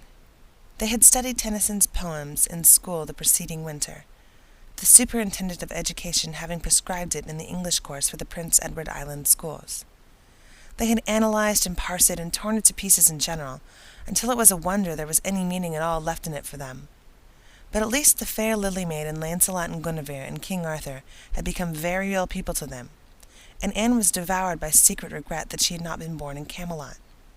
Those days, she said, were so much more romantic than the present. Anne's plan was hailed with enthusiasm. The girls had discovered that if the flat were pushed off from the landing place, it would drift down with the current under the bridge and finally strand itself in another headland lower down which ran a curve of the pond. They had often gone down like this, and nothing could be more convenient for playing Elaine. "Well, I'll be Elaine," said Anne, yielding reluctantly, for although she would have been delighted to play the principal character, yet her artistic sense demanded fitness for it, and this, she felt, her limitations made impossible. "Ruby, you must be King Arthur, and Jane will be Guinevere, and Diana must be Lancelot. But first, you must be the brothers and the father. We can't have the old dumb servitor, because there isn't room for 2 in the flat when one is lying down. We must pawl the barge all its length in the blackest samite. That old black shawl of your mother's will do. Just the thing, Diana." The black shawl having been procured, Anne spread it over the flat and then lay down on the bottom, with closed eyes and hands folded over her breast. "Oh, she really does look dead," whispered Ruby Gillis nervously, watching the still, white little face under the flickering shadows of the birches. "It makes me feel frightened, girls. Do you suppose it's really right to act like this? Mrs. Lynde says that all play acting is abominably wicked." "Ruby, you shouldn't talk about Mrs. Lynde," said Anne severely. "It spoils the effect, because this is hundreds of years before Mrs. Lynde was born. Jan, you arrange this. It's silly for Elaine to be talking when she's dead." Jane rose to the occasion. Cloths of gold for coverlet there was none, but an old piano scarf of yellow Japanese crepe was an excellent substitute. A white lily was not obtainable just then, but the effect of a tall blue iris placed in one of Anne's folded hands was all that could be desired. "Now, she's all ready," said Jane. "We must kiss her quiet brows. And Diana, you say, 'Sister, farewell forever.' And Ruby, you say, 'Farewell, sweet sister.' Both of you as sorrowfully as you possibly can. And, for goodness sake, smile a little. You know Elaine lay as though she smiled. That's better. Now push the flat off." The flat was accordingly pushed off, scraping roughly over an old embedded stake in the process. Diana and Jane and Ruby only waited long enough to see it caught in the current and headed for the bridge before scampering up through the woods, across the road, and down to the lower headland where, as Lancelot and Guinevere and the king, they were to be in readiness to receive the Lily Maid. For a few minutes Anne, drifting slowly down, enjoyed the romance of her situation in full. Then something happened not at all romantic. The flat began to leak. In a very few moments it was necessary for Elaine to scramble to her feet, pick up her cloth of gold coverlet and pall of the blackest samite, and glaze blankly at the big crack in the bottom of her barge, through which the water was literally pouring. That sharp shake at the landing had torn off the strip of batting nailed on the flat. Anne did not know this, but it did not take her long to realize that she was in a dangerous plight. At this rate, the flat would fill and sink long before it could drift to the lower headland. Where were the oars? Left behind at the landing. Anne gave one gasping little scream which nobody ever heard. She was white to the lips, but she did not lose her self-possession. There was one chance, just one. "I was horribly frightened," she told Mrs. Allen the next day, "and it seemed like years while the flat was drifting down to the bridge and the water was rising in it every moment. I prayed, Mrs. Allen, most earnestly, but I didn't shut my eyes to pray, for I knew the only way God could save me was to let the flat float close enough to one of the bridge piles for me to climb up on it. You know, the piles are just old tree trunks, and there are lots of knots and old branch stubs on them. It was proper to pray, but I had to do my part by watching out, and right well I knew it. I just said, 'Dear God, please take the flat close to the pile, and I'll do the rest,' over and over again. Under such circumstances, you don't think much about making a flowery prayer, but mine was answered, for the flat bumped right into the pile for a minute, and I flung the scarf and the shawl over my shoulder and scrambled up on a big providential stub. And there I was, Mrs. Allen, clinging to that slippery old pile with no way of getting up or down. It was a very unromantic position, but I didn't think about it at the time. You don't think much about romance when you have just escaped from a watery grave. I said a grateful prayer at once, and then I gave all my attention to holding on tight, for I knew I should probably have to depend on human aid to get back to dry land. The flat drifted under the bridge and then promptly sank in midstream.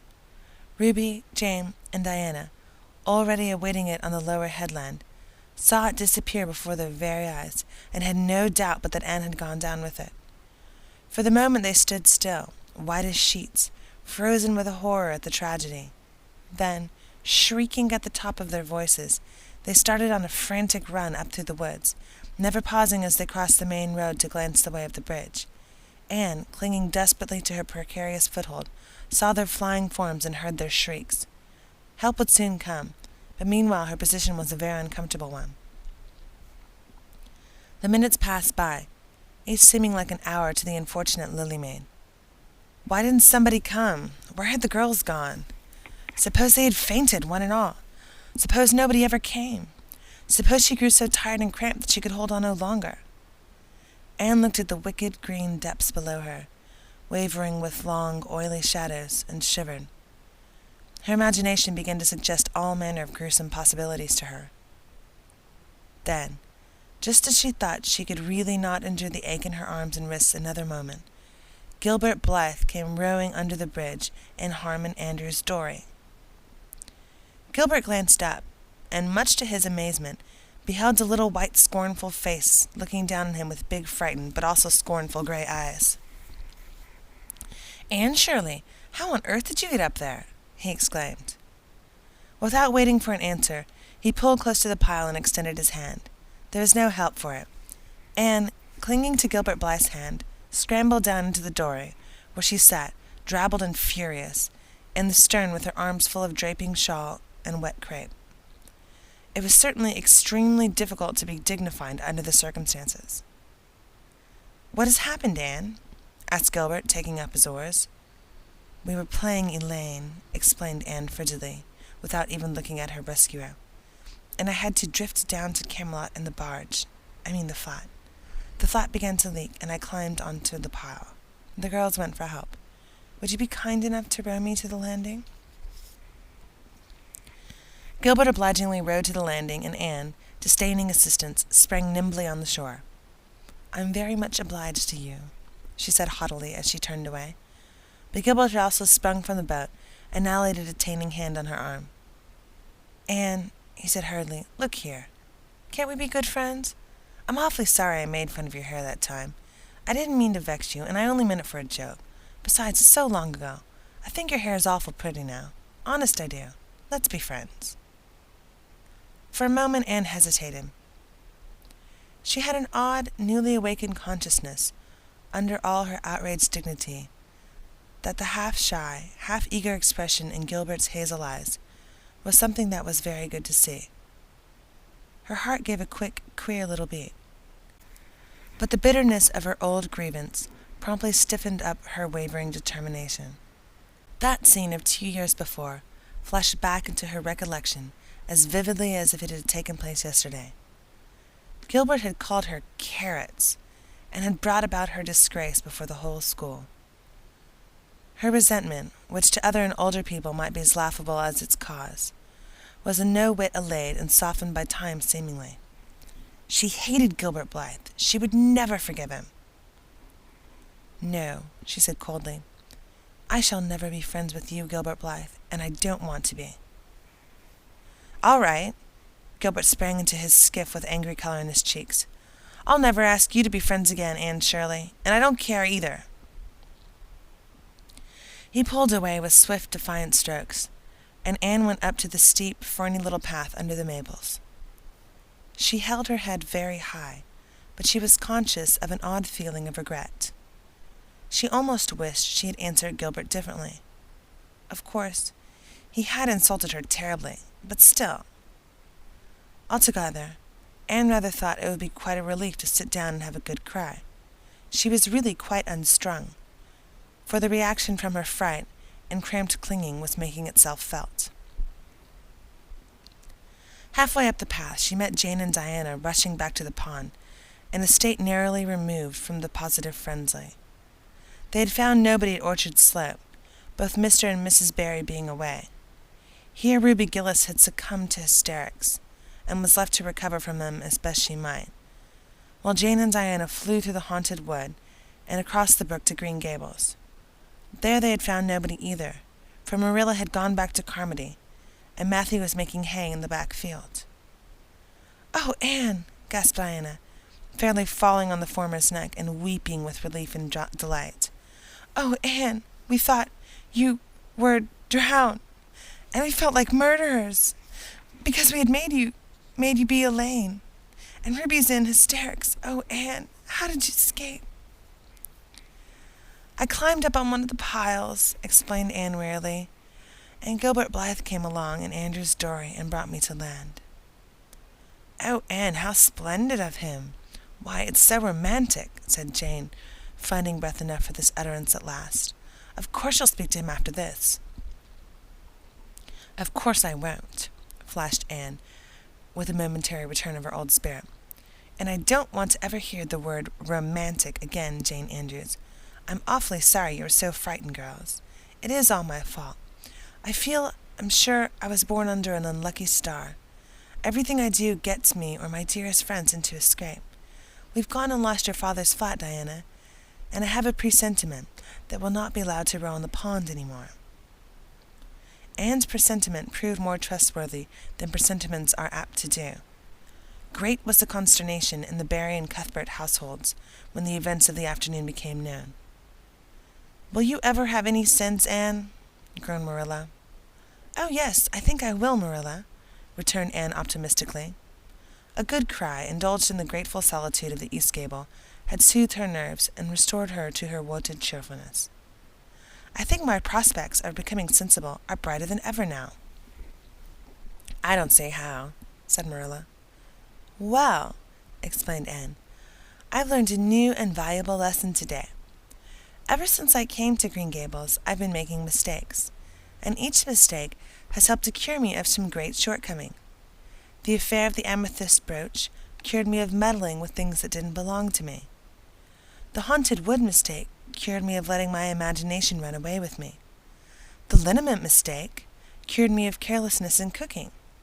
Dyeing my hair cured me of vanity. I never think about my hair and nose now, at least very seldom.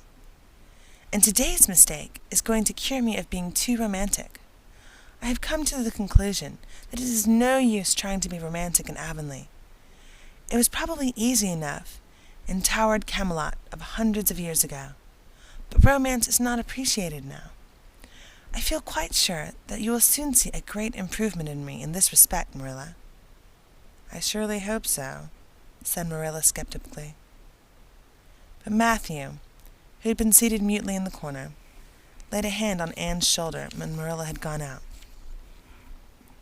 "Don't give up all your romance, Anne," he whispered shyly. "A little of it is a good thing. Not too much, of course. But keep a little of it, Anne. Keep a little of it." End of chapter 28. Recorded by Susan Hooks, Tokyo, Japan.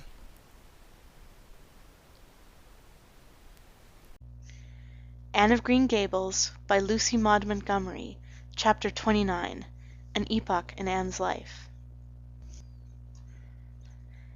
Anne was bringing the cows home from the back pasture by way of Lover's Lane.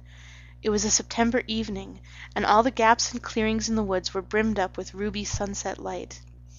Here and there the lane was splashed with it, but for the most part it was already quite shadowy beneath the maples, and the spaces under the firs were filled with a clear violet dusk like airy wine. The winds were out in their tops, and there is no sweeter music on earth than that which the wind makes in the fir trees at evening. The cows swung placidly down the lane, and Anne followed them dreamily, repeating aloud the battle canto from Marmion, which had also been part of their English course the preceding winter, and which Miss Stacy had made them learn off by heart, and exulting in its rushing lines and the clash of spears in its imagery. When she came to the lines, "The stubborn spearsmen still made good their dark impenetrable wood," she stopped in ecstasy to shut her eyes, that she might better fancy herself one of that heroic ring. When she opened them again it was to behold Diana coming through the gate that led into the berry field, and looking so important that Anne instantly divined that there was news to be told, but betray too eager curiosity she would not. "Isn't this evening just like a purple dream, Diana? It makes me so glad to be alive. In the mornings I always think the mornings are best, but when evening comes I think it's lovelier still." "It's a very fine evening," said Diana, "but oh, I have such news, Anne. Guess. You can have 3 guesses." "Charlotte Gillis is going to be married in the church after all, and Mrs. Allan wants us to decorate it," cried Anne. "No, Charlotte's beau won't agree to that, because nobody ever has been married in the church yet, and he thinks it would seem too much like a funeral. It's too mean, because it would be such fun. Guess again." Jane's mother is going to let her have a birthday party? Diana shook her head, her black eyes dancing with merriment. I can't think what it can be, said Anne in despair, unless it's that Moody Spurgeon Macpherson saw you home from prayer meeting last night. Did he? I should think not, exclaimed Diana indignantly. I wouldn't be likely to boast of it if he did, the horrid creature. I knew you couldn't guess it. Mother had a letter from Aunt Josephine today, and Aunt Josephine wants you and me to go to town next Tuesday and stop with her for the exhibition. There. Oh, Diana, whispered Anne, finding it necessary to lean up against a maple tree for support. Do you really mean it? But I'm afraid Marilla won't let me go. She will say that she can't encourage gadding about. That was what she said last week when Jane invited me to go with them in their double-seated buggy to the American concert at the White Sands Hotel. I wanted to go, but Marilla said I'd be better at home learning my lessons, and so would Jane. I was bitterly disappointed, Diana. I felt so heartbroken that I wouldn't say my prayers when I went to bed, but I repented of that and got up in the middle of the night and said them. I'll tell you, said Diana. We'll get Mother to ask Marilla. She'll be more likely to let you go then, and if she does, we'll have the time of our lives, Anne. I've never been to an exhibition, and it's so aggravating to hear the other girls talking about their trips. Jane and Ruby have been twice, and they're going this year again. I'm not going to think about it at all until I know whether I can go or not, said Anne resolutely. If I did and then was disappointed, it would be more than I could bear. But in case I do go, I'm very glad my new coat will be ready by that time. Marilla didn't think I needed a new coat. She said my old one would do very well for another winter, and that I ought to be satisfied with having a new dress. The dress is very pretty, Diana, navy blue and made so fashionably. Marilla always makes my dresses fashionably now, because she says she doesn't intend to have Matthew going to Mrs. Lynde to make them. I'm so glad. It is ever so much easier to be good if your clothes are fashionable. At least, it is easier for me. I suppose it doesn't make such a difference to naturally good people, but Matthew said I must have a new coat, so Marilla bought a lovely piece of blue broadcloth, and it's being made by a real dressmaker over at Carmody. It's to be done Saturday night, and I'm trying not to imagine myself walking up the church aisle on Sunday in my new suit and cap, because I'm afraid it isn't right to imagine such things, but it just slips into my mind in spite of me. It was a long drive, but Anne and Diana enjoyed every minute of it. It was delightful to rattle along over the moist roads in the early red sunlight that was creeping across the shorn harvest fields. The air was fresh and crisp, and little smoke-blue mists curled through the valleys and floated off from the hills. Sometimes the road went through woods where maples were beginning to hang out scarlet banners. Sometimes it crossed rivers on bridges that made Anne's flesh cringe with the old half-delightful fear. Sometimes it wound along a harbor shore and passed by a little cluster of weather-gray fishing huts. Again it mounted to hills whence a far sweep of curving upland or misty blue sky could be seen. But wherever it went there was much of interest to discuss. It was almost noon when they reached town and found their way to Beechwood. It was quite a fine old mansion, set back from the street in a seclusion of green elms and branching beeches. Miss Barry met them at the door with a twinkle in her sharp black eyes. "So you've come to see me at last, you Anne girl," she said. "Mercy, child, how you have grown! You're taller than I am, I declare, and you're ever so much better looking than you used to be, too, but I dare say you know that without being told." "Indeed I didn't," said Anne radiantly. "I know I'm not so freckled as I used to be, so I've much to be thankful for, but I really hadn't dared to hope there was any other improvement. I'm so glad you think there is, Miss Barry." Miss Barry's house was furnished with great magnificence, as Anne told Marilla afterward. The two little country girls were rather abashed by the splendor of the parlor where Miss Barry left them when she went to see about dinner. "Isn't it just like a palace?" whispered Diana. "I never was in Aunt Josephine's house before, and I'd no idea it was so grand. I just wish Julia Bell could see this. She puts on such airs about her mother's parlor." "Velvet carpet," sighed Anne luxuriously, "and silk curtains. I've dreamed of such things, Diana. But do you know, I don't believe I feel very comfortable with them after all. There are so many things in this room, and all so splendid, that there is no scope for imagination. That is one consolation when you are poor. There are so many more things you can imagine about." Their sojourn in town was something that Anne and Diana dated from for years. From first to last it was crowded with delights. On Wednesday Miss Barry took them to the exhibition grounds and kept them there all day. "It was splendid," Anne related to Marilla later on. "I never imagined anything so interesting. I don't really know which department was the most interesting. I think I liked the horses and the flowers and the fancy work best. Josie Pye took first prize for knitted lace. I was real glad she did. And I was glad that I felt glad, for it shows I'm improving, don't you think, Marilla, when I can rejoice in Josie's success? Mr. Harmon Andrews took second prize for Gravenstein apples, and Mr. Bell took first prize for a pig. Diana said she thought it was ridiculous for a Sunday school superintendent to take a prize in pigs, but I don't see why. Do you? She said she would always think of it after this when he was praying so solemnly. Clara Louise Macpherson took a prize for painting, and Mrs. Lynde got first prize for homemade butter and cheese. So Avonlea was pretty well represented, wasn't it? Mrs. Lynde was there that day, and I never knew how much I really liked her until I saw her familiar face among all those strangers. There were thousands of people there, Marilla. It made me feel dreadfully insignificant, and Miss Barry took us up to the grandstand to see the horse races. Mrs. Lynde wouldn't go. She said horse racing was an abomination, and, she being a church member, thought it her bounden duty to set a good example by staying away. But there were so many there, I don't believe Mrs. Lynde's absence would ever be noticed.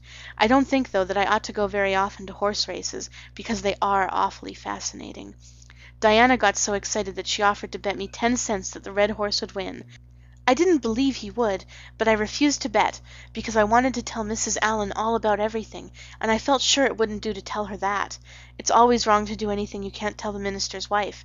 It's as good as an extra conscience to have a minister's wife for your friend.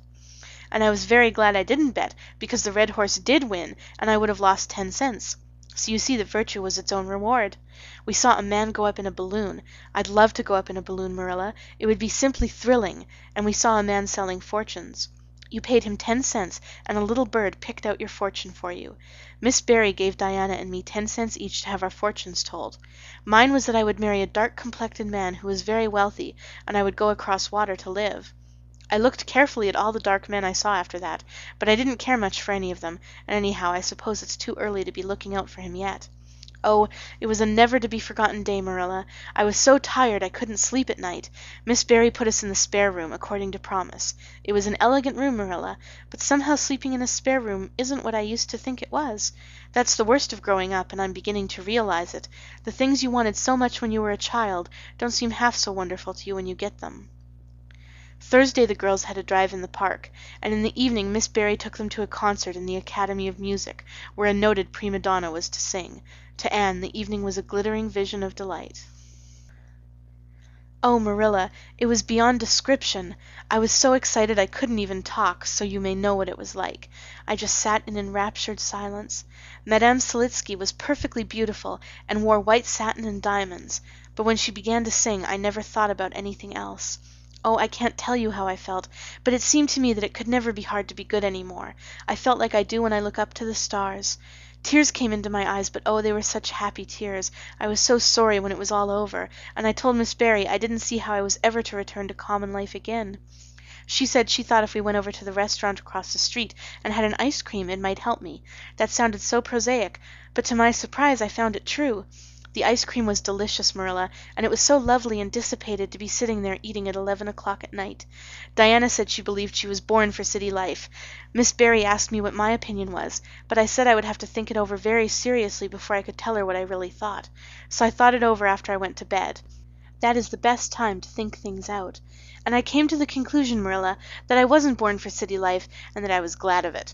It's nice to be eating ice cream at brilliant restaurants at 11 o'clock at night once in a while, but as a regular thing, I'd rather be in the East Gable at 11, sound asleep, but kind of knowing even in my sleep that the stars were shining outside and that the wind was blowing in the firs across the brook. I told Miss Barry so at breakfast the next morning, and she laughed. Miss Barry generally laughed at anything I said, even when I said the most solemn things. I don't think I liked it, Marilla, because I wasn't trying to be funny, but she is a most hospitable lady and treated us royally. Friday brought going home time, and Mr. Barry drove in for the girls. "Well, I hope you've enjoyed yourselves," said Miss Barry as she bade them good-bye. "Indeed we have," said Diana. "And you, Anne girl?" "I've enjoyed every minute of the time," said Anne, throwing her arms impulsively about the old woman's neck and kissing her wrinkled cheek. Diana would never have dared to do such a thing, and felt rather aghast at Anne's freedom. But Miss Barry was pleased, and she stood on her veranda and watched the buggy out of sight. Then she went back into her big house with a sigh. It seemed very lonely, lacking those fresh young lives. Miss Barry was a rather selfish old lady, if the truth must be told, and had never cared much for anybody but herself. She valued people only as they were of service to her or amused her. Anne had amused her, and consequently stood high in the old lady's good graces. But Miss Barry found herself thinking less about Anne's quaint speeches than of her fresh enthusiasms, her transparent emotions, her little winning ways, and the sweetness of her eyes and lips. "I thought Marilla Cuthbert was an old fool when I heard she'd adopted a girl out of an orphan asylum," she said to herself, "but I guess she didn't make much of a mistake after all. If I'd a child like Anne in the house all the time, I'd be a better and happier woman." Anne and Diana found the drive home as pleasant as the drive in, pleasanter indeed, since there was the delightful consciousness of home waiting at the end of it. It was sunset when they passed through White Sands and turned into the shore road. Beyond, the Avonlea hills came out darkly against the saffron sky. Behind them the moon was rising out of the sea, that grew all radiant and transfigured in her light. Every little cove along the curving road was a marvel of dancing ripples. The waves broke with a soft swish on the rocks below them, and the tang of the sea was in the strong, fresh air. "Oh, but it's good to be alive and to be going home," breathed Anne. When she reached the log bridge over the brook, the kitchen light of Green Gables winked her a friendly welcome back, and through the open door shone the hearth fire, sending out its warm red glow athwart the chilly autumn night. Anne ran blithely up the hill and into the kitchen, where a hot supper was waiting on the table. "So you've got back," said Marilla, folding up her knitting. "Yes, and oh, it's so good to be back," said Anne joyously. "I could kiss everything, even to the clock. Marilla, a broiled chicken! You don't mean to say you cooked that for me?" "Yes, I did," said Marilla. "I thought you'd be hungry after such a drive and need something real appetizing. Hurry and take off your things, and we'll have supper as soon as Matthew comes in. I'm glad you've got back, I must say. It's been fearful lonesome here without you, and I never put in 4 longer days." After supper, Anne sat before the fire between Matthew and Marilla, and gave them a full account of her visit. "I've had a splendid time," she concluded happily, "and I feel that it marks an epoch in my life. But the best of it all was the coming home." End of chapter 29. An epoch in Anne's life. Recorded by Randy Warwick. Anne of Green Gables by Lucy Maud Montgomery. Chapter 30. The Queen's Class is Organized. Marilla laid her knitting on her lap and leaned back in her chair. Her eyes were tired, and she thought vaguely that she must see about having her glasses changed the next time she went to town, for her eyes had grown tired very often of late. It was nearly dark, for the full November twilight had fallen around Green Gables, and the only light in the kitchen came from the dancing red flames in the stove. Anne was curled up, Turk fashion, on the hearth-rug, gazing into that joyous glow where the sunshine of 100 summers was being distilled from the maple cordwood. She had been reading, but her book had slipped to the floor, and now she was dreaming, with a smile on her parted lips. Glittering castles in Spain were shaping themselves out of the mists and rainbows of her lively fancy. Adventures wonderful and enthralling were happening to her in Cloudland. Adventures that always turned out triumphantly and never involved her in scrapes like those of actual life. Marilla looked at her with a tenderness that would never have been suffered to reveal itself in any clearer light than that soft mingling of fireshine and shadow. The lesson of a love that should display itself easily in spoken word and open look was one Marilla could never learn. But she had learned to love this slim, gray-eyed girl with an affection all the deeper and stronger from its very undemonstrativeness. Her love made her afraid of being unduly indulgent indeed.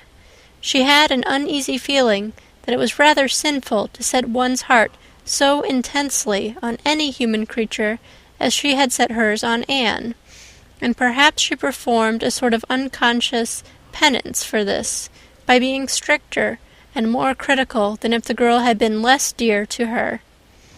Clearly Anne herself had no idea how Marilla loved her. She sometimes thought wistfully that Marilla was very hard to please and distinctly lacking in sympathy and understanding, but she always checked the thought reproachfully, remembering what she owed to Marilla. "Anne," said Marilla abruptly, Miss Stacy was here this afternoon while you were out with Diana." Anne came back from her other world with a start and a sigh. "Was she? Oh, I'm so sorry I wasn't in. Why didn't you call me, Marilla? Diana and I were only over in the haunted wood. It's lovely in the woods now. All the little wood things, the ferns and the satin leaves and the cracker berries have gone to sleep, just as if somebody had tucked them away until spring under a blanket of leaves. I think it was a little gray fairy with a rainbow scarf that came tiptoeing along the last moonlit night and did it. Diana wouldn't say much about that, though. Diana has never forgotten the scolding her mother gave her about imagining ghosts in the haunted wood. It had a very bad effect on Diana's imagination. It blighted it. Mrs. Lynde says Myrtle Bell is a blighted being. I asked Ruby Gillis why Myrtle was blighted, and Ruby said she guessed it was because her young man had gone back on her. Ruby Gillis thinks of nothing but young men, and the older she gets, the worse she is. Young men are all very well in their place, but it doesn't do to drag them into everything, does it?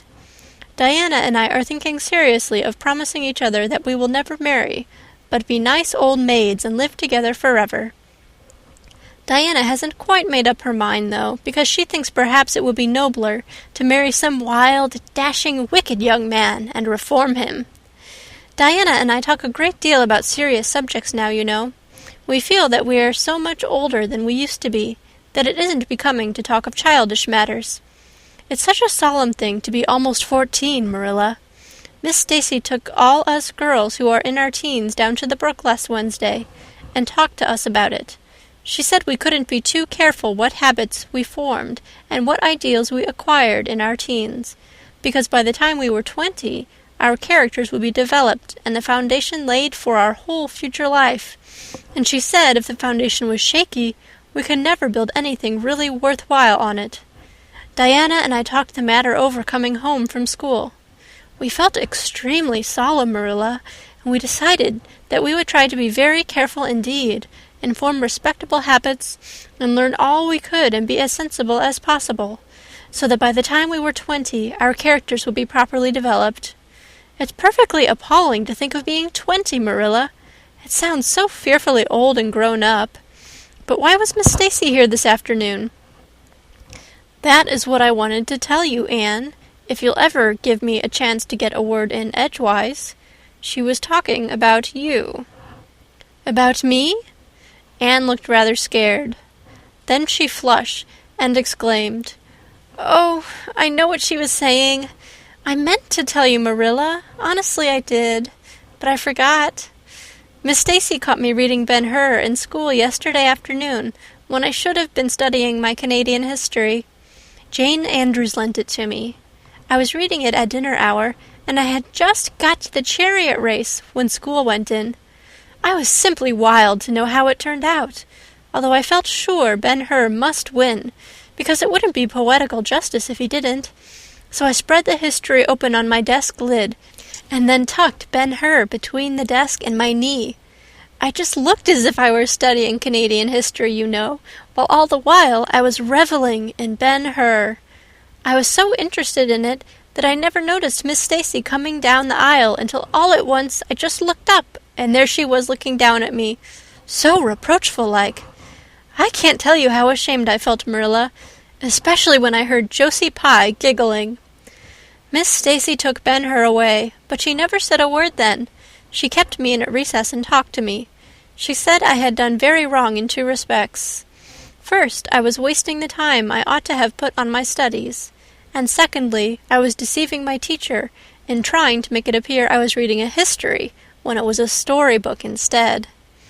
I had never realized until that moment, Marilla, that what I was doing was deceitful. I was shocked. I cried bitterly and asked Miss Stacy to forgive me, and I'd never do such a thing again. And I offered to do penance by never so much as looking at Ben-Hur for a whole week, not even to see how the chariot race turned out. But Miss Stacy said she wouldn't require that, and she forgave me freely. So I think it wasn't very kind of her to come up here to you about it after all. Miss Stacy never mentioned such a thing to me, Anne, and it's only your guilty conscience that's the matter with you. You have no business to be taking storybooks to school. You read too many novels anyhow. When I was a girl, I wasn't so much as allowed to look at a novel." "Oh, how can you call Ben-Hur a novel when it's really a religious book?" protested Anne. "Of course it's a little too exciting to be proper reading for Sunday, and I only read it on weekdays. And I never read any book now unless either Miss Stacy or Mrs. Allen thinks it is a proper book for a girl 13 3/4 to read. Miss Stacy made me promise that. She found me reading a book one day called The Lurid Mystery of the Haunted Hall.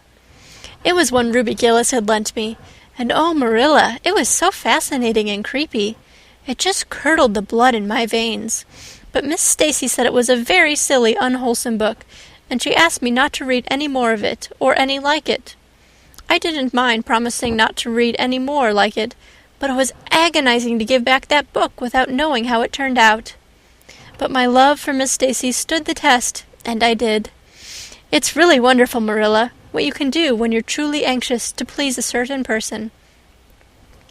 "Well, I guess I'll light the lamp and get to work," said Marilla. "I see plainly that you don't want to hear what Miss Stacy had to say. You're more interested in the sound of your own tongue than in anything else." "Oh, indeed, Marilla, I do want to hear it," cried Anne contritely. "I won't say another word, not one. I know I talk too much, but I'm really trying to overcome it. And although I say far too much, yet if only you knew how many things I want to say and don't, you'd give me some credit for it. Please tell me, Marilla." "Well, Miss Stacy wants to organize a class among her advanced students who mean to study for the entrance examination into Queen's. She intends to give them extra lessons for an hour after school, and she came to ask Matthew and me if we would like to have you join it. What do you think about it yourself, Anne? Would you like to go to Queen's and pass for a teacher?" "Oh, Marilla!" Anne straightened to her knees and clasped her hands. "It's been the dream of my life. That is, for the last 6 months, ever since Ruby and Jane began to talk of studying for the entrance. But I didn't say anything about it, because I supposed it would be perfectly useless. I'd love to be a teacher. But won't it be dreadfully expensive? Mr. Andrews says it cost him $150 to put Prissy through, and Prissy wasn't a dunce in geometry." "I guess you needn't worry about that part of it. When Matthew and I took you to bring up, we resolved we would do the best we could for you, and give you a good education. I believe in a girl being fitted to earn her own living, whether she ever has to or not. You'll always have a home at Green Gables as long as Matthew and I are here, but nobody knows what is going to happen in this uncertain world, and it's just as well to be prepared. So you can join the Queen's class if you like, Anne." "Oh, Marilla, thank you!" Anne flung her arms around Marilla's waist and looked up earnestly into her face. "I'm extremely grateful to you and Matthew, and I'll study as hard as I can and do my very best to be a credit to you. I warn you not to expect much in geometry, but I think I can hold my own in anything else, if I work hard." "I dare say you'll get along well enough. Miss Stacy says you are bright and diligent." Not for worlds would Marilla have told Anne just what Miss Stacy had said about her. That would have been to pamper vanity. "You needn't rush to any extreme of killing yourself over your books. There is no hurry. You won't be ready to try the entrance for a year and a half yet. But it's well to begin in time and be thoroughly grounded, Miss Stacy says." "I shall take more interest than ever in my studies now," said Anne blissfully, "because I have a purpose in life. Mr. Allen says everybody should have a purpose in life and pursue it faithfully. Only he says we must first make sure that it is a worthy purpose. I would call it a worthy purpose to want to be a teacher like Miss Stacy. Wouldn't you, Marilla? I think it's a very noble profession." The Queen's class was organized in due time. Gilbert Blythe, Anne Shirley, Ruby Gillis, Jane Andrews, Josie Pye, Charlie Sloane, and Moody Spurgeon McPherson joined it. Diana Barry did not, as her parents did not intend to send her to Queen's.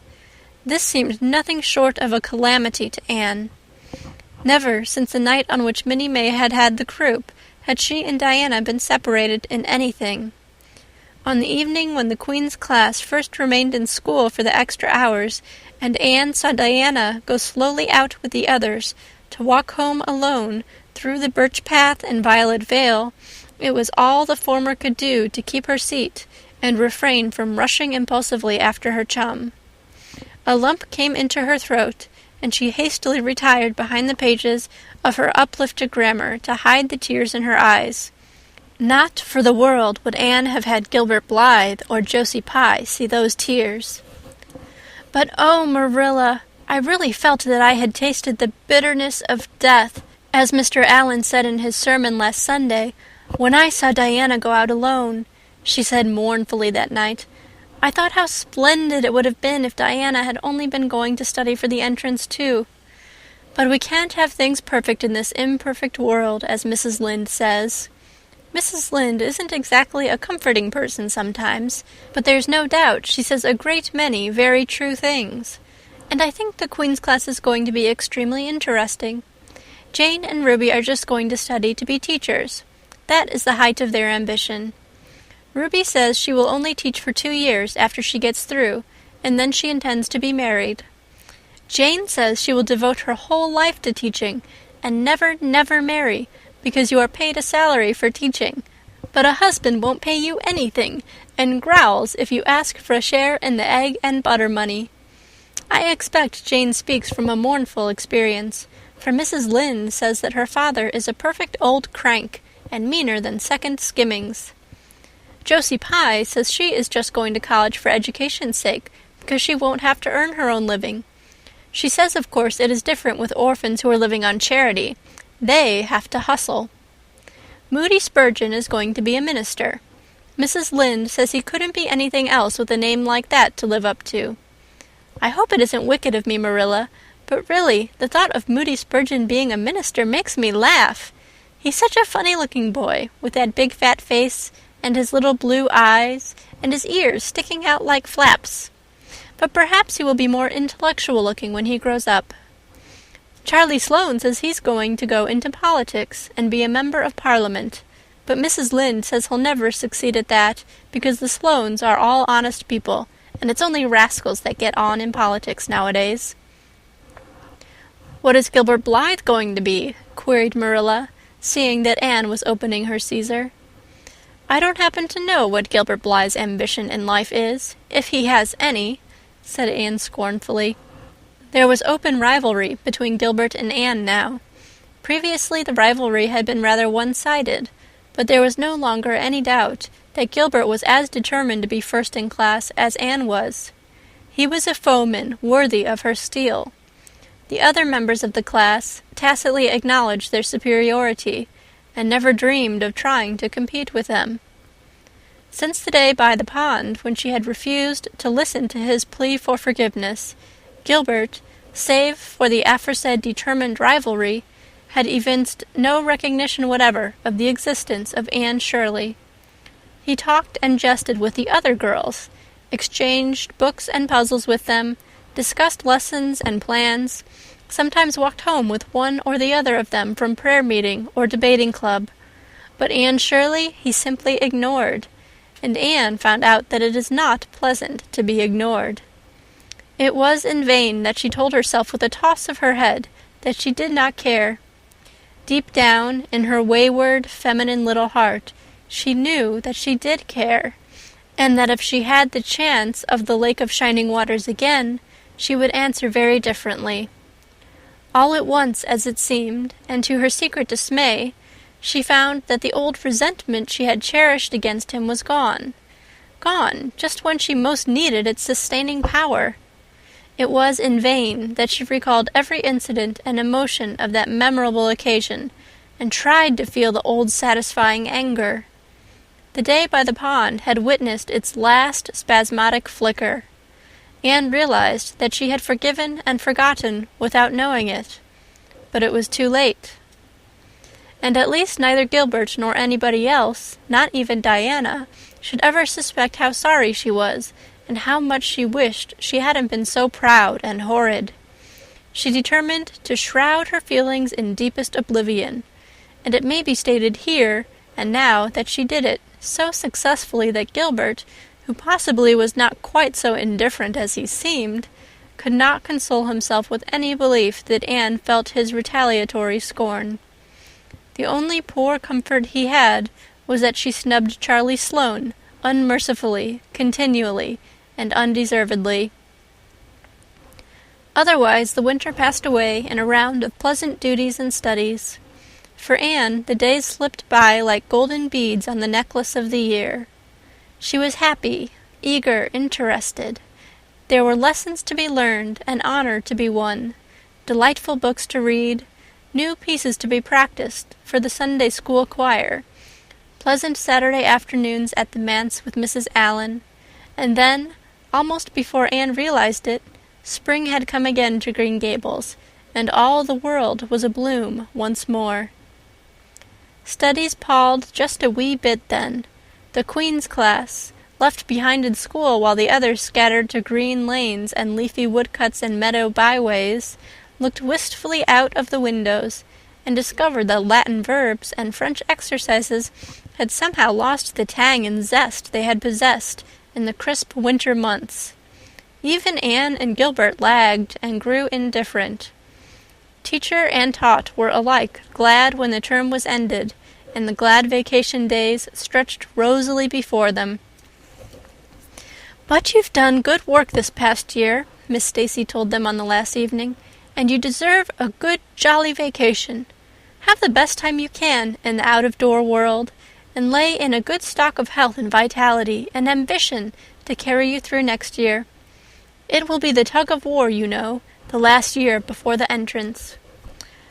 "Are you going to be back next year, Miss Stacy?" asked Josie Pye. Josie Pye never scrupled to ask questions. In this instance the rest of the class felt grateful to her. None of them would have dared to ask it of Miss Stacy, but all wanted to, for there had been alarming rumors running at large through the school for some time that Miss Stacy was not coming back the next year, that she had been offered a position in the grade school of her own home district and meant to accept. The Queen's class listened in breathless suspense for her answer. "Yes, I think I will," said Miss Stacy. "I thought of taking another school, but I have decided to come back to Avonlea. To tell the truth, I've grown so interested in my pupils here that I found I couldn't leave them. So I'll stay and see you through." "Hooray!" said Moody Spurgeon. Moody Spurgeon had never been so carried away by his feelings before, and he blushed uncomfortably every time he thought about it for a week.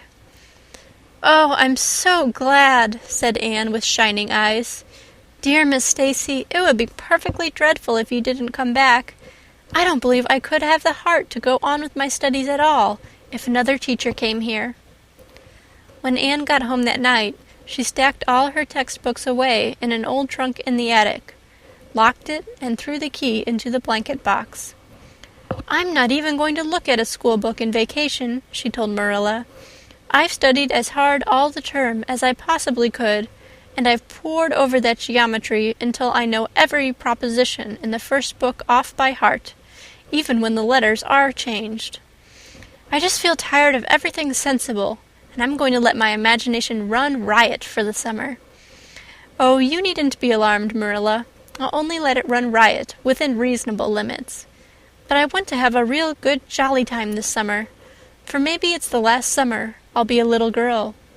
Mrs. Lynde says that if I keep stretching out next year as I've done this, I'll have to put on longer skirts. She says I'm all running to legs and eyes, and when I put on longer skirts, I shall feel that I have to live up to them and be very dignified. It won't even do to believe in fairies then, I'm afraid, so I'm going to believe in them with all my whole heart this summer. I think we're going to have a very gay vacation. Ruby Gillis is going to have a birthday party soon, and there's the Sunday school picnic and the missionary concert next month. And Mr. Barry says that some evening he'll take Diana and me over to the White Sands Hotel and have dinner there. They have dinner there in the evening, you know. Jane Andrews was over once last summer, and she says it was a dazzling sight to see the electric lights and the flowers and all the lady guests in such beautiful dresses. Jane says it was her first glimpse into high life, and she'll never forget it to her dying day. Mrs. Lynde came up the next afternoon to find out why Marilla had not been at the aid meeting on Thursday. When Marilla was not at aid meeting, people knew there was something wrong at Green Gables. Matthew had a bad spell with his heart Thursday, Marilla explained, and I didn't feel like leaving him. Oh, yes, he's all right now, but he takes them spells oftener than he used to, and I'm anxious about him. The doctor says he must be careful to avoid excitement. That's easy enough, for Matthew doesn't go about looking for excitement by any means, and never did. But he's not to do any very heavy work either, and you might as well tell Matthew not to breathe as not to work. Come and lay off your things, Rachel. You'll stay to tea? Well, seeing you're so pressing, perhaps I might as well stay, said Mrs. Rachel, who had not the slightest intention of doing anything else. Mrs. Rachel and Marilla sat comfortably in the parlor, while Anne got the tea and made hot biscuits that were light and white enough to defy even Mrs. Rachel's criticism. I must say Anne has turned out a real smart girl, admitted Mrs. Rachel, as Marilla accompanied her to the end of the lane at sunset. She must be a great help to you. She is, said Marilla, and she's real steady and reliable now. I used to be afraid she'd never get over her feather-brained ways, but she has, and I wouldn't be afraid to trust her in anything now.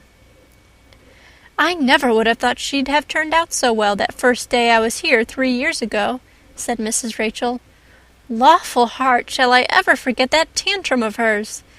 When I went home that night, I says to Thomas, says I, mark my words, Thomas, Marilla Cuthbert'll live to rue the step she's took.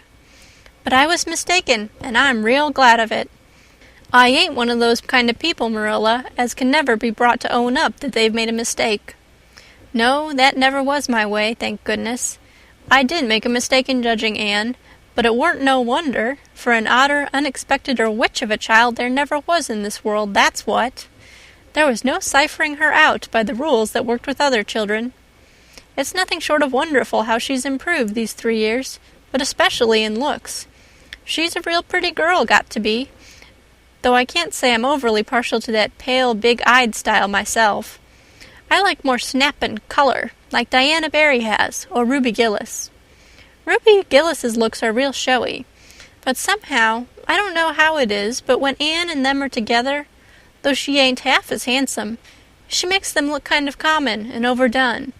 Something like them white June lilies she calls narcissus, alongside of the big red peonies. That's what. End of chapter 30.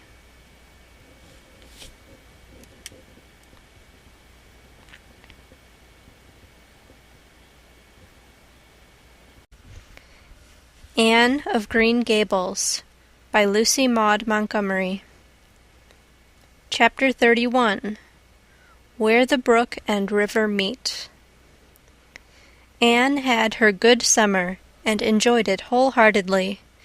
She and Diana fairly lived outdoors, reveling in all the delights that Lover's Lane and the Dryad's Bubble and Willowmere and Victoria Island afforded. Marilla offered no objections to Anne's gypsyings. The Spencervale doctor, who had come the night Minnie May had the croup, met Anne at a house of a patient one afternoon early in vacation, looked her over sharply, screwed up his mouth, shook his head, and sent a message to Marilla Cuthbert by another person. It was, "Keep that red-headed girl of yours in the open air all summer, and don't let her read books until she gets more spring into her step." This message frightened Marilla wholesomely. She read Anne's death warrant by consumption in it, unless it was scrupulously obeyed.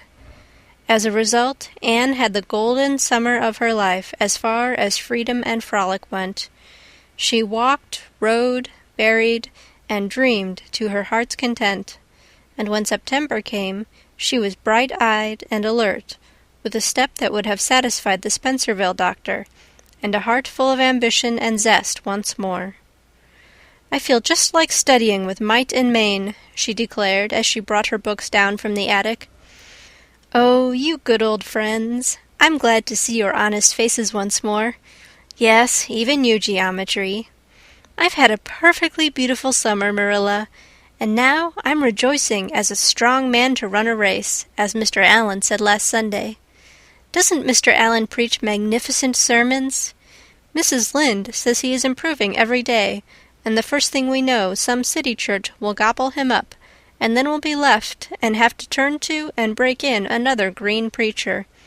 But I don't see the use of meeting trouble halfway, do you, Marilla? I think it would be better just to enjoy Mr. Allen while we have him. If I were a man, I think I'd be a minister. They can have such an influence for good if their theology is sound, and it must be thrilling to preach splendid sermons and stir your hearers' hearts.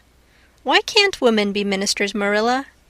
I asked Mrs. Lynde that, and she was shocked and said it would be a scandalous thing. She said there might be female ministers in the States, and she believed there was, but thank goodness we hadn't got to that stage in Canada yet, and she hoped we never would. But I don't see why. I think women would make splendid ministers. When there is a social to be got up, or a church tea or anything else to raise money, the women have to turn to and do the work. I'm sure Mrs. Lynde can pray every bit as well as Superintendent Bell, and I've no doubt she could preach too with a little practice. Yes, I believe she could, said Marilla dryly. She does plenty of unofficial preaching as it is. Nobody has much of a chance to go wrong in Avonlea with Rachel to oversee them. Marilla, said Anne in a burst of confidence, I want to tell you something and ask you what you think about it. It has worried me terribly. On Sunday afternoons, that is, when I think specially about such matters. I do really want to be good, and when I'm with you or Mrs. Allen or Miss Stacy, I want it more than ever, and I want to do just what would please you and what you would approve of. But mostly when I'm with Mrs. Lynde, I feel desperately wicked, and as if I wanted to go and do the very thing she tells me I oughtn't to do. I feel irresistibly tempted to do it. Now, what do you think is the reason I feel like that?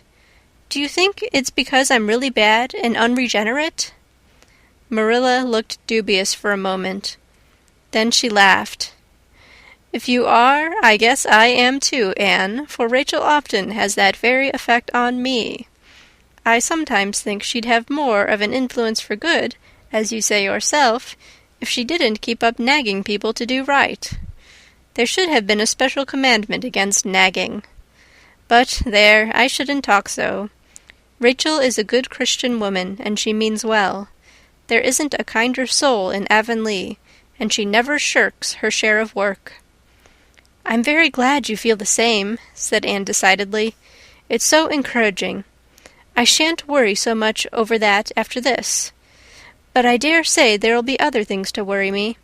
They keep coming up new all the time, things to perplex you, you know. You settle one question, and there's another right after. There are so many things to be thought over and decided when you're beginning to grow up. It keeps me busy all the time thinking them over and deciding what is right. It's a serious thing to grow up, isn't it, Marilla? But when I have such good friends as you and Matthew and Mrs. Allen and Miss Stacy, I ought to grow up successfully, and I'm sure it will be my own fault if I don't. I feel it's a great responsibility, because I have only the one chance. If I don't grow up right, I can't go back and begin over again. I've grown 2 inches this summer, Marilla. Mr. Gillis measured me at Ruby's party. I'm so glad you made my new dresses longer. That dark green one is so pretty, and it was sweet of you to put on the flounce. Of course I know it wasn't really necessary, but flounces are so stylish this fall, and Josie Pye has flounces on all her dresses. I know I'll be able to study better because of mine. I shall have such a comfortable feeling deep down in my mind about that flounce.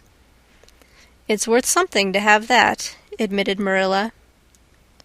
Miss Stacy came back to Avonlea School, and found all her pupils eager for work once more. Especially did the Queen's class gird up their loins for the fray, for at the end of the coming year, dimly shadowing their pathway already, loomed up that fateful thing known as the entrance, at the very thought of which one and all felt their hearts sink into their very shoes. Suppose they did not pass! That thought was doomed to haunt Anne through the waking hours of that winter, Sunday afternoons inclusive, to the almost entire exclusion of moral and theological problems. When Anne had bad dreams, she found herself staring miserably at pass lists of the entrance exams, where Gilbert Blythe's name was blazoned at the top, and in which hers did not appear at all.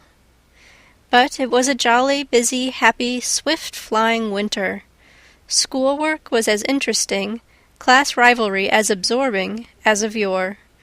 New worlds of thought, feeling, and ambition, fresh, fascinating fields of unexplored knowledge seemed to be opening out before Anne's eager eyes. Hills peeped o'er hill, and Alps on Alps arose. Much of all this was due to Miss Stacy's tactful, careful, broad-minded guidance.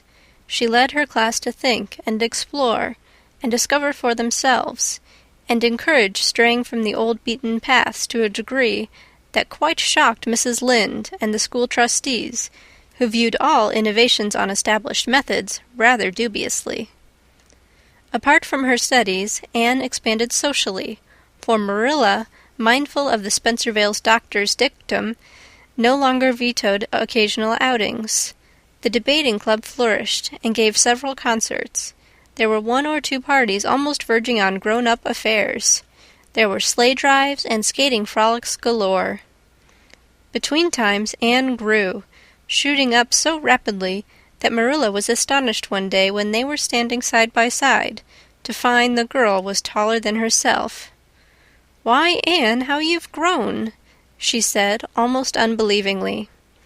A sigh followed on the words. Marilla felt a queer regret over Anne's inches. The child she had learned to love had vanished somehow, and here was this tall, serious-eyed girl of 15, with the thoughtful brows and the proudly poised little head in her place. Marilla loved the girl as much as she had loved the child, but she was conscious of a queer, sorrowful sense of loss. And that night, when Anne had gone to prayer meeting with Diana, Marilla sat alone in the wintry twilight and indulged in the weakness of a cry. Matthew, coming in with a lantern, caught her at it and gazed at her in such consternation that Marilla had to laugh through her tears. "I was thinking about Anne," she explained. "She's got to be such a big girl, and she'll probably be away from us next winter. I'll miss her terrible." "She'll be able to come home often," comforted Matthew, to whom Anne was as yet and always would be the little eager girl he had brought home from Bright River on that June evening 4 years before. "The branch railroad will be built to Carmody by that time."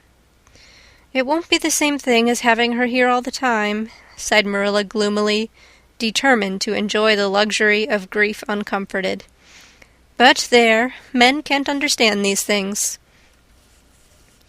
There were other changes in Anne, no less real than the physical change.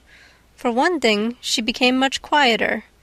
Perhaps she thought all the more and dreamed as much as ever, but she certainly talked less. Marilla noticed and commented on this also. "You don't chatter half as much as you used to, Anne, nor use half as many big words. What has come over you?" Anne colored and laughed a little as she dropped her book and looked dreamily out of the window, where big, fat red buds were bursting out on the creeper in response to the lure of the spring sunshine. "I don't know. I don't want to talk as much," she said, denting her chin thoughtfully with her forefinger. "It's nicer to think dear, pretty thoughts and keep them in one's heart like treasures. I don't like to have them laughed at or wondered over. And somehow I don't want to use big words any more. It's almost a pity, isn't it, now that I'm really growing big enough to say them if I did want to? It's fun to be almost grown up in some ways, but it's not the kind of fun I expected, Marilla. There's so much to learn and do and think that there isn't time for big words.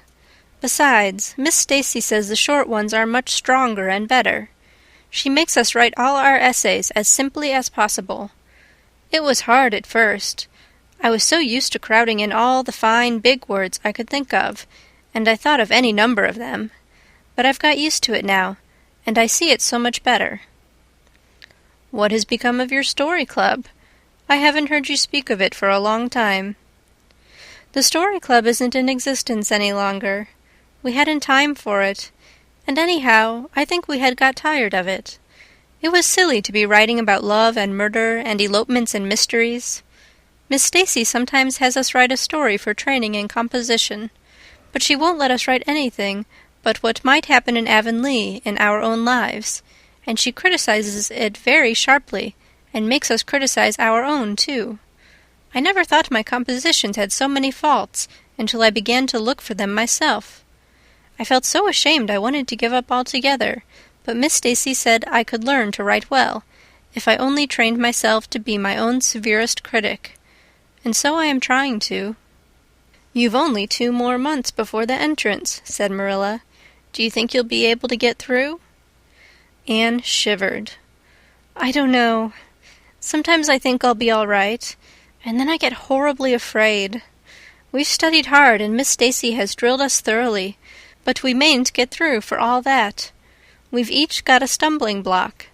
Mine is geometry, of course, and Jane's is Latin, and Ruby and Charlie's is algebra, and Josie's is arithmetic. Moody Spurgeon says he feels it is in his bones that he is going to fail in English history.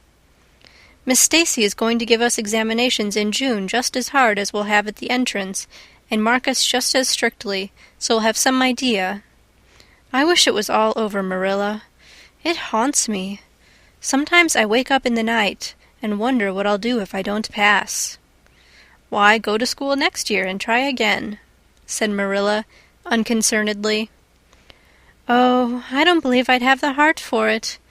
It would be such a disgrace to fail, especially if the others passed. And I get so nervous in an examination that I'm likely to make a mess of it. I wish I had nerves like Jane Andrews. Nothing rattles her." Anne sighed, and, dragging her eyes from the witcheries of the spring world, the beckoning day of breeze and blue, and the green things upspringing in the garden, buried herself resolutely in her book.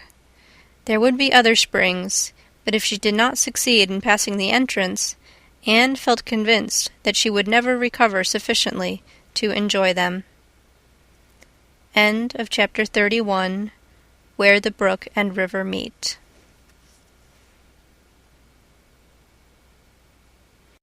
Anne of Green Gables by Lucy Maud Montgomery. Chapter 32. The Pass List is Out. With the end of June came the close of the term and the close of Miss Stacy's rule in Avonlea school. Anne and Diana walked home that evening feeling very sober indeed. Red eyes and damp handkerchiefs bore convincing testimony to the fact that Miss Stacy's farewell words must have been quite as touching as Mr. Phillips's had been under similar circumstances 3 years before. Diana looked back at the schoolhouse from the foot of the spruce hill and sighed deeply. "It does seem as if it was the end of everything, doesn't it?" she said dismally.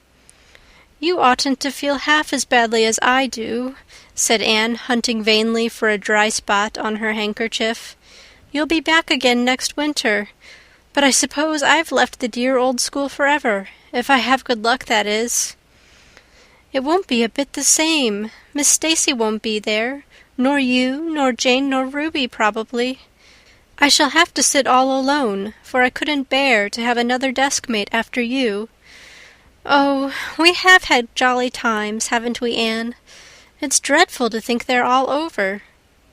2 big tears rolled down by Diana's nose. "If you would stop crying, I could," said Anne imploringly. "Just as soon as I put away my hanky, I see you brimming up, and that starts me off again. As Mrs. Lynde says, if you can't be cheerful, be as cheerful as you can. After all, I dare say I'll be back next year. This is one of the times I know I'm not going to pass. They're getting alarmingly frequent." "Why, you came out splendidly in the exams Miss Stacy gave." "Yes, but those exams didn't make me nervous. When I think of the real thing, you can't imagine what a horrid, cold, fluttery feeling comes round my heart. And then my number is 13, and Josie Pye says it's so unlucky. I am not superstitious, and I know it can make no difference. But still, I wish it wasn't 13. "I do wish I was going in with you," said Diana. Wouldn't we have a perfectly elegant time? But I suppose you'll have to cram in the evenings." "No, Miss Stacy has made us promise not to open a book at all. She says it would only tire and confuse us, and we are to go out walking and not think about the exams at all, and go to bed early. It's good advice, but I expect it will be hard to follow. Good advice is apt to be, I think.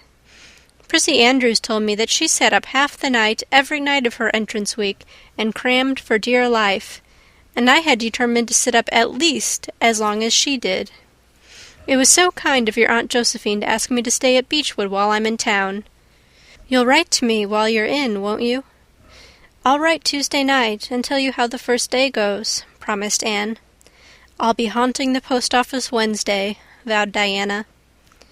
Anne went to town the following Monday, and on Wednesday Diana haunted the post office, as agreed, and got her letter. "Dearest Diana," wrote Anne, "here it is Tuesday night, and I'm writing this in the library at Beechwood.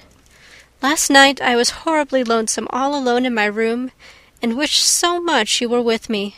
I couldn't cram, because I'd promised Miss Stacy not to, but it was as hard to keep from opening my history as it used to be to keep from reading a story before my lessons were learned. This morning Miss Stacy came for me, and we went to the academy, calling for Jane and Ruby and Josie on our way. Ruby asked me to feel her hands, and they were as cold as ice. Josie said I looked as if I hadn't slept a wink, and she didn't believe I was strong enough to stand the grind of the teacher's course, even if I did get through. There are times and seasons even yet when I don't feel that I've made any great headway in learning to like Josie Pye. When we reached the academy, there were scores of students there from all over the island. The first person we saw was Moody Spurgeon, sitting on the steps and muttering away to himself. Jane asked him what on earth he was doing, and he said he was repeating the multiplication table over and over to steady his nerves, and for pity's sake not to interrupt him, because if he stopped for a moment he got frightened and forgot everything he ever knew. But the multiplication table kept all his facts firmly in their proper place. When we were assigned to our rooms, Miss Stacy had to leave us. Jane and I sat together, and Jane was so composed that I envied her. No need of the multiplication table for good, steady, sensible Jane. I wondered if I looked as I felt, and if they could hear my heart thumping clear across the room. Then a man came in and began distributing the English examination sheets. My hands grew cold then, and my head fairly whirled around as I picked it up. Just one awful moment, Diana. I felt exactly as I did 4 years ago, when I asked Marilla if I might stay at Green Gables. And then everything cleared up in my mind, and my heart began beating again. I forgot to say that it had stopped altogether, for I knew I could do something with that paper, anyhow. At noon we went home for dinner, and then back again for history in the afternoon. The history was a pretty hard paper, and I got dreadfully mixed up in the dates. Still, I think I did fairly well today. But oh, Diana, tomorrow the geometry exam comes off, and when I think of it, it takes every bit of determination I possess to keep from opening my Euclid. If I thought the multiplication table would help me any, I would recite it from now till tomorrow morning. I went down to see the other girls this evening. On my way, I met Moody Spurgeon wandering distractedly around. He said he knew he had failed in history, and he was born to be a disappointment to his parents, and he was going home on the morning train, and it would be easier to be a carpenter than a minister anyhow. I cheered him up and persuaded him to stay to the end, because it would be unfair to Miss Stacy if he didn't. Sometimes I have wished I was born a boy, but when I see Moody Spurgeon, I'm always glad I'm a girl and not his sister. Ruby was in hysterics when I reached their boarding house. She had just discovered a fearful mistake she had made in her English paper. When she recovered, we went uptown and had an ice cream. How we wished you had been with us. Oh, Diana, if only the geometry examination were over. But there, as Mrs. Lynde would say, the sun will go on rising and setting, whether I fail in geometry or not. That is true, but not especially comforting. I think I'd rather it didn't go on if I failed. Yours devotedly, Anne. The geometry examination and all the others were over in due time, and Anne arrived home on Friday evening, rather tired, but with an air of chastened triumph about her. Diana was over at Green Gables when she arrived, and they met as if they had been parted for years. "You old darling, it's perfectly splendid to see you back again. It seems like an age since you went to town, and oh, Anne, how did you get along?" "Pretty well, I think, in everything but the geometry. I don't know whether I passed in it or not, and I have a creepy, crawly presentiment that I didn't. Oh, how good it is to be back! Green Gables is the dearest, loveliest spot in the world." "How did the others do?" "The girls say they know they didn't pass, but I think they did pretty well. Josie says the geometry was so easy a child of 10 could do it. Moody Spurgeon still thinks he failed in history, and Charlie says he failed in algebra. But we don't really know anything about it, and won't until the pass list is out. That won't be for a fortnight. Fancy living a fortnight in such suspense! I wish I could go to sleep and never wake up until it is over." Diana knew it would be useless to ask how Gilbert Blythe had fared, so she merely said, "Oh, you'll pass all right. Don't worry." "I'd rather not pass at all than not come up pretty well on the list," flashed Anne, by which she meant, and Diana knew she meant, that success would be incomplete and bitter if she did not come out ahead of Gilbert Blythe. With this end in view, Anne had strained every nerve during the examinations. So had Gilbert. They had met and passed each other on the street a dozen times without any sign of recognition, and every time Anne had held her head a little higher and wished a little more earnestly that she had made friends with Gilbert when he asked her, and vowed a little more determinedly to surpass him in the examination. She knew that all Avonlea Junior was wondering which would come out first.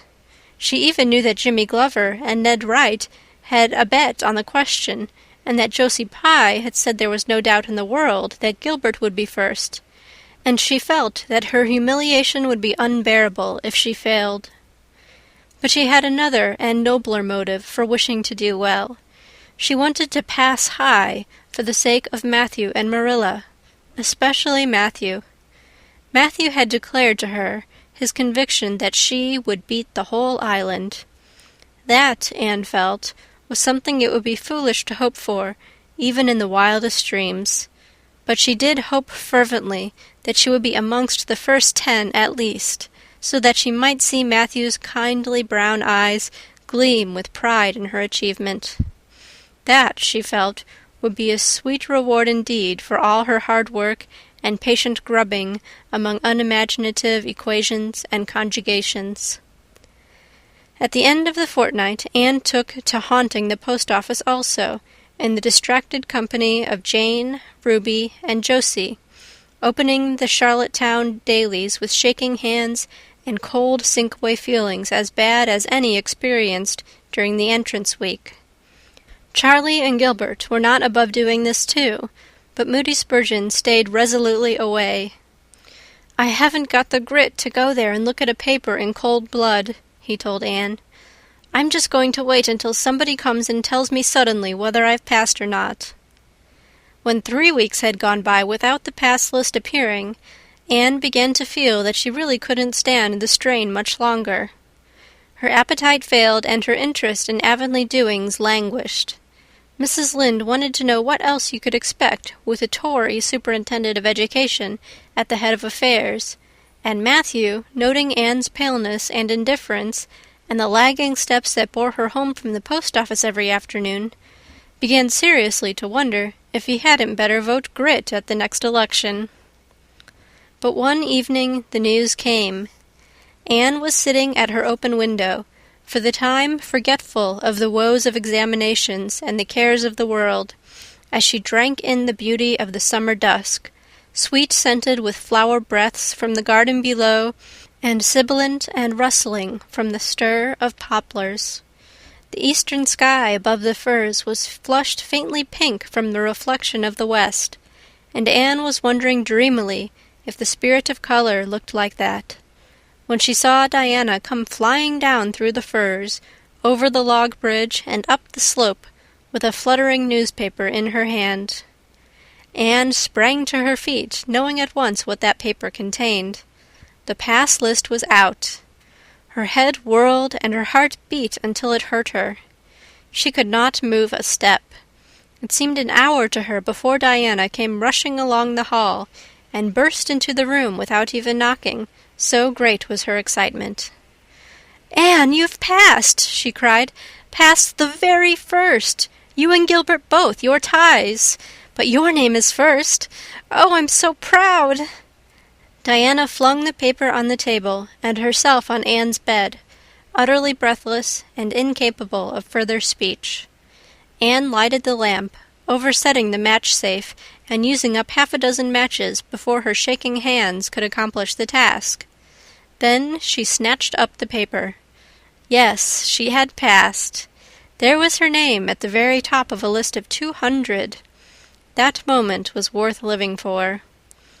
"You did just splendidly, Anne," puffed Diana, recovering sufficiently to sit up and speak, for Anne, starry-eyed and rapt, had not uttered a word. "Father brought the paper home from Bright River not 10 minutes ago. It came out on the afternoon train, you know, and won't be here till tomorrow by mail, and when I saw the pass list, I just rushed over like a wild thing. You've all passed, every one of you, Moody Spurgeon and all, although he's conditioned in history. Jane and Ruby did pretty well. They're halfway up, and so did Charlie. Josie just scraped through with 3 marks to spare, but you'll see she'll put on as many airs as if she'd led. Won't Miss Stacy be delighted? Oh, Anne, what does it feel like to see your name at the head of a pass list like that? If it were me, I know I'd go crazy with joy. I am pretty near crazy as it is, but you're as calm and cool as a spring evening." "I'm just dazzled inside," said Anne. "I want to say 100 things, and I can't find words to say them in. I never dreamed of this. Yes, I did too, just once. I let myself think once. What if I should come out first? Quakingly, you know, for it seemed so vain and presumptuous to think I could lead the island. Excuse me a minute, Diana. I must run right out to the field to tell Matthew. Then we'll go up the road and tell the good news to the others." They hurried to the hayfield below the barn, where Matthew was coiling hay, and as luck would have it, Mrs. Lynde was talking to Marilla at the lane fence. "Oh, Matthew," exclaimed Anne, "I've passed, and I'm first, or one of the first. I'm not vain, but I'm thankful." "Well now, I always said it," said Matthew, gazing at the pass list delightedly. "I knew you could beat them all easy." "You've done pretty well, I must say, Anne," said Marilla, trying to hide her extreme pride in Anne from Mrs. Rachel's critical eye. But that good soul said heartily, "I just guess she has done well, and far be it from me to be backward in saying it. You're a credit to your friends, Anne, that's what, and we're all proud of you." That night Anne, who had wound up the delightful evening with a serious little talk with Mrs. Allan at the manse, knelt sweetly by her open window in a great sheen of moonlight, and murmured a prayer of gratitude and aspiration that came straight from her heart. There was in it thankfulness for the past and reverent petition for the future, and when she slept on her white pillow, her dreams were as fair and bright and beautiful as maidenhood might desire. End of chapter 32. The pass list is out.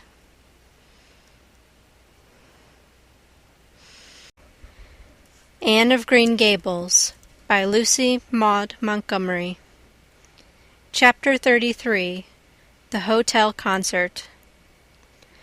"Put on your white organdy, by all means, Anne," advised Diana decidedly. They were together in the east gable chamber. Outside it was only twilight, a lovely yellowish-green twilight, with a clear blue cloudless sky. A big round moon, slowly deepening from her pallid luster into burnished silver, hung over the haunted wood. The air was full of sweet summer sounds, sleepy birds twittering, freakish breezes, far-away voices and laughter. But in Anne's room the blind was drawn and the lamp lighted, for an important toilet was being made.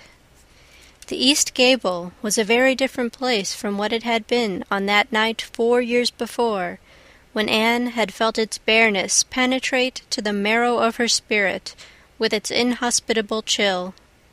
Changes had crept in, Marilla conniving at them resignedly, until it was as sweet and dainty a nest as a young girl could desire. The velvet carpet with the pink roses and the pink silk curtains of Anne's early visions had certainly never materialized, but her dreams had kept pace with her growth, and it is not probable she lamented them. The floor was covered with a pretty matting, and the curtains that softened the high window and fluttered in the vagrant breezes were of pale green art muslin. The walls, hung not with gold and silver brocade tapestry, but with a dainty apple-blossom paper, were adorned with a few good pictures given Anne by Mrs. Allen. Miss Stacy's photograph occupied the place of honor, and Anne made a sentimental point of keeping fresh flowers on the bracket under it. Tonight a spike of white lilies faintly perfumed the room, like the dream of a fragrance. There was no mahogany furniture, but there was a white painted bookcase filled with books, a cushioned wicker rocker, a toilet table befrilled with white muslin, a quaint gilt-framed mirror with chubby pink cupids and purple grapes painted over its arched top that used to hang in the spare room, and a low white bed. Anne was dressing for a concert at the White Sands Hotel. The guests had got it up in aid of the Charlottetown Hospital, and had hunted out all the available amateur talent in the surrounding districts to help it along. Bertha Sampson and Pearl Clay of the White Sands Baptist Choir had been asked to sing a duet. Milton Clark of Newbridge was to give a violin solo.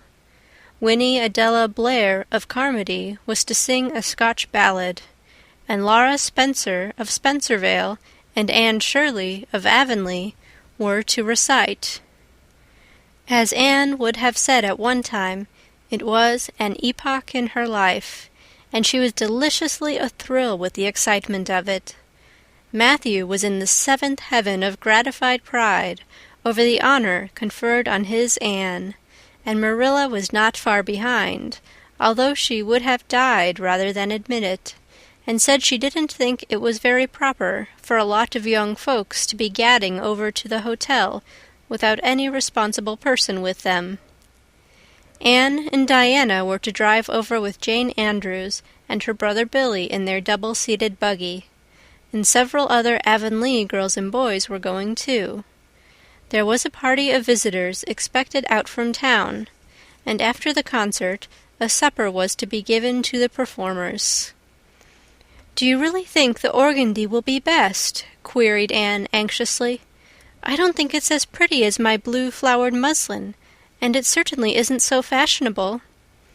"But it suits you ever so much better," said Diana. "It's so soft and frilly and clinging. The muslin is stiff and makes you look too dressed up, but the organdy seems as if it grew on you." Anne sighed and yielded. Diana was beginning to have a reputation for notable taste in dressing, and her advice on such subjects was much sought after. She was looking very pretty herself on this particular night, in a dress of the lovely wild rose pink, from which Anne was forever debarred, but she was not to take any part in the concert, so her appearance was of minor importance. All her pains were bestowed upon Anne, who, she vowed, must, for the credit of Avonlea, be dressed and combed and adorned to the Queen's taste. "Pull out that frill a little more, so. Here, let me tie your sash. Now for your slippers. I'm going to braid your hair in 2 thick braids, and tie them halfway up with big white bows. No, don't pull out a single curl over your forehead. Just have the soft part. There is no way you do your hair suits you so well, Anne, and Mrs. Allen says you look like a Madonna when you part it so. I shall fasten this little white house rose just behind your ear. There was just one on my bush, and I saved it for you." "Shall I put my pearl beads on?" asked Anne. "Matthew brought me a string from town last week, and I know he'd like to see them on me." Diana pursed up her lips, put her black head on one side critically, and finally pronounced in favor of the beads, which were thereupon tied around Anne's slim, milk-white throat. "There's something so stylish about you, Anne," said Diana, with unenvious admiration. "You hold your head with such an air. I suppose it's your figure. I am just a dumpling. I've always been afraid of it, and now I know it is so. Well, I suppose I shall just have to resign myself to it." "But you have such dimples," said Anne, smiling affectionately into the pretty vivacious face so near her own. "Lovely dimples, like little dents in cream. I have given up all hope of dimples. My dimple dream will never come true. But so many of my dreams have that I mustn't complain. Am I all ready now?" "All ready," assured Diana, as Marilla appeared in the doorway, a gaunt figure with grayer hair than of yore and no fewer angles, but with a much softer face. "Come right in and look at our elocutionist, Marilla. Doesn't she look lovely?" Marilla emitted a sound between a sniff and a grunt. "She looks neat and proper. I like that way of fixing her hair. But I expect she'll ruin that dress driving over there in the dust and dew with it, and it looks most too thin for these damp nights. Organdy's the most unserviceable stuff in the world anyhow, and I told Matthew so when he got it, but there is no use in saying anything to Matthew nowadays. Time was when he would take my advice, but now he just buys things for Anne regardless, and the clerks at Carmody know they can palm anything off on him. Just let them tell him a thing is pretty and fashionable, and Matthew plunks his money down for it. Mind you keep your skirt clear of the wheel, Anne, and put your warm jacket on." Then Marilla stalked downstairs, thinking proudly how sweet Anne looked with that one moonbeam from the forehead to the crown, and regretting that she could not go to the concert herself to hear her girl recite. "I wonder if it is too damp for my dress," said Anne anxiously. "Not a bit of it," said Diana, pulling up the window blind. "It's a perfect night, and there won't be any dew. Look at the moonlight." "I'm so glad my window looks east into the sun rising," said Anne, going over to Diana. "It's so splendid to see the morning coming up over those long hills and glowing through those sharp fir tops. It's new every morning, and I feel as if I washed my very soul in that bath of earliest sunshine. Oh, Diana, I love this little room so dearly. I don't know how I'll get along without it when I go to town next month." "Don't speak of your going away tonight," begged Diana. "I don't want to think of it. It makes me so miserable, and I do want to have a good time this evening. What are you going to recite, Anne, and are you nervous?" "Not a bit. I've recited so often in public I don't mind at all now. I've decided to give The Maiden's Vow. It's so pathetic. Laura Spencer's going to give a comic recitation, but I'd rather make people cry than laugh." "Will you recite if they encore you?" "They won't dream of encoring me," scoffed Anne, who was not without her own secret hopes that they would, and already visioned herself telling Matthew all about it at the next morning's breakfast table. "There are Billy and Jane now. I hear the wheels. Come on." Billy Andrews insisted that Anne should ride on the front seat with him, so she unwillingly climbed up. She would have much preferred to sit back with the girls, where she could have laughed and chattered to her heart's content. There was not much of either laughter or chatter in Billy. He was a big, fat, stolid youth of 20, with a round, expressionless face and a painful lack of conversational gifts. But he admired Anne immensely, and was puffed up with pride over the prospect of driving to White Sands with that slim, upright figure beside him.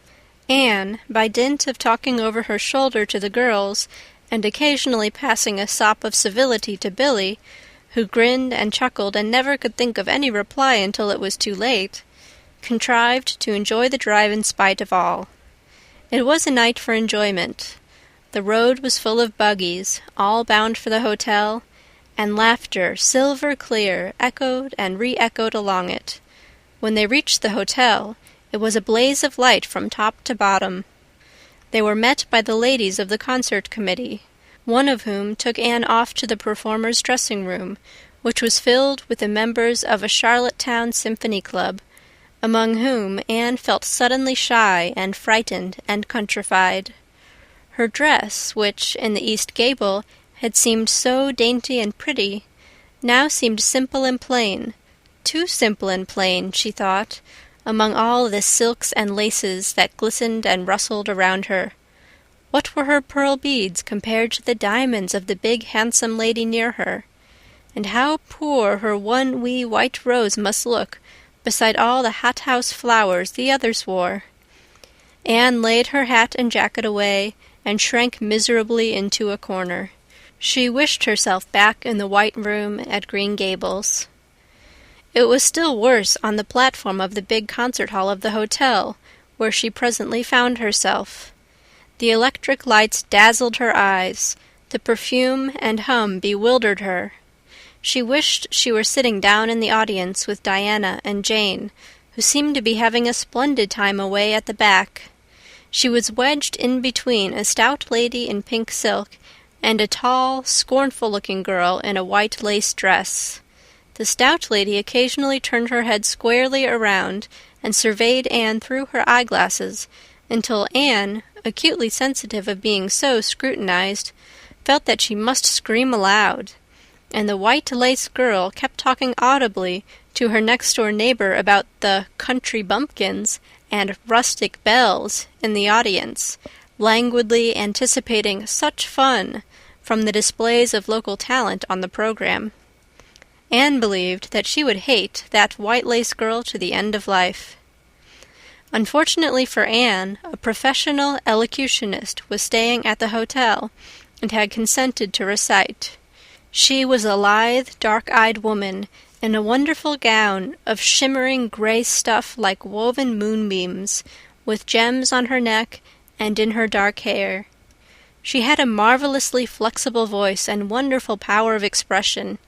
The audience went wild over her selection. Anne, forgetting all about herself and her troubles for the time, listened with rapt and shining eyes. But when the recitation ended, she suddenly put her hands over her face. She could never get up and recite after that, never. Had she ever thought she could recite? Oh, if she were only back at Green Gables! At this unpropitious moment, her name was called. Somehow Anne, who did not notice the rather guilty little start of surprise the white lace girl gave, and would not have understood the subtle compliment implied therein if she had, got on her feet and moved dizzily out to the front. She was so pale that Diana and Jane, down in the audience, clasped each other's hands in nervous sympathy. Anne was the victim of an overwhelming attack of stage fright. Often as she had recited in public, she had never before faced such an audience as this, and the sight of it paralyzed her energies completely. Everything was so strange, so brilliant, so bewildering. The rows of ladies in evening dress, the critical faces, the whole atmosphere of wealth and culture about her. Very different was this from the plain benches at the debating club, filled with the homely, sympathetic faces of friends and neighbors. These people, she thought, would be merciless critics. Perhaps, like the white lace girl, they anticipated amusement from her rustic efforts. She felt hopelessly, helplessly ashamed and miserable. Her knees trembled, her heart fluttered, a horrible faintness came over her. Not a word could she utter, and the next moment she would have fled from the platform, despite the humiliation which, she felt, must ever after be her portion if she did so.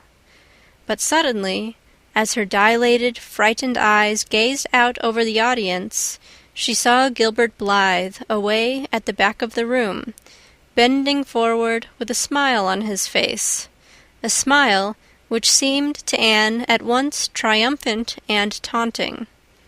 In reality, it was nothing of the kind.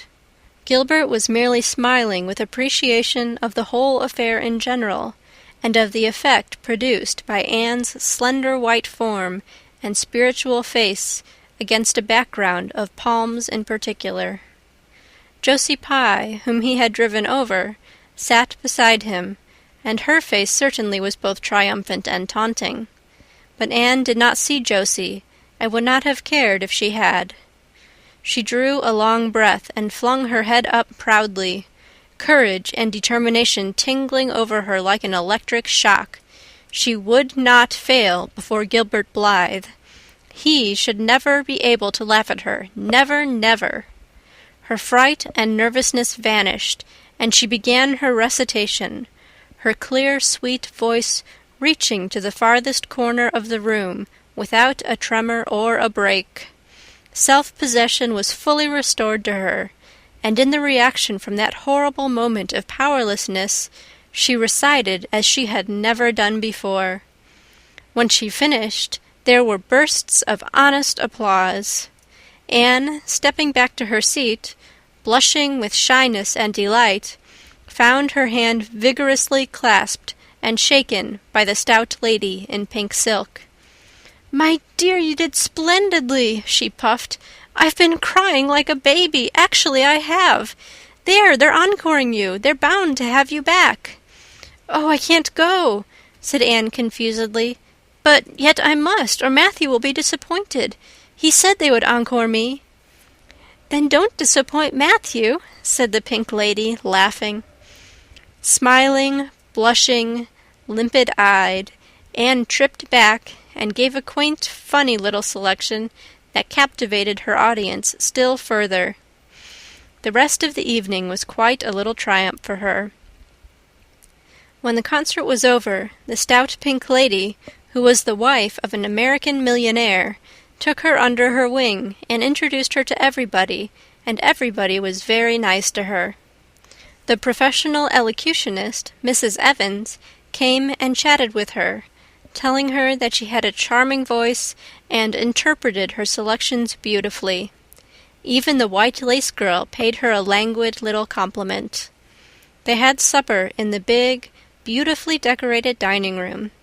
Diana and Jane were invited to partake of this, also, since they had come with Anne, but Billy was nowhere to be found, having decamped in mortal fear of some such invitation. He was in waiting for them with the team, however, when it was all over, and the three girls came merrily out into the calm, white moonshine radiance. Anne breathed deeply and looked into the clear sky beyond the dark boughs of the firs. Oh, it was good to be out again in the purity and silence of the night. How great and still and wonderful everything was, with the murmur of the sea sounding through it, and the darkling cliffs beyond like grim giants guarding enchanted coasts. "Hasn't it been a perfectly splendid time?" sighed Jane as they drove away. "I just wish I was a rich American and could spend my summer at a hotel and wear jewels and low-necked dresses and have ice cream and chicken salad every blessed day. I'm sure it would be ever so much more fun than teaching school. Anne, your recitation was simply great, although I thought at first you were never going to begin. I think it was better than Mrs. Evans's." "Oh, no, don't say things like that, Jane," said Anne quickly, "because it sounds silly. It couldn't be better than Mrs. Evans's, you know, for she is a professional, and I'm only a schoolgirl, with a little knack of reciting. I'm quite satisfied if the people just liked mine pretty well." "I've a compliment for you, Anne," said Diana. "At least I think it must be a compliment because of the tone he said it in. Part of it was, anyhow. There was an American sitting behind Jane and me, such a romantic-looking man, with coal-black hair and eyes. Josie Pye says he is a distinguished artist, and that her mother's cousin in Boston is married to a man that used to go to school with him. Well, we heard him say, didn't we, Jane? 'Who is that girl on the platform with the splendid Titian hair? She has a face I should like to paint.' There now, Anne, but what does Titian hair mean?" "Being interpreted, it means plain red, I guess," laughed Anne. "Titian was a very famous artist who liked to paint red-haired women." "Did you see all the diamonds those ladies wore?" sighed Jane. "They were simply dazzling.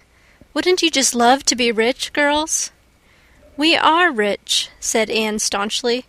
"Why, we have 16 years to our credit, and we're happy as queens, and we've all got imaginations, more or less. Look at that sea, girls, all silver and shadow and vision of things not seen. We couldn't enjoy its loveliness any more if we had millions of dollars and ropes of diamonds. You wouldn't change into any of those women if you could.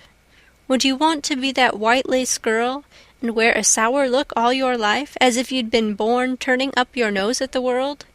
Or the pink lady, kind and nice as she is, so stout and short that you'd really no figure at all? Or even Mrs. Evans, with that sad, sad look in her eyes. She must have been dreadfully unhappy sometime, to have such a look. You know you wouldn't, Jane Andrews." "I don't know exactly," said Jane, unconvinced. "I think diamonds would comfort a person for a good deal." "Well, I don't want to be anyone but myself, even if I go uncomforted by diamonds all my life," declared Anne. "I'm quite content to be Anne of Green Gables, with my string of pearl beads. I know Matthew gave me as much love with them as ever went into Madame the Pink Lady's jewels." End of chapter 33. The Hotel Concert.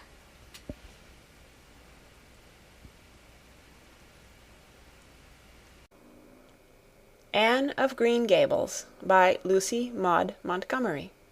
Chapter 34. A Queen's Girl. The next 3 weeks were busy ones at Green Gables, for Anne was getting ready to go to Queen's, and there was much sewing to be done and many things to be talked over and arranged. Anne's outfit was ample and pretty, for Matthew saw to that, and Marilla for once made no objections whatever to anything he purchased or suggested. More, one evening she went up to the east gable with her arms full of a delicate pale green material. "Anne, here's something for a nice light dress for you. I don't suppose you really need it. You've plenty of pretty waists. But I thought maybe you'd like something real dressy to wear if you were asked out anywhere of an evening in town, to a party or anything like that. I hear that Jane and Ruby and Josie have got evening dresses, as they call them, and I don't mean you shall be behind them. I got Mrs. Allen to help me pick it in town last week, and we'll get Emily Gillis to make it for you. Emily has got taste, and her fits aren't to be equaled." "Oh, Marilla, it's just lovely," said Anne. "Thank you so much. I don't believe you ought to be so kind to me. It's making it harder every day for me to go away."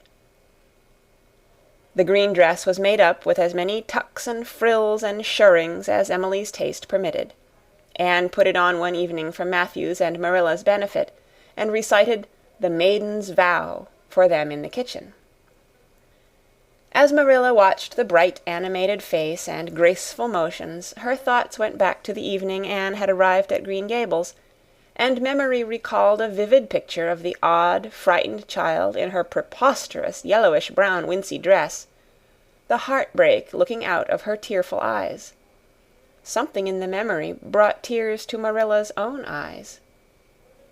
"I declare, my recitation has made you cry, Marilla," said Anne, gaily stooping over Marilla's chair to drop a butterfly kiss on that lady's cheek. "Now I call that a positive triumph."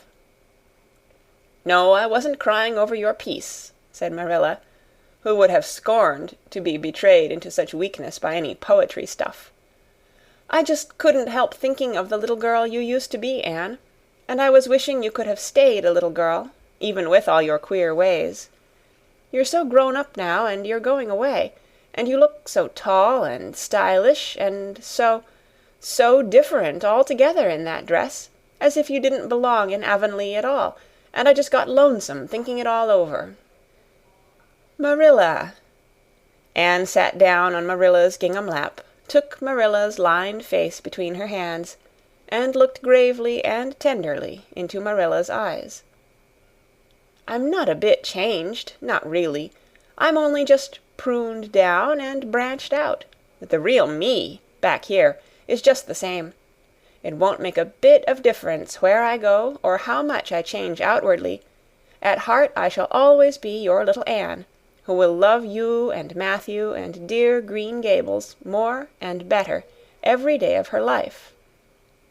Anne laid her fresh young cheek against Marilla's faded one, and reached out a hand to pat Matthew's shoulder. Marilla would have given much just then to have possessed Anne's power of putting her feelings into words, but nature and habit had willed it otherwise, and she could only put her arms close about her girl and hold her tenderly to her heart, wishing that she need never let her go. Matthew, with a suspicious moisture in his eyes, got up and went out of doors. Under the stars of the blue summer night he walked agitatedly across the yard to the gate under the poplars. "Well, now, I guess she ain't been much spoiled," he muttered, proudly. "I guess my putting in my oar occasional never did much harm after all. She's smart and pretty and loving, too, which is better than all the rest. She's been a blessing to us, and there never was a luckier mistake than what Mrs. Spencer made, if it was luck. I don't believe it was any such thing. It was Providence, because the Almighty saw we needed her, I reckon." The day finally came when Anne must go to town. She and Matthew drove in one fine September morning, after a tearful parting with Diana, and an untearful, practical one, on Marilla's side at least, with Marilla. But when Anne had gone, Diana dried her tears and went to a beach picnic at White Sands with some of her Carmody cousins, where she contrived to enjoy herself tolerably well, while Marilla plunged fiercely into unnecessary work and kept at it all day long with the bitterest kind of heartache, the ache that burns and gnaws and cannot wash itself away in ready tears.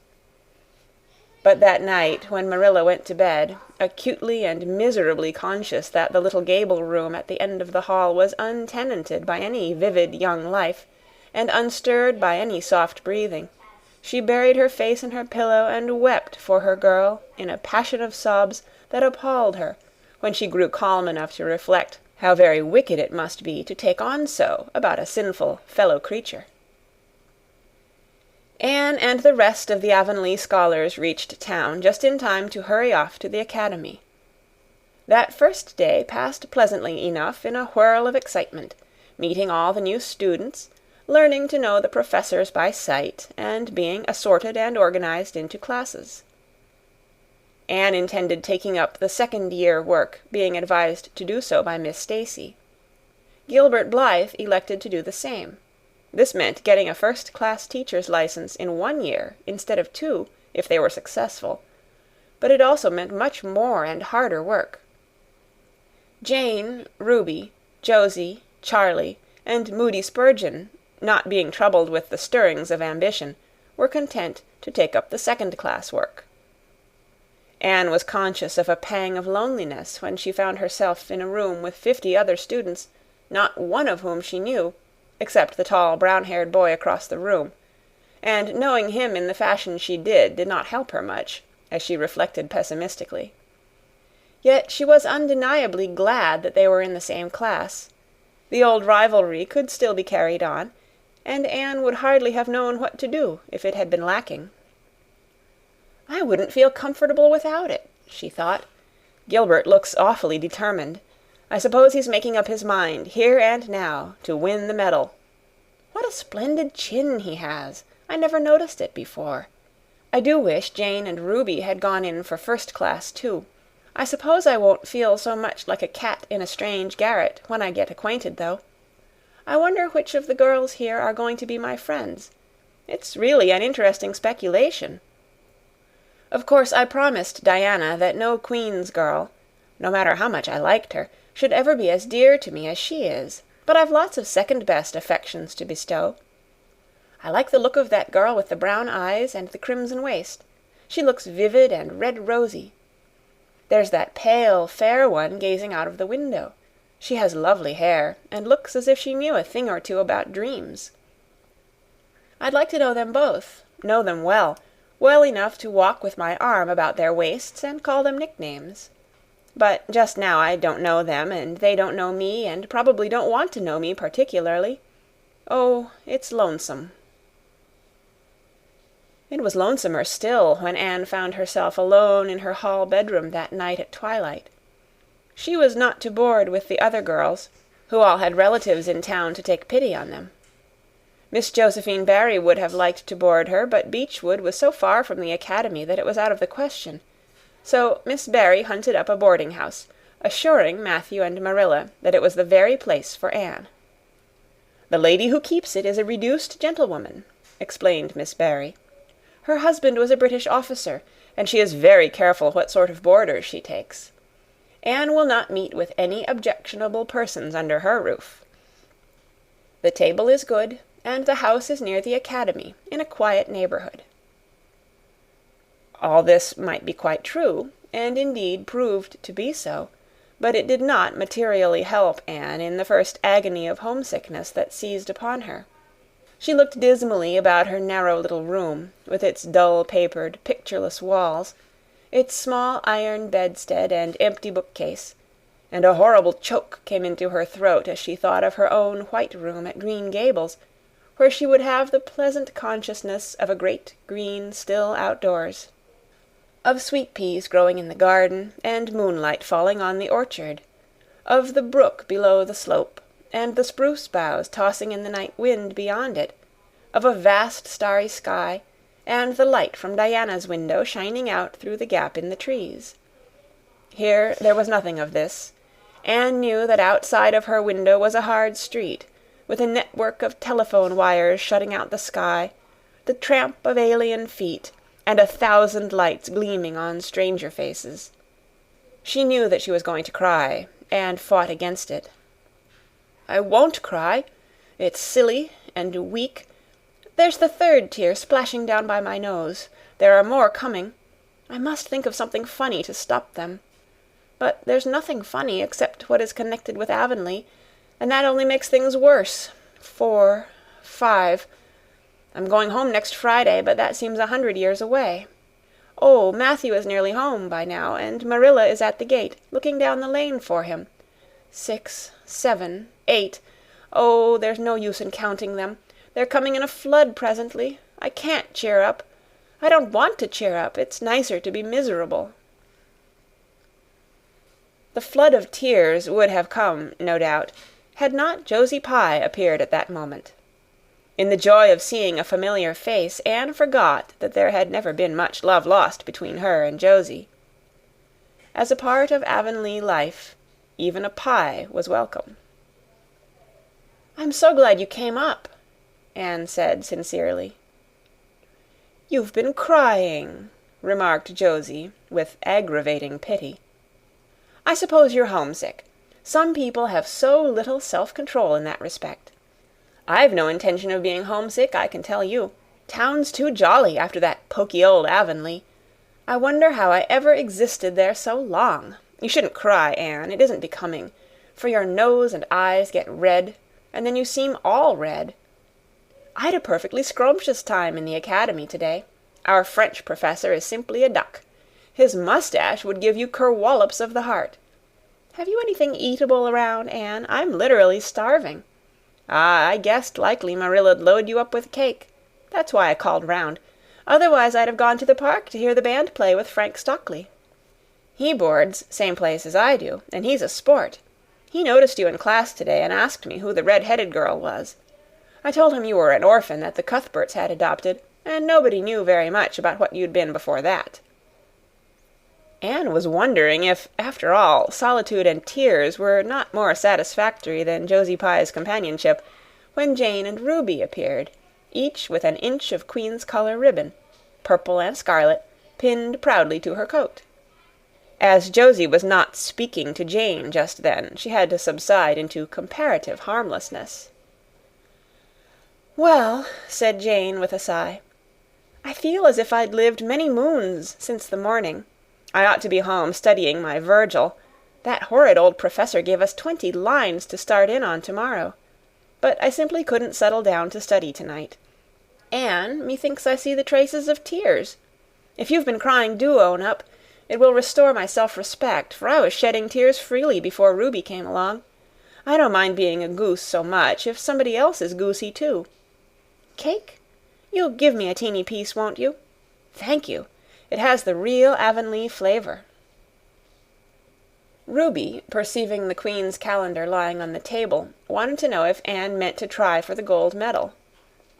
Anne blushed and admitted she was thinking of it. "Oh, that reminds me," said Josie. "Queen's is to get one of the Avery scholarships after all. The word came today. Frank Stockley told me. His uncle is one of the board governors, you know. It will be announced in the academy tomorrow." An Avery scholarship! Anne felt her heart beat more quickly, and the horizons of her ambition shifted and broadened as if by magic. Before Josie had told the news, Anne's highest pinnacle of aspiration had been a teacher's provincial license, first class, at the end of the year, and perhaps the medal. But now in one moment Anne saw herself winning the Avery scholarship, taking an arts course at Redmond College, and graduating in a gown and mortar board, before the echo of Josie's words had died away. For the Avery scholarship was in English, and Anne felt that here her foot was on native heath. A wealthy manufacturer of New Brunswick had died and left part of his fortune to endow a large number of scholarships to be distributed among the various high schools and academies of the Maritime Provinces, according to their respective standings. There had been much doubt whether one would be allotted to Queen's, but the matter was settled at last, and at the end of the year the graduate who made the highest mark in English and English literature would win the scholarship. $250 a year for 4 years at Redmond College. No wonder that Anne went to bed that night with tingling cheeks. "I'll win that scholarship if hard work can do it," she resolved. "Wouldn't Matthew be proud if I got to be a B.A.? Oh, it's delightful to have ambitions. I'm so glad I have such a lot. And there never seems to be any end to them. That's the best of it. Just as soon as you attain one ambition, you see another one glittering higher up still. It does make life so interesting." End of chapter 34. This is Anne of Green Gables by L.M. Montgomery, chapter 35.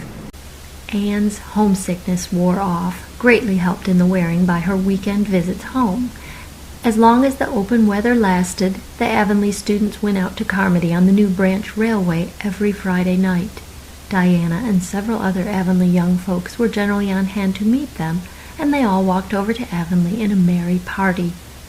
Anne thought those Friday evening gypsyings over the autumnal hills in the crisp golden air, with the home lights of Avonlea twinkling beyond, were the best and dearest hours in the whole week.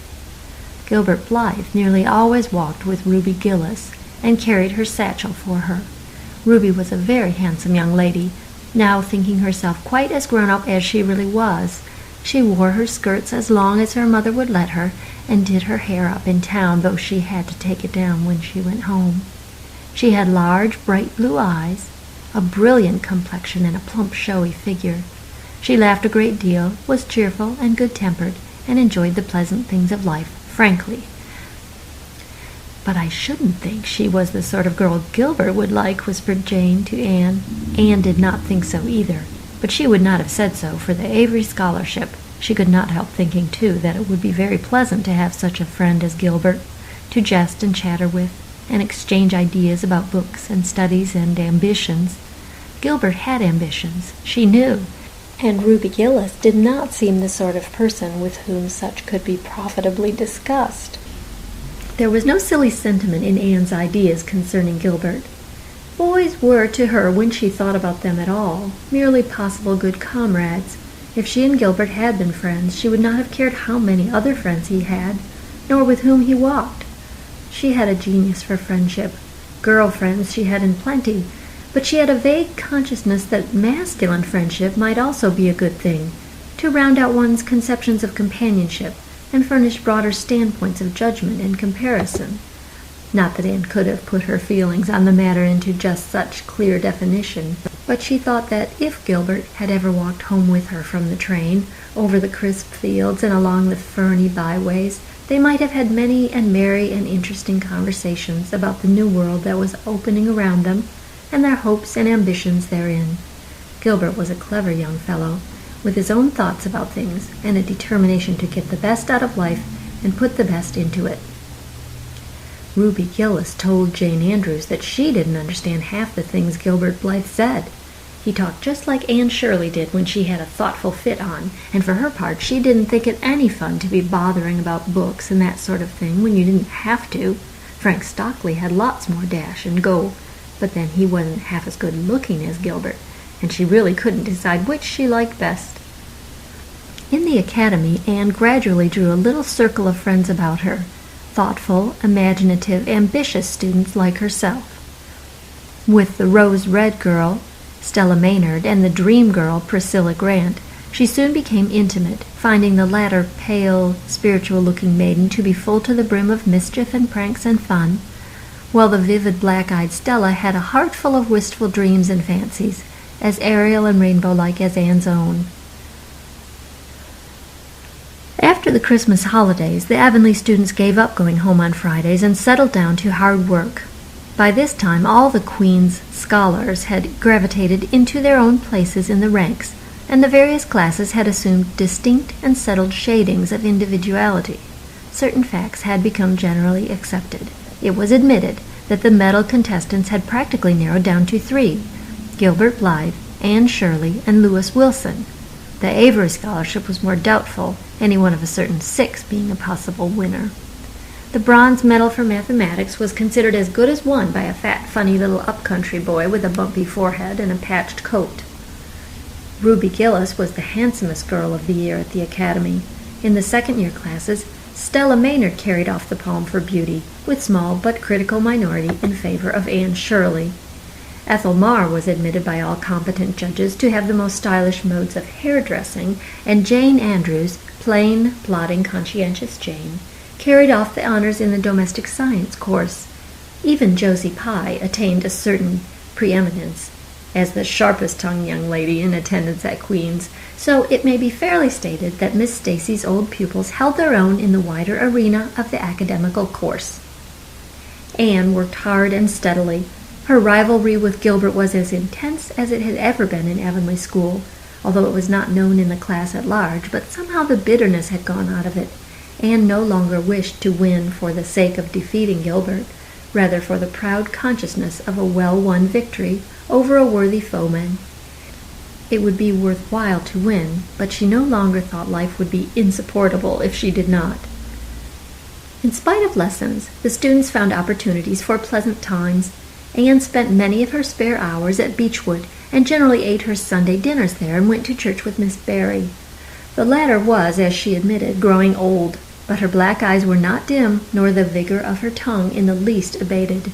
But she never sharpened the latter on Anne, who continued to be a prime favorite with the critical old lady. "That Anne girl improves all the time," she said. "I get tired of other girls. There is such a provoking and eternal sameness about them. Anne has as many shades as a rainbow, and every shade is the prettiest while it lasts. I don't know that she is as amusing as she was when she was a child, but she makes me love her, and I like people who make me love them. It saves me so much trouble in making myself love them." Then, almost before anybody realized it, spring had come. Out in Avonlea, the Mayflowers were peeping pinkly out on the sere barrens where snow wreaths lingered, and the mist of green was on the woods and in the valleys.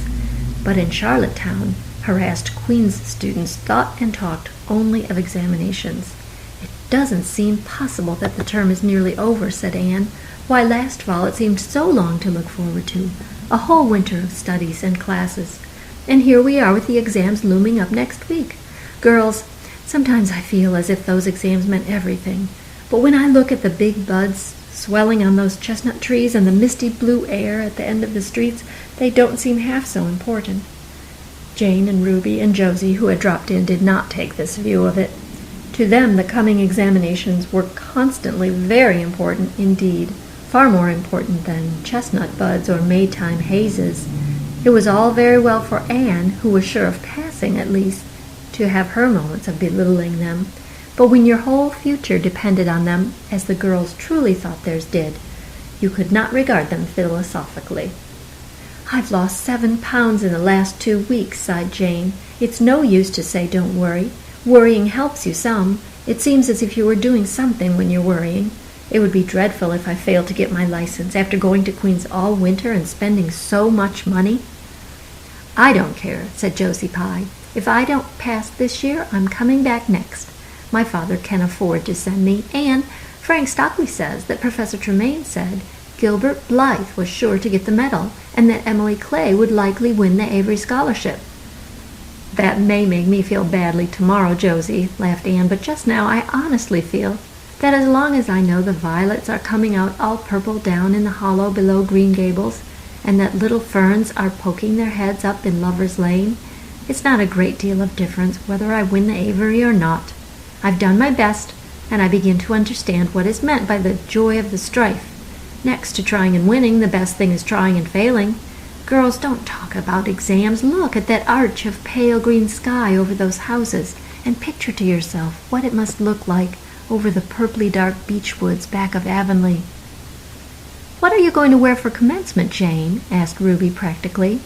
Jane and Josie both answered at once, and the chatter drifted into a side eddy of fashions, but Anne, with her elbows on the window-sill, her soft cheek laid against her clasped hands, and her eyes filled with visions, looked out unheedingly across city roof and spire to that glorious dome of sunset sky, and wove her dreams of a possible future from the golden tissue of youth's own optimism. All the beyond was hers, with its possibilities lurking rosily in the oncoming years, each year a rose of promise, to be woven into an immortal chaplet. And that's the end of Chapter 35. Anne of Green Gables by Lucy Maud Montgomery. Chapter 36. The Glory in the Dream. On the morning when the final results of all the examinations were to be posted on the bulletin board at Queen's, Anne and Jane walked down the street together. Jane was smiling and happy. Examinations were over, and she was comfortably sure she had made a pass at least. Further considerations troubled Jane not at all. She had no soaring ambitions, and consequently was not affected with the unrest attendant thereon. For we pay a price for everything we get or take in this world, and although ambitions are well worth having, they are not to be cheaply won, but exact their dues of work and self-denial, anxiety and discouragement.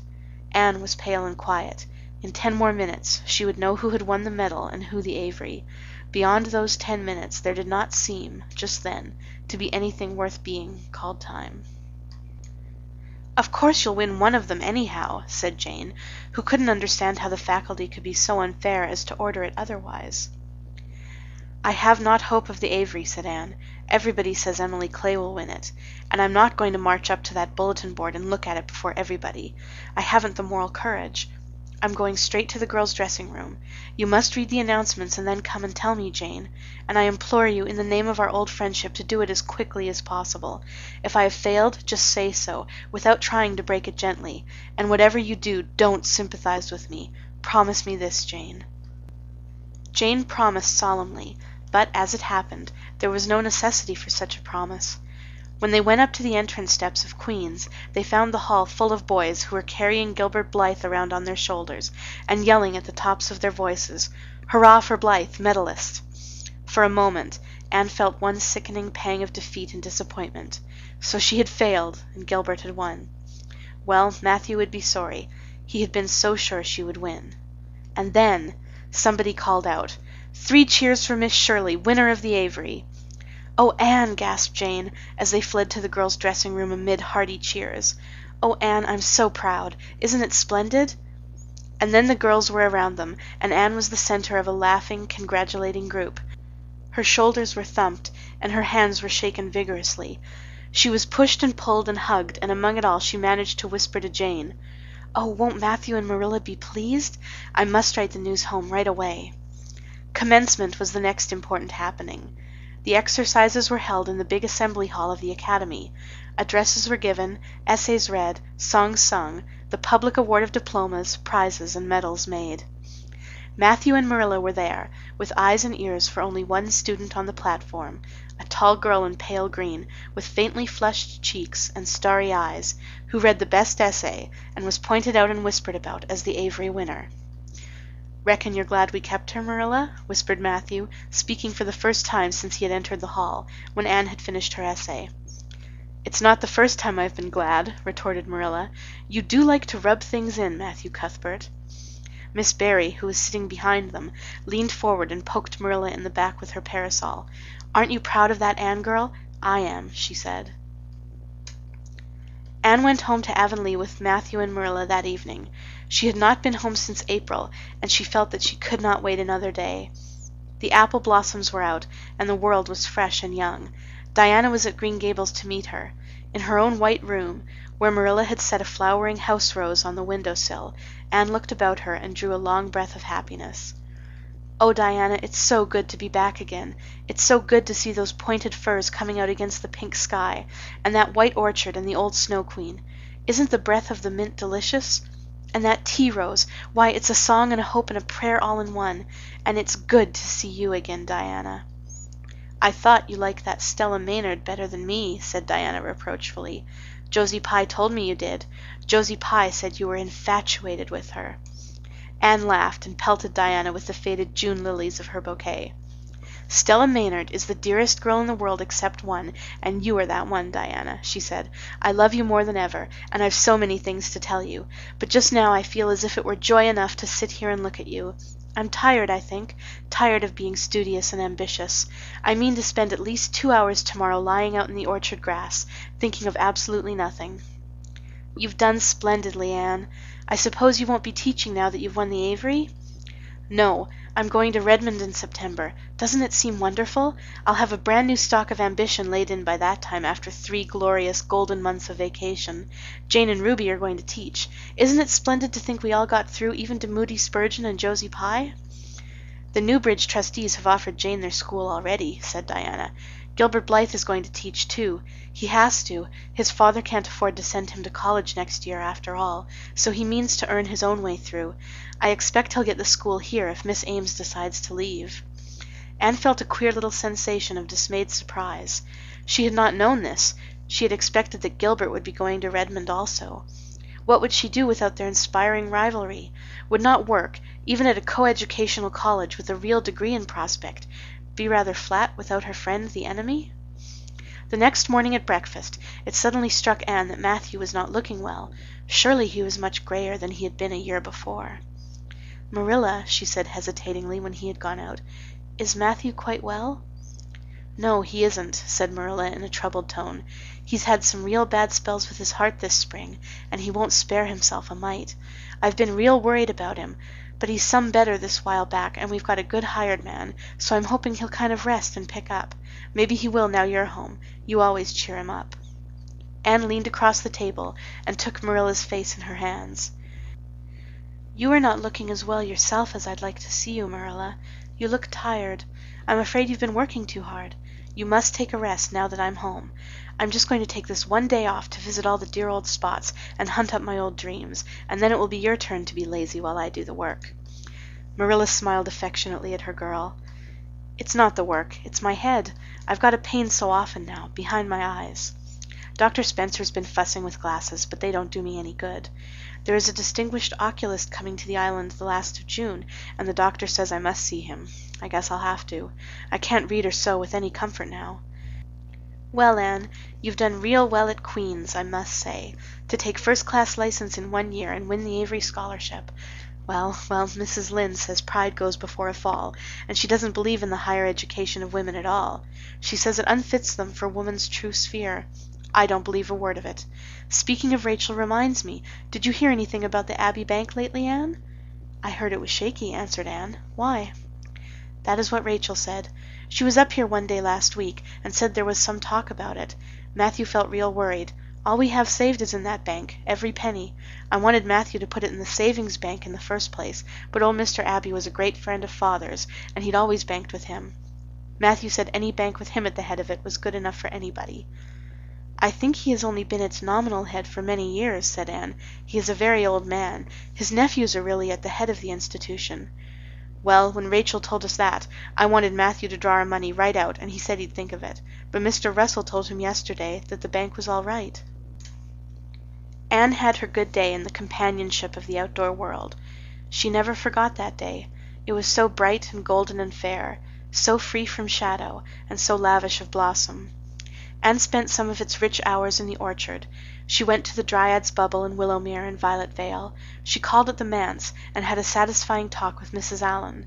And finally in the evening she went with Matthew for the cows, through Lover's Lane to the back pasture. The woods were all gloried through with sunset, and the warm splendor of it streamed down through the hill gaps in the west. Matthew walked slowly with bent head. Anne, tall and erect, suited her springing step to his. "You've been working too hard today, Matthew," she said reproachfully. "Why won't you take things easier?" "Well now, I can't seem to," said Matthew, as he opened the yard gate to let the cows through. "It's only that I'm getting old, Anne, and keep forgetting it. Well, I've always worked pretty hard, and I'd rather drop in harness." "If I had been the boy you sent for," said Anne wistfully, "I'd be able to help you so much now, and spare you in 100 ways. I could find it in my heart to wish I had been, just for that." "Well now, I'd rather have you than a dozen boys, Anne," said Matthew, patting her hand. "Just mind you that, rather than a dozen boys. Well now, I guess it wasn't a boy that took the Avery scholarship, was it?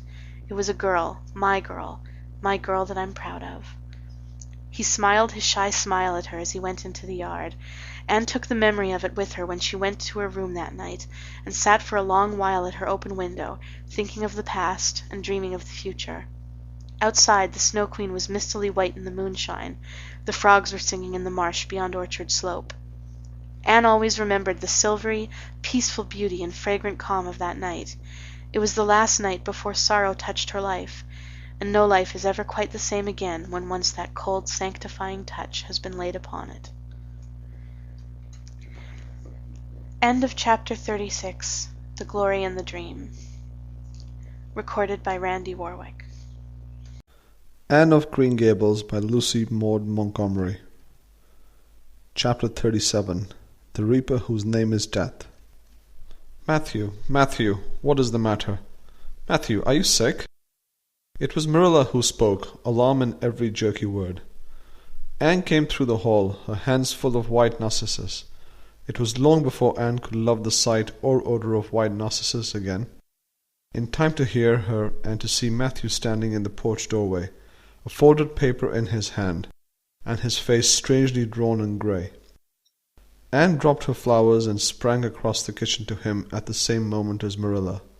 They were both too late. Before they could reach him, Matthew had fallen across the threshold. "He's fainted," gasped Marilla. "Anne, run for Martin. Quick! He's at the barn."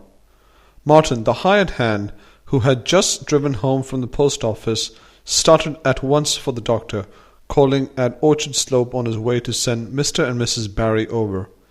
Mrs. Lynde, who was there on an errand, came too.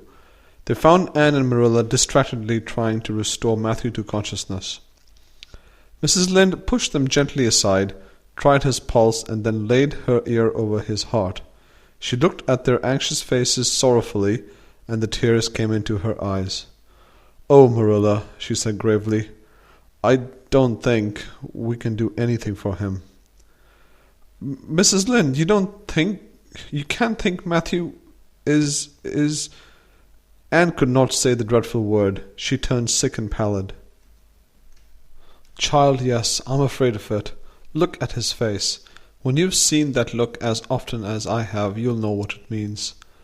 Anne looked at the still face and there beheld the seal of the Great Presence. When the doctor came, he said that death had been instantaneous and probably painless, caused in all likelihood by some sudden shock. The secret of the shock was discovered to be in the paper Matthew had held. and which Martin had brought from the office that morning. It contained an account of the failure of the Abbey Bank. The news spread quickly through Avonlea, and all day friends and neighbours thronged Green Gables, and came and went on errands of kindness for the dead and living. For the first time, shy, quiet Matthew Cuthbert was a person of central importance. The white majesty of death had fallen on him and set him apart as one crowned. When the calm night came softly down over Green Gables, the old house was hushed and tranquil. In the parlour lay Matthew Cuthbert in his coffin, his long grey hair framing his placid face, on which there was a little kindly smile. Anne hoped that the tears would come in solitude. It seemed to her a terrible thing that she could not shed a tear for Matthew, whom she had loved so much, and who had been so kind to her. Matthew, who had walked with her last evening at sunset, and was now lying in the dim room below, with that awful peace on his brow. But no tears came at first, even when she knelt by her window in the darkness and prayed, looking up to the stars beyond the hills. No tears, only the same horrible dull ache of misery that kept on aching until she fell asleep, worn out with the day's pain and excitement. In the night she awakened, with the stillness and the darkness about her, and the recollection of the day came over her like a wave of sorrow. She could see Matthew's face smiling at her as he had smiled when they parted at the gate that last evening. She could hear his voice saying, my girl that I'm proud of." Then the tears came, and Anne wept her heart out. Marilla heard her and crept in to comfort her. There, don't cry so, dearie. It can't bring him back. It isn't right to cry so. I knew that today, but I couldn't help it then. He'd always been such a good, kind brother to me. But God knows best." "Oh, just let me cry, Marilla," sobbed Anne. "The tears don't hurt me like that ache did. Stay here for a while with me and keep your arms around me. So. I couldn't have Diana stay. She's good and kind and sweet, but it's not her sorrow. She's outside of it, and she couldn't come close enough to my heart to help me. It's our sorrow, yours and mine. Oh, Marilla, what will we do without him?" "We've got each other, Anne. I don't know what I'd do if you weren't here, if you'd never come. Oh, Anne, I know I've been kind of strict and harsh with you, maybe, but you mustn't think I didn't love you as well as Matthew did, for all that. I want to tell you now when I can. It's never been easy for me to say things out of my heart, but at times like this it's easier. I love you as dear as if you were my own flesh and blood, and you've been my joy and comfort ever since you came to Green Gables." 2 days afterwards they carried Matthew Cuthbert over his homestead threshold, and away from the fields he had tilled, and the orchards he had loved, and the trees he had planted. And then Avonlea settled back to its usual placidity, and even at Green Gables affairs slipped into their old groove, and work was done and duties fulfilled with regularity as before, although always with the aching sense of loss in all familiar things. Anne, new to grief, thought it almost sad that it could be so, that they could go on in the old way without Matthew. She felt something like shame and remorse when she discovered that the sunrises behind the firs and the pale pink buds opening in the garden gave her the old inrush of gladness when she saw them, that Diana's visits were pleasant to her, and that Diana's merry words and ways moved her to laughter and smiles. That, in brief, the beautiful world of blossom and love and friendship had lost none of its power to please her fancy and thrill her heart, that life still called to her with many insistent voices. "It seems like disloyalty to Matthew somehow, to find pleasure in these things now that he has gone," she said wistfully to Mrs. Allen one evening, when they were together in the manse garden. "I miss him so much, all the time. And yet, Mrs. Allen, the world and life seem very beautiful and interesting to me for all. Today Diana said something funny, and I found myself laughing. I thought when it happened I could never laugh again, and somehow it seems as if I oughtn't to. When Matthew was here, he liked to hear you laugh, and he liked to know you had found pleasure in the pleasant things around you," said Mrs. Allen gently. "He is just away now, and he likes to know it just the same. I am sure we should not shut our hearts against the healing influences that nature offers us. But I can understand your feeling. I think we all experience the same thing. We resent the thought that anything can please us when someone we love is no longer here to share the pleasure with us, and we almost feel as if we were unfaithful to our sorrow when we find our interest in life returning to us. "I was down to the graveyard to plant a rosebush on Matthew's grave this afternoon," said Anne dreamily. "I took a slip of the little white Scotch rosebush his mother brought out from Scotland long ago. Matthew always liked those roses the best. They were so small and sweet on their thorny stems. It made me feel glad that I could plant it by his grave, as if I were doing something that must please him in taking it there to be near him. I hope he has roses like them in heaven. Perhaps the souls of all those little white roses that he has loved so many years were all there to meet him. I must go home now. Marilla is all alone and she gets lonely at twilight." "She will be lonelier still, I fear, when you go away again to college," said Mrs. Allan. Anne did not reply. She said good night and went slowly back to Green Gables. Marilla was sitting on the front door steps and Anne sat down beside her. The door was open behind them, held back by a big pink conch shell with hints of sea sunsets in its smooth inner convolutions. Anne gathered some sprays of pale yellow honeysuckle and put them in her hair. She liked the delicious hint of fragrance, as some aerial benediction, above her every time she moved. "Dr. Spencer was here while you were away," Marilla said. "He says that the specialist will be in town tomorrow, and he insists that I must go in and have my eyes examined. I suppose I'd better go and have it over. I'll be more than thankful if the man can give me the right kind of glasses to suit my eyes. You won't mind staying here alone while I'm away, will you? Martin will have to drive me in, and there's ironing and baking to do." "I shall be all right. Diana will come over for company for me. I shall attend to the ironing and baking beautifully. You needn't fear that I'll starch the handkerchiefs or flavour the cake with liniment." Marilla laughed. "What a girl you were for making mistakes in them days, Anne. You were always getting into scrapes. I did used to think you were possessed. Do you mind the time you dyed your hair?" "Yes, indeed. I shall never forget it," smiled Anne, touching the heavy braid of her hair that was wound about her shapely head. "I laugh a little now, sometimes, when I think what a worry my hair used to be to me. But I don't laugh much, because it was a very real trouble then. I did suffer terribly over my hair and my freckles. My freckles are really gone, and people are nice enough to tell me my hair is auburn now. But old Josie Pye, she informed me yesterday that she really thought it was redder than ever, or at least my black dress made it look redder, and she asked me if people who had red hair ever got used to having it. Marilla, I've almost decided to give up trying to like Josie Pye. I've made what I would once have called a heroic effort to like her, but Josie Pye won't be liked." "Josie is a Pye," said Marilla sharply, "so she can't help being disagreeable. I suppose people of that kind serve some useful purpose in society, but I must say I don't know what it is any more than I know the use of thistles. Is Josie going to teach?" "No, she is going back to Queen's next year. So are Moody Spurgeon and Charlie Sloane.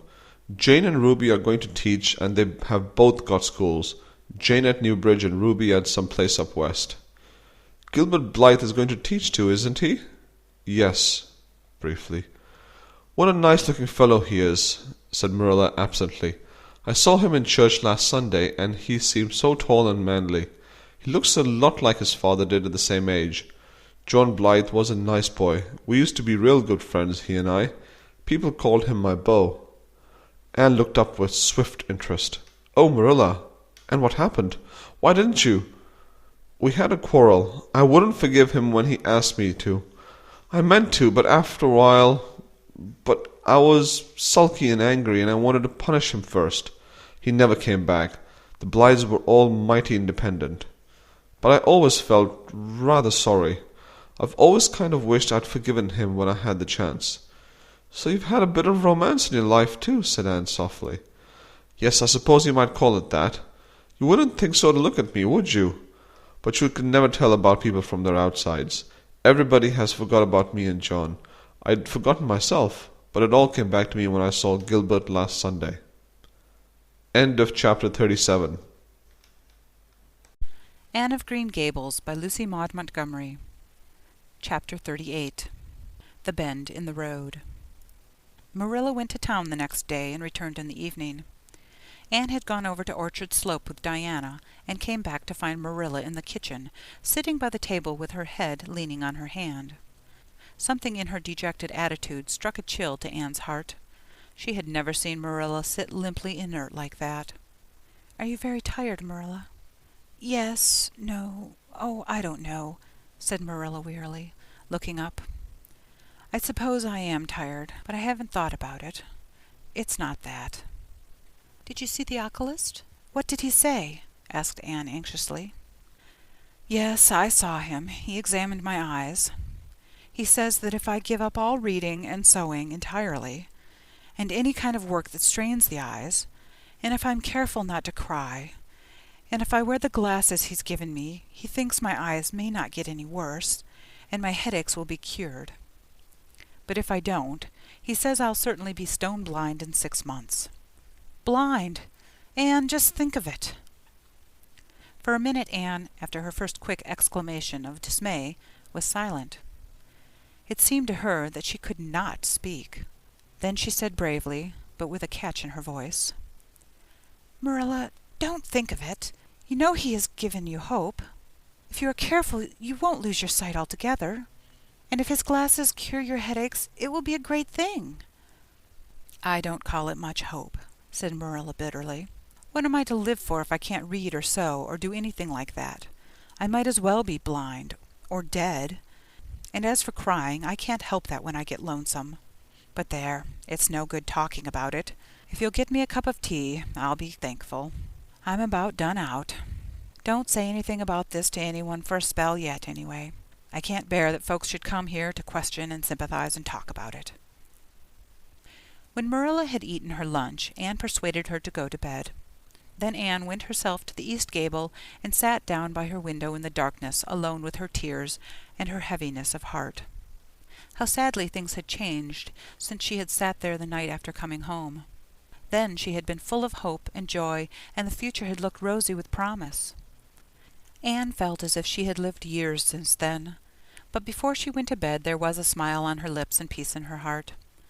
She had looked her duty courageously in the face and found it a friend, as duty ever is when we meet it frankly. One afternoon, a few days later, Marilla came slowly in from the front yard, where she had been talking to a caller, a man whom Anne knew by sight as Sadler from Carmody. Anne wondered what he could have been saying to bring that look to Marilla's face. "What did Mr. Sadler want, Marilla?" Marilla sat down by the window and looked at Anne. There were tears in her eyes in defiance of the oculist's prohibition, and her voice broke as she said, "He heard that I was going to sell Green Gables, and he wants to buy it." "Buy it? Buy Green Gables?" Anne wondered if she had heard aright. "Oh, Marilla, you don't mean to sell Green Gables?" "Anne, I don't know what else is to be done. I've thought it all over.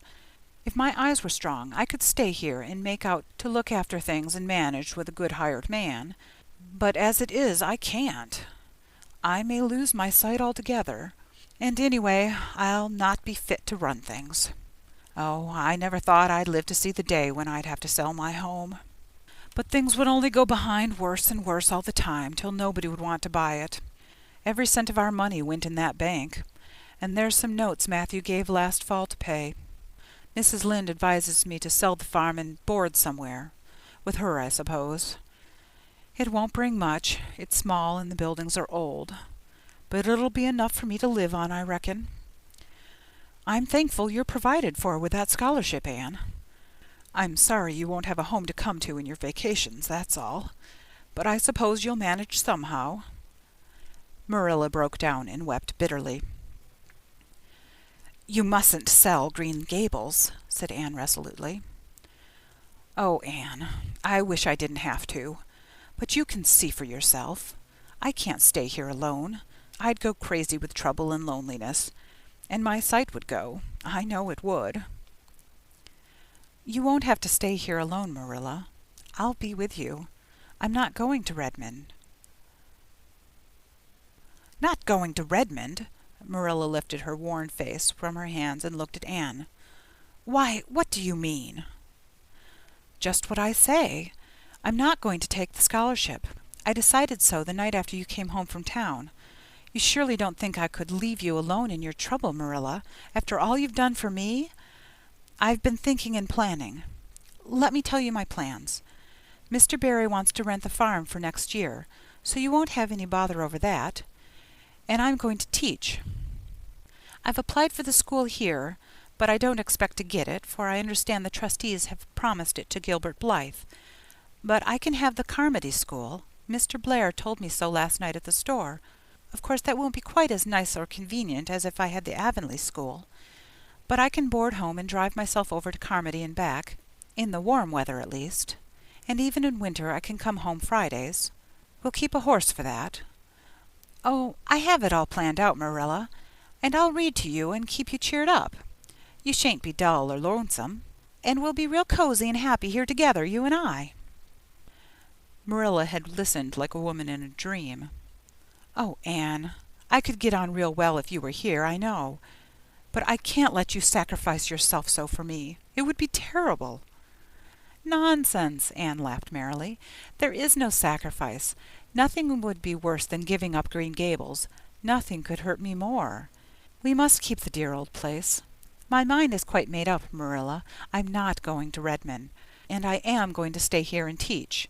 Don't you worry about me a bit. But your ambitions and... I'm just as ambitious as ever, only I've changed the object of my ambitions. I'm going to be a good teacher, and I'm going to save your eyesight.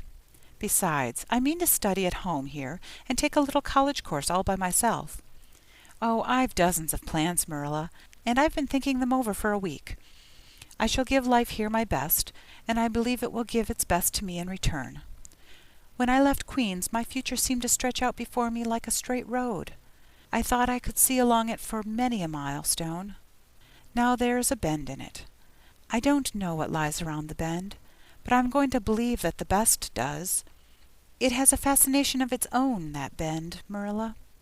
I wonder how the road beyond it goes, what there is of green glory and soft checkered light and shadows, what new landscapes, what new beauties, what curves and hills and valleys further on. I don't feel as if I ought to let you give it up, said Marilla, referring to the scholarship. But you can't prevent me. I'm 16 and a half, obstinate as a mule, as Mrs. Lynde once told me, laughed Anne.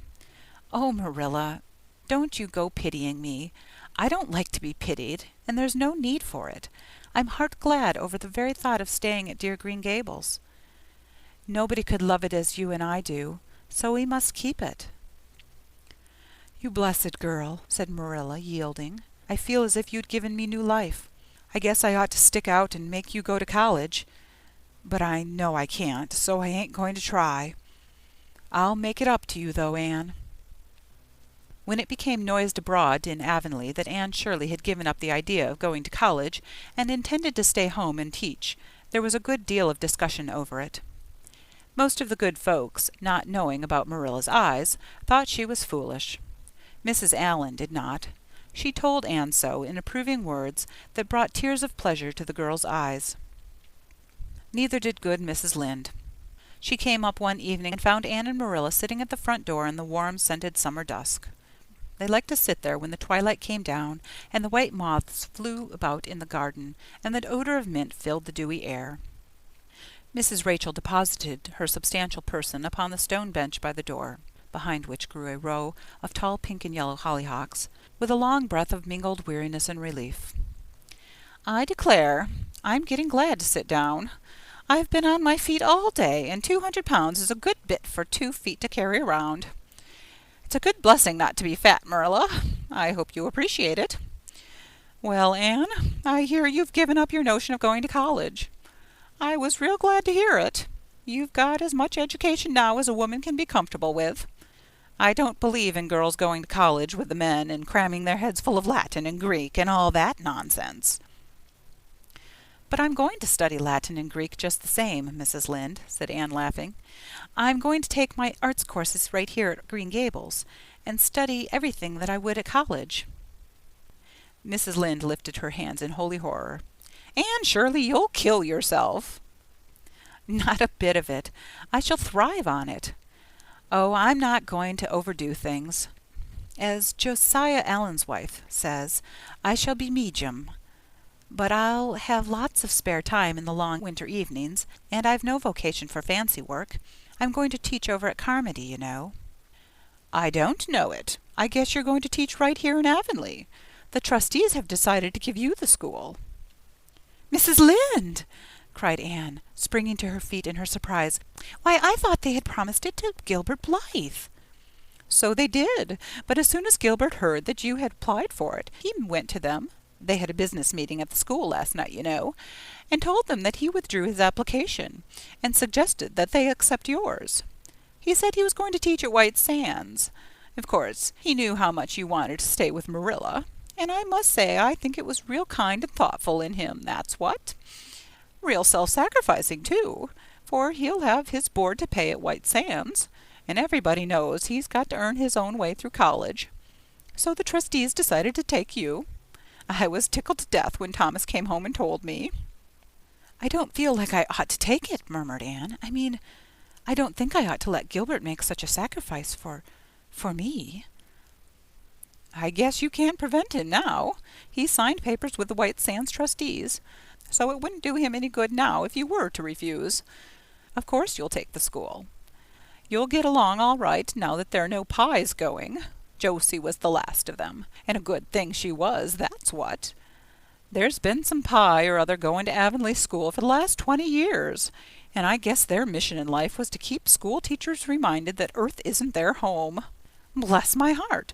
What does all that winking and blinking at the Berry Gable mean? Diana is signaling for me to go over, laughed Anne. You know we keep up the old custom. Excuse me while I run over and see what she wants. Anne ran down the clover slope like a deer and disappeared in the furry shadows of the haunted wood. Mrs. Lynde looked after her indulgently. There's a good deal of the child about her yet in some ways. There's a good deal more of the woman about her in others, retorted Marilla with a momentary return of her old crispness. But crispness was no longer Marilla's distinguishing characteristic, as Mrs. Lynde told her Thomas that night. Marilla Cuthbert has gotten mellow, that's what.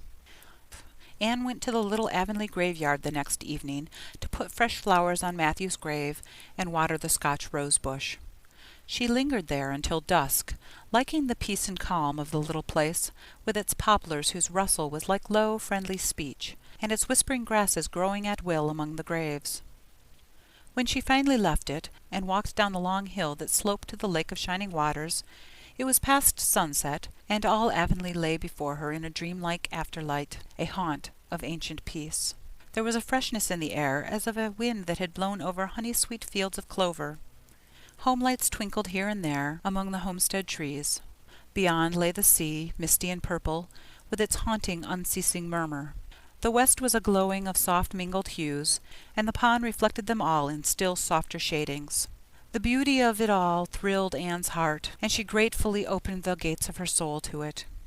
"Dear old world," she murmured, "you are very lovely, and I'm glad to be alive in you." Halfway down the hill a tall lad came whistling out of a gate before the Blythe homestead. It was Gilbert, and the whistle died on his lips as he recognized Anne. He lifted his cap courteously, but he would have passed on in silence if Anne had not stopped and held out her hand. "Gilbert," she said with scarlet cheeks, "I want to thank you for giving up the school for me. It was very good of you, and I want you to know that I appreciate it." Gilbert took her offered hand eagerly. "It wasn't particularly good of me at all, Anne. I was pleased to be able to do you some small service. Are we going to be friends after this? Have you really forgiven me my old fault?" Anne laughed and tried unsuccessfully to withdraw her hand. "I forgave you that day by the pond landing, although I didn't know it. What a stubborn little goose I was. I may as well make a complete confession. I've been sorry ever since." "We're going to be the best of friends," said Gilbert jubilantly. "We were born to be good friends, Anne. You've thwarted destiny enough. I know we can help each other in many ways. You're going to keep up your studies, aren't you? So am I. Come, I'm going to walk home with you." Marilla looked curiously at Anne when the latter entered the kitchen. "Who was that came up the lane with you, Anne?" "Gilbert Blythe," answered Anne, vexed to find herself blushing. "I met him at Berry's Hill." I didn't think you and Gilbert Blythe were such good friends that you'd stand for half an hour at the gate talking to him, said Marilla with a dry smile. We haven't been. We've been good enemies, but we have decided that it will be much more sensible to be good friends in the future. Were we really there half an hour? It seemed just a few minutes. But you see, we have 5 years lost conversations to catch up with, Marilla. Anne sat long at her window that night, companioned by a glad content. The wind purred softly in the cherry boughs, and the mint breaths came up to her. The stars twinkled over the pointed firs in the hollow, and Diana's light gleamed through the old gap. Anne's horizons had closed in since the night she had sat there after coming home from Queen's. But if the path set before her feet was to be narrow, she knew that flowers of quiet happiness would bloom along it. The joy of sincere work and worthy aspiration and congenial friendship were to be hers. Nothing could rob her of her birthright of fancy or her ideal world of dreams. And there was always the bend in the road. "God's in his heaven. All's right with the world," whispered Anne softly. End of chapter 38. End of Anne of Green Gables by Lucy Maud Montgomery.